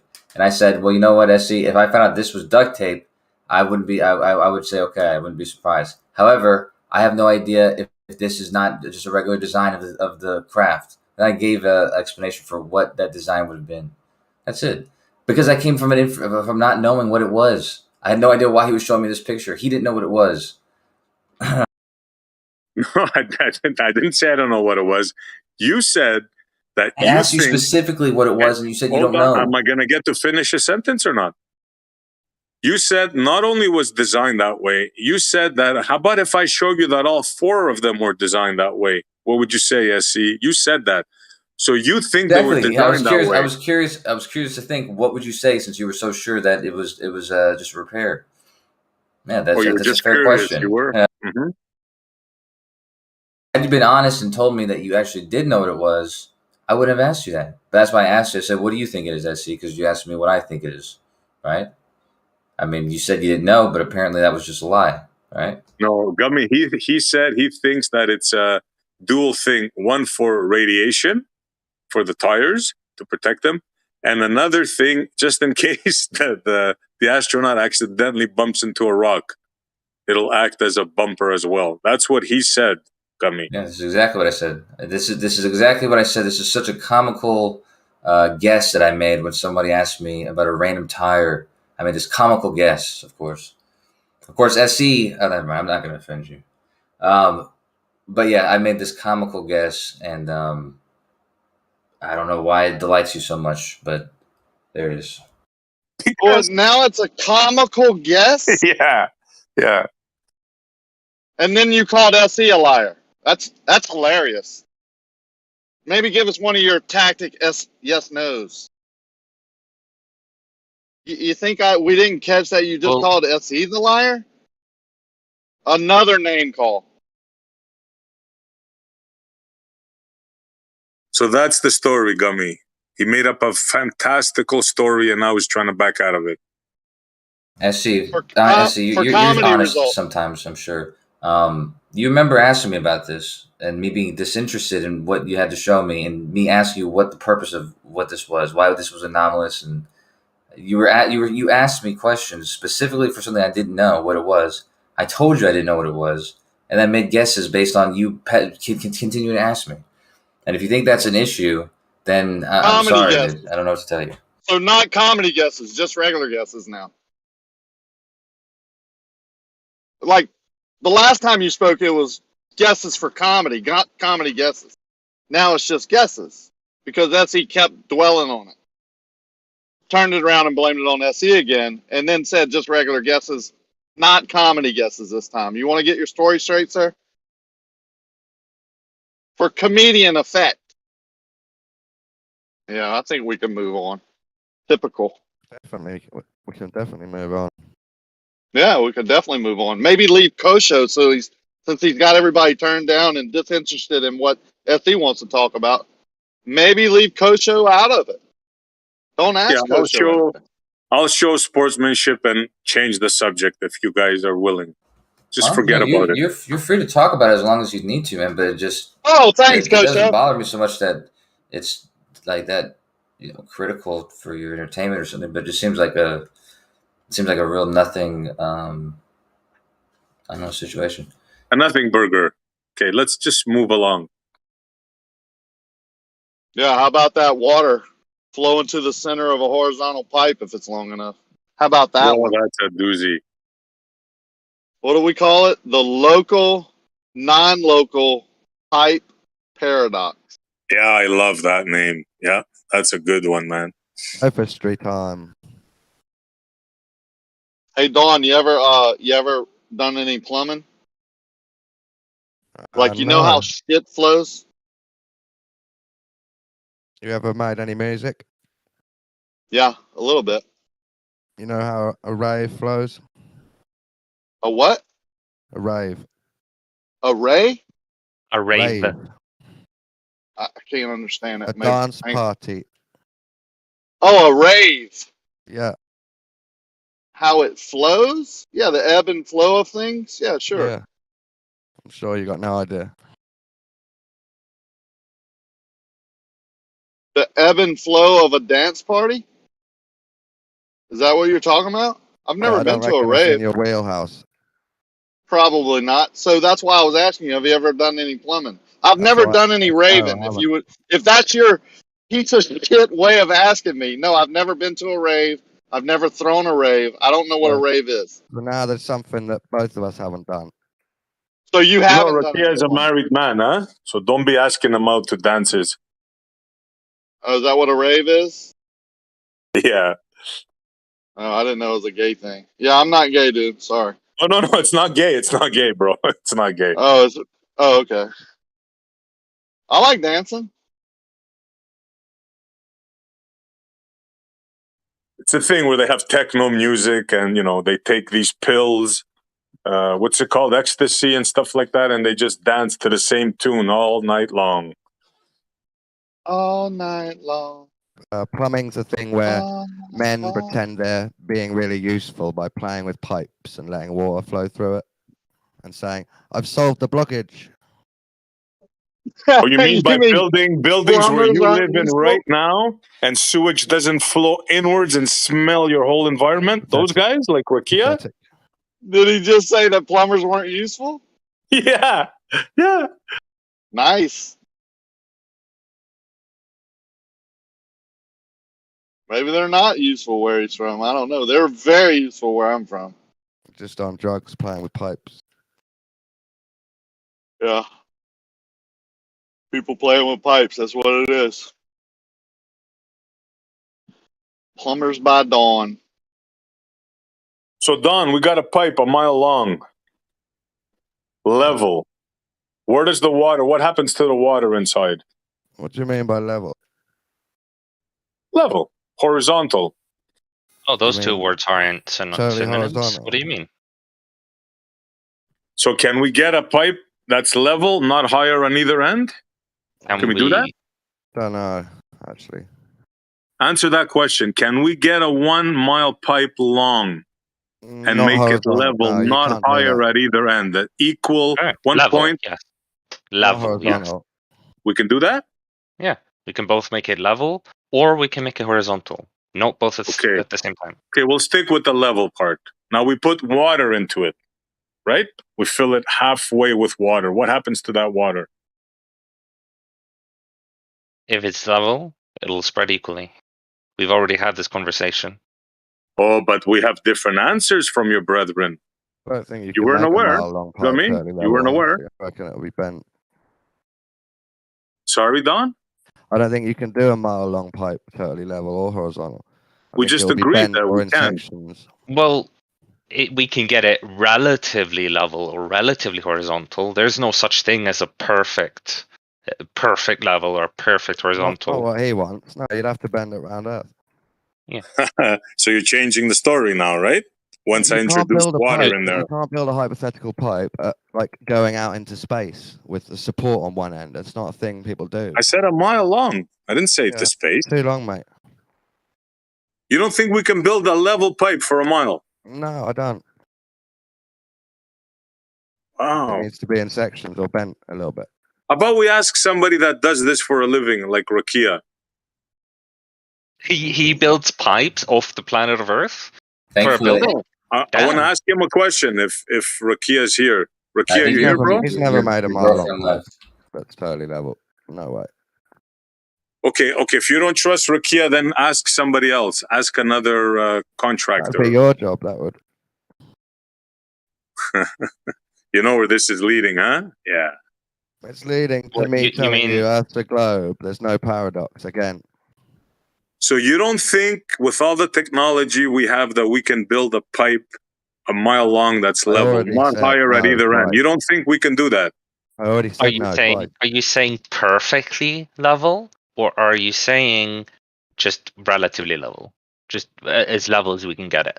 As level as we can get it. I'm not saying Then, like down to the freaking microscopic, you know. Then what's I considered- believe we could, yeah. Okay, so if we were to place a spirit level on either end and in the center, would it show the same reading? A spirit level, yeah. That would be too small to show any such deviation. It would be it would seem the same. Okay, so if we were to fill now this pipe with water, would the water look level all the way across that pipe? Yeah. No. No, it would. Yep, no? Which one is it? Look level or be level? It actually would be slightly not level at the ends. No, he's talking So about a level. what would happen to the water then? He's talking about a level pipe, not a horizontal pipe. A pipe that's level all the way around it? Yeah, it would be curved all the way around the surface. Yeah. But it would be the same. It would be the same height within the pipe at all points. It has to have the same. It has to have plumb that's perpendicular to the structure at any point in the object. This tube, so it'll be curved. And you can show the opposite of that at FLAC and LIGO. That those objects are only have a level point at one point in the entire structure, and everywhere else is the plumb lines are diverging or converging. So if we were to take a level pipe for a mile, one of you said that the water would remain level, and now you, Zanik, you're saying that the water would pool in the center? He said that too. He said it would appear to be level, but and then he said he clarified his level everywhere. No, he didn't say that. Don't put words in his mouth. Okay, so here's the pipe is level, which means it's curving around the surface of Earth. No, we're not talking about Earth. It's a 1 mile pipe long, and we said that we can make it not higher or lower at either ends and in the center. We agreed to that. You're not talking about That means it's straight. Or you can say it's straight. Is it straight? So Wait, hold Gummy Bear. Is it straight? Is it perfectly No. straight? Is this No. okay? So SC, keep that in He mind. asked for it to be level, so it can't I be know, straight. but I think that as we know, there's always a problem with this definition of level. We know it's an orientation perpendicular to plumb at any point. That for the entire pipe to be level is a little bit of there's a little bit of ambiguity there. I said that, Zanik, but you come in late. We already agreed that it's relatively level. Yes. Relatively. No, but all of a sudden, SC, now you're saying this isn't on Earth. So what are we calling it level in reference to? What's the height in reference to? It is on Earth, right? Okay, but well I'm not, then, I'm not talking. We're not following a curve here. We But you agreed that asked we can make asked for it a to be level pipe Level means, on the dude. surface of Earth that is equal in one end to the other, not higher or lower level. That's what we agreed on. In reference to Earth, it is level. It is the same height of the center of Earth at all points, but it is also curving since it is level. I know you don't understand this, but level means curved on a There it is. Earth. Conversation over. Reality. Level but curved. Got it. Game over. Okay, let's say level means curved. Yeah, Don, we get it. Don, you and I both are on the same page. But SC, and I understand you're smart. You want to troll and engage SC Montreal on something for there's No, I nothing just else want left to talk to you guys about. to try something. I want to try something with SC, just real quick. So we do know that. So we had a basket. We had a ball with ferrofluidics on it, a magnet that had ferrofluidics around it. Now that level would be equal all the way around it. Let's say only maybe it's like a quarter inch of depth of this ferrofluidic that's stuck to this ball, and it's almost perfectly around it for all practical purposes. It's a covering around it. It's held together because its magnetic forces are holding it to the ball. Right? You would say if you got down, if you're like an ant, you'd say that fluid is level all the way around it. It's curved because at any point it's the same level. Right, so it's level. If you had something, if you had like a bubble level that was in response to this magnetic field, it'd be like equivalent to a plumb line. It'd all be pointing to the center of this ball. So when we talk about level, we talk about a perpendicularity to plumb. Level is perpendicular to plumb at any point. It means that surface has to be curved because it's a ball and the fluid's around this surface, and it's all being held to the center of this thing or pulled to the center. So that's what we're talking about. I know it's hard to really extrapolate that and go to the Earth because we don't want to believe that the Earth is a round ball, but that's the concept. As long as we understand the concept, we can stop there and say, okay, we understand each other. You may not agree, but at least understand the concept. That's all we're saying. Oh, you I laugh. get your concept. I get. So what don't you? But I just ridicule and make fun of your concept because it's ridiculous. But in other words, we're not talking about your concept. We're talking about a pipe, which we agreed is not higher or lower at either end. And somehow you guys think that water is going to flow in that pipe in the center. That is ridiculous. That is ridiculous. No, hold on. You say that you understand our model, and then now you say that, which is untrue. You once again straw manning what's happening. Yeah, you can't in one sentence say you understand, and in the center. You don't you believe that? Think about this. Hold on. Think about that. Hold on. Don't interrupt, Zamek. Gummy, you don't agree with them that the water pools in the center of the pipe? If it's horizontal, then yes. If it's level, then no. Think about if it's horizontal, yes. So what does horizontal mean to you? Upturned edges? Is that horizontal to you? Because that's what you're describing it as. No. Can I bust it?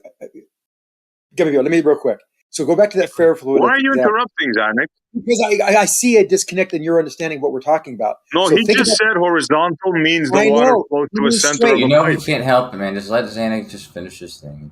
Let me just real quick. So we got this ferrofluidic ball. We got the fluid around it. And what we're trying to equate that to, with respect to the Earth, is a straw. A perfectly straight straw on that. Now you pour ferrofluidic in this straw, and it will pool to the center. That's exactly what happened with water in any straight pipe that is oriented perpendicular to plumb at one point. It will be straight. The water will go to the center, just like the ferrofluidic would go to the center in a straight straw. Does that make it clearer or no? Absolutely not. Perpendicular to plumb somehow has a curve in the center. Well, what the hell are you saying, bro? Okay, one more time. You understand that if I have a ferrofluidic around a ball, you understand that concept, right? You got this fluid around it and it's stuck to it. Everything's round. And I have a straw. We're not talking about fluid stuck around a ball, man. Why are you coming in with this nonsense? I just want you to understand the concept because the centripetal force of gravity is working the exact same way in this example as the ferrofluidic would work. So just please placate me here. You got the straw on this ball. You just lay it on top of it, and you pour ferrofluidic in the straw. It's a tangent to the ball, and it's totally horizontal. It's totally straight. It's a little teeny sippy straw. And you pour fluid, with an eyedropper, you spray some ferrofluidic into it. It will all pull to the center and be at the center most point of that straw. You would agree, no? No, I have no idea what the hell you're talking about. A ferrofluidic substance. It's like liquid, but it's got metal in it, and we have a round magnet. So if you pour that over this ball, it would stick to it, and it would be like the ocean. Oh, yeah, magnet. Yeah, well, all we're trying to understand is the concept. Well, then you don't. If you put a straw on top of it and took an eyedropper and put ferrofluidic in the straw that's sitting on top of this ball, it would all pool to the center. Now, that's no different than what we're talking about with the Earth. Now, like I said, you don't have to agree with the Earth being round, but just understand the concept. The why it goes to the center is because there's a centripetal force that's going to be a varying plumb line anywhere on its surface. And that varying plumb line... Nonsense. I've seen... Okay, you said your piece now. Let me talk. Nonsense. I've seen ferrofluid act differently. You pour it on a big magnet, it comes up like spikes. Like, a punk rocker spiked hair? So what you're saying makes absolutely no sense. Okay, you haven't seen the true fluid that's not spikes. It's actually a round covering of this ball. I have some right here. I've seen ferrofluid in action. Okay, it does all kinds of crazy things. I know you have. Oh, we're talking about the fluid that makes a round attachment to this object. What does that have to do with water in a pipe, Zanuck? You guys are master sideswipers, man. Okay, my turn. Stop. I'm just trying to have you understand the concept. So when we can change it to the Earth at a straight pipe, a PVC pipe as straight as an arrow, 2 miles long, you pour water in it and it will pool to the center. Doesn't mean it's curved. It means the plumb lines are converging downward. Very slightly. What kind of relation is that? You're comparing a ferrofluid with water?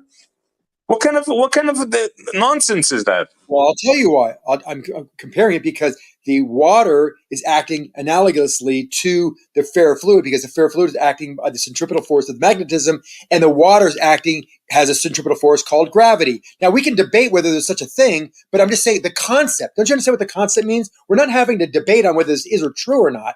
I just want you to understand what we're talking about because it sounds like... I get your concept, but water does not behave in that manner. Could you say things like, "Oh, you curve to the ends"? Hello, Zanuck. Yeah, but I get the concept, but water does not behave in that manner. That's a claim that is completely wrong logically. Yeah, you say things like it's curved up at the ends. That makes me think you don't understand, SE. Because no, doesn't mean you say that, not me. No, you said, "Is it curved up at the ends?" Yeah, you said that at the arms of LIGO, you said the arms of LIGO, which are 2 miles long, right? 2.5 miles long. You said that if we filled them with water and we put a ball on top, that the ball would roll to the center and the water would pool to the center. Exactly. You said that, not me.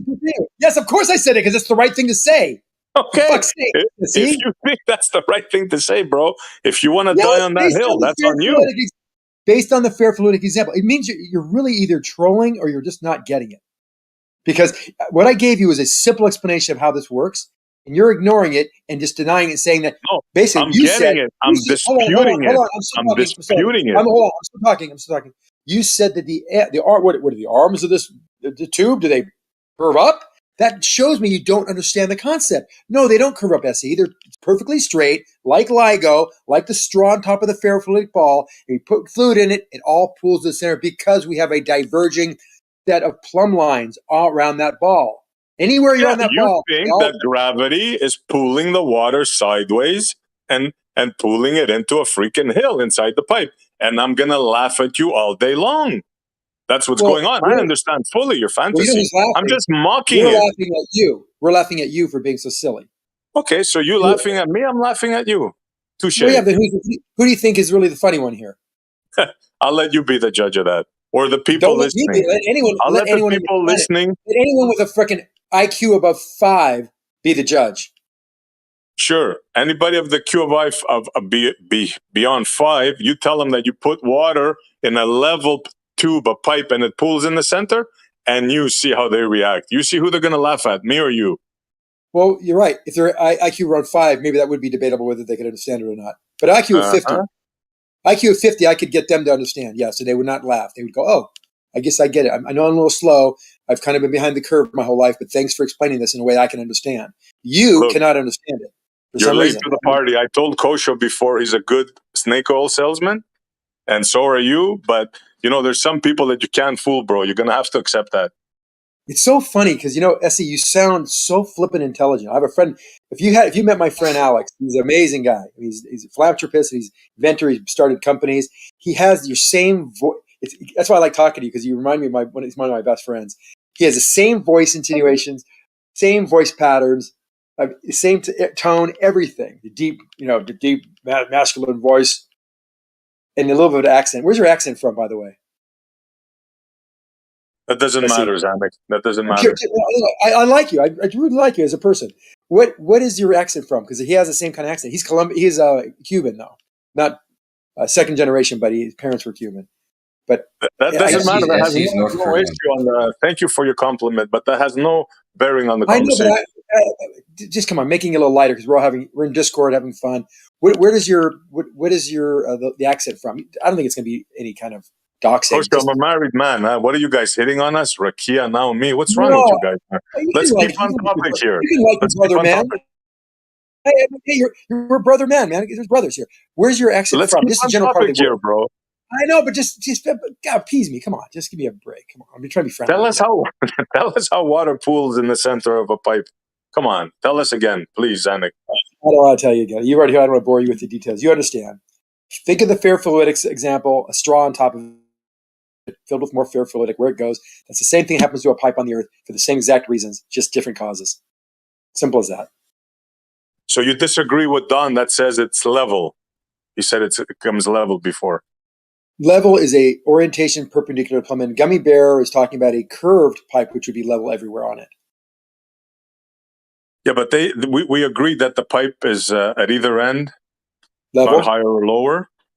So it's level. And then they said that the water will remain level. Well, now you come along and you say that it pools in the center. No. Saying that it's saying that it's equal on either end hasn't determined whether it's level or horizontal. I say it's level when you agree to say it's level. If all we know is that it's the same height at both ends, we do not know whether it's a tipsy-topsy, curvy-lurvy or anything else. All we know is something about the ends. Okay, then let's say it was filled with water and you wanted the water to flow to the right side. What would you do? I would lift one end up. I would have it completely straight and lift one end up. Exactly. So if one end is higher than the other, by even a little bit, the water would flow, right? Not necessarily, because if I have it to be correct, because if I have it to be a freaking loop-de-loop, even if I heighten the one side, it's not going to make all the water flow out the other end. Yeah, but it's not a loop-de-loop. No, but that's what I'm saying. Is it depends on the shape of the pipe. Yeah, you the can't pipe make in a question blanket statement is like straight. that. Do you not see that? Do you not get that the pipe in question is not a loop-de-loop? Okay, so you're saying the pipe is straight. a mile long? No, hold on. Are you saying the pipe is level or the pipe is straight? Yeah, man. Can you use the correct term, please? Yeah, he did. Level, straight, horizontal, not curving. 1 mile long. Okay, so you just used 3 words that can mean they all different mean things. the same in what we're trying to explain here. So is it straight or not? Yes, not curving. Okay, so it's straight left to right, level. Good. And it's horizontal, not curving. Okay, it's not curving, so it's not level, but it is straight and horizontal. Okay, good to hear. How can it be level and curving? It's horizontal. Do you know the word horizontal, sir? It doesn't mean level, Rakia. Level does not mean horizontal. Hey, we were just doing it as a test. It's okay, Xana. You can go back home. Okay, I see it. It was right. Is that funny? As soon as we start mentioning it, they summoned Xana. Is that funny? So do you disagree with level as an orientation perpendicular to No, we just made a bet, Xanac, that when we started talking about this, that Xanac would come in. We won the bet. It's over. Thank you. I had a bet too that I'd come in and you'd say that exact Response. I'll bet you didn't. Yeah. Money in the bank. Go I'll ahead. bet you didn't. Yeah, you can I bet you're whatever lying. you want. I bet you're lying. Coach, didn't we have that bet half an hour ago? That's right. Yeah. Yeah, Coach O can lie with you too. Everyone's lying here. A half an hour ago, we didn't start talking about this except for the last 5 minutes. Look, we all know that level is orientation perpendicular plumb. No one would dispute that. The difference is you have an association of level to horizontal in your mind because you're affirming the consequent, as Nathan always likes to say, that the Earth or the surface that we're comparing it to is flat. When you affirm that consequence, no, we're talking about the pipe, not the Earth's surface. The pipe. Concentrate. Nothing we're talking about here has anything to do with level Earth surface curving. We're talking about the pipe being level. When you level a pipe, it's not sloping; it's level. You're saying so. Obviously, respect to a surface if it's not sloping. Obviously, with respect to the pipe that we're talking about, because you're changing the subject. Over me? I don't get it. You're talking about Earth's surface. Well, yeah, because you have a level pipe. If it's level, it has to. Don't stop clipping me. Yeah, let me clarify here. When we're talking about a pipe leveling the pipe, is it curving or sloping, Zanuck? With respect to what? Level. Yes, it's curving. A level pipe will always have to curve. Wow. That's just a fact. It's just a fact. That's what they've been telling me for I don't know how long now, Rukia. It's unbelievable. This is him right everybody now in physics, everybody in math, everybody in geometry class will know this. 6-foot level and making it a mile long, and because it's a mile long, it's curving. Yes. Yes. Absolutely. Don't mock me, because people always mock what they don't understand. I'm not mocking, man. That is freaking hilarious. No, I can hear you laughing, and that's a form of mocking. Yeah, You're I'm laughing because you take a level that's not curving, and because you add distance to it, and it's still level, it becomes which way does it curve, up or down, Zanuck? It's going to curve downward. Why? Like following the surface. Why? In space, because it's following the curve. It's following the plumb line orientation. It's always going to be perpendicular to plumb. The plumb lines are diverging based on the radius of the sphere, and so it will. I didn't ask you about that. I asked you about you know what a level is? Can you go buy a level? I've built things before. Yes, I have levels. I got long levels. If you extended a level a mile long, you think it's going to curve? No, it's not going to curve. The bubble won't be in the center on the last part of the level. That last bubble will be pointing toward the middle. but the level itself will be straight, right? Not curving. Yes, but the bubble the level's straight. Yeah, you're talking about the slope now. The level is defined. We're not talking about a straight edge. We're talking about a level which has some kind of orientation to plumb. And that bubble the bubble in the last part of this mile-long level that you've tacked on pieces from Home Depot, the last little bubble will be pointing toward the middle. Yeah, that shows slope, sir. Not curve. Toward the middle of the structure, not the actual bubble. The bubble will be off. It will not. In other words, it will not be level at the ends. It will not be level at the ends. And we can test this. I've already tested this. I've already seen this demonstration done at Slack. That's one of the tests they show you. At what point does the bubble get off? At what distance? Well, they have it at one end, and it's off by about 30,000th of an inch off a plumb line. They have a plumb line, a plumb bob type of test. As you move away from the middle point, it will get increasingly out of level. Which is when the bubble's off left lane. What do you have? Do you have a curve or a slope, sir? You might be on a horizontal plane tangent to a point in the middle, or that straight edge, which is straight, not curving. When the bubble is off center, it's a slope. Yeah, but why is the end not level? Why is the bubble not pointing down the middle? That's your problem, man. Because you didn't. No. What do you think? What do you think the answer? So when I show you this, because you'll see it, I'm not dealing with your fantasy. I'm talking about levels. No. If I brought you there, well, you have a level. This is a perfectly straight object within 20 thousandths of an inch over 2 miles. Fucking amazingly straight. And I can tell you how they make it. All the machining work they go into making because I was involved when they did build it. So listen. They have this straight edge, basically 2 miles long, and at the ends, it's not level. But the center is. Okay, if I put a spirit level on the end, the bubble's going to be off? Yes, thank you. Show that. Well, can I just explain what it's not a bubble? It's actually a plumb bob, and the plumb bob off of the perpendicularity to the structure by 30,000ths of an inch, which is a lot actually, because it's not level, and it's not level by exactly that much. And you put a steel ball bearing on it, and it rolls to the center.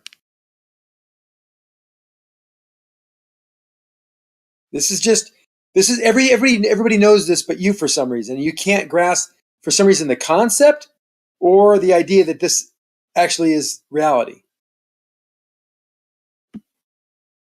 Any sane person listening to you right now is laughing their heads off. Once you get a physicist, find a physicist somewhere to come in here and we can talk about it. Because I guarantee they would not be laughing. They'll be good. Yeah, so what's the problem? Someone thinks that straight means level, and they'd be chuckling at you. It's written in books, my fuck. I've given you quotes out of surveying manuals, books, physics books. I mean, it's all in there. Geometry books. They talk about curved. A level surface is a curved surface for the reasons we've talked about. Why is that fantasy when everybody knows it but you? I mean, they're writing books about it. Do you think there's any book that says a straight object is a level object no matter how long it is? Find me some citation for that anywhere besides a flat earth, Discord server. Only somebody that's not using their brain cannot understand that a pipe, in order for the water to flow, one side has to be higher than the other. A 2-year-old child, well, maybe not 2, but maybe 5, 6-year-old going to grade school will surely understand that. Mm-hmm. Higher with respect to what? To level. Higher with respect to level. Yeah, if the center's level, the ends would be higher with respect to that surface in relationship of the center point. So it would, in fact, be higher versus the surface. So it will flow to the center. So it will be higher. You're right. So in order for the water to flow to the center, in reality, the two ends of the pipes would have to be higher. Yes, in reality. They are. Mm-hmm, they are. They are? Yes. Mm-hmm. It's a straight pipe, and in reality, they're higher than the surface. It's like a tangent. The tangent's only... Don't see, there you go, mocking what you don't understand again. It's unbelievable, man. Mocking what you don't understand again. Know. Are you guys well? I don't get it. The tangent point is 0, and any point beside the tangent point has a greater distance to the surface than the tangent point. I think everybody can agree to that. I see what they're saying, of course. It's this is not that complicated. I mean, of course, straight ends of the pipe, they keep getting further and further away from the ground, meaning that they're higher altitude. Exactly. Yeah, maybe the pipe will be in higher altitude in reference to your curving Earth. Yeah, right. That's exactly right. We're not talking about. Yeah, I see what you're saying, Grim, but we're not talking about that. We're talking about the pipe. There's no difference. There's no. It doesn't matter if you have a pipe hanging off a side of a mountain, right? There's a drop there, right? It doesn't matter. The pipe could be hanging off the side of a mountain in the air. The other part could be on the ground and still be level. It doesn't matter what the ground underneath it is. Wow, Graham, I'm kind of out of ideas. Yeah, I understand. Graham, I'm out of ideas here. You might want to take over. There's nothing you can say to change that, man. Here's the thing, right? Like, it doesn't matter what I think. So, you know what I mean? Like, it's not really an argument against, that I want to pick up. You know what I'm saying? Hold on, I got a phone call. No, I hear you. They're trying to change level. You're not going to change level. It's just can't happen. Well, go back to if you ever think about this in bed at night, one night, you know what? Maybe that's the point. Think about the fair fluid around the ball and a straw filled with fluid, where the fluid goes. That's what we're talking about. So because the Earth is round and because it has a centripetal force called gravity, which causes objects to have weight, that will make things pool up to the center of a straight straw or a pipe or anything that's 1 or 2 miles long. It all will go to the center. Because it will be higher above the surface at the ends than the center. But it will be perfectly straight. And that's how we know that the Earth is curved, because that happens. And it's measurable. It's amazing how you think, man. The thing is, SC, is you're right that we won't. No one here is going to change the definition of level. Well, luckily, it doesn't agree with you. The current definition that everyone uses except you is the one we're talking about. So you're right. We're not changing the word. We're keeping it. You can't change it. All I know is level. I know how water flows, and I know for a fact, in order for you to make water flow in a pipe, you gotta lift one end higher than the other. I don't care what anything else you say. It's gibberish. Well, what is level? What is level is level? What does that mean? Gibberish. You know, Charlie Brown, when they hear the adults and it goes wah wah wah wah wah. That's what you're sounding like. No, if someone says real quick, guys. This is from. Hold on a second, Zanuck. Hold on 1 second, Zanuck. What? 1 second, Zanuck, please. This is from Oxford. Definition. Number 1, horizontal plane or line with respect to the distance above or below a given point. So there is a horizontal plane. Number line. 2 is. Read the second part what you guys said. Or line, yeah. Or line above or below a given point. First thing they say is it's a horizontal plane. That is the first thing they mention. You guys act like he's trying to change the definition, or nobody says that it's horizontal. You're fucking. Why are you saying wrong things when the very first thing in the definition is a horizontal plane? So what he's saying is that level means horizontal always. What I've always been saying is that level depends on context. You use it as an adjective to describe something. It means having a flat and even surface without slopes or bumps. Yes, very level. Another context of the word. Use it as an adjective. It means having a flat. You can use it in some contexts to mean horizontally level. But it's not the only way to use the word, which is what you guys are seeming to have problems with. That words have context. Doesn't always use it as an adjective. Adjective, it means having a flat and even surface without slopes or bumps. Now, you guys are acting like SE is nuts for using level this way, and nobody uses that shit, and they would laugh at him if he ever used it like this, when it's literally right in the definition. So I don't think they would laugh at him, since it's literally in the definition. But he's the one that said laugh that we at you for thinking it's not. So, Jeremy, once again, no one here is saying that you cannot use level to mean horizontal using a certain context. No one is saying that's impossible. But what SC keeps saying is that level means horizontal. They are equivalent. That is not true. In some contexts, level does not mean horizontal or straight. It means curved. I just heard you guys say no one uses it like that. They would laugh at you if you ever used it like that. Okay. Yeah, because how he's using it is what he's using it as is that level means straight. In the context for which he's using it, they would laugh at him. Yes. Yeah. That's what I'm saying is it's not wrong that you can mean level to mean horizontal in some context, in specific context. That is true, but the context in which he's using it, it doesn't mean straight. It doesn't. That's why he'll be laughed out the room, because he doesn't know what he's on about. You're delusional. You're freaking delusional. I know how water flows, and I know. Don't interrupt me, Zanuck. Shut your mouth, please. I'm sorry. I know that if you put water in a pipe, there is no way in hell that water is going to flow to the center of that pipe unless you lift one side or the other. Now, you can come up with cockamamie ideas all day long, but you can't show that. It's only in your fantasy. So these definitions I posted, it says a level surface is one which is normal to the plumb line at all points. It is parallel to the mean spheroidal surface of the Earth, and hence is a curved surface.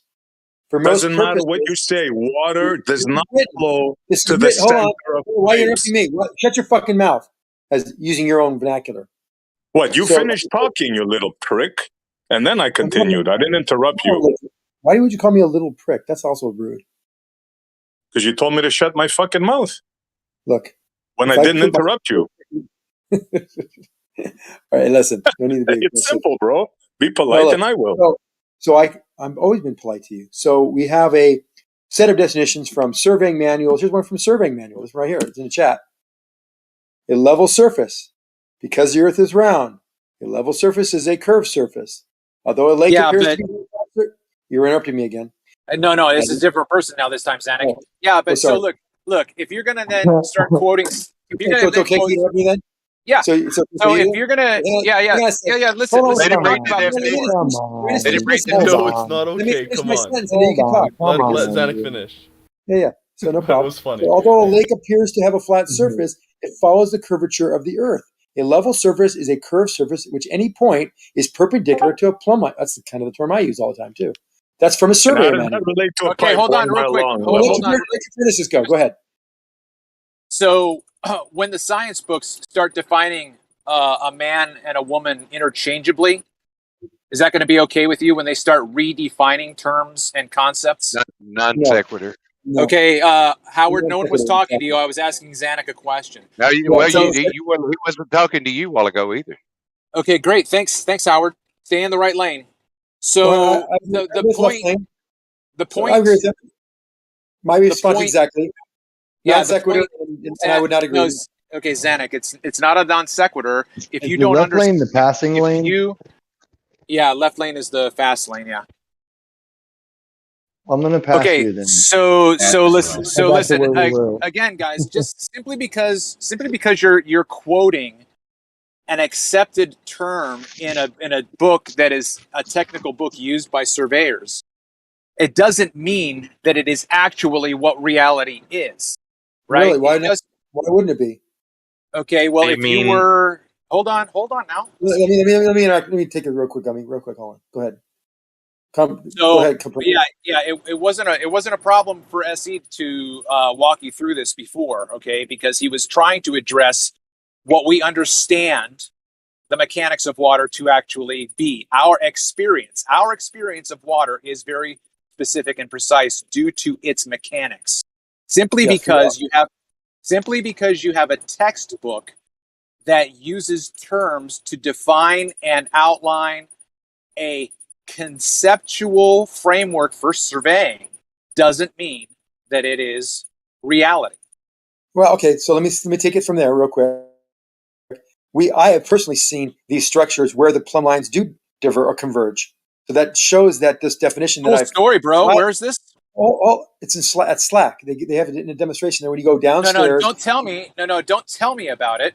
Can you show us what you're? Yeah, you fucking bet I do. Wait, so just a quick question then. So are you saying that if you cite like a book or like an online thing or like a university, that just because they say it doesn't mean it's true? Yeah. Okay. So Oxford University, Jeremy, don't cite them again, please. Yeah, exactly. See, we all know these words have context. No one's redefining anything. From my experience and from things I've seen, and also people I've spoken to that are physicists and mathematicians and large construction surveyor type people, they all purport to these type of concepts and subscribe to these type of definitions. All of them. Yes. Hold on, because they use it. They use it in their daily lives in large structures, especially ones in the city, like in San Francisco, where the earth, the ground is kind of moving and things have to be perfectly level, and they're very large and heavy structures. What's moving? What's moving? The surfaces of the earth. The surfaces of the earth in San Francisco. In San Francisco, the surfaces of the earth are moving. And so then that means the earth is curved. What? No, they have to take into account all these factors when they're building things, because there is some movement of the soil. No one says they don't. I know. So, besides that, the large surfaces have to actually take into account earth curvature. Very large surfaces. How large? Half mile. A half mile. A half mile. Yes. Yeah. So do you have any? Yes. Do you have any documentation where you can? Okay, hold on. Let me finish because you don't. Do you have any? Okay, so please publish for us. I've taken the Why are you asking the question if you already know the answer?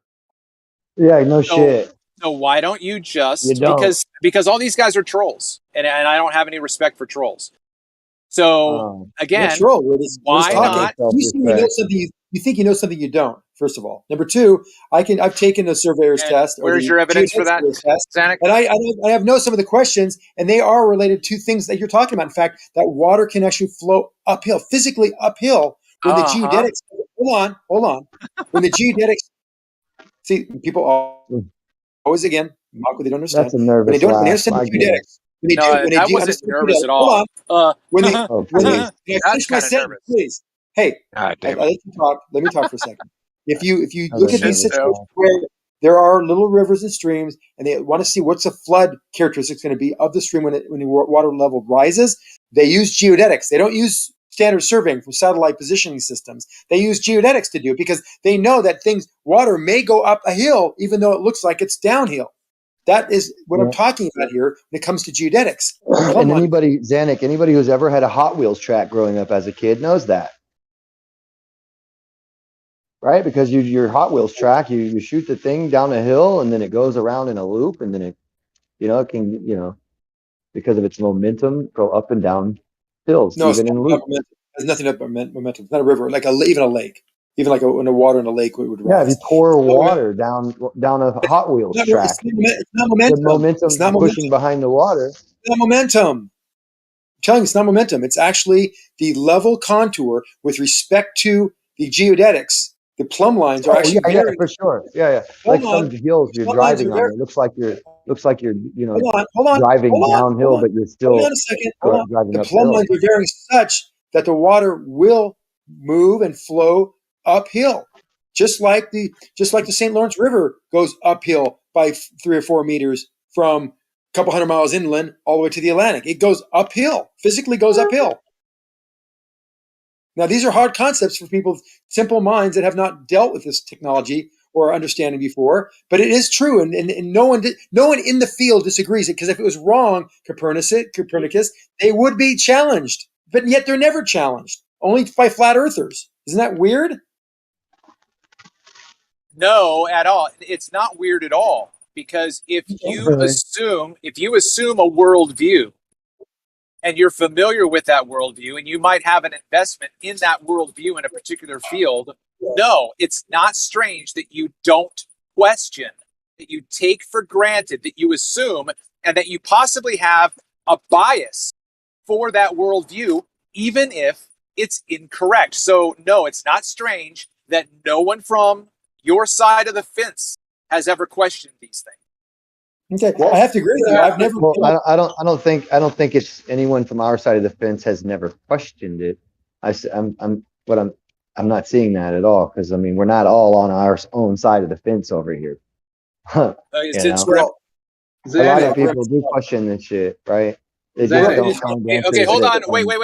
Hold on. I'm almost done. Am I interrupting you, or is this part of you guys' little chat or whatever? Okay, look. I don't want to be involved when they're getting interrupted. Shit. It didn't sound like you were. It didn't sound like you were like going off to explain something. You were just having an open-ended conversation. Well, so I just have a the size of the consciousness. I just don't really like the way you're handling this. I just have a question being for you, super rude. I'm not even being rude. Am I being rude, or am I just obviously no, you're being very calm. It's let people finish, please. You got a chip on your shoulder. You think the world is wrong, and no one's challenging it because they're following the group. Now Zanuck's not letting Grim finish. I'm still talking. You're thinking Grim, the world is Grim didn't get to finish. Let me say one sentence. This would be over if you just shut up. God, you're just being rude. So yes, you think we're all part of a group think. No one's challenging the consensus. No one's challenging the publications of all this technology and calculations and everything. And I get that. But yet they do. And yet no one has ever disproved it or ever risen their hand and said, this, I don't agree with this. This is bullshit. You guys are, are crazy. But no one has done that. Okay, great. Yeah, Grim just actually said that there are lots of people who have questions. So he's contradicting you right now. Yeah, they had questions. But before I got to finish, right where I got cut off was the part where I was about to say, yet they found no comprehensible evidence contrary to the standard narrative on that count. Okay, not great. that I know of. Okay, great. So can you, from memory, perhaps Give us an example of what you're talking about. What was questioned, and how did they not falsify it? Because you're telling us that there. Okay. Okay. Listen. You're telling us that lots of people. Hold on. You're telling us that lots of people have questioned these things, and Well, they you came threw the away. word lots, right? I said there are people on our side. Okay, there are here. people. And then So you people. How tried many to make how it many's more hype. You know, you've tried to hyper sensationalize it with the word How lot. many's a people? Right, because that's manipulative, and How many are? that's par for the course, right? And I don't know how many people exactly, but I can give you a couple of names, like Wallace Thornhill, who devised his own theory of gravity from the ashes of an electric system, distortion on the electron, and they use a hydrogen atom.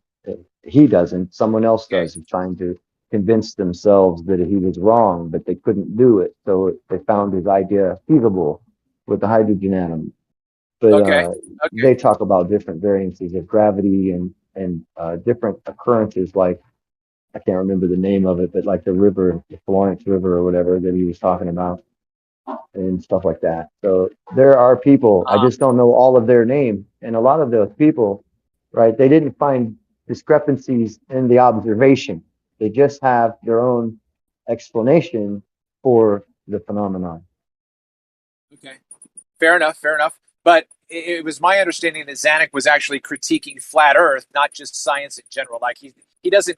Zanuck didn't say no scientist anywhere has ever questioned any field, but it seems to me that you're addressing, some particular issues that I don't necessarily think address flat Earth. Whereas I was under the impression that Zanuck was saying that no one in the field of the shape of the Earth has ever questioned these things. No valid scientist or physicist or surveyor or someone that works in that field has ever questioned whether the Earth is round or flat. Right, exactly. So Grimm's comments are irrelevant because he didn't address that particular issue. People that are questioning it, people are not physicists. They're not. Excuse me. My example was of a person from the other axiom, not a flat earther. Like you asked for, you little knucklehead. No, you asked for someone not from the flat Earth. You said, "Show me people who are not from the flat Earth that are trying to question the standard narrative," and that's what I did. Of the shape of the Earth, Grimm.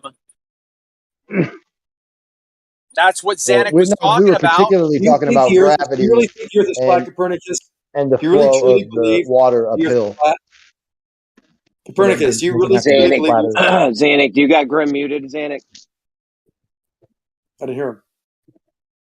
Yeah, it doesn't have to be a flat Earth argument when they're talking about the particular. Never mind. I'll wait. I know Jeremy roboted a little bit. Can you hear us, Jeremy? Copernicus, you think we haven't been to space and the Earth is flat? Is that your position? I have a very particular claim with regards to the research I've dealt with. Okay, what is your claim? This particular. I'm not sure. You're breaking up for me, so I don't know if I'm coming in clear. I don't know. You're coming in really clear. Okay. I deal with the refraction phenomenon of mirage. Yeah, I've watched all your videos. Yeah. Okay. So you should be familiar with my claims then. No, what's your claim? I don't know. There's a lot of information there, but what's your claim? My claim is that the image of the mirage is not a vertically displaced image. It is along the horizontal axis. Yeah, sometimes when you have the difference between the actual image and the inferior mirage image, that tends to be, as my assessment, has been right at the horizontal. I agree. Okay, so I need to understand exactly what you mean right along the horizontal. What is that? What do you I have mean a straight line for my line of sight. Straight line, level. That level horizontal line will end up being at the intersection of the actual object and its inverted mirage object below it. Okay, that's not what I'm talking about. Okay, that's what I've noticed, though. Okay, so yeah, I'm not talking about the vanishing line, Zanuck. I'm talking Not about vanishing line, not vanishing. Just where the images, they meet, where the inverted image meets the proper. You're saying that's usually about at the eye level, horizontal. Yeah, that's why you usually see those effects happen above the horizon. Okay. The horizon is lower than eye. Stop interrupting me, dude. All right. Okay, I know, all right, okay. You're getting to be a little annoying. Damn, you're fucking abrasive as hell, man. I don't even like Zanuck that much, and you're making me his best buddy right now. Weird. I know, right? Okay. All right. So yeah. Okay. Listen. Where the target. Okay. The reason why I'm aggressive is because a lot of people can talk at the same time, and I want to make sure I get in. So listen, the target, where the target and the mirage meet, that's called the vanishing line. Okay. You see what it does there? It fucking distracts you, doesn't it? Zanuck. Okay. Zanuck, do you understand? Fucker. Yeah, of course. So you're saying whatever's below that. Let's say we're looking across the lake and we see a little house, a little higher up off the water, maybe 20, 30 feet up in the hill, and we're having miraging. The deck is missing because the bottom of the front door is the vanishing line, where then the infrared mirage begins. That's what you're saying. Okay. So it's hiding everything below it. Yes. Okay. Listen. Okay. The entire. Is that yes or no? The entire mirage. Is that a yes or no? Because help me understand. Okay. A little bit. I have to specify. That's I'm not going to true. specify. Yes, I got to put pictures because you're not going to listen to me or respond. It's partially okay. What you said is partially true, Zanuck. Can I continue now? What part is not true? That's better. That's smooth. It is better. When you ask the question, what part is not true? Let me finish, and then you'll know. You ready? Of course. The image of the mirage, which is not the target, but the image of the mirage, bro, chill. which includes. I know, right? I thought we all calmed down. Relax, dude. I'm fired. Guys, what's going on, guys? Listen, but see, what's hilarious? What's hilarious about this is. Here's why. Okay, what's hilarious about this is I clearly said the image before, which means you weren't listening or you didn't understand because you brought up the vanishing line, and I was not talking about image. It's all an image. All right, I just keep picturing like clowns and rings. So you guys can interrupt me, but when I interrupt you, you bitch about it. Is that okay? Well, I think you took it to a level guys, where we just can't take it all very seriously anymore, right? Now it's like anger over a conversation like this. Does it compute? I'm not angry. I'm matter of fact. I could give a shit if you interrupt me. Right. I could give a shit if you interrupt me. All right, tough guy. Go ahead. Finish up. However, if I interrupt you and you bitch and complain about it, then you have no bound. You have no grounds to interrupt me. You're a grown man, right? Guys, it's audio chaos, guys. Hello. It's audio chaos. Let's let everyone finish their sentence. Here we go. Panic. Guys, let's let everyone finish their sentence, please. And this will go a lot smoother. Thank you. Third. I'll say it one more time, and it should be very clear. The image of the mirage is along the x-axis, the horizontal axis from the observer. All right, look at the image I have in the chat. I have one of your images. I'm driving right now, so. Okay, well, I'll describe it. You can agree. I'm seeing a building above water. I see buoys in the water as well. One day was clear, no mirage. The other day, that bottom floor is hidden by the inversion of the actual image with an infrared mirage. And that scene where they both meet, you're calling the vanishing line, right? So I could agree with that. I never heard that term, but okay, I'll use that. That vanishing line means that below that vanishing line, things are being hidden because of the infrared mirage. Would that be fair? Okay, yes, I agree with that, but that is not my point. What is your point? The limit of the mirage, which is at the bottom, correct? Yeah, it only goes so far before you start seeing water again. Okay, great. Right. So what is creating the limit to the water there in that image? The narrow band between the seam, or this vanishing line, as you call it, and the light that's being refracted by the house to your eye because of the angles to those. So, to the, okay, so the limit to the water is being created by refraction. The limit to the observation of the water, not the water, dude.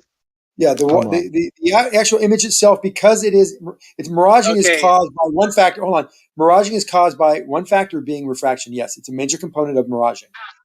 Okay, so again, Grim, of course, I meant the apparent limit to the water. Well, I can't tell. I just wanted to protect the conversation. You can't tell what. Would you not agree that sometimes you'll play the game and sometimes you'll be like, "Oh, I was being straight up." So I just wanted to make sure I filled the putty in the hole before the hole became a problem. Go ahead. I have no idea what you're talking about. Okay, so now if we're out now on the ocean and we're looking out, let's say 20 miles, and there's an island in an inferior mirage, but as you look out to the to that area, and there's an inferior mirage out that far, what's creating the apparent limit to the water in that instant?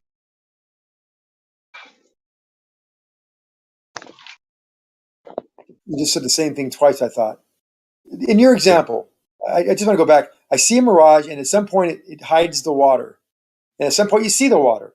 You're saying what causes it to not hide all the water? It's only effective in a little narrow range. That's how inferior mirages work. They take the image, the object which you see, and it makes a mirror image of it below it. And it's only probably in most cases not the entire image, but maybe half of the image in most cases. Like you don't see your houses and stuff. Yeah, that's yeah. Have you ever tried? You got a lot going on there. You got reflection off the road as well as the mirage. You got two things. No, the reflection. Yes, you do. No, the reflection is the mirage. Have you ever tried that, Xanax? Have you ever tried to so there we go. Hey, Grim, just 1 second real quick. Yes, reflections are also considered as mirage. Simply, also like they're analogous to things happening with refraction. I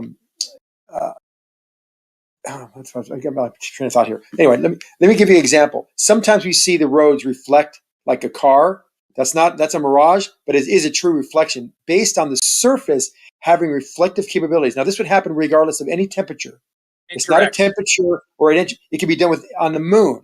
Because what happens is hold on. I've proved this many times. And have fellow engineers with me. We've done this experiment before.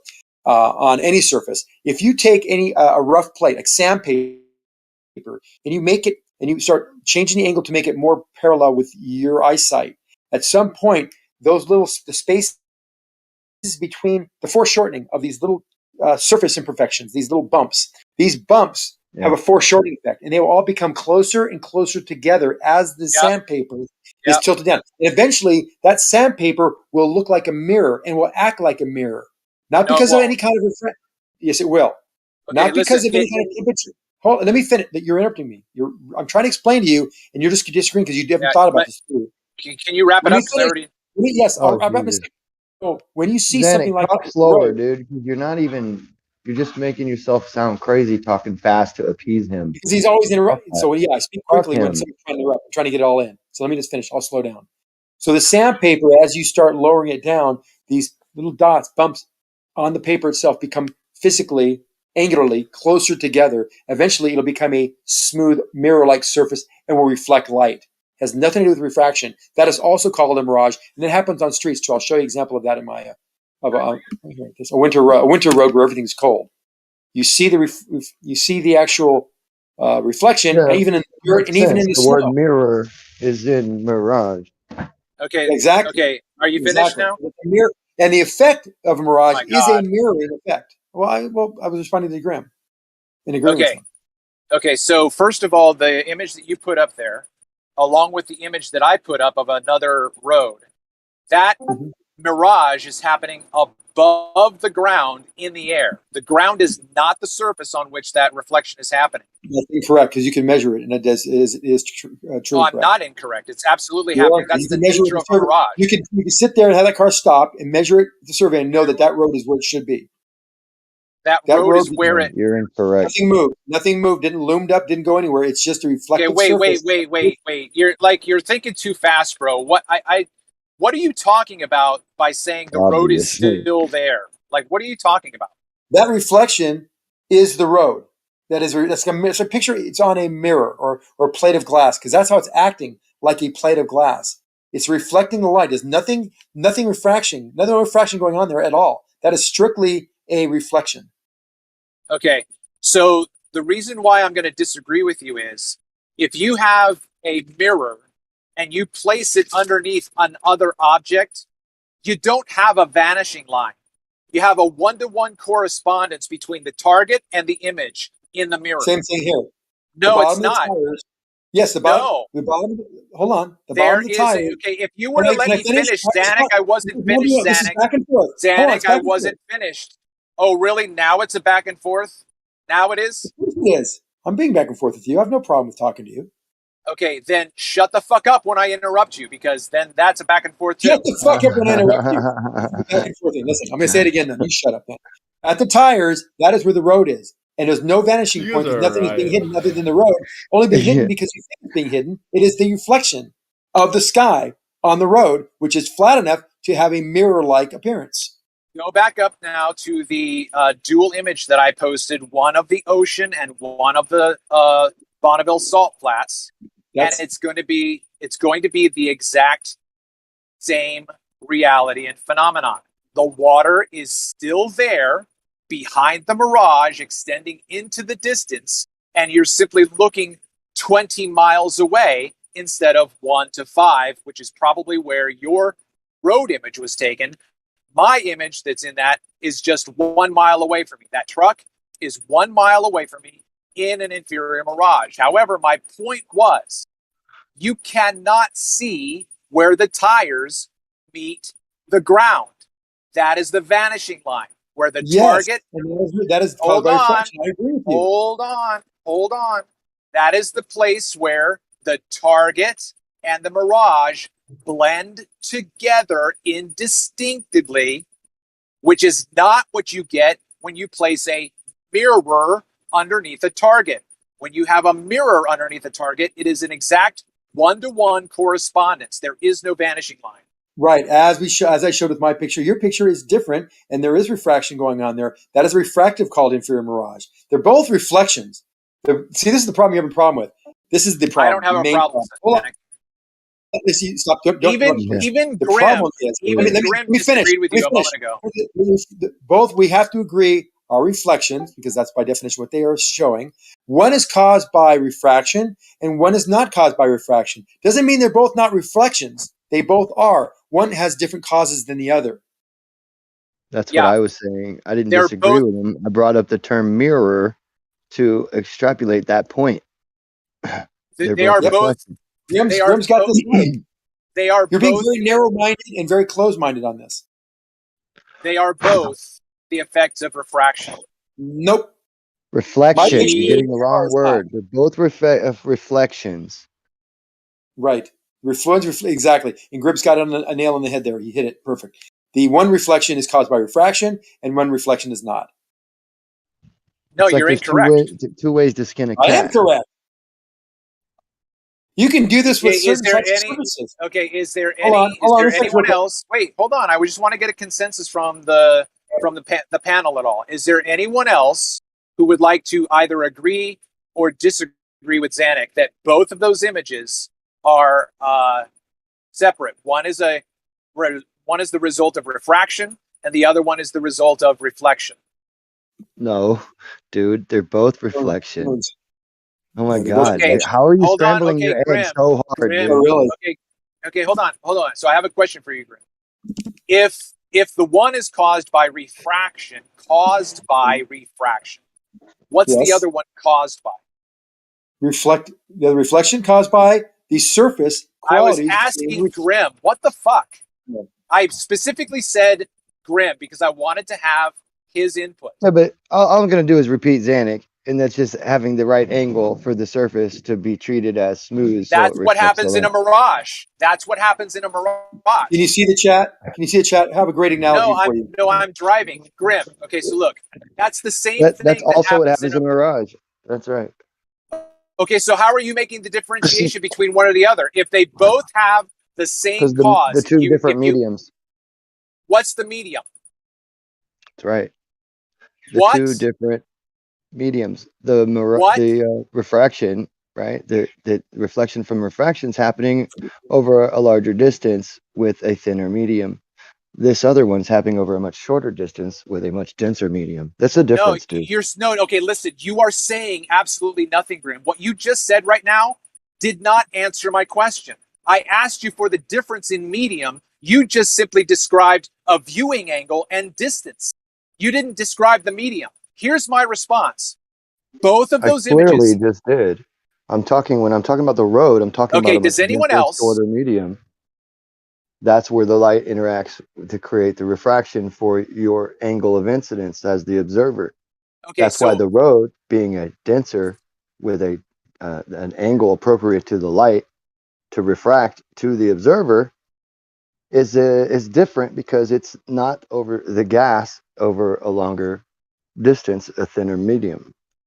Okay, so in my image, it might be easier. Let me respond real quick. Please, no, please, Grim. So in my image, I have a picture of a truck over a stretch of road. Would you agree? Oh, I don't know. I've never looked at any of the images yet. I'm just go by conversation. Okay, I tried to. Okay, look. All you have to do is scroll back up to 11:39. 11 minutes. Well, 39. if you're looking, look, I'm on a phone, bro, and I don't have glasses. Go to so 11:47 to give myself a headache by looking at images. And you said you didn't have your phone, but now you know exactly where they're at. I didn't say I don't have my phone, Zanuck. He said he was driving. Well, look at the picture. The ship. Both look like looming situations, but one clearly is not because it's actually an optical effect. Now, both would be called looming. They call it. In fact, you go into the Wikipedia. No. That is an optical illusion. That right? is not looming. Yeah, you can listen. They call it looming, though. They call. Okay, hold on. I agree with you. Show me where. Show me where. I've looked this up. I've researched this. 7 sources that show this picture or a picture like it that's looming. I don't give a shit. Go find it. Go do. If I, you know what I'm doing right now with you? Okay, all right. I'm going to do. I'm with you. I'm going to walk you through it. Hold on. Okay, listen. Stop talking. Stop talking. I'm going to walk you through looming. I'm doing the Google, right? And I'm looking at pictures. Okay, and you know Zanuck, I don't need you to walk me through the first what picture looming is, Zanuck. Hold on. Yo, you guys need to calm down, man. For real. First picture I pop up. Yeah, Zanuck, you need to take 5 or something, maybe 10 breaths. Oh my God. 10. The first picture I come up with is that exact same concept. The fake looming. That doesn't mean, okay, listen, hold on. Simply because your first Google result shows you. All of them. Hold on. Even talk about looming. They say looming. Okay, what is the source? Is it a scientific paper or is it just some dickhead who thinks he knows what he's talking about? Hyperphysics, physiology, physics, astro.gsu.edu. It's a fucking college site. Still saying this is looming. Dude, you're fucking batshit crazy. Okay, put the link in. Zanuck, do me a That's favor. all I'm asking Don't doubt me, please. That's all I'm asking for. Oh yeah, I'll put it in the link. I'm putting it right now. Of course, I always comply. Always. Here you go. I'm literally not never comply. Dude will it's the truth, man. Pay attention. There it is.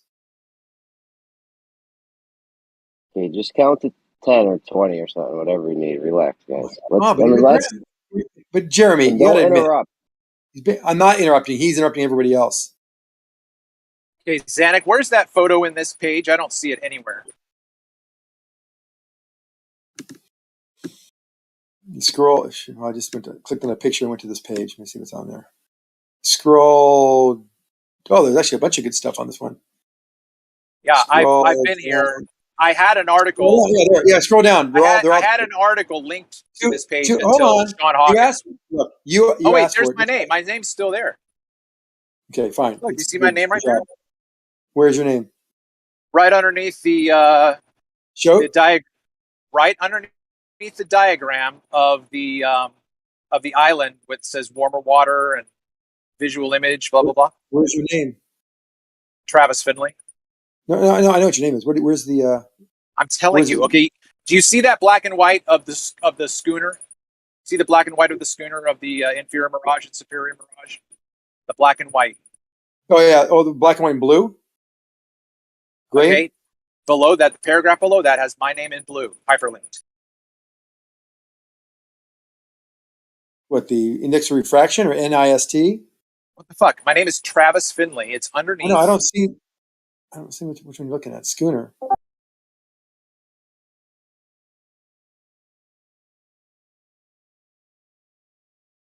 Okay, no one else. If no one, I see it.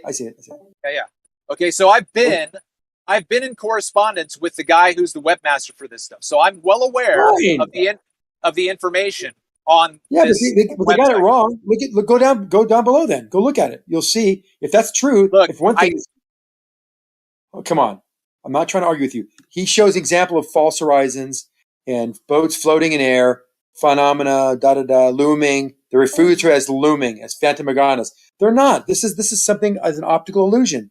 It's wrong. not an optical illusion. It is an optical illusion because that if you had a theodolite or anything that could actually measure something close to where the horizon should be, that's exactly where that boat or beyond the boat. The horizon's beyond that boat. We don't see the boat. Looks like it's because of the colors, the way the colors in the fog and the mist of this day is making it appear to be floating, just like the ship above it, and just like the picture I gave you as an example for. I've seen this 1,000 times. And all you do is change the color blending of your camera or the picture itself, and you see, oh, there's the horizon. It's a clear view. It's because our eyes are not that sensitive. Right. Okay, but listen, but that's not a mirage, right? That's just they call it light. Looming. They call it a mirage. Okay, but listen. Oh, Bert, that's gross.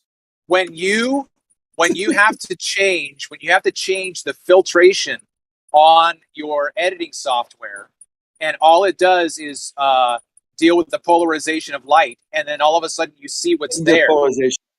Okay, whatever. Okay, whenever you're changing the filtration so that you can actually see the objects that you lost because of whatever was going on with the light, that's not looming. So simply because that's what people call it. I know it's not looming. That's why that ship is not looming, but people refer to it as looming. Looming can be caused by this optical illusion, and looming can be caused by things actually raising their position in your field of view due to downward light bending. No, that's incorrect. That's not incorrect. My God, Travis, we're going to go through this again where you dispute everything that every fucking person in physics understands perfectly well, especially in related fields. They're incorrect. I know you're on a mission to dispute the world's work because you're so smart, but you're not. You're just not that smart, Travis. You get great pictures. I love your videos. Right. I've watched them. You've actually videoed some of the most incredible phenomena optically that I've seen, and I got hats off to you. But you just don't understand what's causing them, and your conclusions are incorrect. Simply because you agree with the mainstream doesn't mean you're correct and I'm not. Not simply because I've actually validated it and did research on it and figured out why things. Show me your work where you validated anything that would.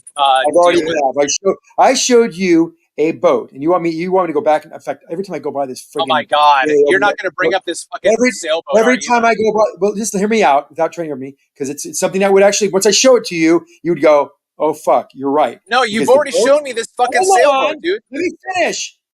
You think that the sail? Stop it. Just let me finish. I will show, and I'll eventually probably do it this summer. Show that the boat's mast attached to a 2-story hull is being hidden by curve, yet behind it, well above it angularly, is a city where the buildings have inferior miraging going on. You can see the center line, this line of delineation or vanishing line. You can see the vanishing line and things being hit below it, but it's nowhere near even the top of my boat mast. I just noticed it's actually superimposed on the boat mast. Boat mast not mirage, but everything behind it is. Yeah, so you'll go, oh fuck, you're right, and I have to rethink everything I've been telling you. I've looked at. You will. Listen, you will. I'm just telling you. Okay, Zanuck, I already called it. I called that you were going to talk about this sailboat image because I've seen it. I've seen your image. I've heard you say this over and over and over again. I have filmed similar phenomena just like you're describing right now. In fact, I just made a video the other day with this very demonstration. When you see a sailboat with no hull and it's an inverted mirage, that is an inferior mirage, which means the hull is right there behind the mirage on the water, just like the truck is on the ground. And if the truck was far enough away on the ground, you wouldn't see the truck. But if the truck happened to have a sail on it for some stupid fucking reason, and it went into the mirage, you would only see the sail eventually as the truck got farther away from you. That's the exact same reality.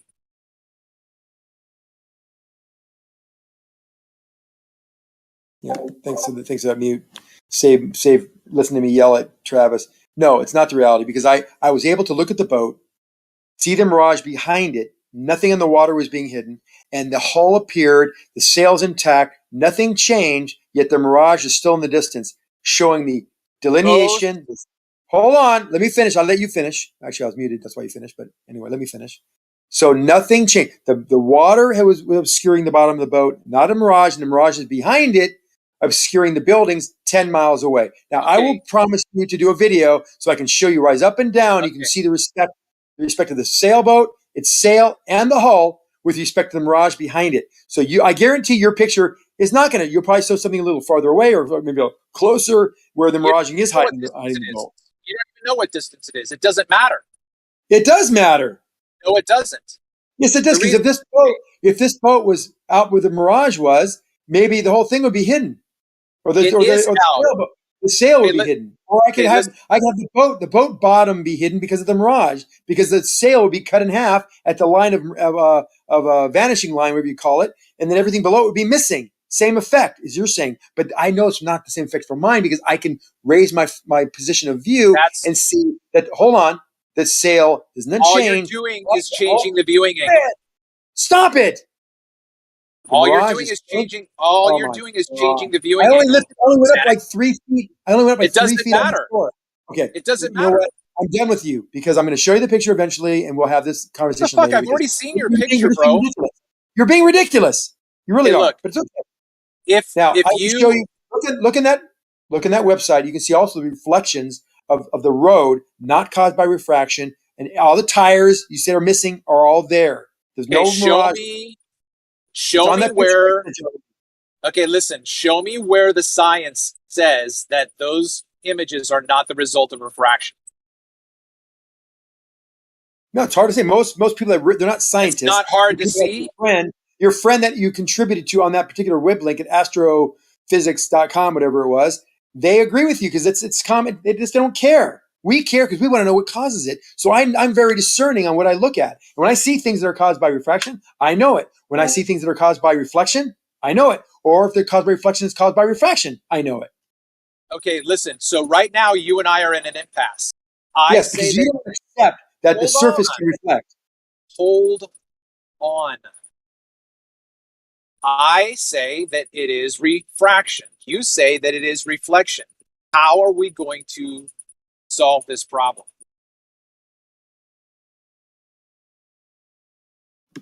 All you got to do is put something on the road there and see that position of whatever a little pylon or something, the base of the pylon is not hidden and it's reflecting all around it except at the pylon. And you can see its position with respect to anything else has not changed.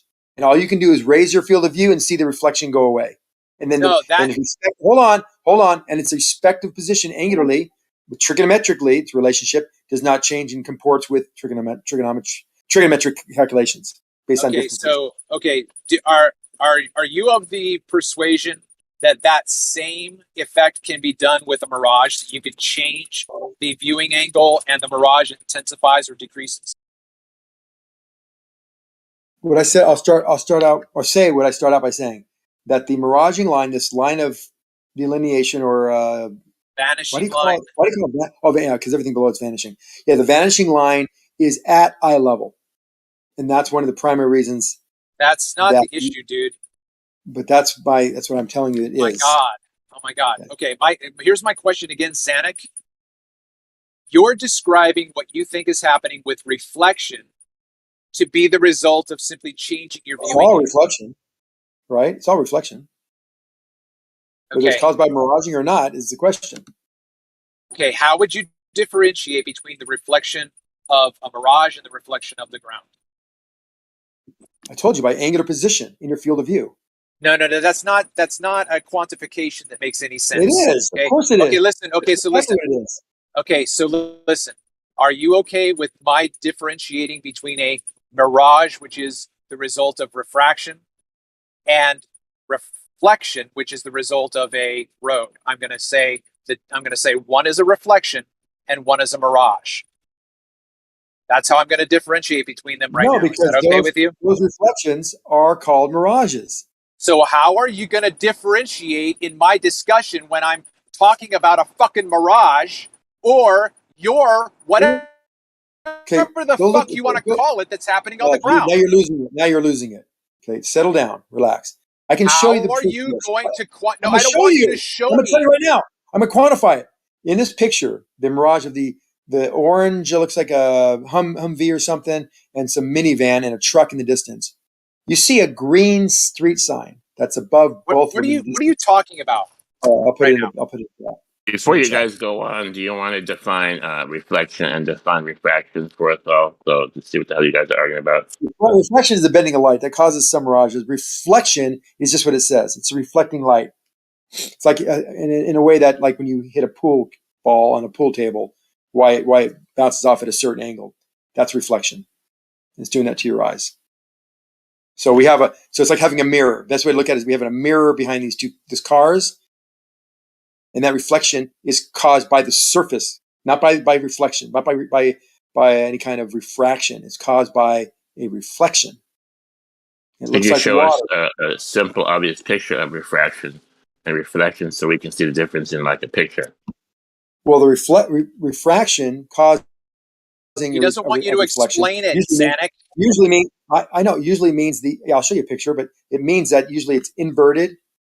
It's called inferior mirage. It's most common, and you'll see it's inverted, but it's not due to reflection. It's due to the miraging effect of refraction, and so that where you get the delineation line. There's no delineation line. There's no vanishing line on this picture I'm showing you. Everything below it is seen. The road is seen. It's just reflecting everything above it. We know this because we can actually measure its surface potential and surface position in your field of view. Are you talking about that same picture of the road that you posted before? I got all sorts of road pictures of this, all showing the same exact. Don't give us all sorts. You can lay a mirror down on that road, and it would have the same effect. It'd be in the same position in your field of view. Zanuck, I'm going to ask you very simply. Okay, are you talking about the image that you posted at 11:41? No, I'm talking about a different image right now because I think you need to see this. This is actually talks about atmospheric refraction. I'm going to post it right now. My God, why are you shifting? Because it's on the chat. I already posted the freaking link. You don't want to look at it. You're too lazy to look at it, so I'm going to post it for you. Okay? I'm not too. Okay, listen. Settle down. Zanuck. Cool your jets, tough guy. Hold on a second. Here it is. It's in the chat now. Okay, God. Whew. Okay, these are claiming to be atmospheric refraction. They're not. This is a reflection. And we know this. No, you're absolutely wrong. Hold on. Look at the green sign in the distance behind the orange 4x4. Now, if there was a line of delineation where things are hidden, you wouldn't see the sky behind it. You see the green sign in the distance, you see the sky, and you see the road, and then you see its reflection. We agree that's reflection. Comporting with its reflection. God damn it. We see its angle. I thought we were having a back and forth, Zanuck. We are, but I'm trying to explain what you showed you so you can then make a comment. The sign does not have any kind of delineation. All it shows is it has a reflection, just like it would be if it was a mirror on the ground, of the green sign inverted on the surface. Absolutely not. Hold on. If it was a mirage, according to you, there would be a line of delineation, and there's not. Okay, Zanuck. So the Hummer, right? The orange Hummer. You have that exit sign, correct? Yeah, the street sign or something. Okay, right? So then you've got the legs underneath it, and then you have another image of something green. What is that? You see the sign inverted on the surface of the road. Okay, so where Nothing's does missing where does the physical sign stop and the image begin? That's what I'm saying. It doesn't. You see the sign in its entirely, even the bottom border, and then you see sky. Hold on, let me finish. And let me finish. Then you have road, and then you have the reflection of the sign in its entirety below it. That doesn't happen in a mirage. Does anyone agree with Zanuck that you have a clear, distinct transition between the sign and the reflected image? Of course you do. Let me give you another example. Okay, hold on. I said, yeah, I does responded. Anyone? No, not clear. Yeah, you it's guys. not clear. The problem is you guys are arguing about what's refraction and what's reflection. So you guys are at an impasse right there. Well, hold on. How about this? How about this, real quick? The truck between the Hummer and the minivan has. So now we're changing. Well, no, just because it shows that there's something in between that's not being hidden. If it was a line of delineation, the road, which has a surface that is a little higher, those high spots are where you're not getting reflection. That's why there's high spots there. It's why you see them. So we have a high spot in front of the minivan that you can see between the truck and the truck's reflection, showing that this mirage is not between the truck and its reflection. It's a reflection. That's why it's a reflection, because you don't have that. You go down lower with your view, and you're not going to see those tires. They're going to be in the mirage then because of the angle change. No, you always see the mirage. I mean, you always see the mirage. Me saying it. You always see the tires. The tires not being obstructed by anything. They're being reflected. Not if you go down closer to the surface. I guarantee it. You're above the surface there. Well, you're adding a whole other dimension to our discussion, which I don't want to go into. But no, this is a reflection. You can. I've done this with long surfaces that are you're near, absolutely right, Rocky. Hold on, near flat, but not really that smooth. And as you make them along your eye line, they start reflecting images on the ceiling. No, because a mirage. This is not a mirage. It is a mirage. Just let me know when you're done, because the long pause almost let me talk. So a mirage isn't a vertical. Jesus, bro. A mirage isn't vertical, straight up and down at one point. It's coming at you. Oh my God, you're so late to the party, man. I don't know what you're talking about. What the frick, dude? You don't mind, huh? I mean, are you freaking just on drugs, dude? Shut up. I've opened my mic for the first time. You've overtaught me all 3 times I've opened my mic. Shut up. If you change your angle, that mirage comes closer to you. If you go up in elevation and change the angle, it would appear to go further into the distance. Now, this type of mirage is what I'm talking about.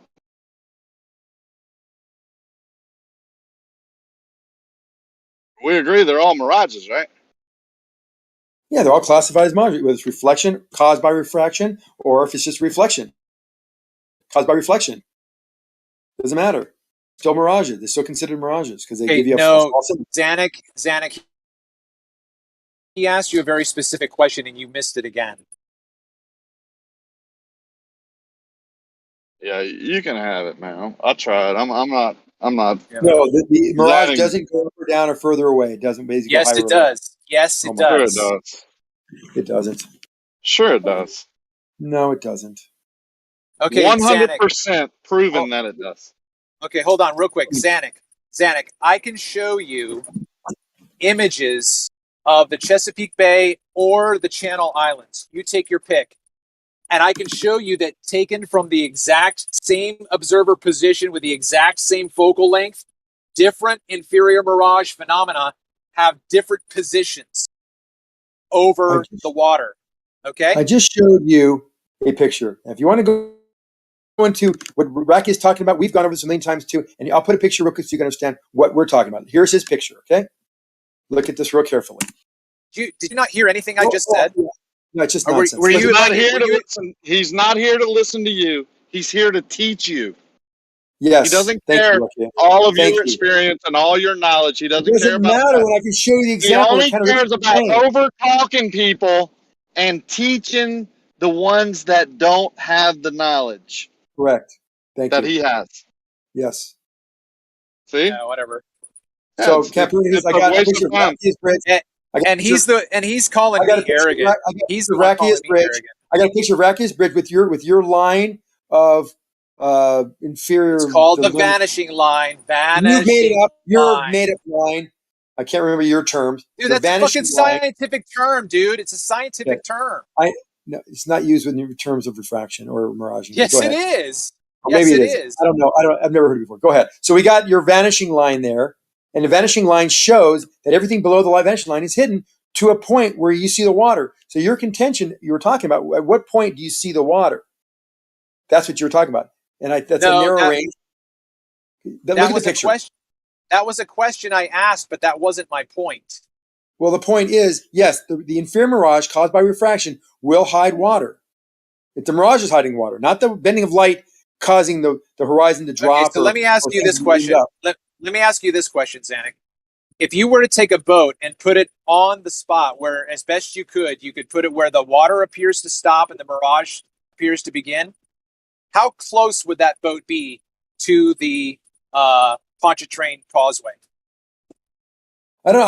I would be even willing to concede, because I think there's a buoy there that's not being obscured at all. You see it, right? So at some point, that buoy will start to disappear before and below the delineation line. Okay, Zanuck. Okay, Zanuck. I would like to try to take a step with you for just a moment. Okay. Just acknowledge you saw. Just acknowledge that you understand what I'm saying. I'm addressing that point. Yes, I'm addressing that point because I think that I need to make a clarification for you. The buoy that you're talking about, do you see the sky? Do you see the orange buoy or whatever color it is? It looks like it's orange for me. Okay? Yes. Yes. Okay. So to the very right of that buoy apparently is sky. Reflection off from the mirage, from the actual inferior mirage. Yes. Okay, great. Not caused by the surface. Okay, hold on. Okay, so where the mirage stops, the refraction stops, correct? For that image, right? Refraction never stops, but I'm just trying to see where you're going. Okay, hold on. Here, hold on. Here's my point. My point is, as you look at that buoy is not 100% physical. 3/4 of it is. The other quarter is reflection. Is the mirage? No, I would see the buoy. You're seeing the buoy. It is. You're seeing the buoy in its entire. You're seeing the buoy in its entirety. You're hold on. No way. Only Racky can validate this. I would suspect that buoy is completely. Yeah, you suspect wrong. I'm telling you, you're wrong. Is that buoy not shown in its entirety? No. Okay, we need not some even other close. Oh, not even close. Why do you say that? Why do you say not even close? You know, there's a bridge right there, right? What's that? You know, there's a bridge right there, supposedly, right, hidden by the mirage. Yes, and the buoy is just closer. Yeah, the buoy is just closer to you, but yes, it's still, so you can see in its entirety. No, you can't. It's not that close. It's still being mirrored. It's still reflecting down on the water. I know it's a fact. I'm not assuming or guessing like you are. Wait, I've got it. Rakia, hold on real quick. How big is that buoy? Okay, wait. You can tell. Stop Zanuck, it. Please, let me finish. Please be patient with me. Listen, please be patient with me. I just had an idea. Listen. Your concept of the sailboat that you took a picture of and the buoy are the exact same thing. You think that you're seeing an entirely physical image when you're not. That's the problem. The buoy would be much closer to the viewer, and this bridge would be much further away. No, I'll go one other way. I'll go one other thing. That's not even a buoy. You're on the right track, Copernicus, but no, you're wrong. I contend because I see the buoy. Not even a buoy. It's in the mirage. Hold on a second. Not even a buoy. Hold on. That buoy is probably about 1 foot or 2 feet in diameter, right? Not a buoy. What is it? I don't know. It's in the mirage. If it's the yellow thing at the left side of the picture in the mirage where the shiny water is. Would you agree? Would you I'm agree, asking Aki, you that if that's what you're talking about. The yellow. Would you agree? Hello. Oh, Can we fuck. clarify what you're even talking about? The thing in the shiny part of the water on the left side of the picture, the blue sky, the yellow or orange object that looks like vertical, like a buoy. That's not a buoy. What is it? The frick if I know, but there ain't nothing there. It's a bridge.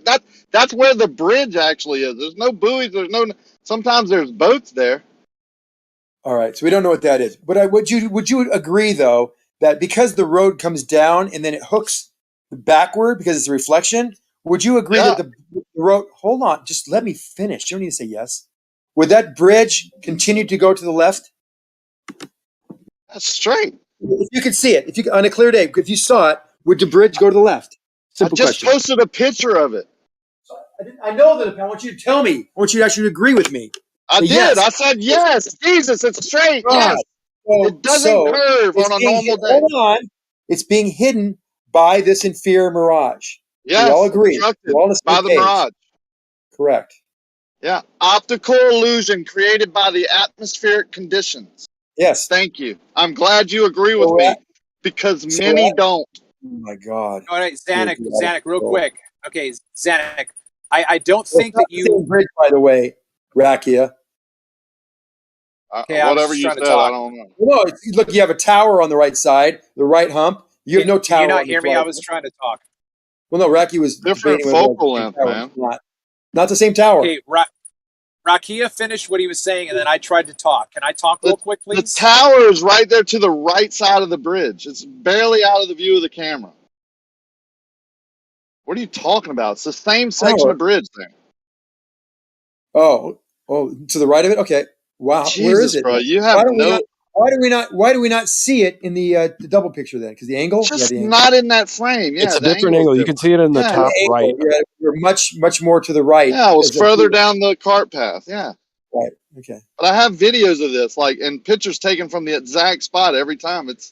But it just happens like this. Like this was 6 days apart. Right. So that bridge would be coming more toward us than the clear picture where you can see the actual causeway. Now, are they taken from the same spot, or are they near each other? They look a little different, obviously. Very, very near. I don't walk very far. I just get at that, on the east side and west side. What? Why is one flattened way out and the other one's humpy, and it looks like it's more realistic? Because it's a mirage. No, don't yell at me. Refraction, Zanuck. Refraction. No, it's much larger in the. Is it just because it's zoomed in? Yeah, it's called atmospheric lensing. It's called lensing. Being magnified, sir. Oh, yes. It's magnified too. Yes. Really? Yes. Absolutely, it's magnified. Look how big that tower looks. Dude, no. Look at the water. You've zoomed in on the bottom when you're not zoomed in up top. Everything is different angular size, not because of anything. You are so far behind. You are so far behind. Oh my God, Zanuck, you are so far behind. No, you're really wrong there. That's okay. Okay. So Zanuck, what I was trying to say before, I don't think you could hear me, but I tried to follow up after Rakia said what he said, and then you agreed that the mirage was hiding the causeway when you couldn't see the causeway, right? So you've got this hump. You have the inversion of the hump, but then to the left and to the right, you can't see any of the causeway. But is the causeway still there? Yes. Okay, great. That is the exact same reality with Soundly's photograph of the power lines in the distance. Where is power line in different distance? Was that? Somebody can pull that up. I'm driving.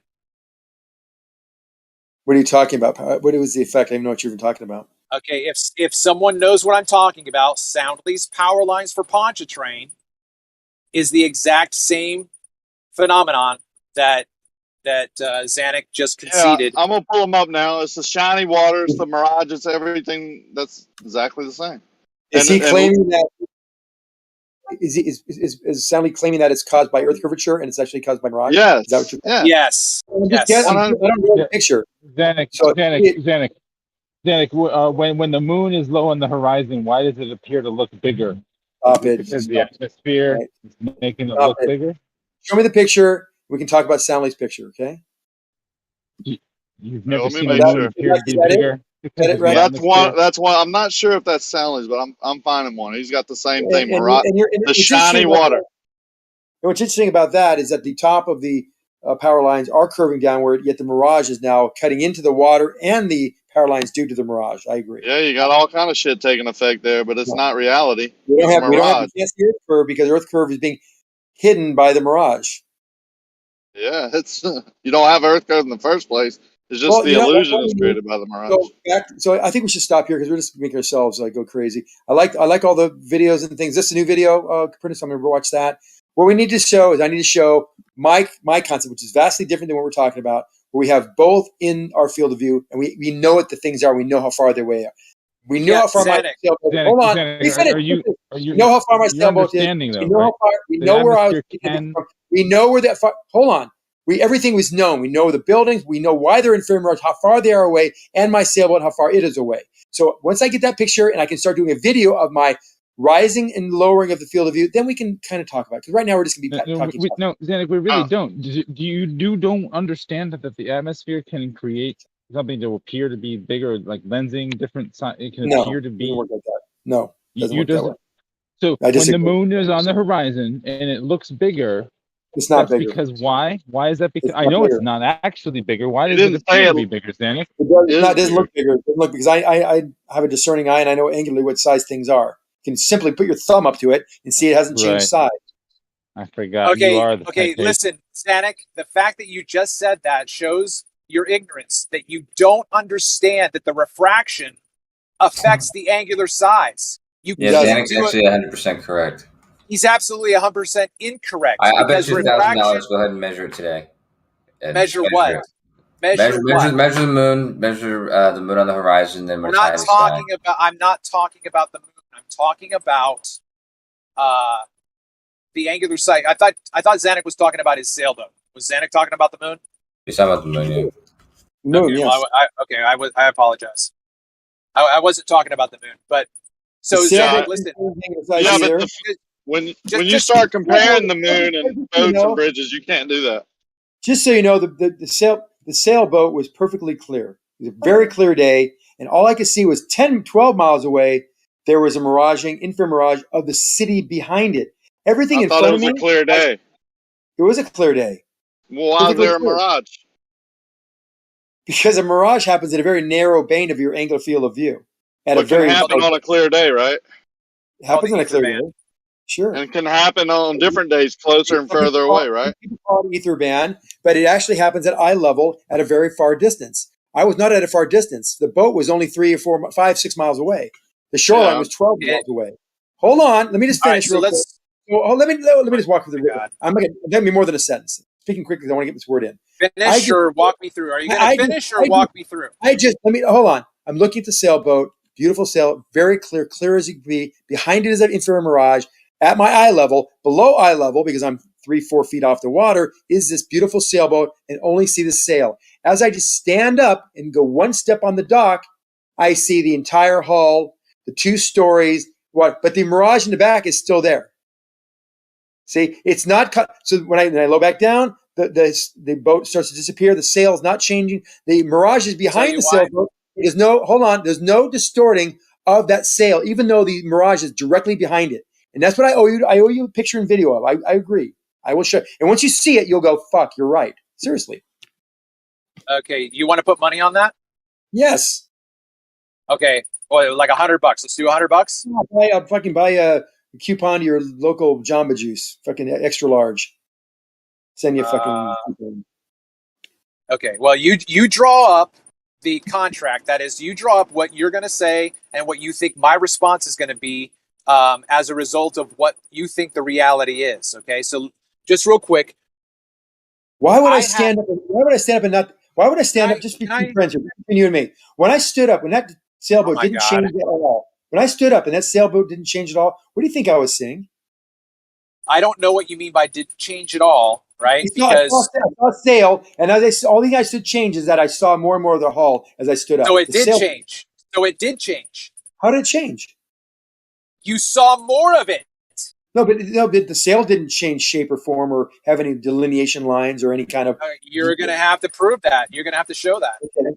But I'm just saying, I'm looking. I'm very through a telescope. It's very clear to see. I can see the people on the deck walking around. Okay, I'm going to tell you something just real quick. Okay, look, I have hundreds of hours of these kinds of images on the Chesapeake Bay. Hold on, please. I have boats 1 mile, 3 mile, 9 miles farther away. Okay, in the same frame. Okay, and the one closest to me has no reflection. Okay, and then as you go farther and farther away, those boats go farther and farther into the medium that changes with distance and the position of my viewing angle. Now, if I took a picture of the middle boat that was in an inferior mirage, and then I was able to elevate my camera, let's say 3 feet, that inferior mirage would recede into the background, which means that the farthest land would still be in the mirage. It's just that the viewing angle is now the variable that is being changed. All right. You've missed my point 100%. I put a picture up, our famed picture, where you see the line of vanishing line on the picture. We know I know. In fact, I just drove by them 2 days ago. I was in the city and I drove the highway 101 goes right behind there, and that's away to the old Cow Palace and the Candlestick Park behind it. And I was looking at the tallest building there, I drove by and I was like, I couldn't believe how high it was above the water line. And you can see the line of vanishing line.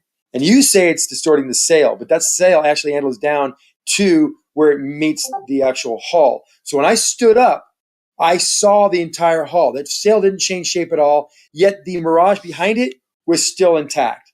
That's because it's got a farther distance and it's going to be in the mirage still. If you went up even higher, if you stayed in the same position but elevated yourself 100 feet, you'd see the entire shoreline across the way and no inferior mirage. Anyway. There'd be no mirage, yes. Yeah, because you gain elevation. Right. But listen, I'm seeing the boat. I'm seeing the actual hull, yet behind it I still see the mirage and the line of delineation. Right. So, Zanuck, it'd be like, or if you're looking at the chessboard, right? Your eye is at the low end of the chessboard looking across, right? You can't see the last 2 squares of the chessboard. But when you raise up, you can now see one of the squares, but you still can't see the other square. You can still change it. You can still see something in the background, even though something changes. Sorry. Okay, I agree with whoever that was that just said that. Yes, very good. Exactly. Okay, now Zanuck. I still see that mirage. The mirage is still there. The sail is not cut in half. Everything below. Did you miss what I said? When I go up a little bit, I see the hull. And the mirage is still there. Okay, Zanuck. Fuck. Okay, Zanuck. Listen. I wish you know. Okay, listen. One more thing. Zanuck, let other people. What the fuck, dude? I know. 2 seconds. Let him talk. No, stop. Fucking American rumpus, dude. You're the American rumpus. Stop interrupting over everyone, Zanuck. Okay. Ridiculous. All right. So, Zanuck, I'm looking at the image that you just posted at 12:28. Okay, I need you to be off mute so I can ask you a question. Are you there? Go ahead. Okay, great. Okay, great. Before you say that, real quick. No. Wow. No, Zanuck. He's gonna finish his question and then you can answer. Zanuck, stop. Go ahead then. Okay. To the right of the sailboat, you see the limit to the water.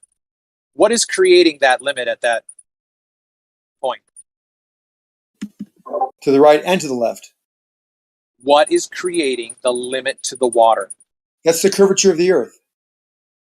There's nothing. So, there's no mirage. Okay. Hold on. That was a quick sentence. There's no mirage. Hold on. So at what point above the water does the mirage start? That's a good question. I don't know. I have to get higher to see. I do. I know. You don't know because you can't see it. Yes, I do. I can see it. It's very clear. Where is it? Is it before the ship? Before the sailboat? It's where the water ends. The water ends because the refraction is creating an inferior mirage. That's incorrect because, like I said, now what if? Okay, can I just please be patient with me? And I mean, it's a quick question, and just be honest, honestly answer it. If I was to have shown this exact same picture and just went up like a foot, I would have seen the top of the hull showing that the bottom of the sail was not mirage because it looks like it might be it's close to the line of delineation or the vanishing line, but it's not. And that's the part that we have a debate about. But if let's say I showed this picture and you saw the top floor of the hull at the exact same picture, and you saw the boat, so the sail was there and the hull was there, but it didn't match with your line of delineation because you still see the hull on the bottom below the sail. I mean, it's not hidden. What would you say then? Because that's the picture I owe you, by the way. Because that's what I saw, just so you know. I don't disagree with what you saw. I disagree with your...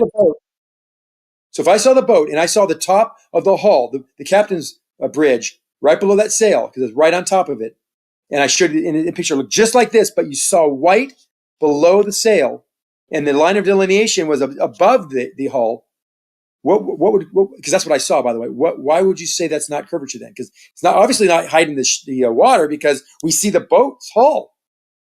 Okay, and Zanuck, it's below the line of delineation. Okay, get to a point where you're finished and let me know. Okay, so it's below the line of delineation. The hull you would see, and you would see it would match up just above the water line, but it's still below the line of delineation. What would you say to that? I'm done. Thanks. You need to show what you're saying rather than describe it. Okay. Okay.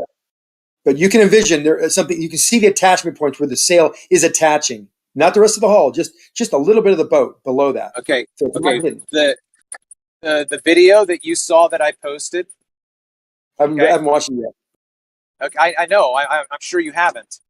It shows you a sailboat moving into an inferior mirage, and the sailboat gets to the point to where the hull is completely gone, and all you see is a straight line up and down. And if all I did was show you that picture of the mast, you would think that sailboat was hull down because all you see is a straight fucking line. It looks like a mast.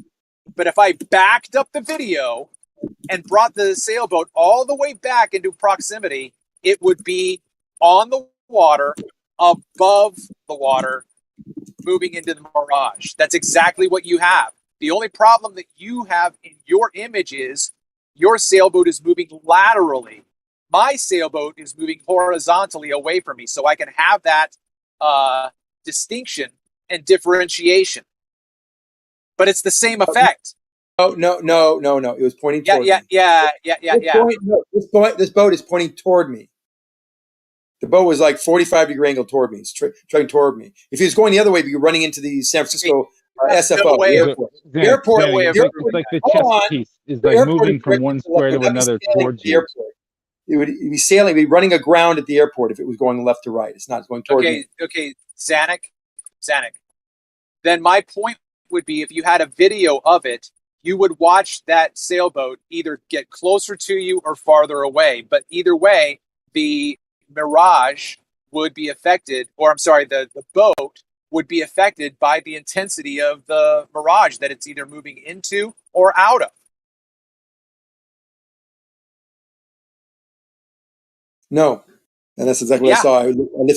I lifted up. I raised my view slightly, a foot or two. What did I just say? Hold on. I don't think. No, I don't think you listened. You talk over me. Let me finish. I don't think you listened to what I said. I start seeing the hull, and I'm not disputing that. Behind it, not disputing that. I did not see the hull below the line of delineation. Sorry. I am not disputing that. Would you like me to repeat what I said? Because I asked you to tell me what I said because I don't think you listened. You said as the boat gets closer to me, that the boat would change and see more of it, which is true. But the hull would start preparing itself, and the mirage behind it would not change. That mirage has nothing to do with the boat. The boat would come closer. It would start being more, the sail would be larger and larger until the sail was above the furthest building you can see, the highest building. It would match that. but the mirage behind it would not be changing at all. Okay, the problem with that is that you think that the mirage is a farther distance away from you than the boat, but you don't. Okay, listen. So the video that I posted will show you a full sailboat where you can see the hull on the water, and I record the whole thing going into the mirage, and when the boat gets into the mirage, it starts to be apparently above the mirage, because lo and behold, the farther away it gets from me, you start seeing shit below the boat, and it's like, whoa, is that boat floating? Like, whoa, why? What's going on? No, it's going farther away from you along the horizontal plane into an inferior mirage. Simply because you didn't capture that. Wrong answer. Sorry, it's not going to happen. But I'm going to check your video and I'll take a look at that, because that's interesting. What I owe you is that same day, same spot, easy to get to. I'll go there again with the video this time and watch the progression of boats and see that it'll become more visible. The mirage will not change, and I will suddenly see the top of the hull appear with nothing else changing and the waterline not changing. All I see is more and more of the boat, which is far below this line of vaporization. Called the vanishing line, Zanuck. It's not difficult. Zanuck, do you understand my reference when I say about the chess piece, the chessboard? How if you're really low, you don't see the last bunch of squares. No, it has nothing to do with what we're talking about. Yeah, it does. It's perspective and angular. There's no angular size change. There's no perspective. Nothing's going on here that is addressing the issue. So thanks for trying. Yeah, it's amazing that we allow these people in this conversation. So just real quick, Zanuck, it's not a matter of your going out. Are you going to take this? This was with a telescope in your phone. Is that correct? Yep. Okay, so the difficulty with that is knowing what the focal length is. But I guess I would say, is there any? It's a 15:1 magnification. No big deal. Okay. So every single time you set it up, it's going to be a 50:1. Okay. Correct. Okay. Great. Here's my prediction. If you were to go out, let's say over a month, and take 1 or 2 shots a week, and if you had the time, 1 or 2 shots a day, different times of the day, and you set up in the exact same spot, so that you should have the exact same field of view every single time. Here's my prediction. You're not going to. You're not going to have. The water line will be the exact same spot. That's a good. Thank you for that suggestion. Okay, I'll put $500 on that. Let me finish. I will put $500 on that right now. Great. That what the water line will be the exact same spot with respect to the building. Will not. Your target will be. Your target will not be in the same spot in every single one of those images. The water line will be the same, and those targets will be the same position in the field of view. Do you want to take my bet? Yes, I'll take your bet. Just dinner, coupon to a restaurant near you. I'll pay. You don't have to need a contract. You don't have to need legal. No escrow needed. Just one bubba to another, and good. No, $500, Zanuck. No, it was $500. That's not reality. You're gonna be. I'm not gonna take your money for being stupid. This is true. Right. No, look, the world. 699 billion people believe what I believe and understand what I understand. You are one of the 0.1 billion people. Okay. Yeah. So consensus is not. I agree. Evidence. Okay. I agree. Okay. So thank you very much. Thanks for playing. Argumentum, add population. Yep, I get it. But that's not the argument. The argument is basic, solid science. Horizon drop with altitude. Pendulum, things that we show that the Earth has curvature, and this is an example of it. Now I'll go there and do this again. Okay, listen. Can't wait to do it, by the way. And I will take a picture of it on multiple days. And every time I do it, we're going to see the angle position because it's the same telescope. There's no focal length change. It has to be magnified. All right, so fine. Okay, listen. So fine. If I win, and listen, all it has to do is be off one day. But my prediction is you're going to have a variety of images every single time. But all you have to have one time is any part of that target off center. Any part. The water line, the cityscape, whatever you want. But if I lose, I'll buy you dinner. If I win, you buy me dinner. Right? This is how Zanuck meets all his new girlfriends. Zanuck, do we have an accord? Zanuck. I like your style, Zanuck. Do we have an accord?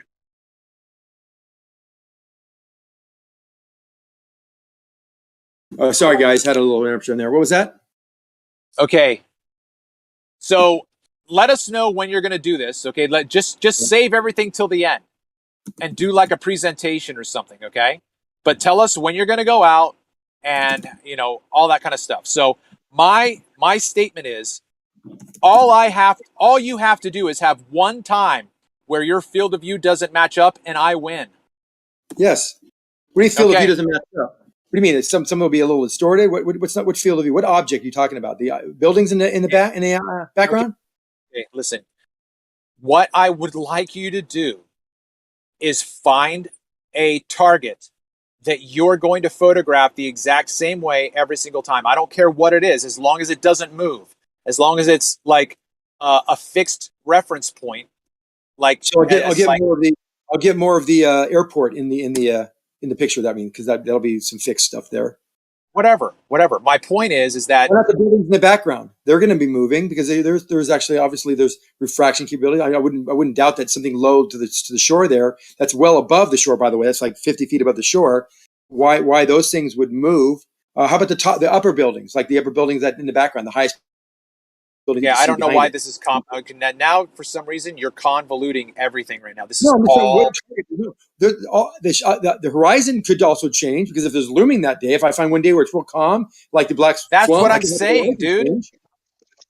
The tides are going to change, right? It's ridiculous. That could change. Okay, that's what I'm saying. So we don't have a bet. Well, no, I mean, we don't even know what the clarity of the bet. You want to say that the horizon will never change? Yeah, of course it could change a little bit. Whatever, dude. Okay, whatever. I gotta go. On a mirror day where it's nice and warm, like super warm day, and the water's super cold, like Santa Barbara, it'd be even worse than Santa Barbara because the water is colder than in Santa Barbara.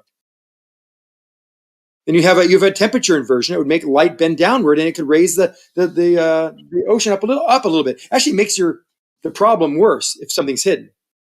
By the way, I just went to D-Mark's room, and it's fucking noisy in there. Is it just him there?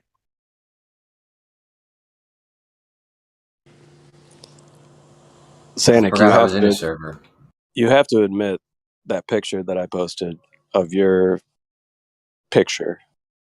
I totally agree. It looks like that sail is shaped. No. Like don't even look at the sail. Finish. God damn it! It gives me a headache talking to you. Stop for a second. Let me finish. It looks like the sail has an angle there that's caused by it being inverted, but it's just the shape of the sail. I tried to find that boat when I was at the harbor last time, and it's probably a different harbor. I thought it was at Foster City. It's the things in the background. Hold on. Let me finish. So even though it looks like it's not quite at the crease. I looked at that very carefully, and where you drew the line by hand, it's close. But that's why if I show you a picture again of that boat, of any boat that doesn't even have a crease, that's maybe it's a straight sail or some other type of shape of sail, like an old Viking boat or something. This will not be a discussion because there won't be any inversion. You'll see everything and the top of the hull below the line. If I see the top of the hull below the line, you're done. It's over with. And you will. Look at the background. I'm not even talking about the sail. I know it's close. It's close. It gives you an argument. It gives you an argument. So are those buildings and everything constructed in the background in a mirror above that line and below that line? Is that what those objects are? They're mirrored? No, there is a mirror of those objects. They are showing a mirror below. You can't see the shore or any of the buildings below there. But there's a lot of buildings below them, by the way, to the shore. You can't see any of it. But you can see the boat. And that sail is not inverted because you can see the hull below it when you stand up a foot.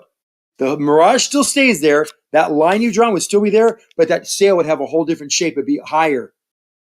So it wouldn't be, it's not mirage. It's not inverted. It's hard to describe to you because you're so hell bent on saying, look, there's an angle right there at the sail. Looks like there's an image of that. Now, if you were to lap it up and see if it matched it's above sail, you'd be hard pressed to see it match perfectly. I said absolutely nothing about the sail. I was talking about the background behind the sail, the images in the background, Yeah, right? those are inverted. Yeah, it's an inverted mirage.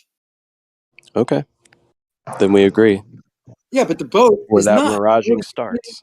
The boat is completely in view. And when I raise up 1 foot, I see the top of the hull. And I raise up 3 feet, I see the entire hull. We need a video. All we're doing is we're I taking know, your but word for it. I'm telling you that we have, and that mirage doesn't change. The boat is fully able to be seen all the way to its hull, top of the hull, and the mid hull, and even the bottom if you get up another 3 or 4 feet. But the mirage is still there. Your story just keeps changing, man. It's not changing at all. It's the exact same story I've said for 3 to 4 years I actually did this for. No, you didn't do it for 4 years. Yes, I did. No, you The didn't. mirage will always be there. I stand up. I was on the water. I have a picture of the telescope somewhere on the water, 3 feet up, 3 or 4 feet up. I'm looking at it right now. It's about 4 feet up, like a high hurdle height, 42 inches, and I'm looking right directly across the water. I see the sailboat, and all I see is the sail. And I go up 1 step because it's right on the rocky the breaker, and it's on the base. So it's not like there's waves or anything there. And they walk up 1 or 2 steps, about 3 or 4 feet, and I see the almost 50% of the hull. And I go up another 2 steps, and I see the entire boat. Are you saying you wouldn't see more on a flat Earth as you increase your height? No, but what's it? I'm seeing what was hidden not be hidden anymore, and I see the mirage in the background still there. See, you're getting higher up over the density layers. Gotcha. It's not sequitur objection. No, it's not. It is. Why would you see more? You're getting higher over density layers. Why would I see less when I go down? Because you're getting more into the most dense part of the layer. You can still see beyond the horizon, so your argument doesn't work on that. Yeah, exactly. Why am I seeing that city behind it? And why am I seeing there's a mirage of those? Why am I seeing those cities mirage of those buildings that are further away above the shore? Why are they further?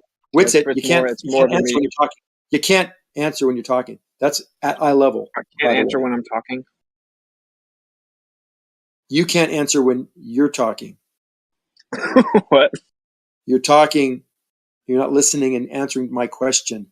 Why is there a mirage behind the sailboat that shows? You're looking to do more of the medium. Again, you're doing it again. This is your habit. Just let me finish the sentence and the questions, and you can answer it. Why is the city behind me? This is San Francisco, South San Francisco. Why is this city have an inferior mirage at eye level, and there's a boat in front of me that is fully visible? When I saw it, and when the picture you see, it's half visible, with half of the boat's gone. I'm eating ice cream. I just know you're looking through more of the medium. That's your answer? Yeah. Okay. When viewing in perspective, where is the most compression in the image? There's no compression. Where will your eye compress most things? There's zero compression. The angular size of things, angular size in your field of view, both directions will converge to the center point. It'll do it exactly inversely proportional to the distance. But you're looking at more density of medium, though. The guy who was just talking, aren't you the one who said you took a technical drawing class? Yes. There's no more density medium. When did they teach you about compression? And why didn't they teach me about compression and tech drawing? I took tech drawing in high school, and I took tech drawing 1 and 2. And what we did was we drew little like part schematics, right? So some sort of like metal plate that we were going to make. Talking about technical sketching. So you draw perspective tech drawing. Well, tech drawing in school that I took, we drew images of little parts and pieces. Yeah, those were not in perspective. Technical sketching class is where you would take those. We use sections of plans and drew perspective drawings of those. Did you take one of those courses? Are you looking through more of the medium when you look further? Yes or no? Yes. Right. Yeah, when I took these classes, like I said, we drew parts and pieces, and yes, we drew them in perspective. And this was before, like, we had an AutoCAD machine, but we never even used it. We had to do everything by hand with rulers and pencils. You drew them in perspective or in isometric? Probably isometric, to be honest with you. Okay. I don't know. It was fucking high school. It was like 30 plus years ago. Okay, so I also took drafting in high school, and we drew them in isometric, not in perspective. Cool story. So what does that have to do with anything? Nothing. So you didn't learn about perspective in your That's technical what I was going to say. Hey, sketching man, class. great talking to you. I'm Are we sorry, looking we to do were more of the interrupting medium? Rakia's rant. Did I claim that I learned perspective in technical drawing? I learned that in art class, bro. You're the one that keeps bringing up tech drawing as if that's some sort of gotcha to how perspective works. It's when you learn about using perspective accurately in art. Oh. So We're looking let to me do ask more you a medium. question. Awesome. Let me ask you a Let's question hear about Witz ask that perspective in question. art. Are you looking for more medium? Are you looking for more medium? Are you looking for more medium? Witz, get over it. No, you're triggered. Why was perspective when people started using perspective in art? Why was that such a revolutionary thing within art? Because it made the pictures more realistic than they used to be. Right, because we see in perspective, right? Yes. So what's your point? No, never does perspective No mean point? something that's below you appears above you as it gets further. Or Does vice the versa. atmosphere? Does the Atmos ever do that? Sure, the atmosphere can make things look lower. Would it Can it have make more of an perspective? effect if you're looking through more of an Atmos? Wow, you changed your voice. Would Here's it the have thing, more of an bro. effect if you're looking through more of an Atmos? Can you stop talking with your mouth full? Oh, sorry. I'll talk without my mouth full. Are you ever observing anything in the atmosphere when not using perspective? Perspective's always in play. Dang. So it's not just one thing ever, right? Okay. Awesome. When Awesome, guys. Great does talk. every night, is it perspective and atmospherics that cause the sun to set every night? Or which one? Which Perspective day? Which alone? night? No, because we're looking in the atmosphere and it's never just one thing. Hello, we just learned that, children. You said So both what of them, are but the things that make the which sun night set? is the Atmos gone? Which night is the Atmos not there? The thing is, Again, I'll ask, what is making the sun perspective set? is present. Yeah. You guys claim that we never see the actual sunset. It's always refracted up. Everything you see, well, almost everything you see is refracted. You guys claim we more never see common- the actual sunset. It's the most common case that it refracts on. Yeah, we never see the actual sunset according to you guys. Yep. No, you never see the actual sunset at the exact moment. Yeah. So the sun we're seeing is actually not there. Are you still eating? No. Yes. Really? Oh, you pulled a kosher there. Why?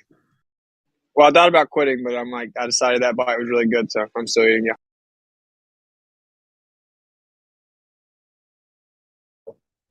So does every night the sun sets, unless you're north or south of the Antarctic or Arctic Circle? So what causes the sun to set? You don't know that yet? Perspective. Oh, I do. I'm asking what you do. You think it is. Particular perspective of convergence at the horizon. And the attenuation of light. think- If you zoom I in will on the ask- sunset, right? You go out to the beach and you view the sunset, you zoom in on it, you notice that there's distortion just above the horizon line, right? Because there's so much atmosphere compressed in that really, really, really tight spot right there. We call the horizon line or the vanishing point. And the sun's light cannot attenuate through that thick part of the atmosphere as it moves away from you. Really, it appears to go Why down. does it? When does it go under that? What about when it goes under that? It doesn't go under that. Well, when it's half gone? What about when it's half gone? What's happening then? Yeah. And why do shadows at the tops of high-rise buildings, if anybody lives in maybe above the 12th or 13th floor, you'll see the shadows right before sunset higher than the objects casting them. How can that be? Divergent rays coming from all directions. What are you talking about? Through glass. The light from the sun comes in all directions? Well, you're getting there, man. Really? So shadows aren't a thing? So Is that what I said? Have you does ever going up or down in altitude or elevation change the attenuation? looked at a shadow on The perception of it, yeah. versus a shadow on something flat and plain? You'll see a noticeable difference. That's all I got. Noticeable difference of? Yeah, if you were to take a ball and you were to put an object on top of that ball and cast the light at an acute angle, that shadow is going to appear differently than it would if you had a flat plane with an object casting a shadow. Like a golf ball or a beach ball or planet-sized ball? Yeah, I mean either way. Just the point is when you have a spherical object versus a plane, the objects are going, or the shadows are going to appear differently depending on that surface. Why would you say that? What causes that? The curvature of the Earth, right? If it were curving, the shadows would appear differently. Okay, so the shadow of my vase onto my cupboards, how does that change if I'm on a ball or on a flat surface? I mean, there's plenty of videos on this. You could watch it, or you can even do it. I'm asking you about my vase and my cupboards. I'm only on the 4th floor. But why is that higher? Why is the shadow taller than the vase? It's hard to make out what you're saying, dude. The shadow. Yeah, you sound almost depressed. Like, put a little oomph in it. Let us hear you. Yeah, put some flowers in that vase, man. I need to speak very slowly. You guys are confused. I have a vase. It's on my counter now. Are you with me? I need to sound like a lonely, depressed troll because, well, y'all are confused and don't understand how light works and shadows work. Coming in my Did you hear what I building just said? on the 12th Can you floor. repeat back what I just said, Rocky? No, I was talking. Did you hear me? So shut the fuck up then. Whoa, why are you so triggered? Such a loser, man. What? Loser! Why am I a loser? Guys, he's Why teaching is us. that? Quiet, he's teaching us. You ask a question, I start to answer, and you interrupt, and I'm a loser. And if that's all that Go gets ahead, to Rakia. trigger Go you, ahead. Go ahead and talk. that makes No, it's your turn, Rakia. Go ahead. a loser. I'm not triggered. You just screamed cuss words. What? Saying fucking shit means I'm Well, just triggered? screaming, yeah, impulsively. You're clearly triggered. Well, now he's got a clearly little can't hear. emotion in it. He no longer sounds depressed. Yeah, there you go. Just triggered. So, I did what you asked me to do. Now, can you explain what I just have told you at least 3 times now? I didn't catch it because they interrupted it. Yes. Okay. No. So there's a vase on my counter, and it casts a shadow right before sunset onto my cupboards. My cupboards are vertical.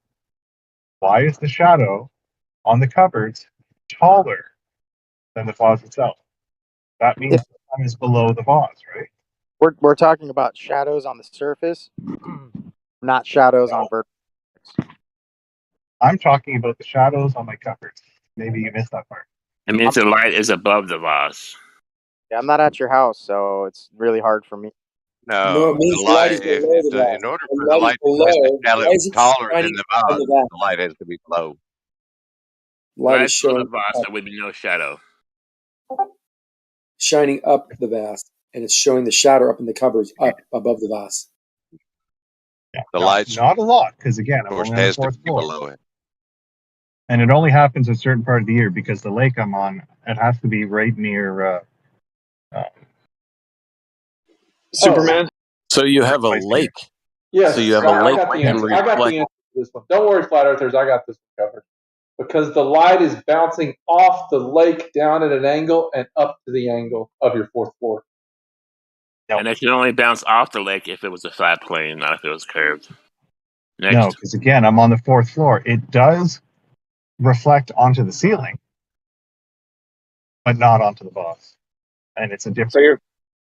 Wait, your claim is that it's down beneath the earth at that point or something? His claim is the light's coming from It's down beneath below the my head. vase. That's why the light. Basically, what he's saying is the So sun beneath is the earth. below the fourth floor. Yes. Yeah. Okay. And it's not. Earth It's is a not ball. Wow. a huge difference because I'm only on the fourth floor, and it only happens right before sunset. Are you saying that if the sun was above us, we would never get shadows looking like they're going up? Yes. Is that your claim? Yes. Okay. Yes, Well, yes. how long You have you been disagree. in this conversation again? 47 years. How long have you been in this specific conversation about the Earth? Oh, about that would be alive. 14 minutes and 23 seconds. Way too long. You've So been doing this for explain years, how and you still think that shadows- that's an argument? Okay, so explain how it's wrong. Like whenever you show pictures of shadows going up, you say that that's because the sun's going down beneath the Earth, and that's the only way it could happen. You actually believe that? The source of light would be below it, yes. It's the same idea as when they show the mountain and then the sun, the shadow is on the bottom of the clouds from behind the mountain. Yeah, I know. That's what I'm saying. That's what I just brought up. Posted. How is that possible? How are we seeing a shadow in the clouds? Or it's the same as the picture I'll show of the clouds being lit from below when I get home. Hey, what happens if I see the shadows coming down, I just even showed a though it's picture at of- the same time of I day? just showed a mountain. I just showed a mountain with a shadow on the top of the clouds, and the clouds all being lit from underneath. Yeah, it's all relative. We have divergent rays coming from the sun. Yeah, Oh, really? but they all come from the sun, not from above the sun. Not from above the Your sun. math is ailing for. So if you God, that have actually- divergent rays, Or below the sun. what are the relationship between the divergent rays, the mountain, and the clouds? They all come from the sun. And when I'm flying an airplane above some low clouds and in sun setting at some point in time where it's actually not going through any clouds at all, and I can see the sun through the clouds looking down from my aircraft. You guys want to hear the answer? Yeah, how do you look at? How do you look down You at the guys clouds? really don't know the answer? below? What's that? How do you see the sun below the clouds? Yeah. So this is Looking your home down. run. This is the Glover home run. I want the Glovers to really stake it. Yeah. Tell us the answer. I'm This is waiting to impossible on a flat Earth. Is that the claim? Yes. Yes. How can the sun be below my house on a flat earth? Okay, so the sun's a focal point. It's getting further away. Optically goes down, and then you're just perceiving light. Something more than perception. You're perceiving it. The focal point as it gets further away, it optically goes down. The perception of light is relative to the something closer to you. I could have sworn I was talking, Danik. Let him finish, Danik. So the object that you're looking at is much closer to you, right? So That's it's right. an optical effect. Wrong. Try.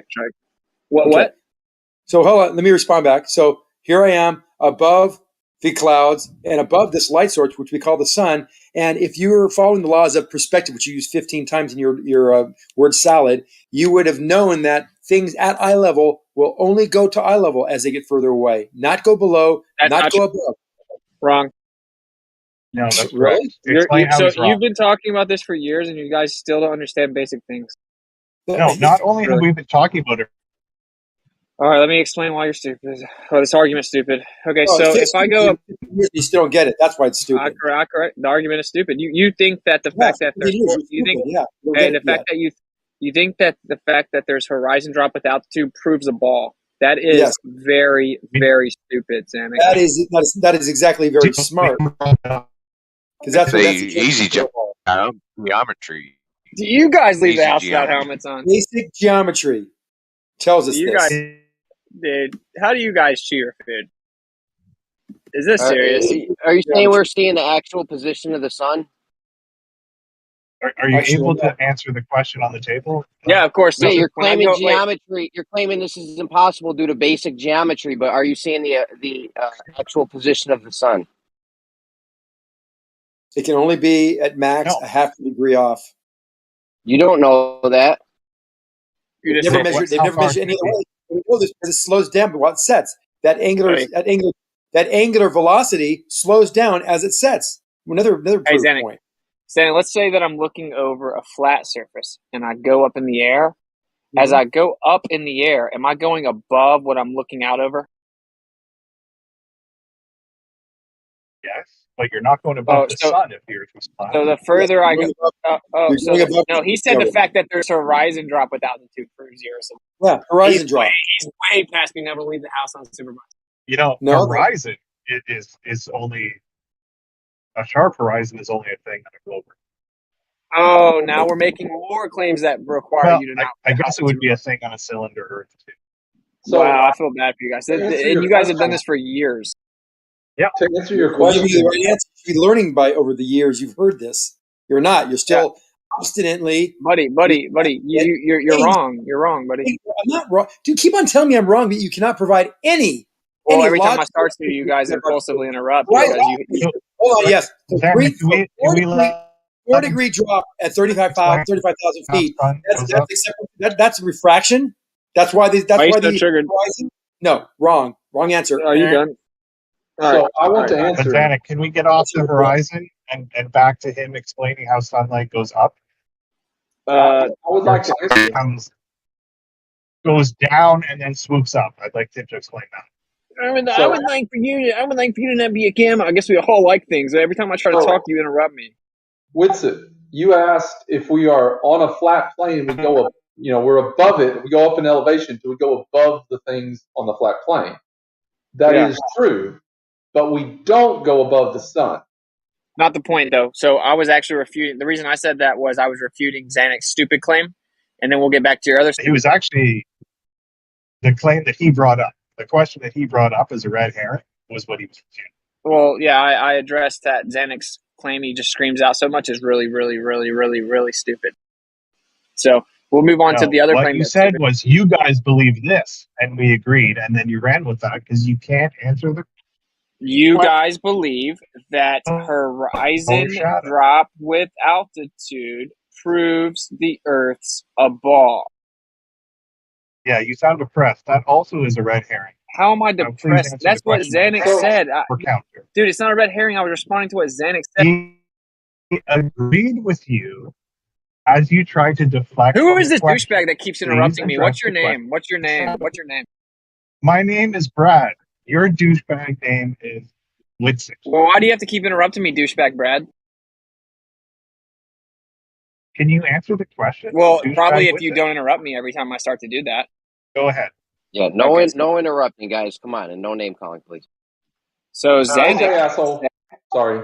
Zanuck said that he jumped in. His rebuttal was that the horizon drop with altitude proves the Earth's the ball.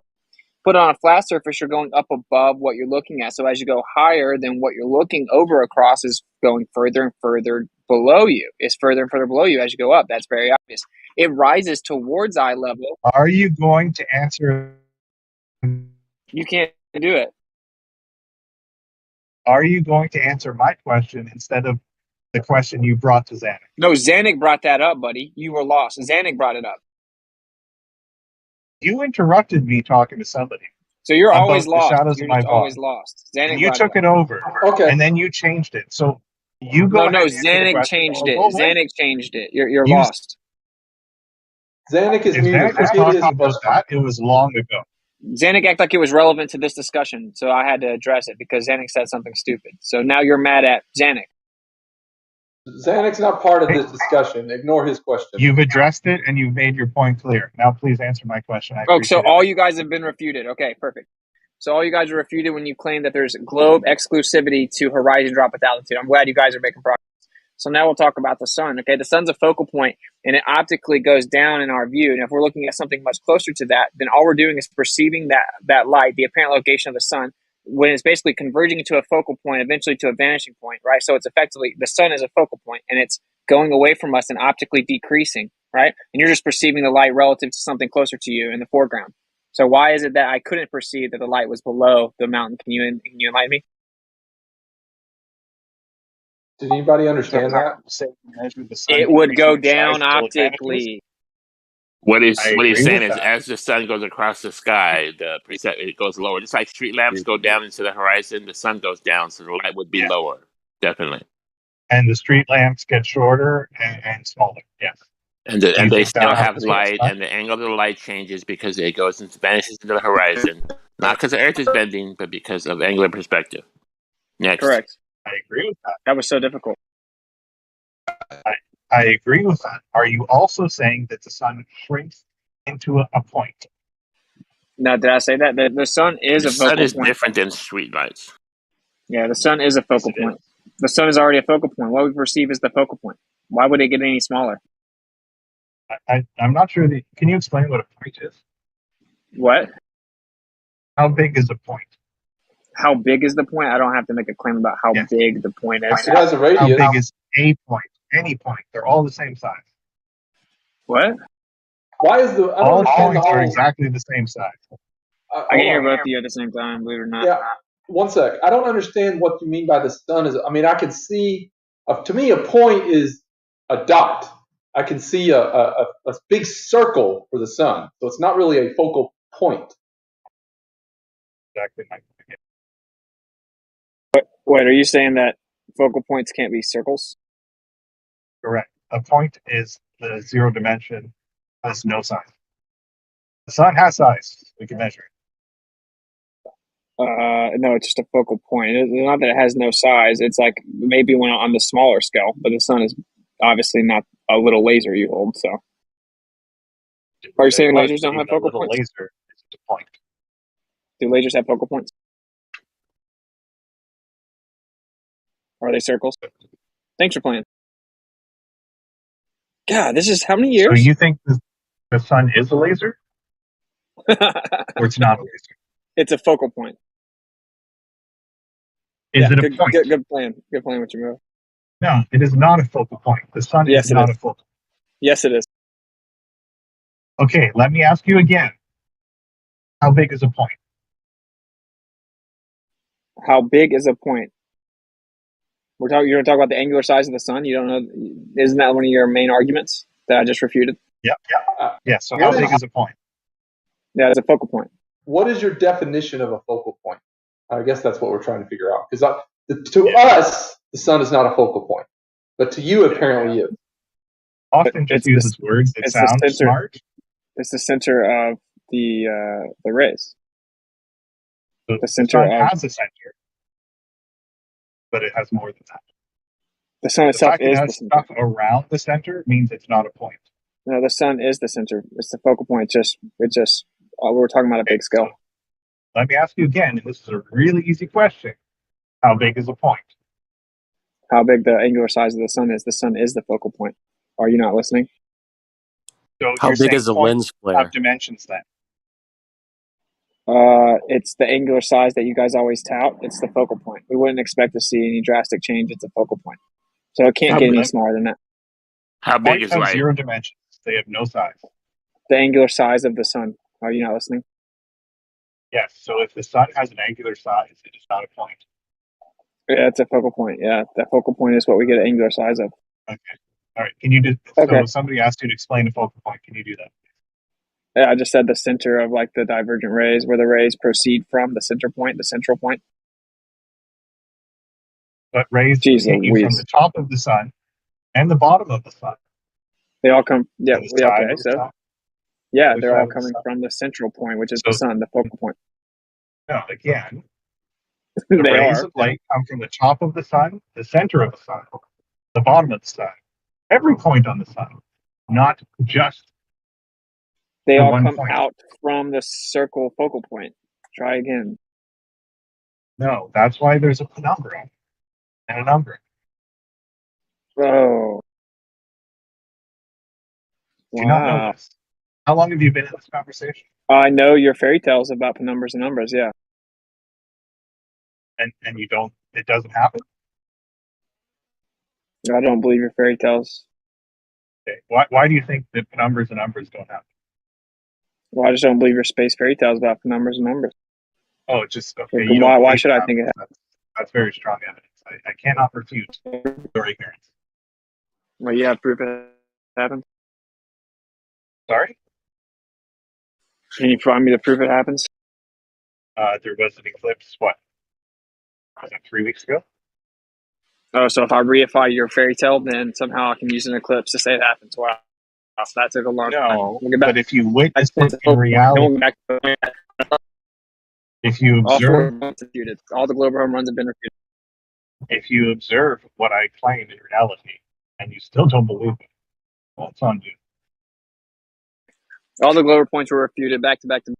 You know, I saw Thanks, that Plan. eclipse, and it just turned the moon red. So how can the Earth be blocking the sun's light if the moon is red? Is it not because of whatever? You can explain that. I'll listen. You want to explain that? It turned red, so it didn't block the light. Explain your fairy tale. Why did I bring up numbers and numbers? I don't know. You love to talk about your fairy tale. Because the that was your grasp of straw attempt No. to say the sun's not a focal point. So I just looked up the grasp of straw. Go ahead. You guys got destroyed. I just looked up the focal point, and it says the point on the axis, or where parallel light rays that are bent through a lens or something meet, and it is the point. So I looked up point, and that is a non. I mean, it's zero size. It's the exact point. It's not a circle where they meet. The point at which divergent rays appear to proceed from. I already said that. I said that before you looked it up. You came back and then teach about it. And the whole fact that the sun shines its light from the top of the sun, that's why we can see the top of the sun. And the bottom of the sun, that's why we can see the bottom of the sun. Oh, that's a focal that point. It's not a point. Yeah, all of the rays are coming from the focal point. No. You lose. Is the top of the sun the focal point? Or is the bottom of the sun the focal point? All the divergent rays go to that circle, which is the sun. Is the top of the sun the focal point, the center, the bottom, the left, or the right? All of the divergent rays go to that circle, which is the focal point. See, but that's not how a point works. They don't go to a circle. They go to a point. That's what a point is. Yeah, point. Not a circle. So what shape is a point? What shape is a point? It doesn't have a shape. It's zero dimensional. Zero dimensional. Yes. It's just a dot. It's not even a dot. It's not even a dot. Yeah. I mean, if it's no dimension, it's not even a dot. It's more of a theoretical. It's a location. It's a location. It's a location that all the divergent rays go to. Yeah. A circle has dimensions. Okay, it's perceived as a circle. It's a focal point. How do you understand that? It's like a laser. How do you not understand? You're wrong. It's like a laser. Have you met Austin before? You guys actually think you guys think that you've been waiting? I'm guessing that was a rhetorical question. Wow, geez Louise. So you guys have all this pseudoscience of what you think the sun is. It's not in any way true. You guys make up stories about how you strawman players about the angular size. No, the focal point is just it can't get any smaller. It can't get any smaller than the highest concentration of the sun. We don't know the medium it's in and why it's perceived the way that it is or why it's the type of focal point it is. Yeah, it's much bigger than anything on a small scale. I'm sorry that you don't understand these things. Can you explain what you mean by concentration of the sun, please? Well, quick question before you get concentration of the light source. It's called coherent light source. It's the concentration of coherent light source. It's point source. Yeah, it's point source. Oh, it's a point source. The sun. So, Wow. Is a light bulb a focal point? I didn't say it was a light bulb. No, I'm just asking in general. Is a light bulb a focal point? No. So what's the difference between a light bulb and the sun? Because where we perceive the sun has already reached its limit of perception. It's already at the focal point. It's like if you go to a light bulb, it's a terrible analogy because it's obviously going to continuously change size as you move away from it. But I'm sorry you guys can't grasp this. This doesn't make me dumb. The fact that you do that all on your own. Dimensions means has no size makes us dumb.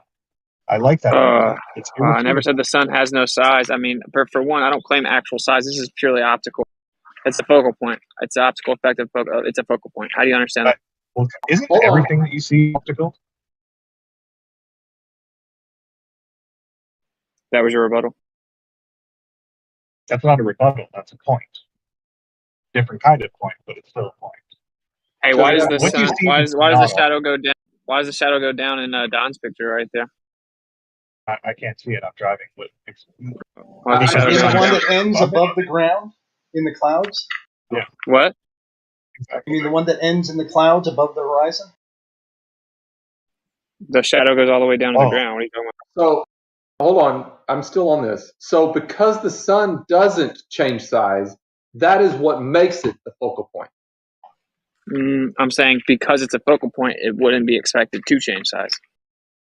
But you also said it did disappear into a focal point. So can a point? I didn't say that. I didn't say that. Sure. I didn't say that. Okay. So you guys are just losing and thinking you're winning, and then pretending I'm dumb. No, you are. You know, it's yeah, we're not pretending. It's pretty. Oh wow, yeah. Well, no substantive response with any specificity. So let's just recap. You guys claim globe Earth exclusivity. You guys claim globe Earth exclusivity, right? With numerous different things. One of them being horizon drop with altitude. Debunked. That would happen on a flat Earth. Anyone that says differently shouldn't be allowed outside the house. Okay. The sun itself, you guys claim in strawman flat Earth and say that it would change apparent size. Wrong. It's a focal point. You guys didn't say that it's not that it would it'd be impossible for the shadows to come in this direction, and we explained that's not true because the sun's nothing more than a result. What we perceive is nothing more than a result of the optical effect of the apparent location that is the sun. Do I get a recap too? If you talk faster, maybe you can actually make sense. Because I know you guys have to beat to interrupt. You're ready to interrupt, so I have to talk fast. That's why I stopped going to gyms. If this place starts getting like that, then I'll just stop coming here because you think if guys you talk don't faster, you sound smarter. Like what's his face? That's not why I do it. No, no, don't interrupt, guys. Let's let everyone finish their thoughts, please. Yeah. Let's let him continue to strawman. Go ahead. So that's all what you guys said. That's what you guys said. Well, according to your image there, or Don's image, I see that mountain peak seems to be well above the horizon. I'm even generous in applying the horizon to that image. Okay, so is the sun going down? The sun's behind you. Oh, the sun's behind. What time was this taken? I have no idea. Behind you. You're sure? Pretty sure. It's a photographer wearing. Oh, you just made it up. No, that's the shadow from the mountain we're on. So if the sun, I'm still trying to get this. Okay, the sun is a focal point. As far as I know, the focal point, there should be a focal length associated with it. Is there a focal length here? Oh, I thought there was nothing. There was nothing. Focal point. That's the exact opposite of something with a focal point. But that sun shows. Look, imagine railroad tracks. Imagine railroad tracks coming towards you. They're spreading and going away. They're at a point. If you were at that mountain, you'd see the same thing. You'd see it going off into a point. We've showed this. Ryan. And in fact, this debunks parallel sun rays because I showed a picture of the sun like 3 degrees above the horizon, and you say that's a shadow on top of the clouds with the sun angling down 3 degrees. You have problems. That debunks the fucking 93 million mile sun. Ryan, a focal point is not a vanishing point, right? A focal point, as you said, is the point of convergence, and the focal length is the distance of that point from the lens. So that's okay. So if there's a focal point to the sun, is there a focal length? Can we and if there is, can we know what it is? Everywhere you're at, you have different focus if something has a focal point, okay? You're missing the point of a focal point. If something has a focal point, if you're in one particular spot, you could catch on fire like an ant in a magnifying glass. If you're at different spots, you're going to get different focuses. It's not going to be like looking at a solid object. You joined late, so I claimed that the sun was a point, and a point has 0 dimensions. Am I right? A fucking point in geometry has fucking 0 dimensions. What are you even getting at? So would a focal point have a dimension? So a point source of light now has 0 dimensions now? Is that what you're saying? So your stars and shit have 0 dimensions? They even claim that there's a focal point within the orbit within their model. They have no idea what they're talking about. Trying to fucking throw riddles at us and shit. Yeah, well, a point is a location. You guys claim the sun has a focal point based on its orbit. So what are you talking about? Based on our orbit, there's a focal point with the sun. The sun's like a focal point. No, it's the center of gravity, and it's not actually. No, focal point. Yeah, sun, focal point, based on your orbit. That's what your religion says. It's a focal point would still be a location. It would not have any dimensions. It would still be an exact location. Your model says that the sun is a focal point. No, it doesn't. Provide evidence. It says, it has a focal point based on its orbit. Do I need to cite it for you? There is a point, perhaps within the sun, that will be a point, yes. Okay. But that doesn't, I guarantee you, it doesn't say the sun is a focal point. Okay, well, that's what I'm telling you, though. The sun actually is just a focal point. That's But why. you know what? No, that's not If it's going to be a focal point, it'd be a point source of light from like Pluto or something. But from us, we can see it has angular size of a half a degree. That's not a focal point anymore. That's a good thing. You're saying it's a focal point. Do you have any? I mean, nobody knows what the besides your sun own is. plane, what else supports your take? You guys got this, fellas. I'm at home and I'm tired. Have a good night. Nobody knows what the sun is. Really? Is that you going to stick with that statement? Is that your best you got? Yeah, you don't know what the sun is. You don't know the actual. Dude, you're so naive. You don't know that. Unbelievable. You're like a child. You're so naive. Come on. We know the sun's a ball Come of gas. on, We had to dude. change our Be distance real. 6 That's times. stupid. We had to Stupid change our talk right distance there. 6 times, and we had to change Nobody our knows what the composition sun over and over. is. We're still Nobody changing our knows. composition. Light in the Xanax, sky. just calm down. and a dome Xanax, above us. buddy. Xanax, I don't know if you knew, but your religion changed the composition of the sun very recently, and you've changed the distance numerous times. So when you pretend like you know it, you sound ridiculous. What do you Yeah, mean? even in your own fucking model, it gets hotter as you get away from it, Zanuck. Okay, I'm so responding to to act like you know what it is dishonesty, bro. If you want to bring your dishonesty, oh my God, Brian, you were wrong yesterday too. By the way, did you ever get that text, that email, or the chat quote? What was I wrong about so I can fix it? Go back and look at what I responded. You never responded back. I fixed your bad assumption. I check my DMs only a couple times a week. But I put in your DM. You got a DM. Zanuck, you say everybody knows what the sun is. You're trying to. It's wrong too because our equipment has been getting better, and the ways we measure things has been getting better, and that's why it's changing ever so slightly. But it's incredibly accurate how we know. Shit, bro. Distance. You don't know what the fucking sun is, dog. You don't know what the sun is. We do have an idea. The moon and how it changes its distance, and the sun, how it changes its distance. We know all sorts of things. We can, dude, the technology we have today, you're incomprehensible in from your perspective. Bro, what nuclear reaction fucking gets hotter the farther away from it you get? It's a mystery in science, okay? Admittedly by NASA, but Zanuck knows what it is. What do you mean a nuclear reaction gets hotter with distance? He's saying the corona and the sun is hotter. Yeah. And we don't know why. Oh yeah, your religion's so backwards and stupid. And your religion also claimed that the sun is within a focal point, based on orbit. Within a focal point? What do you mean by that? What do you mean by it's in a focal point? Is the sun hotter on the ground? That's the same. That's synonymous as a point source of light. It's not a point source of light. Is the sun hotter on the ground than it is in the sky?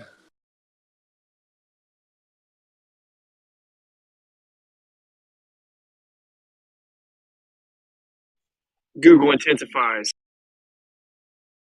I mean, the sun, as a general rule, temperature gets lower with elevation, if that's what you're asking. No, right around the sun itself, out fucking millions of miles, it fucking gets hotter fucking from the surface. Wait. Okay, it's unexplained. I thought Not to mention here on Earth, there is one thing that does behave like that, though, Zanuck, where it gets hotter the further away from it you get. A focal point. What in God's name are you talking about? So the sun is hotter farther away, is that right?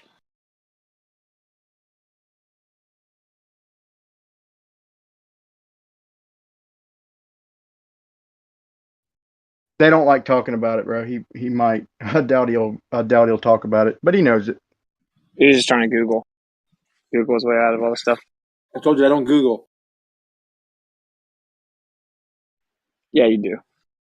I've heard you Google while talking only to when me. Only when I say I'm Googling. Over 50 times. So try again. As you try to continuously Google. The only time you're not interrupting is when you're Googling. No, I'm eating. How can I be eating and Googling at the same time? I'm sure you might can figure that out. I mean, I don't think you're that far off. Oh, listen. Eating. Wow. Mouth of full food. Yeah, he's eating shit because he can't explain the fucking sun getting hotter from the surface on out in space. I'm eating nice, fresh Atlantic salmon, line caught with a little bit of a mixed Southwest salad and some dressing and some tortilla chips and a little bit of guacamole. Are you going to say your prayer to the NASA priests for your food? Religions are not based on any kind of evidence. Or do you say prayers to your religiously managed planets? They pray. They've updated it, Austin. They pray to the universe, bro. Do you pray to your gods, the planets, and all of your missions named after different religions? Isn't that weird? No, your whole belief system is built upon religious names. My uncle was chief scientist. They literally pray to the universe. When my uncle was chief scientist for the SETE program and also lead scientist for the Voyager 1 and Voyager 2 spacecraft, do you think he was praying and we were all praying to him, all praying to some NASA god? I bet he was praying. They wouldn't cut his funding. In the lab, nothing really happened. Never took off. Never went into space. You all worship Apollo. Yeah, you all worship Apollo. Yeah. Right. Sure. So I bet he prayed that it cut his funding after years of finding nothing. I still didn't get an answer to my question earlier. You named your most infamous. Listen. You named your most infamous mission after the sun god, and it was a supposed trip to the moon. What a joke! Okay, so real important question. Back to my question. Back to the fact that I want to talk about how there's religious undertones in my worldview. Okay, let's move on. Back to my question. If the sun is the focal point, then that means there should be some sort of focal link. Can we figure that out? No, it's not. No, we don't have the data accessible to do that. Do we want to know? That would be cool, sure, but we can't. So you're saying if it's a focal point, you're going to get the same focal length wherever you're at. If it's a focal point, a true focal point, you're going to get the same focal length wherever you view it from. Now, how is this thing a focal point if it's a half degree in diameter? That we kind of we didn't like the answer. I'll say that. Yeah, it's just such a big focal point that we perceive angular size. You guys know what I'm saying? That doesn't sound like any kind of a reasoned argument. Yeah, focal point size is contradiction in terms. Points infer there's no size. It's not a focal point. That's what I was trying to tell them, dude. That's what I was trying to tell them, dude. So, okay, but the point itself, it's just a point. It's a point light. It's light source. That's point source. The problem is not a point source. By all definitions, it's not a point source. I mean, we sort of respond to that in the fact that if it's a point source, what about the top of the sun? Is it also a point source? And the bottom and the middle? I mean, how many point sources are there to the point source? I can answer. Pick me. Infinite. The sun is the focal point. No, not. That's demonstrably true. That is a really stupid statement. Demonstrably true. It's not a point source. Because so you're saying if it was a point source, we wouldn't be able to see it? There'd be no resolution. The more you zoom on it, it won't change. Exactly. So the stars are the point source. We can agree with that, right? No, actually, once we use a solar filter, it doesn't change. But it has features. I mean, like in this point source, you have spots that have defined size. And solar flares, too. That's what I'm talking about. Spots. Only in your fairy tale. No, that's not fairy tales. That's things we can all observe. Okay, Even you. Have you seen the best resolution pictures we have of the sun? Have you seen them? We have an amazing detail on the greatest resolution ever of our sun. Who took it? Probably NASA. I'll find out for you. Hold on. I was kidding. No, actually, the one kidding. Telescope. Telescope. Hold on. I'll get it for you. All your space propaganda. It looks like there's little hair all over it. That's what you're talking about? Yeah, that one. Yeah, that's the one. I know your religion better than you, Zanuck. So it was taken from an like an amateur, right? I told you that. It's like 300 images layered and then put through a program software. Yeah. Okay, so shut up. Anyone have a real observation? So you can't make composite pictures or not. You have so little knowledge of how even a photograph is made, whether it be electronically or on film. So, it's all done at some point conceptually about layering something. So whether it be the photography or would be some layered, chemicals. 300 layered shots. Talk over me. Computer software. You're layering things you actually measure and putting them all together. And then the software renders an image. What I'm talking. My God, Whitsitt, is this a mental retardation problem of yours or what? Yes. Stop self-projecting. So it's not projection. I'm just analyzing what I'm hearing from you. It sounds like retardation. So I still, this whole thing I cannot get off of it. The stars are a focal point. We can agree with that, more or less. So the sun is also, I mean, there's a difference between the stars and the sun. Stars have no size? No apparent size. They're actually, that's not true, because we have measured the angular size of several different stars. Oh, so they're not focal points. But no, it was more of a question, actually, than a statement. Are they? Well, your model says that stars are. Yeah, your model says they are. The stars. Some of them are. Some of them are actually. Don't know your own religion. Some of them are resolvable. So does our model say that the sun is a focal point? No, your model says all kinds of fairy tales about the sun. You didn't know that? So in the fairy tale that I just posted, that focal point you're speaking of has distinctive features, right? Who took that picture? What is this? What is this? Do you disagree that you could take a picture of sunspots? I don't think this is real. Okay, you don't think sunspots are real. Okay, then you're an ignorant motherfucker. Okay, so who took this picture, buddy? Any astronomer who can get a 1 degree or half a degree field of view in his own image. So do they have to render it in a program? No, you could do this with a telescope and a solar filter. You need to use a Polaroid. You can't use any kind of digital camera. It's got to be Polaroid. I don't know about that. Why not? We know you they don't know. like digital. It's CGI. Oh, No, I no. see. Okay, I didn't know we were talking about silly stuff. No, good try. So CGI is whenever you're altering. We're talking about so altering. all digital cameras are CGI. So if I take my Samsung, I didn't say camera, that, buddy. I didn't say that. I just said Okay. no to that. So you sound dumb. All you do is straw man and interrupt. That's all you guys do. I destroyed all your arguments. Sorry, you can't accept it. All you do is proclaim victory when you lose severely. No. I've offered substance specificity with each point. Your specificity is shit. Okay, your model claims the stars are point source. Your model claims the sun is in a point source location based on its orbit. Yes, it does. Show us. There is. Okay, You demanded somebody show to you yesterday. I know you interrupted, so you don't even know what the claim is. I guarantee you, I could offer you $1,000 right now, and you couldn't repeat my claim accurately. $1,000. Show us. Oh, so repeat my claim that you're asking me to show me. Repeat the claim, because I know you don't even know what it is. You don't even know what it is because you interrupt so much. Okay. I want to try to see if I got it, because I think what it was our model, the globe model, heliocentric, whichever one, says that the sun is a point source. Wrong. Okay. So you say it's a point source. No. Yeah, I said it's a point source. Your model claims that it's within a point source location based on its orbit. That's not what you just said before. That is, I got cut off. You guys don't seem to ever listen. We listened about 10 times. Why don't you say it the first time?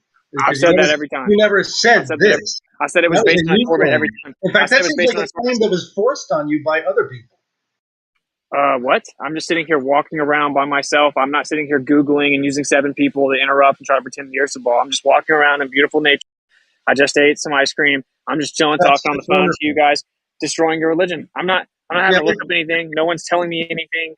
I know your religion better than you. No, we all told you something, and they were talking about it has a point on it, but nobody said that it was a point source. That was strictly you. The sun in a point source location based on its orbit. As people argued with you. Now you've modified your claim based upon the conversation.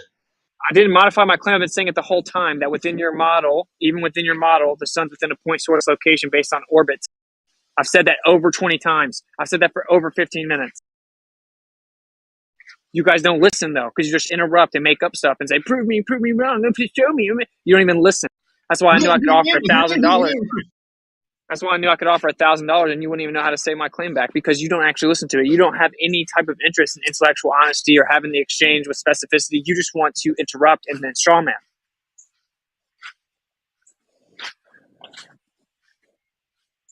Yeah, get reprimanded, Glovers. Go sit in the corner. Do better.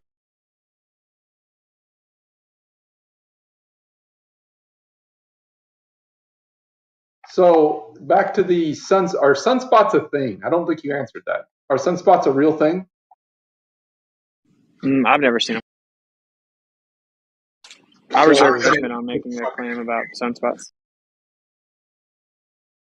So this shows sunspots, but because you have not personally done it, it's not real and they're not. No, my favorite was when NASA came. My favorite was when NASA came out with the jack-o'-lantern sun. Remember that? Yeah. That was a good one. Yeah, jack-o'-lantern. That was a good one. I just believe whatever they see. It's all real. Zenik was about to that was my favorite animated like meme that went viral a couple weeks ago. Like he was going to teach us. That was my favorite son. That was my favorite son, the jack-o'-lantern son. Good old NASA. Hey, do all the Globers here agree that the talking point that horizon drop with altitude debunks flat Earth is stupid?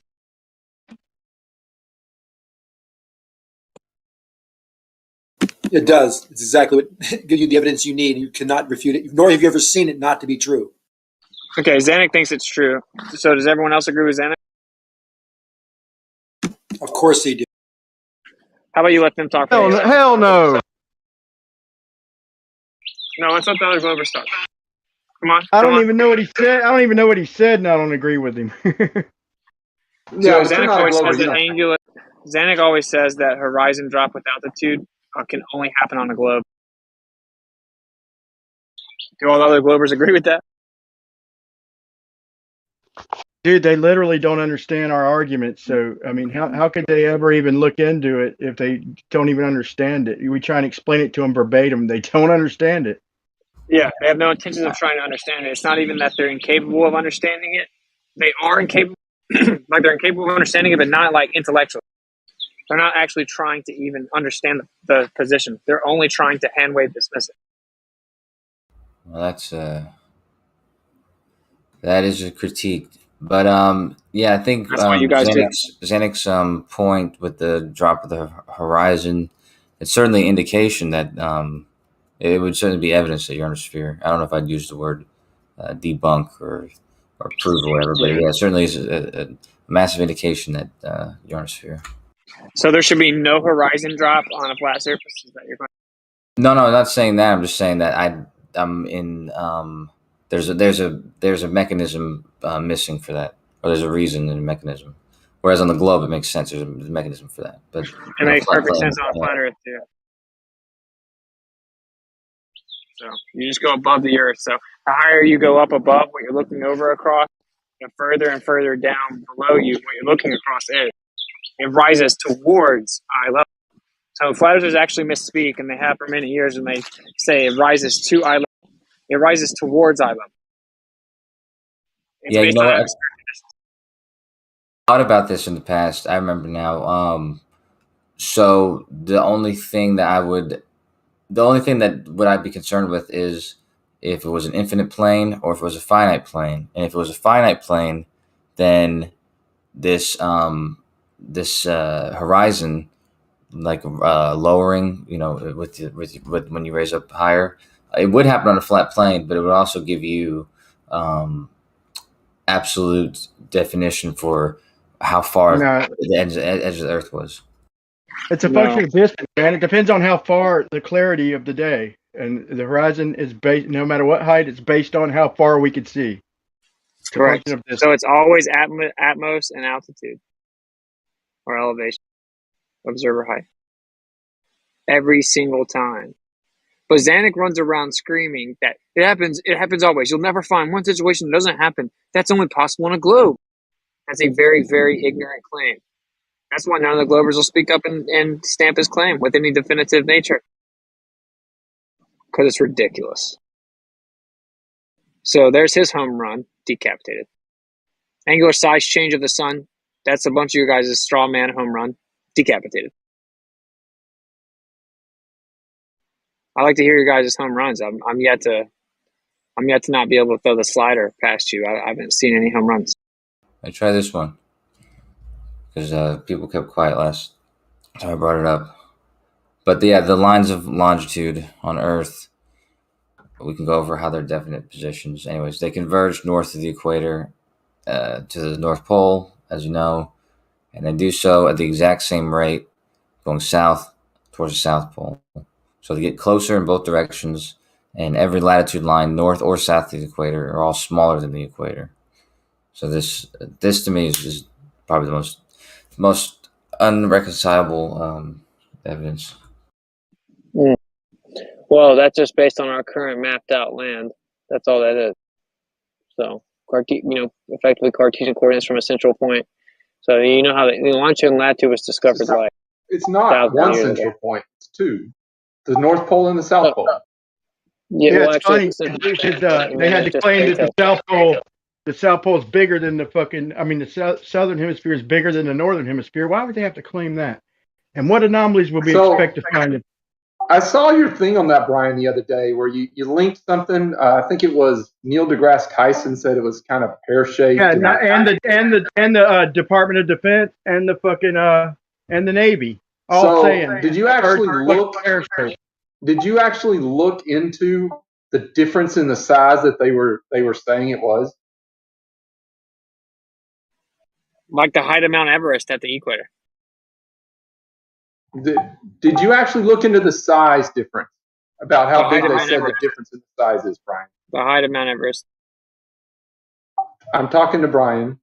This won't take long. Yeah, don't respond. You're always right. So I've looked at your the live stream because you recommended I do so.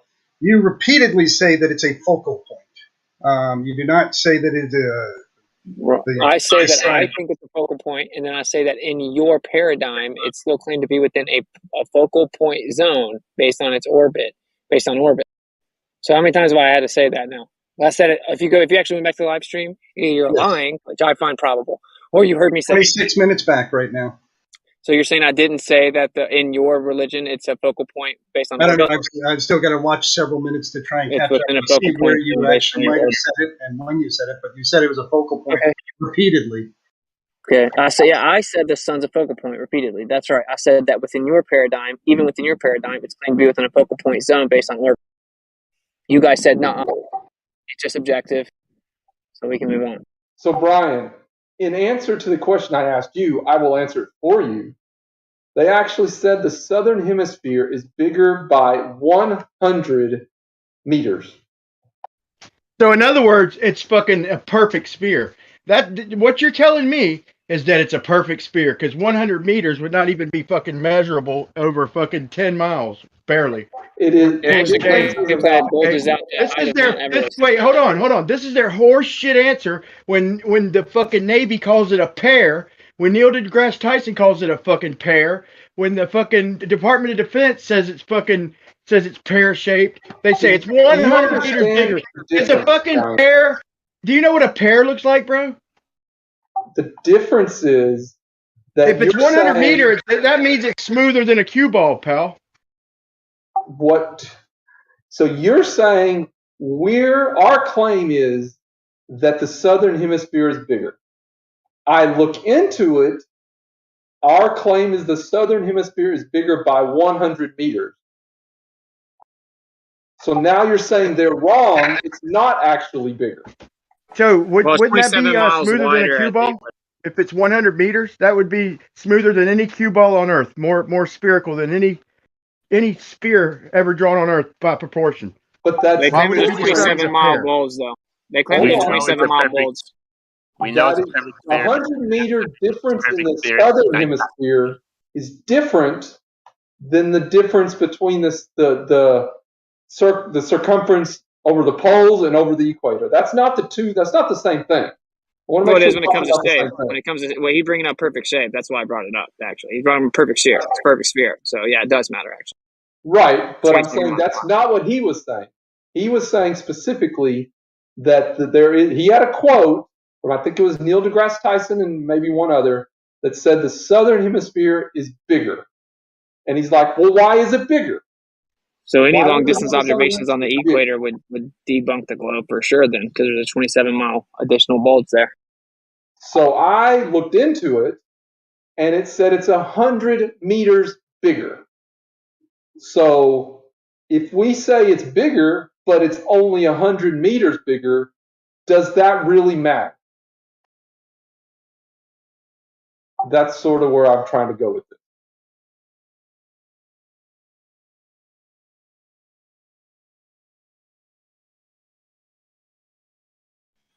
Yeah, I don't know anything about that claim.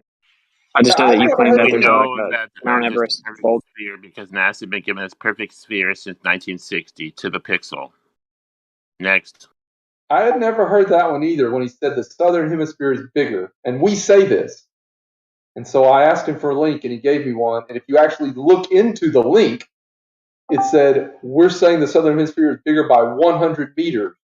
And I'm like, okay.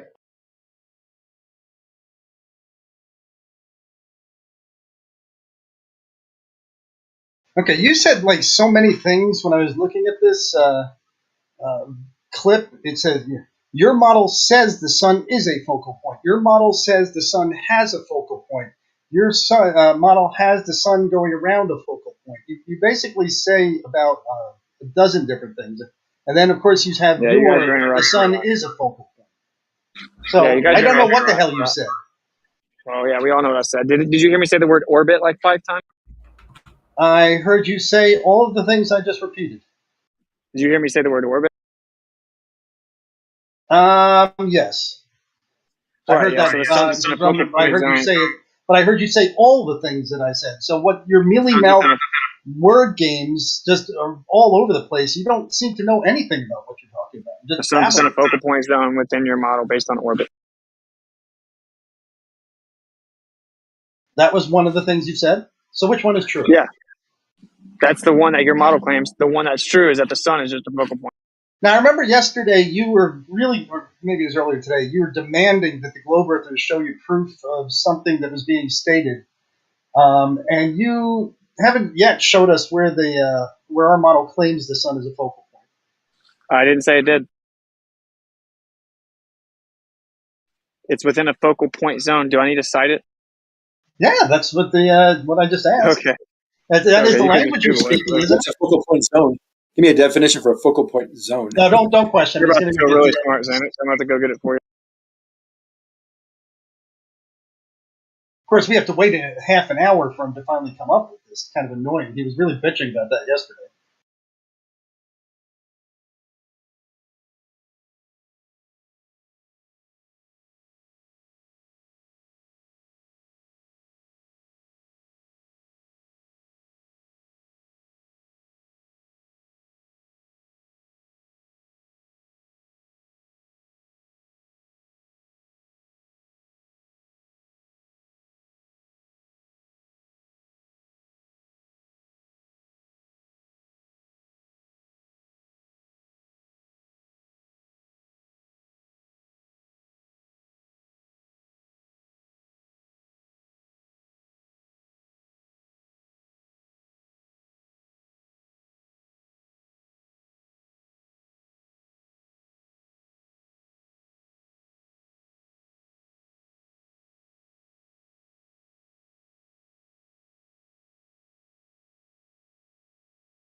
There you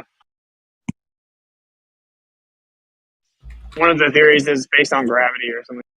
The gravity of the sun creates a focal point. Thank you. Yeah.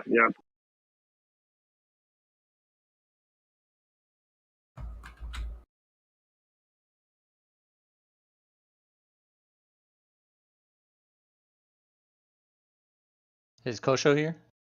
What's up, Playboy? Hey man, how's it going? Do you remember that code we worked on a little bit recently, matching some of those data points to the line? I think we wrote some loops and stuff. Yeah, I barely remember it, but yeah, I do. Yeah. I'm trying to add another feature to that maybe, and was wondering if you want to like bounce a. Yeah. Yeah, let's do it. All right, where to? We'll go down in the live stream too. All right.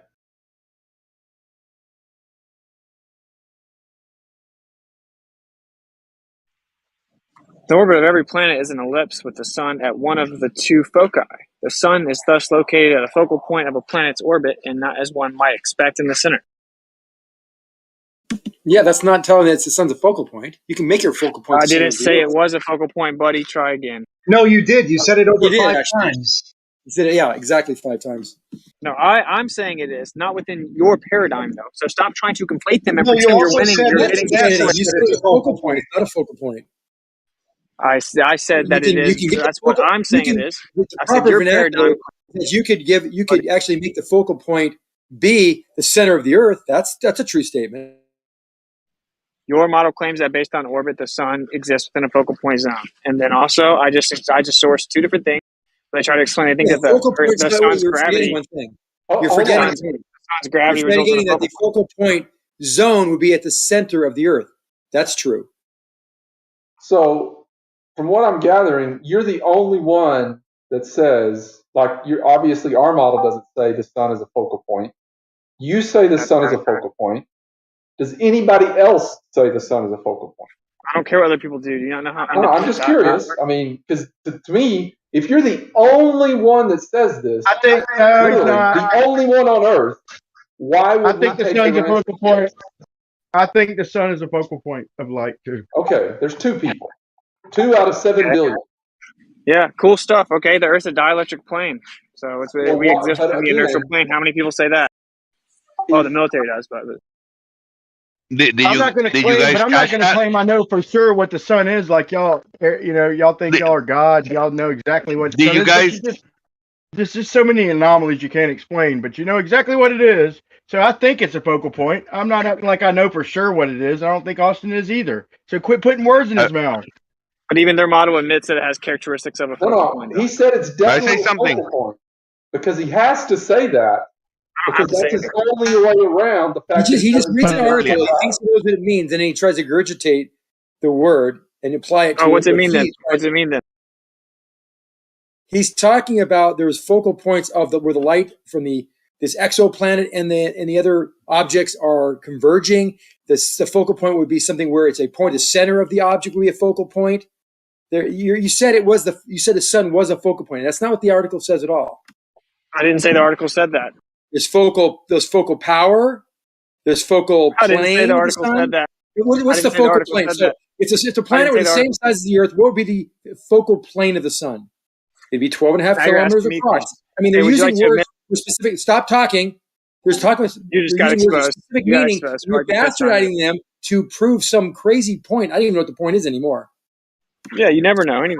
The focal point of our solar lens is 550 astronomical units away. The solar lens. They're using the sun as a solar lens in this research. You don't even know what they're even talking about here. The gravitational field of the sun can focus light. Place a telescope at the focal point of this giant lens, which should be the center of it, and it should be possible to study a distant object with unprecedented detail. But how good does such a lens be, and what would it reveal, and what can we see with our own telescopes? And it talks about how they use the sun as a focal lens, and you want to use the center of that focal lens. The focal point of that lens. It's not the sun. You just don't read things. You see something, you find a word, and then you use it for your own uses. And it's hilarious. No, the sun. I remember reading this a long time ago that there's you didn't read it a long time ago. You don't even know how to read, I don't think. Oh, dude, you just blot out words with no meaning. Words sound. Dude, you don't even know what the fucking point is. And he described the sun, the planet coming into the sun's focal fucking range. Okay? No, but that's not what happens. Yeah, the Einstein ring is not the same, but he's not talking about anything. He knows what he's talking about. Dude, this is not an article about throwing together in a sentence in a big word salad to make some point that nobody even knows what is. You got to remember, y'all this came up because he says the sun is a focal point, and that NASA also says that the sun orbits a focal point, which is it is not even in this article. I didn't say that. I didn't say it orbits a focal point. I said it's at the focal point. Y'all are the ones with the definite claim. Y'all are the ones with the definite claims on what the sun is, not us. So y'all need to fucking, get y'all's facts straight. Okay? Yeah, it's at the focal point of the orbit. Yeah. But I'm just saying, it's at the focal point of the orbit, but that's just your claim. Like, I wasn't, nothing to do with my claim. You guys clamped on that, but ironically, it's you guys just expressing ignorance of your own claim. Like, I don't believe your fairy tales. I'm pointing out that even you explain that there are times with characteristics of a focal point within your religion. relative to planets Wow. and their orbits. The word focal point exists, so therefore the sun is a focal point. I get it. No, it's in the context of your paradigm. They talk about the sun being in a focal point based on a planet's orbit. No, it's using the sun to focus light. No, that's not what they say at all. Read the article. Did you read the article at all? Y'all show us diagrams Again, of a fucking I haven't read the article Y'all show us now. diagrams of Umbra Penumbra for the light as a fucking You don't focal remember point. the article and you don't remember what it said. Now you're thinking you do remember it and you're telling us what it means. Try to read it again and then come back and say you're sorry because you don't know what you're talking about again. I'm not saying sorry for anything. What I said off the top of my head is something I read. You should apologize because you read a long time ago and you're regurgitating information incorrectly. Apologize. I've been waiting on a fucking video from you for fucking a year and a half now, where you've seen a guy and everybody's seen it. Fucking bring a jar down to the bottom of the ocean. You're asking him for an apology? Yes. Dude, you lie. I've made videos on your blatant lies, bro. I've literally made videos about you and your lies, and you're asking him to fucking say I'm sorry, bro. You got the wrong people, man. Isn't it cute? He's defending little Whitsit. Dude, you're a lying sack of shit, dude. I don't see. This is the thing, though. I just in passing brought up that I've read things about how your model claims that based on orbits, the sun exists within a focal point zone. You guys said it doesn't. So I just looked up the two first articles I saw that looked like they talked about it and posted it. I haven't looked into this in a long time. You guys had no idea anything about it. You now read the articles, breezed through the ones I posted, and now you guys think you know you're experts on it. Austin, they're going to hold you down on this until you stop them, bro. Until you change the subject because you don't know exactly what the sun is. They're going to hold you down like they're fucking, like it's a big giant win for them because you're always destroying them, bro. So they got this one little thing. If you make claims that you trying to pin you down like you're making. If you make claims, you can't back them up, even though that's all we ever do. Every one of our claims, we can't back them up. But if Whitsit make the claim, you can't back it up. What a Not joke, only did you not back it up, you put a Say it source like a down man. that doesn't agree with you. No, I didn't even make any specific claims. All I did was vaguely recollect what I read about something to do with a focal point zone of the sun. And that was non sequitur to the conversation. That was in response to a divergent hint from a Glober. So would you like to try to respond to what I just said, or are you going to pretend I didn't just say what I just said and then tout victory? That's the closest thing they'll ever get to a win with you, so they're going to grasp on to dear life. It's hilarious. They all of a sudden have a standard of like real empirical, verifiable evidence. What a joke. Oh, if you say something, you better need me to back it up. Yeah, science is all fake. It's all CGI. It's all made up by the wizards and the priests of our NASA. Just like your exploding jar, man. Just like your exploding jar video is made up, pal. What happened to you with it as a child? Your religion changed the distance to Polaris by 30% in the last decade, dude. Don't try to talk to me about knowing and proving what you claim. Are you kidding me? Your model changes every day. And you guys just regurgitate the new science.com article as if you're somehow you're the one that Dude, they're trying to make it personal. All they're doing, they're trying to make it personal, dude. That's all they're doing. If your How's the model the same if it changes? There's not really a flat Earth model, but let's say the flat Earth ideas don't change over the next 100 or 1,000 years with advances in technology and understanding and science. Unlike you guys, we're not glued to a model. We don't have to fucking repeat the shit. We come up with our own ideas and we test them. Okay, Yeah, and our reality. That's why you're wrong all the time. Changes based on what we can observe, and we We're don't. glued to reality. That's why we don't change it, because we're glued to reality. You're not glued to anything of logical at all. You're glued to reality. Really, you're glued to reality. We are glued to reality. Everybody keeps changing. Has ever Your said fucking reality is fucking light years in space, bro. How's that reality? Everything y'all talk about, dude, is the sun, the fucking stars, the sun, the stars. You're not grounded on Earth, bro. All your arguments fucking come from outer space, bro. That's fantasy. This whole focal point of the sun. You just made that up, Ron. You just made that up. This is just made that up, Ron. thing. That's completely manufactured what you just said then. All right, let's talk about how stupid your religion is, Rumpus. So, dark energy, dark matter. In the early 1900s, one thing was fairly certain about the expansion. It might have enough energy density to stop its expansion and recollapse. It might have so little energy density. You're breaking up every other word. You're breaking up. Oh, that's good.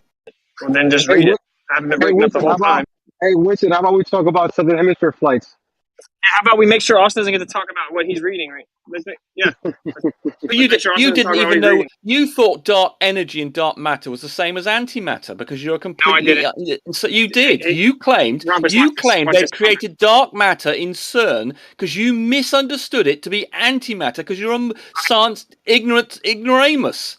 All right, watch this. You're going to interrupt me, Rumpus.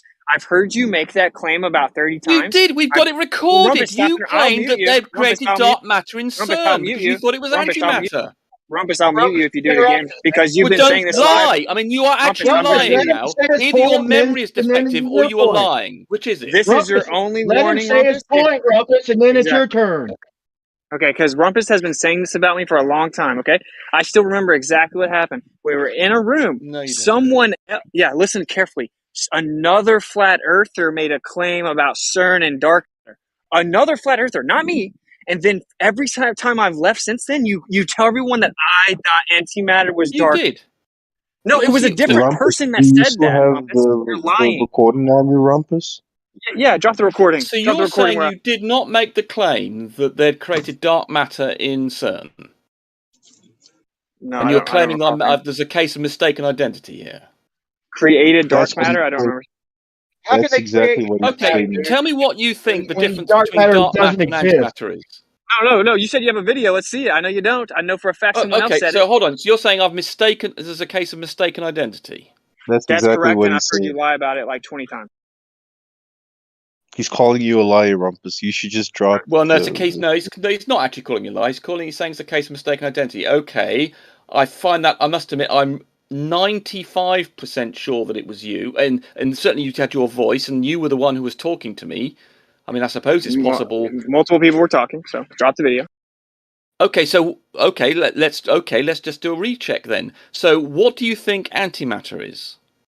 I don't make all kinds of claims about your It sounds like somebody had a tongue twister and said dark matter. Whoever it was that said it. Okay, what do you think? It sounds like they meant to say dark matter and dark antimatter and said dark matter is what it sounds like. Well, from my understanding, actually, the other flat earther tried to double down, and Rumpus called him out on it. And so Rumpus has somehow in his fictitious little memory made that me, so he can pretend he's superior to me or something. Well, every single time I leave the room or I'm not in the room, I hear Rumpus say it. Okay, I'm prepared to accept if you're going to claim that it wasn't you, and I've missed that it's a case of mistaken identity. I find that absolutely incredible. But I'm prepared to accept that if you're really saying you did not say those things and you were just simply present and there was someone who sounded very similar to you, it's possible I didn't see who was. I mean, I don't think I did see who was lighting up in that conversation. So, okay, I suppose if you're going to claim that you didn't say it, and I can't be absolutely sure you did, I'll have to leave it there, I suppose. Very humble of you. Hey, Rumpus. Hey, Rumpus. Yeah. How about you ask Witsit if non-stop Southern Hemisphere flights exist? Well, okay, we'll ask you. You heard that question, Witsit. Do you believe that? I never said I did, and I said that the only time, like if you say most of the ones that you bring up, you go along the trade wind, go along the jet streams, and then it takes like 3 to 5 hours longer to go back through, and they're like the most rare flights in all of the Earth. Is it just me or are you breaking up? No. You claimed they didn't exist, didn't you? You said you couldn't find them? No. So we were talking about, you brought up a specific one. I was like, can you cite it for me so I can look into it? You didn't do it. And then what he did in his video, let me tell you what he did. Austin, let me back you up. Here's what B-Ball did in his video. You said there's no nonstop flight from Sydney to Santiago, and B-Ball showed a nonstop flight from Santiago to Sydney. I mean Johannesburg, from Sydney to Johannesburg. That was your exact words, and he showed a flight from Johannesburg to Sydney. And said that here's what Austin said didn't exist. So that's not what Austin said. Austin said from Sydney to Johannesburg. Austin said non-stop flights. There, he said no. He said there are no non-stop flights. That's what he said. Let me get Johannesburg. So are you gonna? So do you want to walk? So do you want to walk that back now? Shut the fuck up while I'm talking. Do you want to walk that back now? Lies about me, and I end up getting frustrated because you guys are liars. Just like he's running around saying a lie about me. Not lying. You said there were no. You said you couldn't find any non-stop flights. You're just saying B-Ball. In the video you made, it had Austin saying that there's no non-stop flights from Sydney to Johannesburg. You then showed a flight from nonstop from Johannesburg to Sydney. You did not Holy show one shit, from. Brian! Listen to what you just said. Listen to what you No, just but said. I'm just saying, bro. Yeah, Listen to that's what what you your just said. video Here's the said, point. Here's the bro. point. I'm going to address it. Okay, so this is what happened. I had never ever made any claims about that flight. Never looked into that flight at all. He brought that flight up. This is after like 3 failed You attempts to bring up claim other. you Why are couldn't you find interrupting it. me? Why are you interrupting me?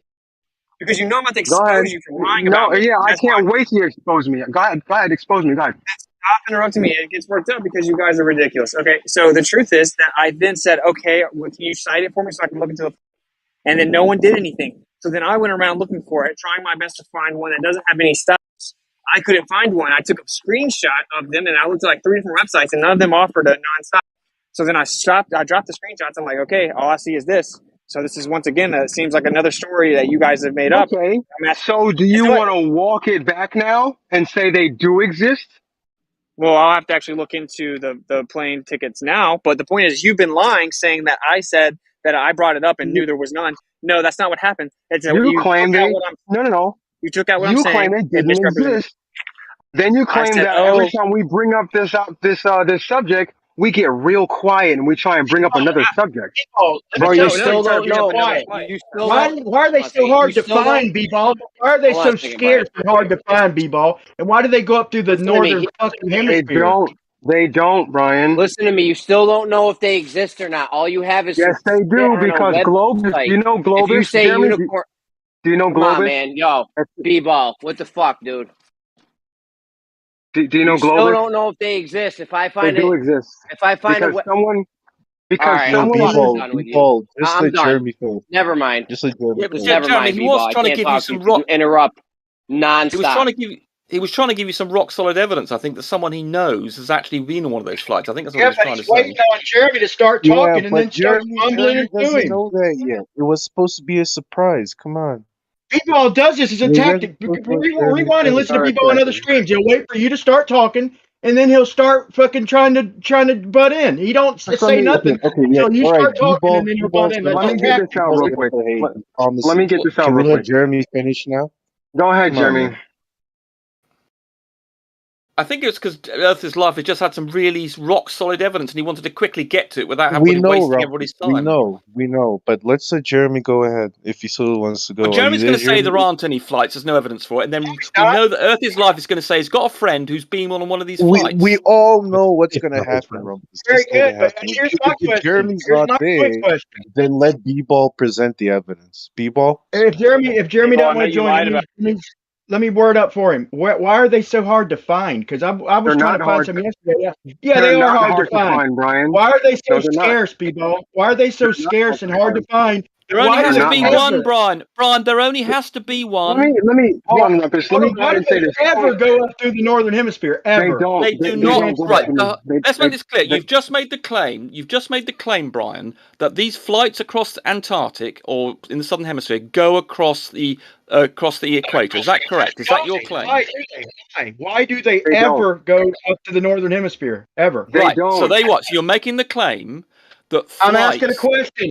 Rumpus, they don't. I'm asking a question. Why Unless do you're they talking, ever go up to the northern hemisphere? Well, there are some ones for economy. I mean, sometimes they go, if you want to get from one place to another, there are cheaper flights that go. But if you're talking about the flights, so that's the reason. If there are some economy flights, I think if you want to get from, is it somewhere in South Africa to somewhere else, you go up, I think you go to Dubai or something, and then you come down again because that's where the cheaper flights are. That's what you're asking. Let me say this. The Australian entire team and their fucking administration and a lot of the fans in the country went to watch them play a big tournament in Australia, and every one of them airplanes, they were full. They all stopped in Los Angeles going from Argentina, what we're talking about here, Brian. Argentina to fucking Australia. Yeah, okay, why did they go up to Los Angeles when they were full because flight? it was cheaper. Wait, Brian. That's You heard it from Rumpus. You heard it from Rumpus. It's cheaper to go listen to what I'm saying, from Brian. Argentina to Australia through Los Angeles. You heard it from Rumpus. Brian, whatever you want to claim about that flight, okay, whatever you want to say. But we're talking specifically about two flights here, QFA 63 and 64. They do not go through the northern hemisphere. They stay specifically in the southern hemisphere, and they go straight between these two airports. Big deal. Big deal. Not Who big cares? deal. That's the whole fucking No, point. the question is why do they have all these airplanes? There are It wasn't just shorter one or flights. two Brian, flights. Hold on. Brian, I've This got the was a answer for you. caravan of flights, Brian, bro. This was Brian, a bunch of flights. The flight is much shorter in the distance that Earth is Life is going. So that suggests that is the shortest distance between the two. And that's not what it would be on a flat Earth map. That's the point he's making. Not on certain flat Earth maps. Okay, how about the Mercator? Okay, but let me say this without interruption. It's not a flat Earth map. Hold on, let me say something without interruption. I'll make it quick. The flights from Australia or from Argentina to Australia, there were several flights. Okay, it wasn't just one or two. Yes, but the quick one is the one that went direct. I'm almost done, buddy. Quick one. Okay. Fuck. Okay, they were fully booked. Okay, there's no transfer. The fully booked thing. Which is the quickest is the thing that matters, Brian, is which is the quickest that tells you which is shortest. We're interested in finding the shortest one, Brian. They cut you off every Brian, 2 words. We're interested in finding the shortest one. We don't care what's full. We're only interested in the shortest one. Between the fans, the players, and the coaches and all the people, there were several airplanes that were fully packed, fully booked. Who cares? I'm gonna tell you who cares. They all no went one cares, Brian. What we're interested in the shortest flight. Hold on a second. Why would they go? My question is, why would they go to Los Angeles? I'm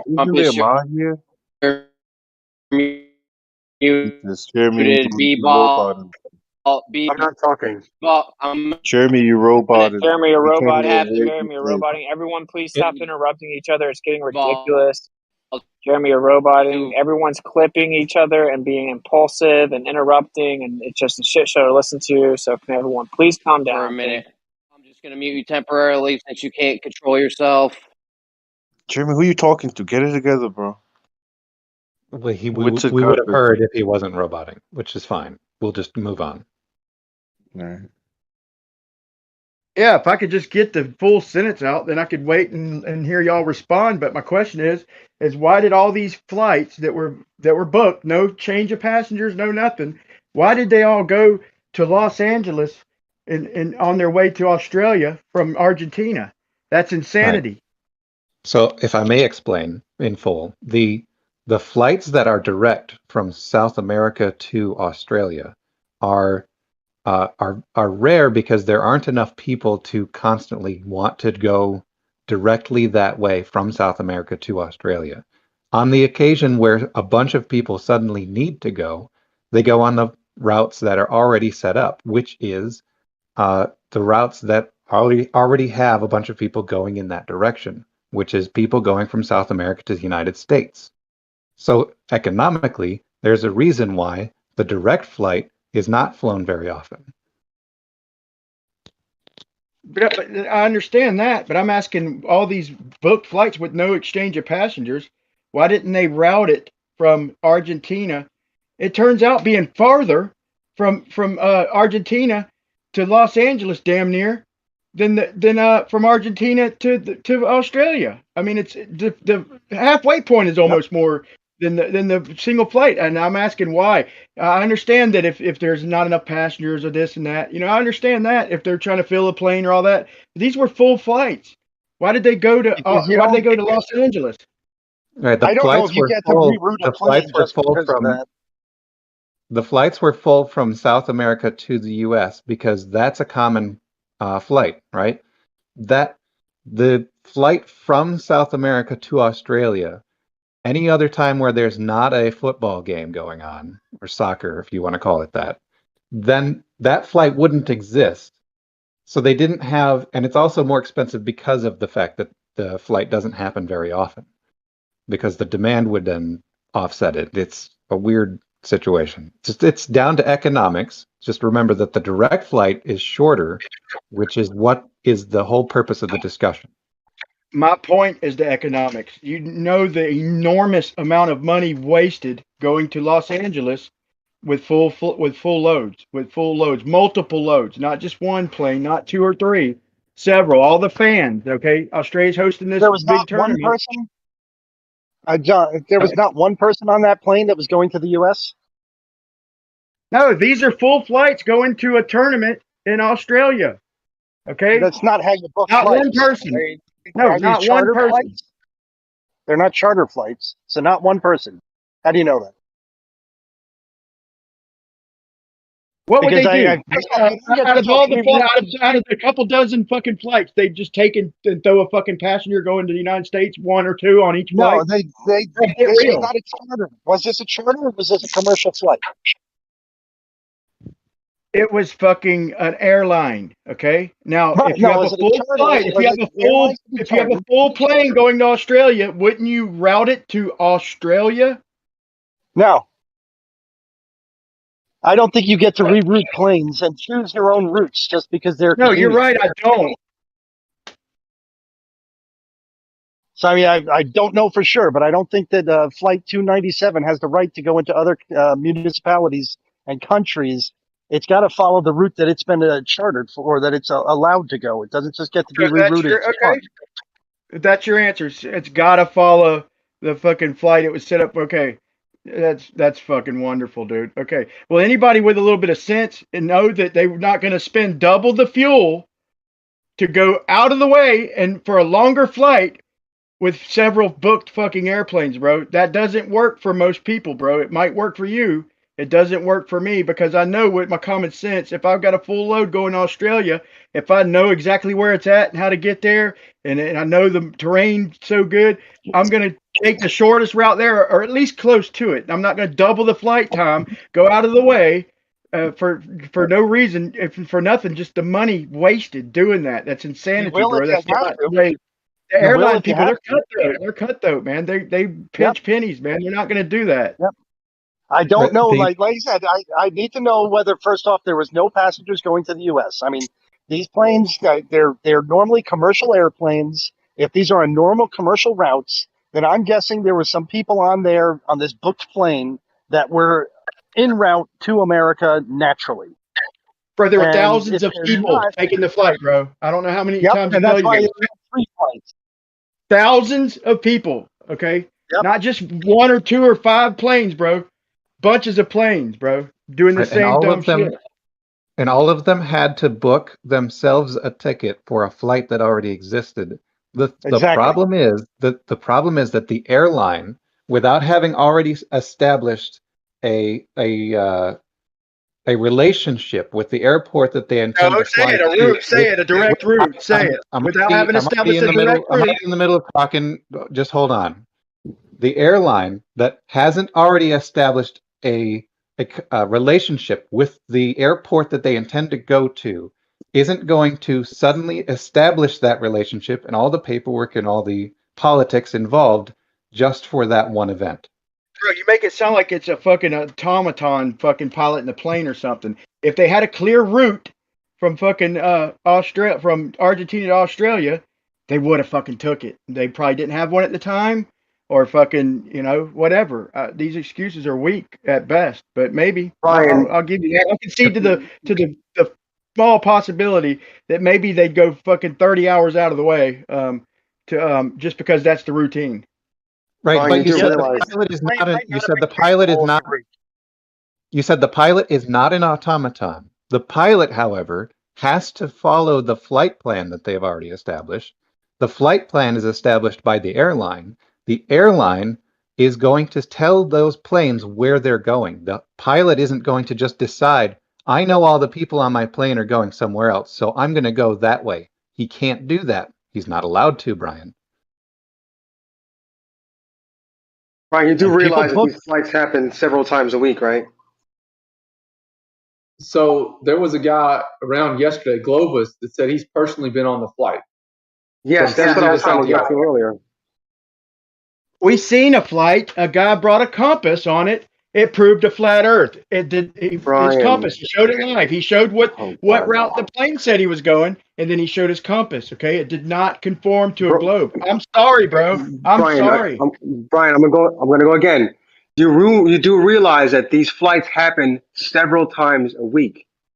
Yeah, that's fine. Have you seen one of your people on live video with a compass on the plane? Probably not. Okay, but we showed that Max Egan brought a compass on the plane, and it did not show globe Which flight direction. did he go on? He even double checked his Which flight compass did he when he go got on? home, thinking it was broke. I'll have to look it up. Which flight I'll did he post go a on? video, and you can watch it all. Keep in mind that the south magnetic pole on Earth is near the southern coast of Australia.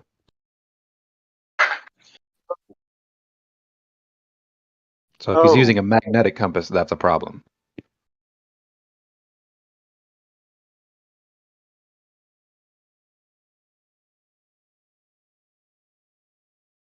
God, like actual honest, yeah, but yeah, you still won't be honest and say you were wrong about the existence of nonstop Southern Hemisphere Okay, flights. so I'll address it again.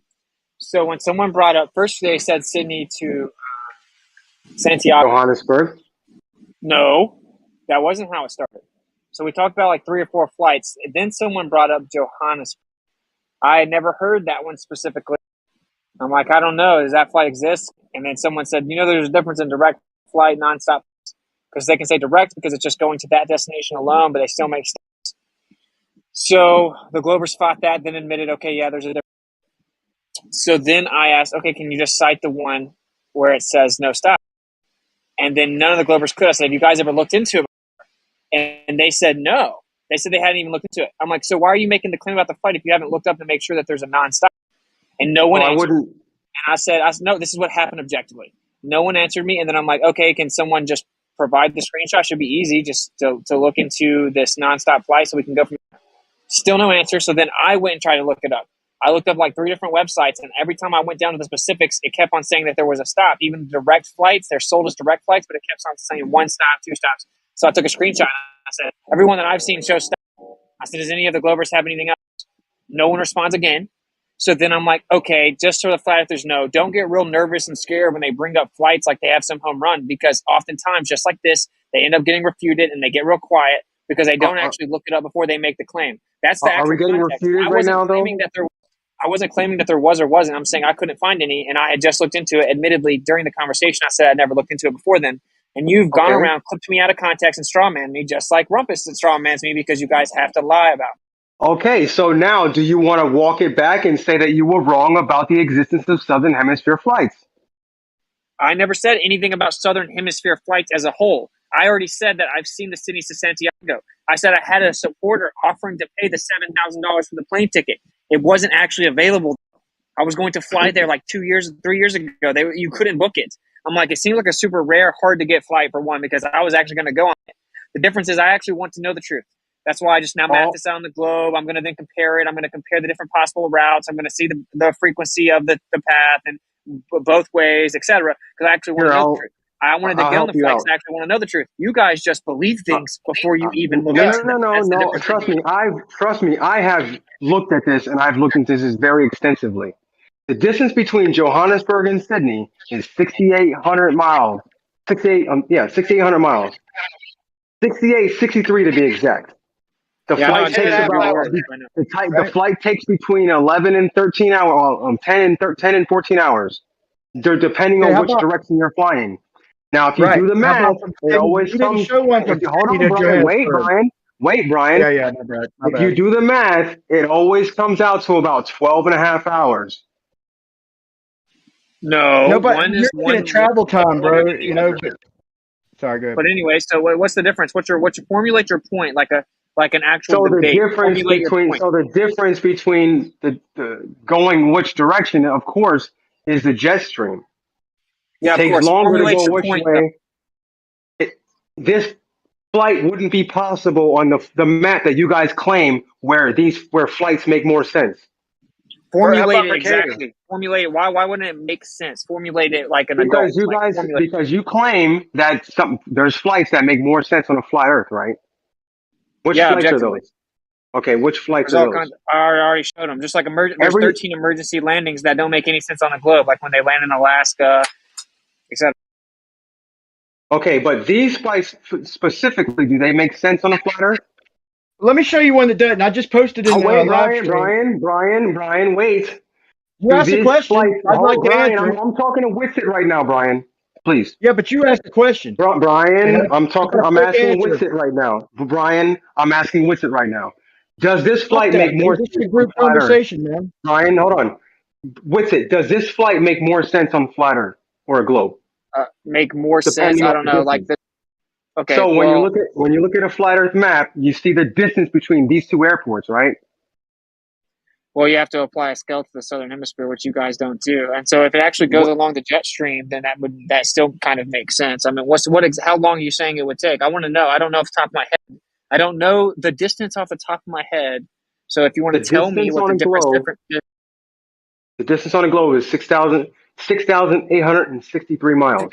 I know. I just looked that up. The distance on flat Earth would probably be more than 12,000 miles.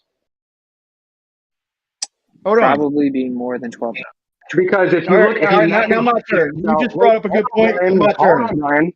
Hold on, please. No, dude. You're not going to hog the fucking air, bro. You're not going to hog the air. I got a quick point to make. I'm not done, Brian. Jesus, please. I know, bro. I'm going to point after point, asking questions and not letting me answer. Oh, my God. All I want to do is make Go ahead, Let me say this, Brian. Let me say this real fast, Brian. I'm going to have to get out of here. I don't want this guy to think I'm running away from him because I know that the last couple of times he's brought this up like I'm running away. I'm not running away. You've yet to formulate a specific point of the actual difference in distance and then try to account for that with jet streams or other paths based on the flat Earth. Of course, I'm not claiming that map definitively, but I will look into it and try to get back to you. I'm going to hang out with my wife now. Peace. Take it easy, Austin. We'll see you later. But no, let me bring up I'm just trying to post something in Livestream. I wanted to make a fucking point about it. Okay, what I brought up was is I checked the flight time for from Buenos Aires, which is in Argentina, and from where the soccer team was, but from Buenos Aires to Los Angeles was like 18 hours and I think 18 hours 50 minutes or something. I posted it's like almost 19 hours. And the flight from Buenos Aires to Sydney is fucking like 16 hours or 15 hours and 50 minutes. Like, so they're literally over doubling the length of the trip for all these planes, you know, and I'm sure they had to accommodate with this large amount of fucking, you know, unusual traffic when they got all these fans, you know. Everybody who could afford it went to fucking Australia. It was a big ass tournament, and so they had to accommodate and make arrangements for fucking all these fans and all these planes to go from Buenos Aires to, but they all went through Los Angeles, which is a longer flight out of the way than it is there to begin with. That's my point. Brian, look in the chat. Look in the chat real quick. This is the map you guys use when you guys claim that these flights, a lot of the flights make more sense. Look at the distance between these two airports, and look at the land masses they go over. You got Africa. Do you not know? Do you not know that we know the size of these land masses, right? And the flight path. So my question to Brian is: Wait, what is that? Is that Sydney to Johannesburg? Yes. Wait, extremists were trying to say something. So what I was going to ask him is, he's griping that there's no flight, that they didn't go directly from Buenos Aires to Sydney, and instead went Buenos Aires to Los Angeles to Sydney. As far as I know, I'm not sure. I'm not 100% sure it's Sydney, but I think it's Sydney. Whatever, Australia somewhere, whatever. Right. As far as I know, there are no direct flights of any kind. Maybe chartered flights. There's no commercial flights directly from Buenos Aires to Australia. Right, they'd have to go through Chile. But which is barely above it. It doesn't make sense, man. So go north to Chile. Let's go north to Chile to go over to fucking. I mean, dude, you like I said, accommodations. Like when you have multiple planes. Let's not gloss over this, right? So we know this distance. You just love speaking through my response. I'm sorry. Go ahead, man. Go ahead. Go ahead, man. Go ahead, dude. Go ahead. All right, so we know the distance. We know how large these land masses are, right? That's not in contention, right? So go to Google Earth and show me the distance. Don't just tell me the distance. Show. So if you map this out, if you map this route out on a globe, it's over 12,000 miles. Can you show me that, please? Because it won't even let me go over 12,000 miles. Yeah, you have to make different. Hold on. The way I did it was I looked at where No, I'm the talking about line on a enters. globe. On a globe. Show Yeah, me yeah, the yeah. I know. distance Yeah, on a yeah. globe. I know. If you hold on, I did it, but give me a second. Because if you like look at where the line intersects the coastline on the land masses, then you can map it out on a globe, and it comes out to about 12,000 miles.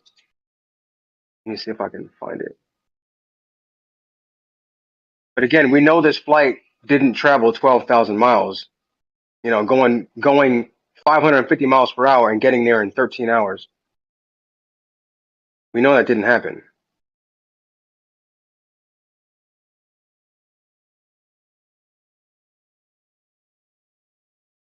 Like on a flat Earth, it's going to be about 6,000 miles from the North Pole down to the equator, and then let's see, and then you got right here. Here we go.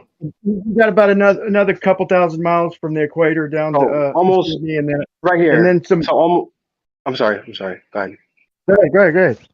I'm saying it looks so almost 13,000 miles. If you look at the picture I just posted, that's going roughly the same route on the flat Earth.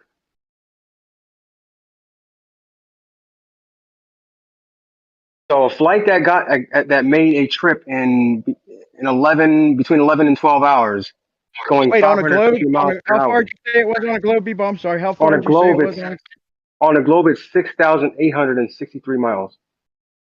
Okay, so it's 6,800 miles. And where'd you get that from? Because all you got to do is you measure the distance between the two airports. Yeah, I know. Did you do that? Yes. Or roughly Yeah, thereabouts? you can do that on Google Earth.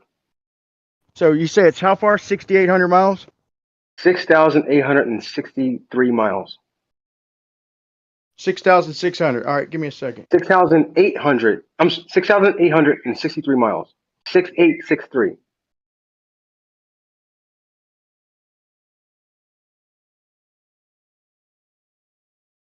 Okay. And you said you said it gets in the jet stream. And how fast is the jet? Are the jet streams faster in the south? I don't know, man. But if you look at both flights going back and forth, there's definitely a 1 to 2 hour difference. 1 to 2? 1 to 3 hours. 1 to 2 or 1 to 2 or 1 to 3. It changes. All right, so 1 to 3. Okay, so if it changes up to a few hours, then that's fucking that's a big portion of the fucking trip. That's a 25% of your fucking trip. That's not 13,000 miles, man. 13,000. No? Either way, Either way, 13. It doesn't. Okay, the airplane is traveling at 550 miles an hour, right? How long would it take? How long would it take going at that speed to go 13,000 miles? Or how much jet stream would Wait, you I don't need? think it's quite that far, miles per B-Ball. hour. I don't think it's quite that far, man. I think this is what I think. I think that from the equator down to the North Pole down to the equator is about 6,000 miles. But on a flat Earth, if you're not directly over the equator, I mean going directly over the North Pole, it's going to be shorter. Okay, I'm not putting a mileage to it, but would you at least agree with that? If we're not flying directly over the longest point, which would be the center, the North Pole, it's going to be a little shorter. Would you give me that? Well, in the map that I showed you, I mean, it's obviously a lot farther because again, we know the distance of those land masses. I asked a simple question, bro. So it's going to be a lot. It's going to be a lot more than 6,000 miles, right? Okay, I'm not saying it is. I'm trying to get to a point, but I'm just trying to get some common ground. Would you at least give me that if I'm not going directly over the South Pole to the equator, if I'm off to the side, it's going to be a little shorter on flat Earth, right? A little bit shorter, yes. I'm not trying to make a gotcha. Sure. All right. And then at its longest point from the North Pole to the equator is around 6,000 miles. Okay, a little more. Okay, so around 6,000 miles from the North Pole to the equator, and then we can add let's say a couple thousand miles underneath the equator to get to Sydney. Okay, well, if it's around 30 latitude, which it is, so we'll add a couple thousand miles. So that's around 8. not minusing the fact that it's not directly over the North Pole. Johannesburg is about the same, so that's another couple thousand miles. So that brings it up to about 10,000 miles, not taking away the fact it's not going the longest route over the North Pole. So your distances are, maybe on that map or maybe, but I'm just saying, in reality, just using a little common sense, and that's why I'm trying to make a new map. That was kind of based on a globe, and I think there are a few alterations need to be made. But so in my reality, it's going to be closer to about 9,500, maybe 9,200, and that's more doable, man, because they're going to probably go around a little bit, and they're going to need a jet stream. It's obviously going to take longer one way. Here's what you can do, Brian. Here's what you can do, right? Take the data from this flight, right? The distance, the time, and the speed. You take the speed, multiply by the time, will give you the distance, right? Then you take but you can't use one to prove the other, though. Hold on. Then you can take the distance divided by the speed, and it'll give you the time, and then see if it matches the posted time. Then you can take the distance divided by the time, which will give you the speed. Right, And but you can't use one to prove the other. Nowhere in there where will it ever equal out to about 13,000 miles. No matter how you slice it, Brian.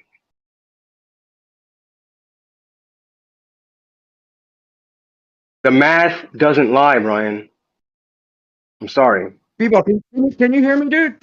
Yeah, I can hear you. No, I think you're cutting out. Okay, I just went over. Okay, now the distance over time, yeah, for fucking speed. We all know that. Okay, but you can't use the speed to prove your distance, or the distance to prove your speed. Because if you're saying, well, I know I was doing 550 miles an hour because I went 6,800 miles, or I know I went 6,800 miles because I was doing 550 hours, bro.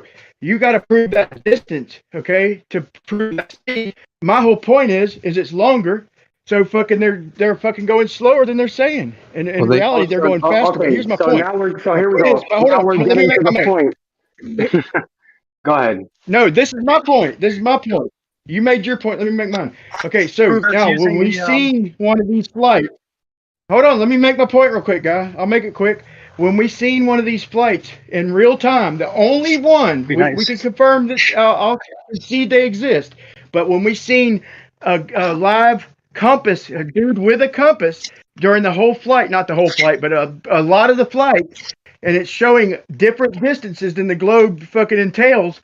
And I just showed you how that flight and in my reality on a flat Earth would be around 9,000, 9,500 miles, bro.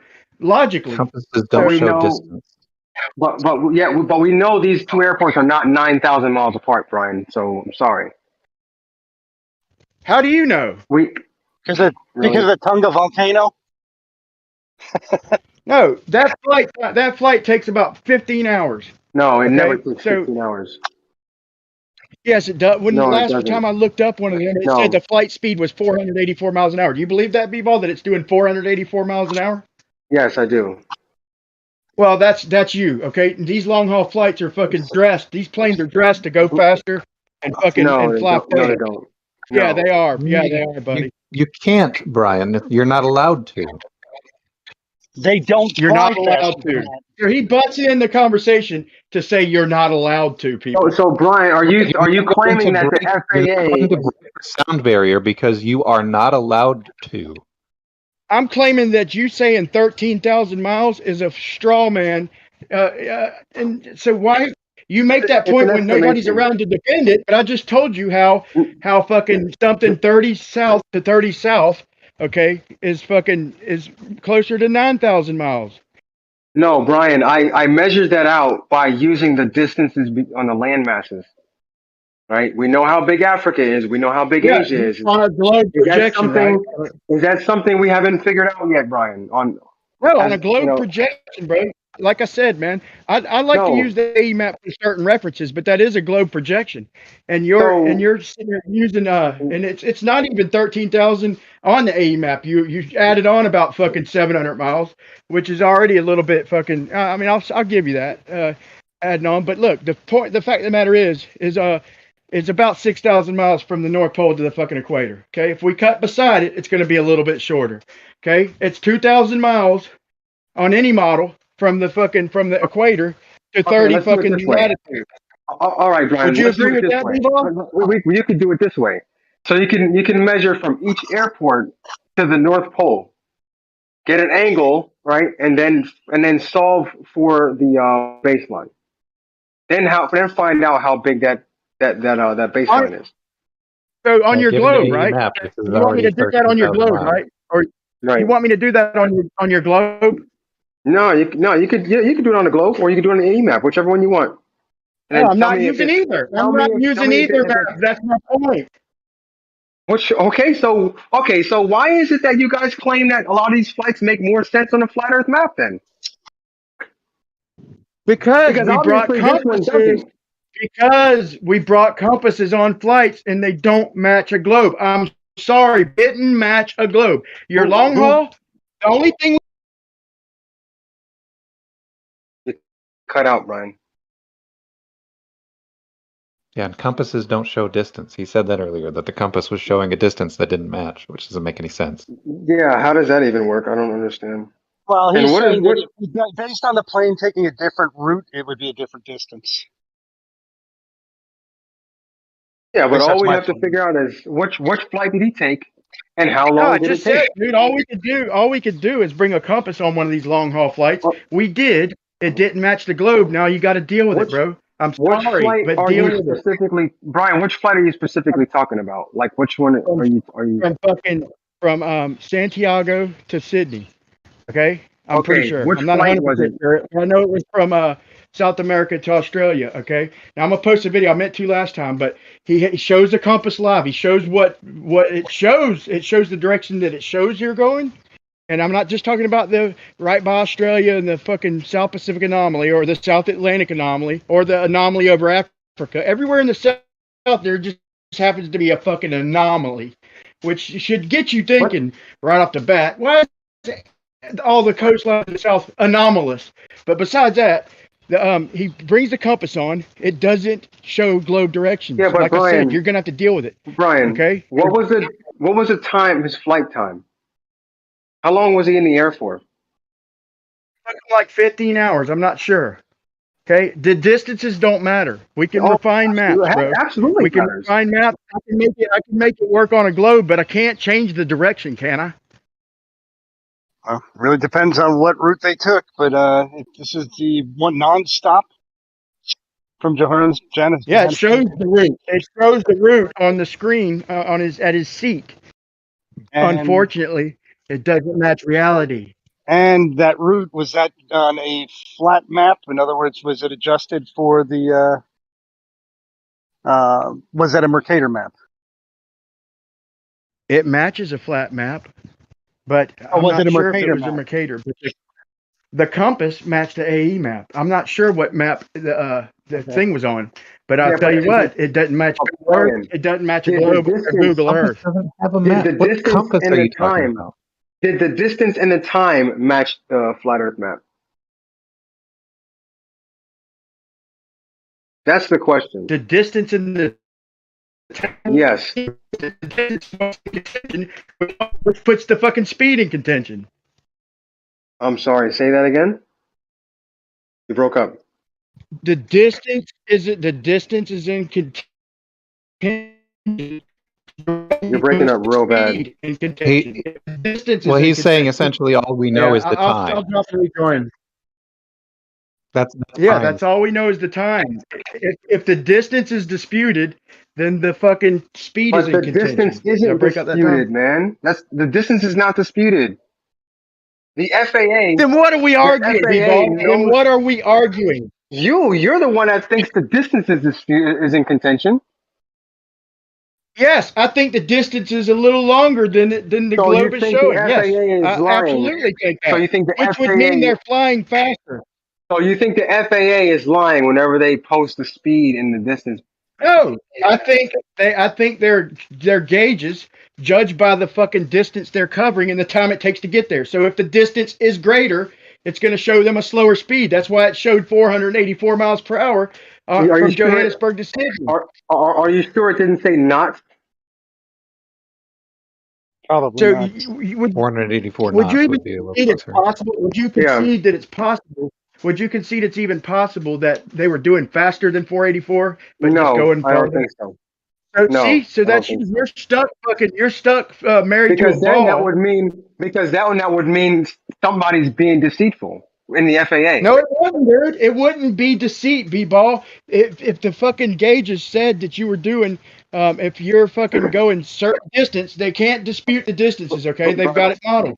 Now let me Okay. finish. If the model says, if the gauges say that you're going this far in this amount of time, that's what gives you the speed. So if they made an honest mistake and got the distances wrong, it could be an honest mistake that would reflect in the speed being How being often slower would they than make this? reality. How often would they be making this honest mistake? Everywhere. It happened in boat races, like the fucking Really? like the Vandy Really, Globe. Yeah, Brian? like the Vandy That's Globe. It would happen. really. It would happen. It would happen mainly off the coast because I think So they're making the it. continents would be accurate. The continents wouldn't be in question. They wouldn't muck them up. The contention would be in the fucking oceans in between the continents, roughly. So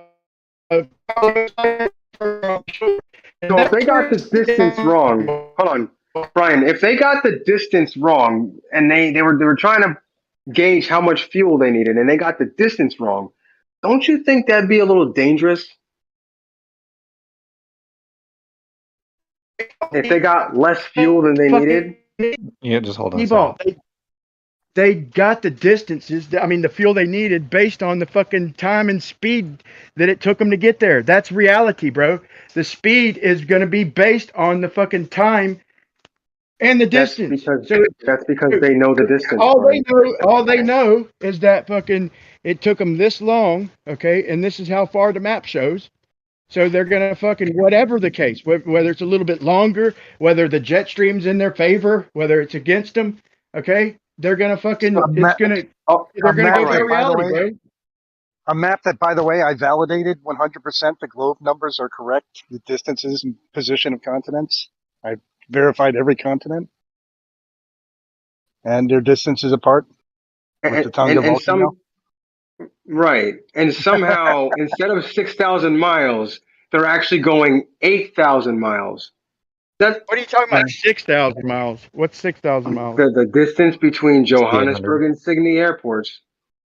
Instead of 6,800 miles, they went 8,000 miles. Is that what you're saying? Who went 8,000? Brian, listen to what I'm saying. The distance between the two airports in question, Johannesburg and Sydney, is 6,863 miles. Is that in contention? Or do you think they actually went 8,000 miles? That is absolutely in contention, bro. Are you where's your head, bro? Did you not hear everything I said? Show me some math using the speed and the time where it comes out to 8,000 miles. Bro, are you fucking dude? What have I been saying all this time? Okay, not just this flight, bro. Everything about the Southern Hemisphere fucking shows longer or anomalous, one or the other. There's no cables, okay? The cables that aren't even fucking mid-linked, the direct cables from Africa to Australia literally go through the north. They're not linking up with other ones in the north. They have a certain color for certain underwater lines, and the yellow ones coming from Africa is pure yellow the whole way, not one of the splicers. So to get to Australia with an underwater line, they literally go to fucking up north and then over and then back down, bro. They do the same thing for South America and Africa, and the same thing for South America and Australia. These are cables that now we're literally talking about underwater cables. Yeah, but I'm talking about the boat races show fucking slower than in the north. Everything you look at distance wise is a fucking anomaly in the south, and you're questioning like, why am I questioning the distance, bro? Except for the Tonga volcano, which is completely independent of jet stream and ocean currents. And it matches the airplane routes. Oh, that's weird. Yeah, that is weird. That's strange. But again, Brian, the wind always blows in your direction, in your favorite direction, to try and make your story work. And again, Brian, you need to use the math and try and figure out if it ever comes out to more than 6,000 miles. You got to quit interrupting, man. Look, the thing, I'm just making a quick point. If you look at the fucking jet streams on your model, they are not in between any fucking continents. They flower up and down like fucking petals of a flower, bro. If you're going to act like these little jet streams that are going in fucking random directions, bro. Now look at an AE map, okay, for the sake of this demonstration. And they're doing concentric circles like in between the continents, and they're getting faster the further out you go. Well, that's not true, because if you have a jet stream that has a up and down or north and south deviation to it as it goes around, when you project that to the AE map, because the AE is a projection of a globe, you would also get that up and down movement. No, you wouldn't, bro. No, the fuck. Why That's not? exactly the difference between an AE and a globe. Is that fucking the flattening out of the globe takes away them fucking anomalous flower petal looking fucking motions. Let me post How it is real that quick. possible? If we think about this logically, Brian, would there be a north to south deviation on a single path that doesn't represent as a north to south deviation on a projection of that same Bro, thing? you're literally about 2 or 3 years behind this debate, bro. Please go catch up and come back, man. Let me and Paul discuss I understand that some flat earthers said a thing and you believed it 3 years bro, you're ago. That's literally great. behind What I everything. want to know Everything you is bring how up, is it man. possible a path on a globe that has a north-south deviation has no such deviation on a projection of that same globe? Okay, how about this? How about, let me explain something to you. If something's going down and then over and back up, okay? Now, if you take a globe, okay, just take a fucking actual globe and fucking flatten it out. Or dude, it's what happens, bro. There's no more down. Bro, everything that's going down, you can eliminate that because there is no fucking down. So it winds up being a fucking circle, bro. All right, I mean, let's go everything. back. Hold Have you ever on, seen man. Hold on. For Go ahead, fuck's sake, dude. You're making me yell and scream just to be fucking heard. Okay, now my point is fucking there's no down. So everything you see down on the globe on a flat map means over because there is no down on an AE map. Now, my point is this has been established a long time ago, bro. Like everything else, you're bringing in old shit, dude. The point is, Have it you hasn't ever been have you ever established, seen Brian. If something has a north-south have you ever seen deviation the to it, null it would have school it on A null both school maps. map? Hold on a second, dude. Hold on 1 second. Have you ever seen the null school map when you switch it to a projection? It goes around in all nice circles. Everything. Okay. Cool. All right, let me just reiterate this one more time because it seems Brian isn't getting it. I get that a flat earther said a thing 3 years ago. That's fantastic. However, if you have a path that has north and south deviations on it, you will have that same north and south set of deviations on a projection of that same thing. It's not something you can just say, oh, well, okay, a flat earther said a thing, though that doesn't mean what it actually means is true. There will be, on a path that has north and south deviations on it, on every projection of the globe. It doesn't just go away just because you projected it. Okay, this is not because some flat earther said something. This is right off the Globe website, Null School. You've never seen that website. You may be a couple years behind in the debate. I'm not sure, but everything goes around in nice, neat circles on a globe projection when you have it flat. Not because some flat earther said so. I don't know why you keep saying that. It's straight off the Globe website.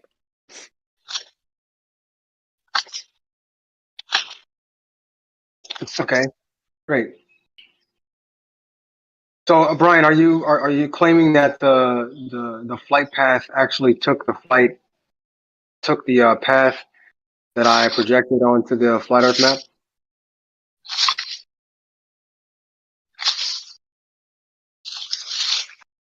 And also, do you know that you can download the there's a what's it called? I was trying to pull up Bob Wynn. I was trying to pull up Bob Wynn. There's an Excel spreadsheet you can download from each flight that has the GPS data, has the speed, has the time for Yeah, you can download that. Let's use our model to prove our model again. The most fallacious thing y'all do. Well, we can on do that. Patriot. The reason. Hold on, man. Hold on, bro. I listened to you, and then I went to respond, and you interrupted. He wasn't finished.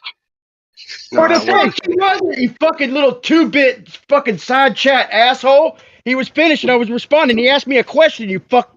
God damn, dude. Go ahead, Brian. Jesus. I need to take a breath, man. It's fucking Good. This dude is fucking like a child.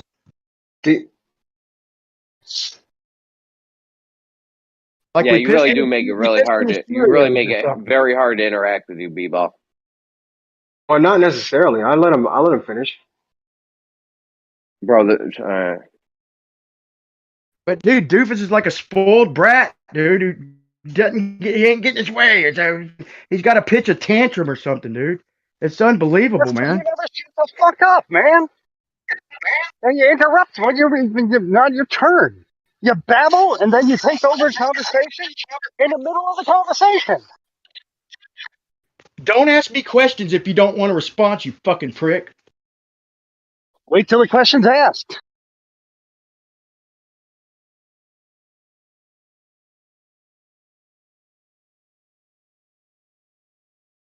Okay, so like I said, you can download all the data from this flight, and we can match it to the globe. Yeah, but when we try and match it to the flat Earth, it seems to be always problem. Now, you mean the flight you just saw on the website? Oh, I thought you were done. My bad. Go ahead. Yes, the flight I just got off a website. The same flight that happens several times a week that someone in this server has actually taken. Yes. Who took it? Globus. And Branshaw will vouch for him. That he took that flight? Yes. There you go. Now you have an argument. Before all you had was a website. Now you actually got something. There you go. Yeah, you have the argument of the 70,000 people who take it a year. Oh yeah, that's something. I can't trust that flight. Globus before all he had was a website. He had nothing but a website before. Now he's actually got something. Congratulations. You actually have an argument now. Well, the problem with this flight is if you see it on the flat Earth map, it's a hell of a lot farther than the actual distance.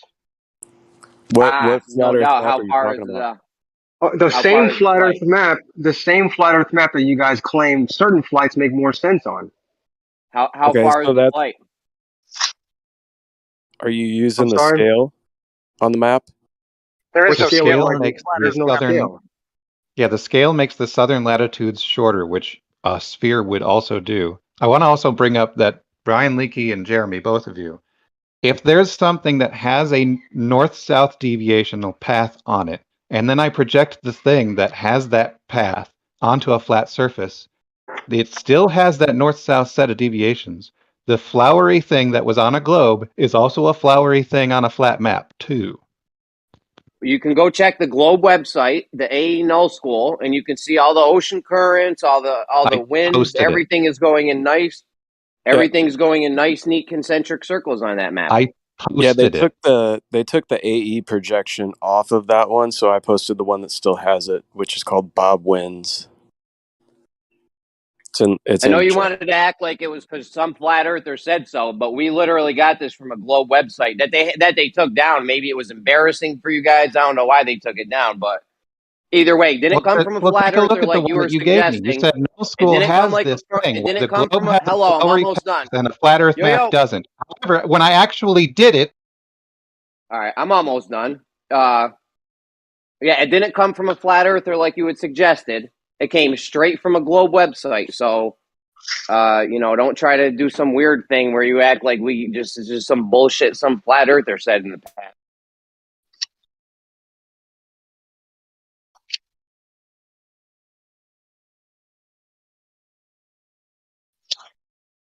All right, now when I went to the actual thing that you told me to go to, Null School, right? And I used a globe and I used a flat map. When I found this thing that had the flowery pattern that Brian described, on the globe it had that flowery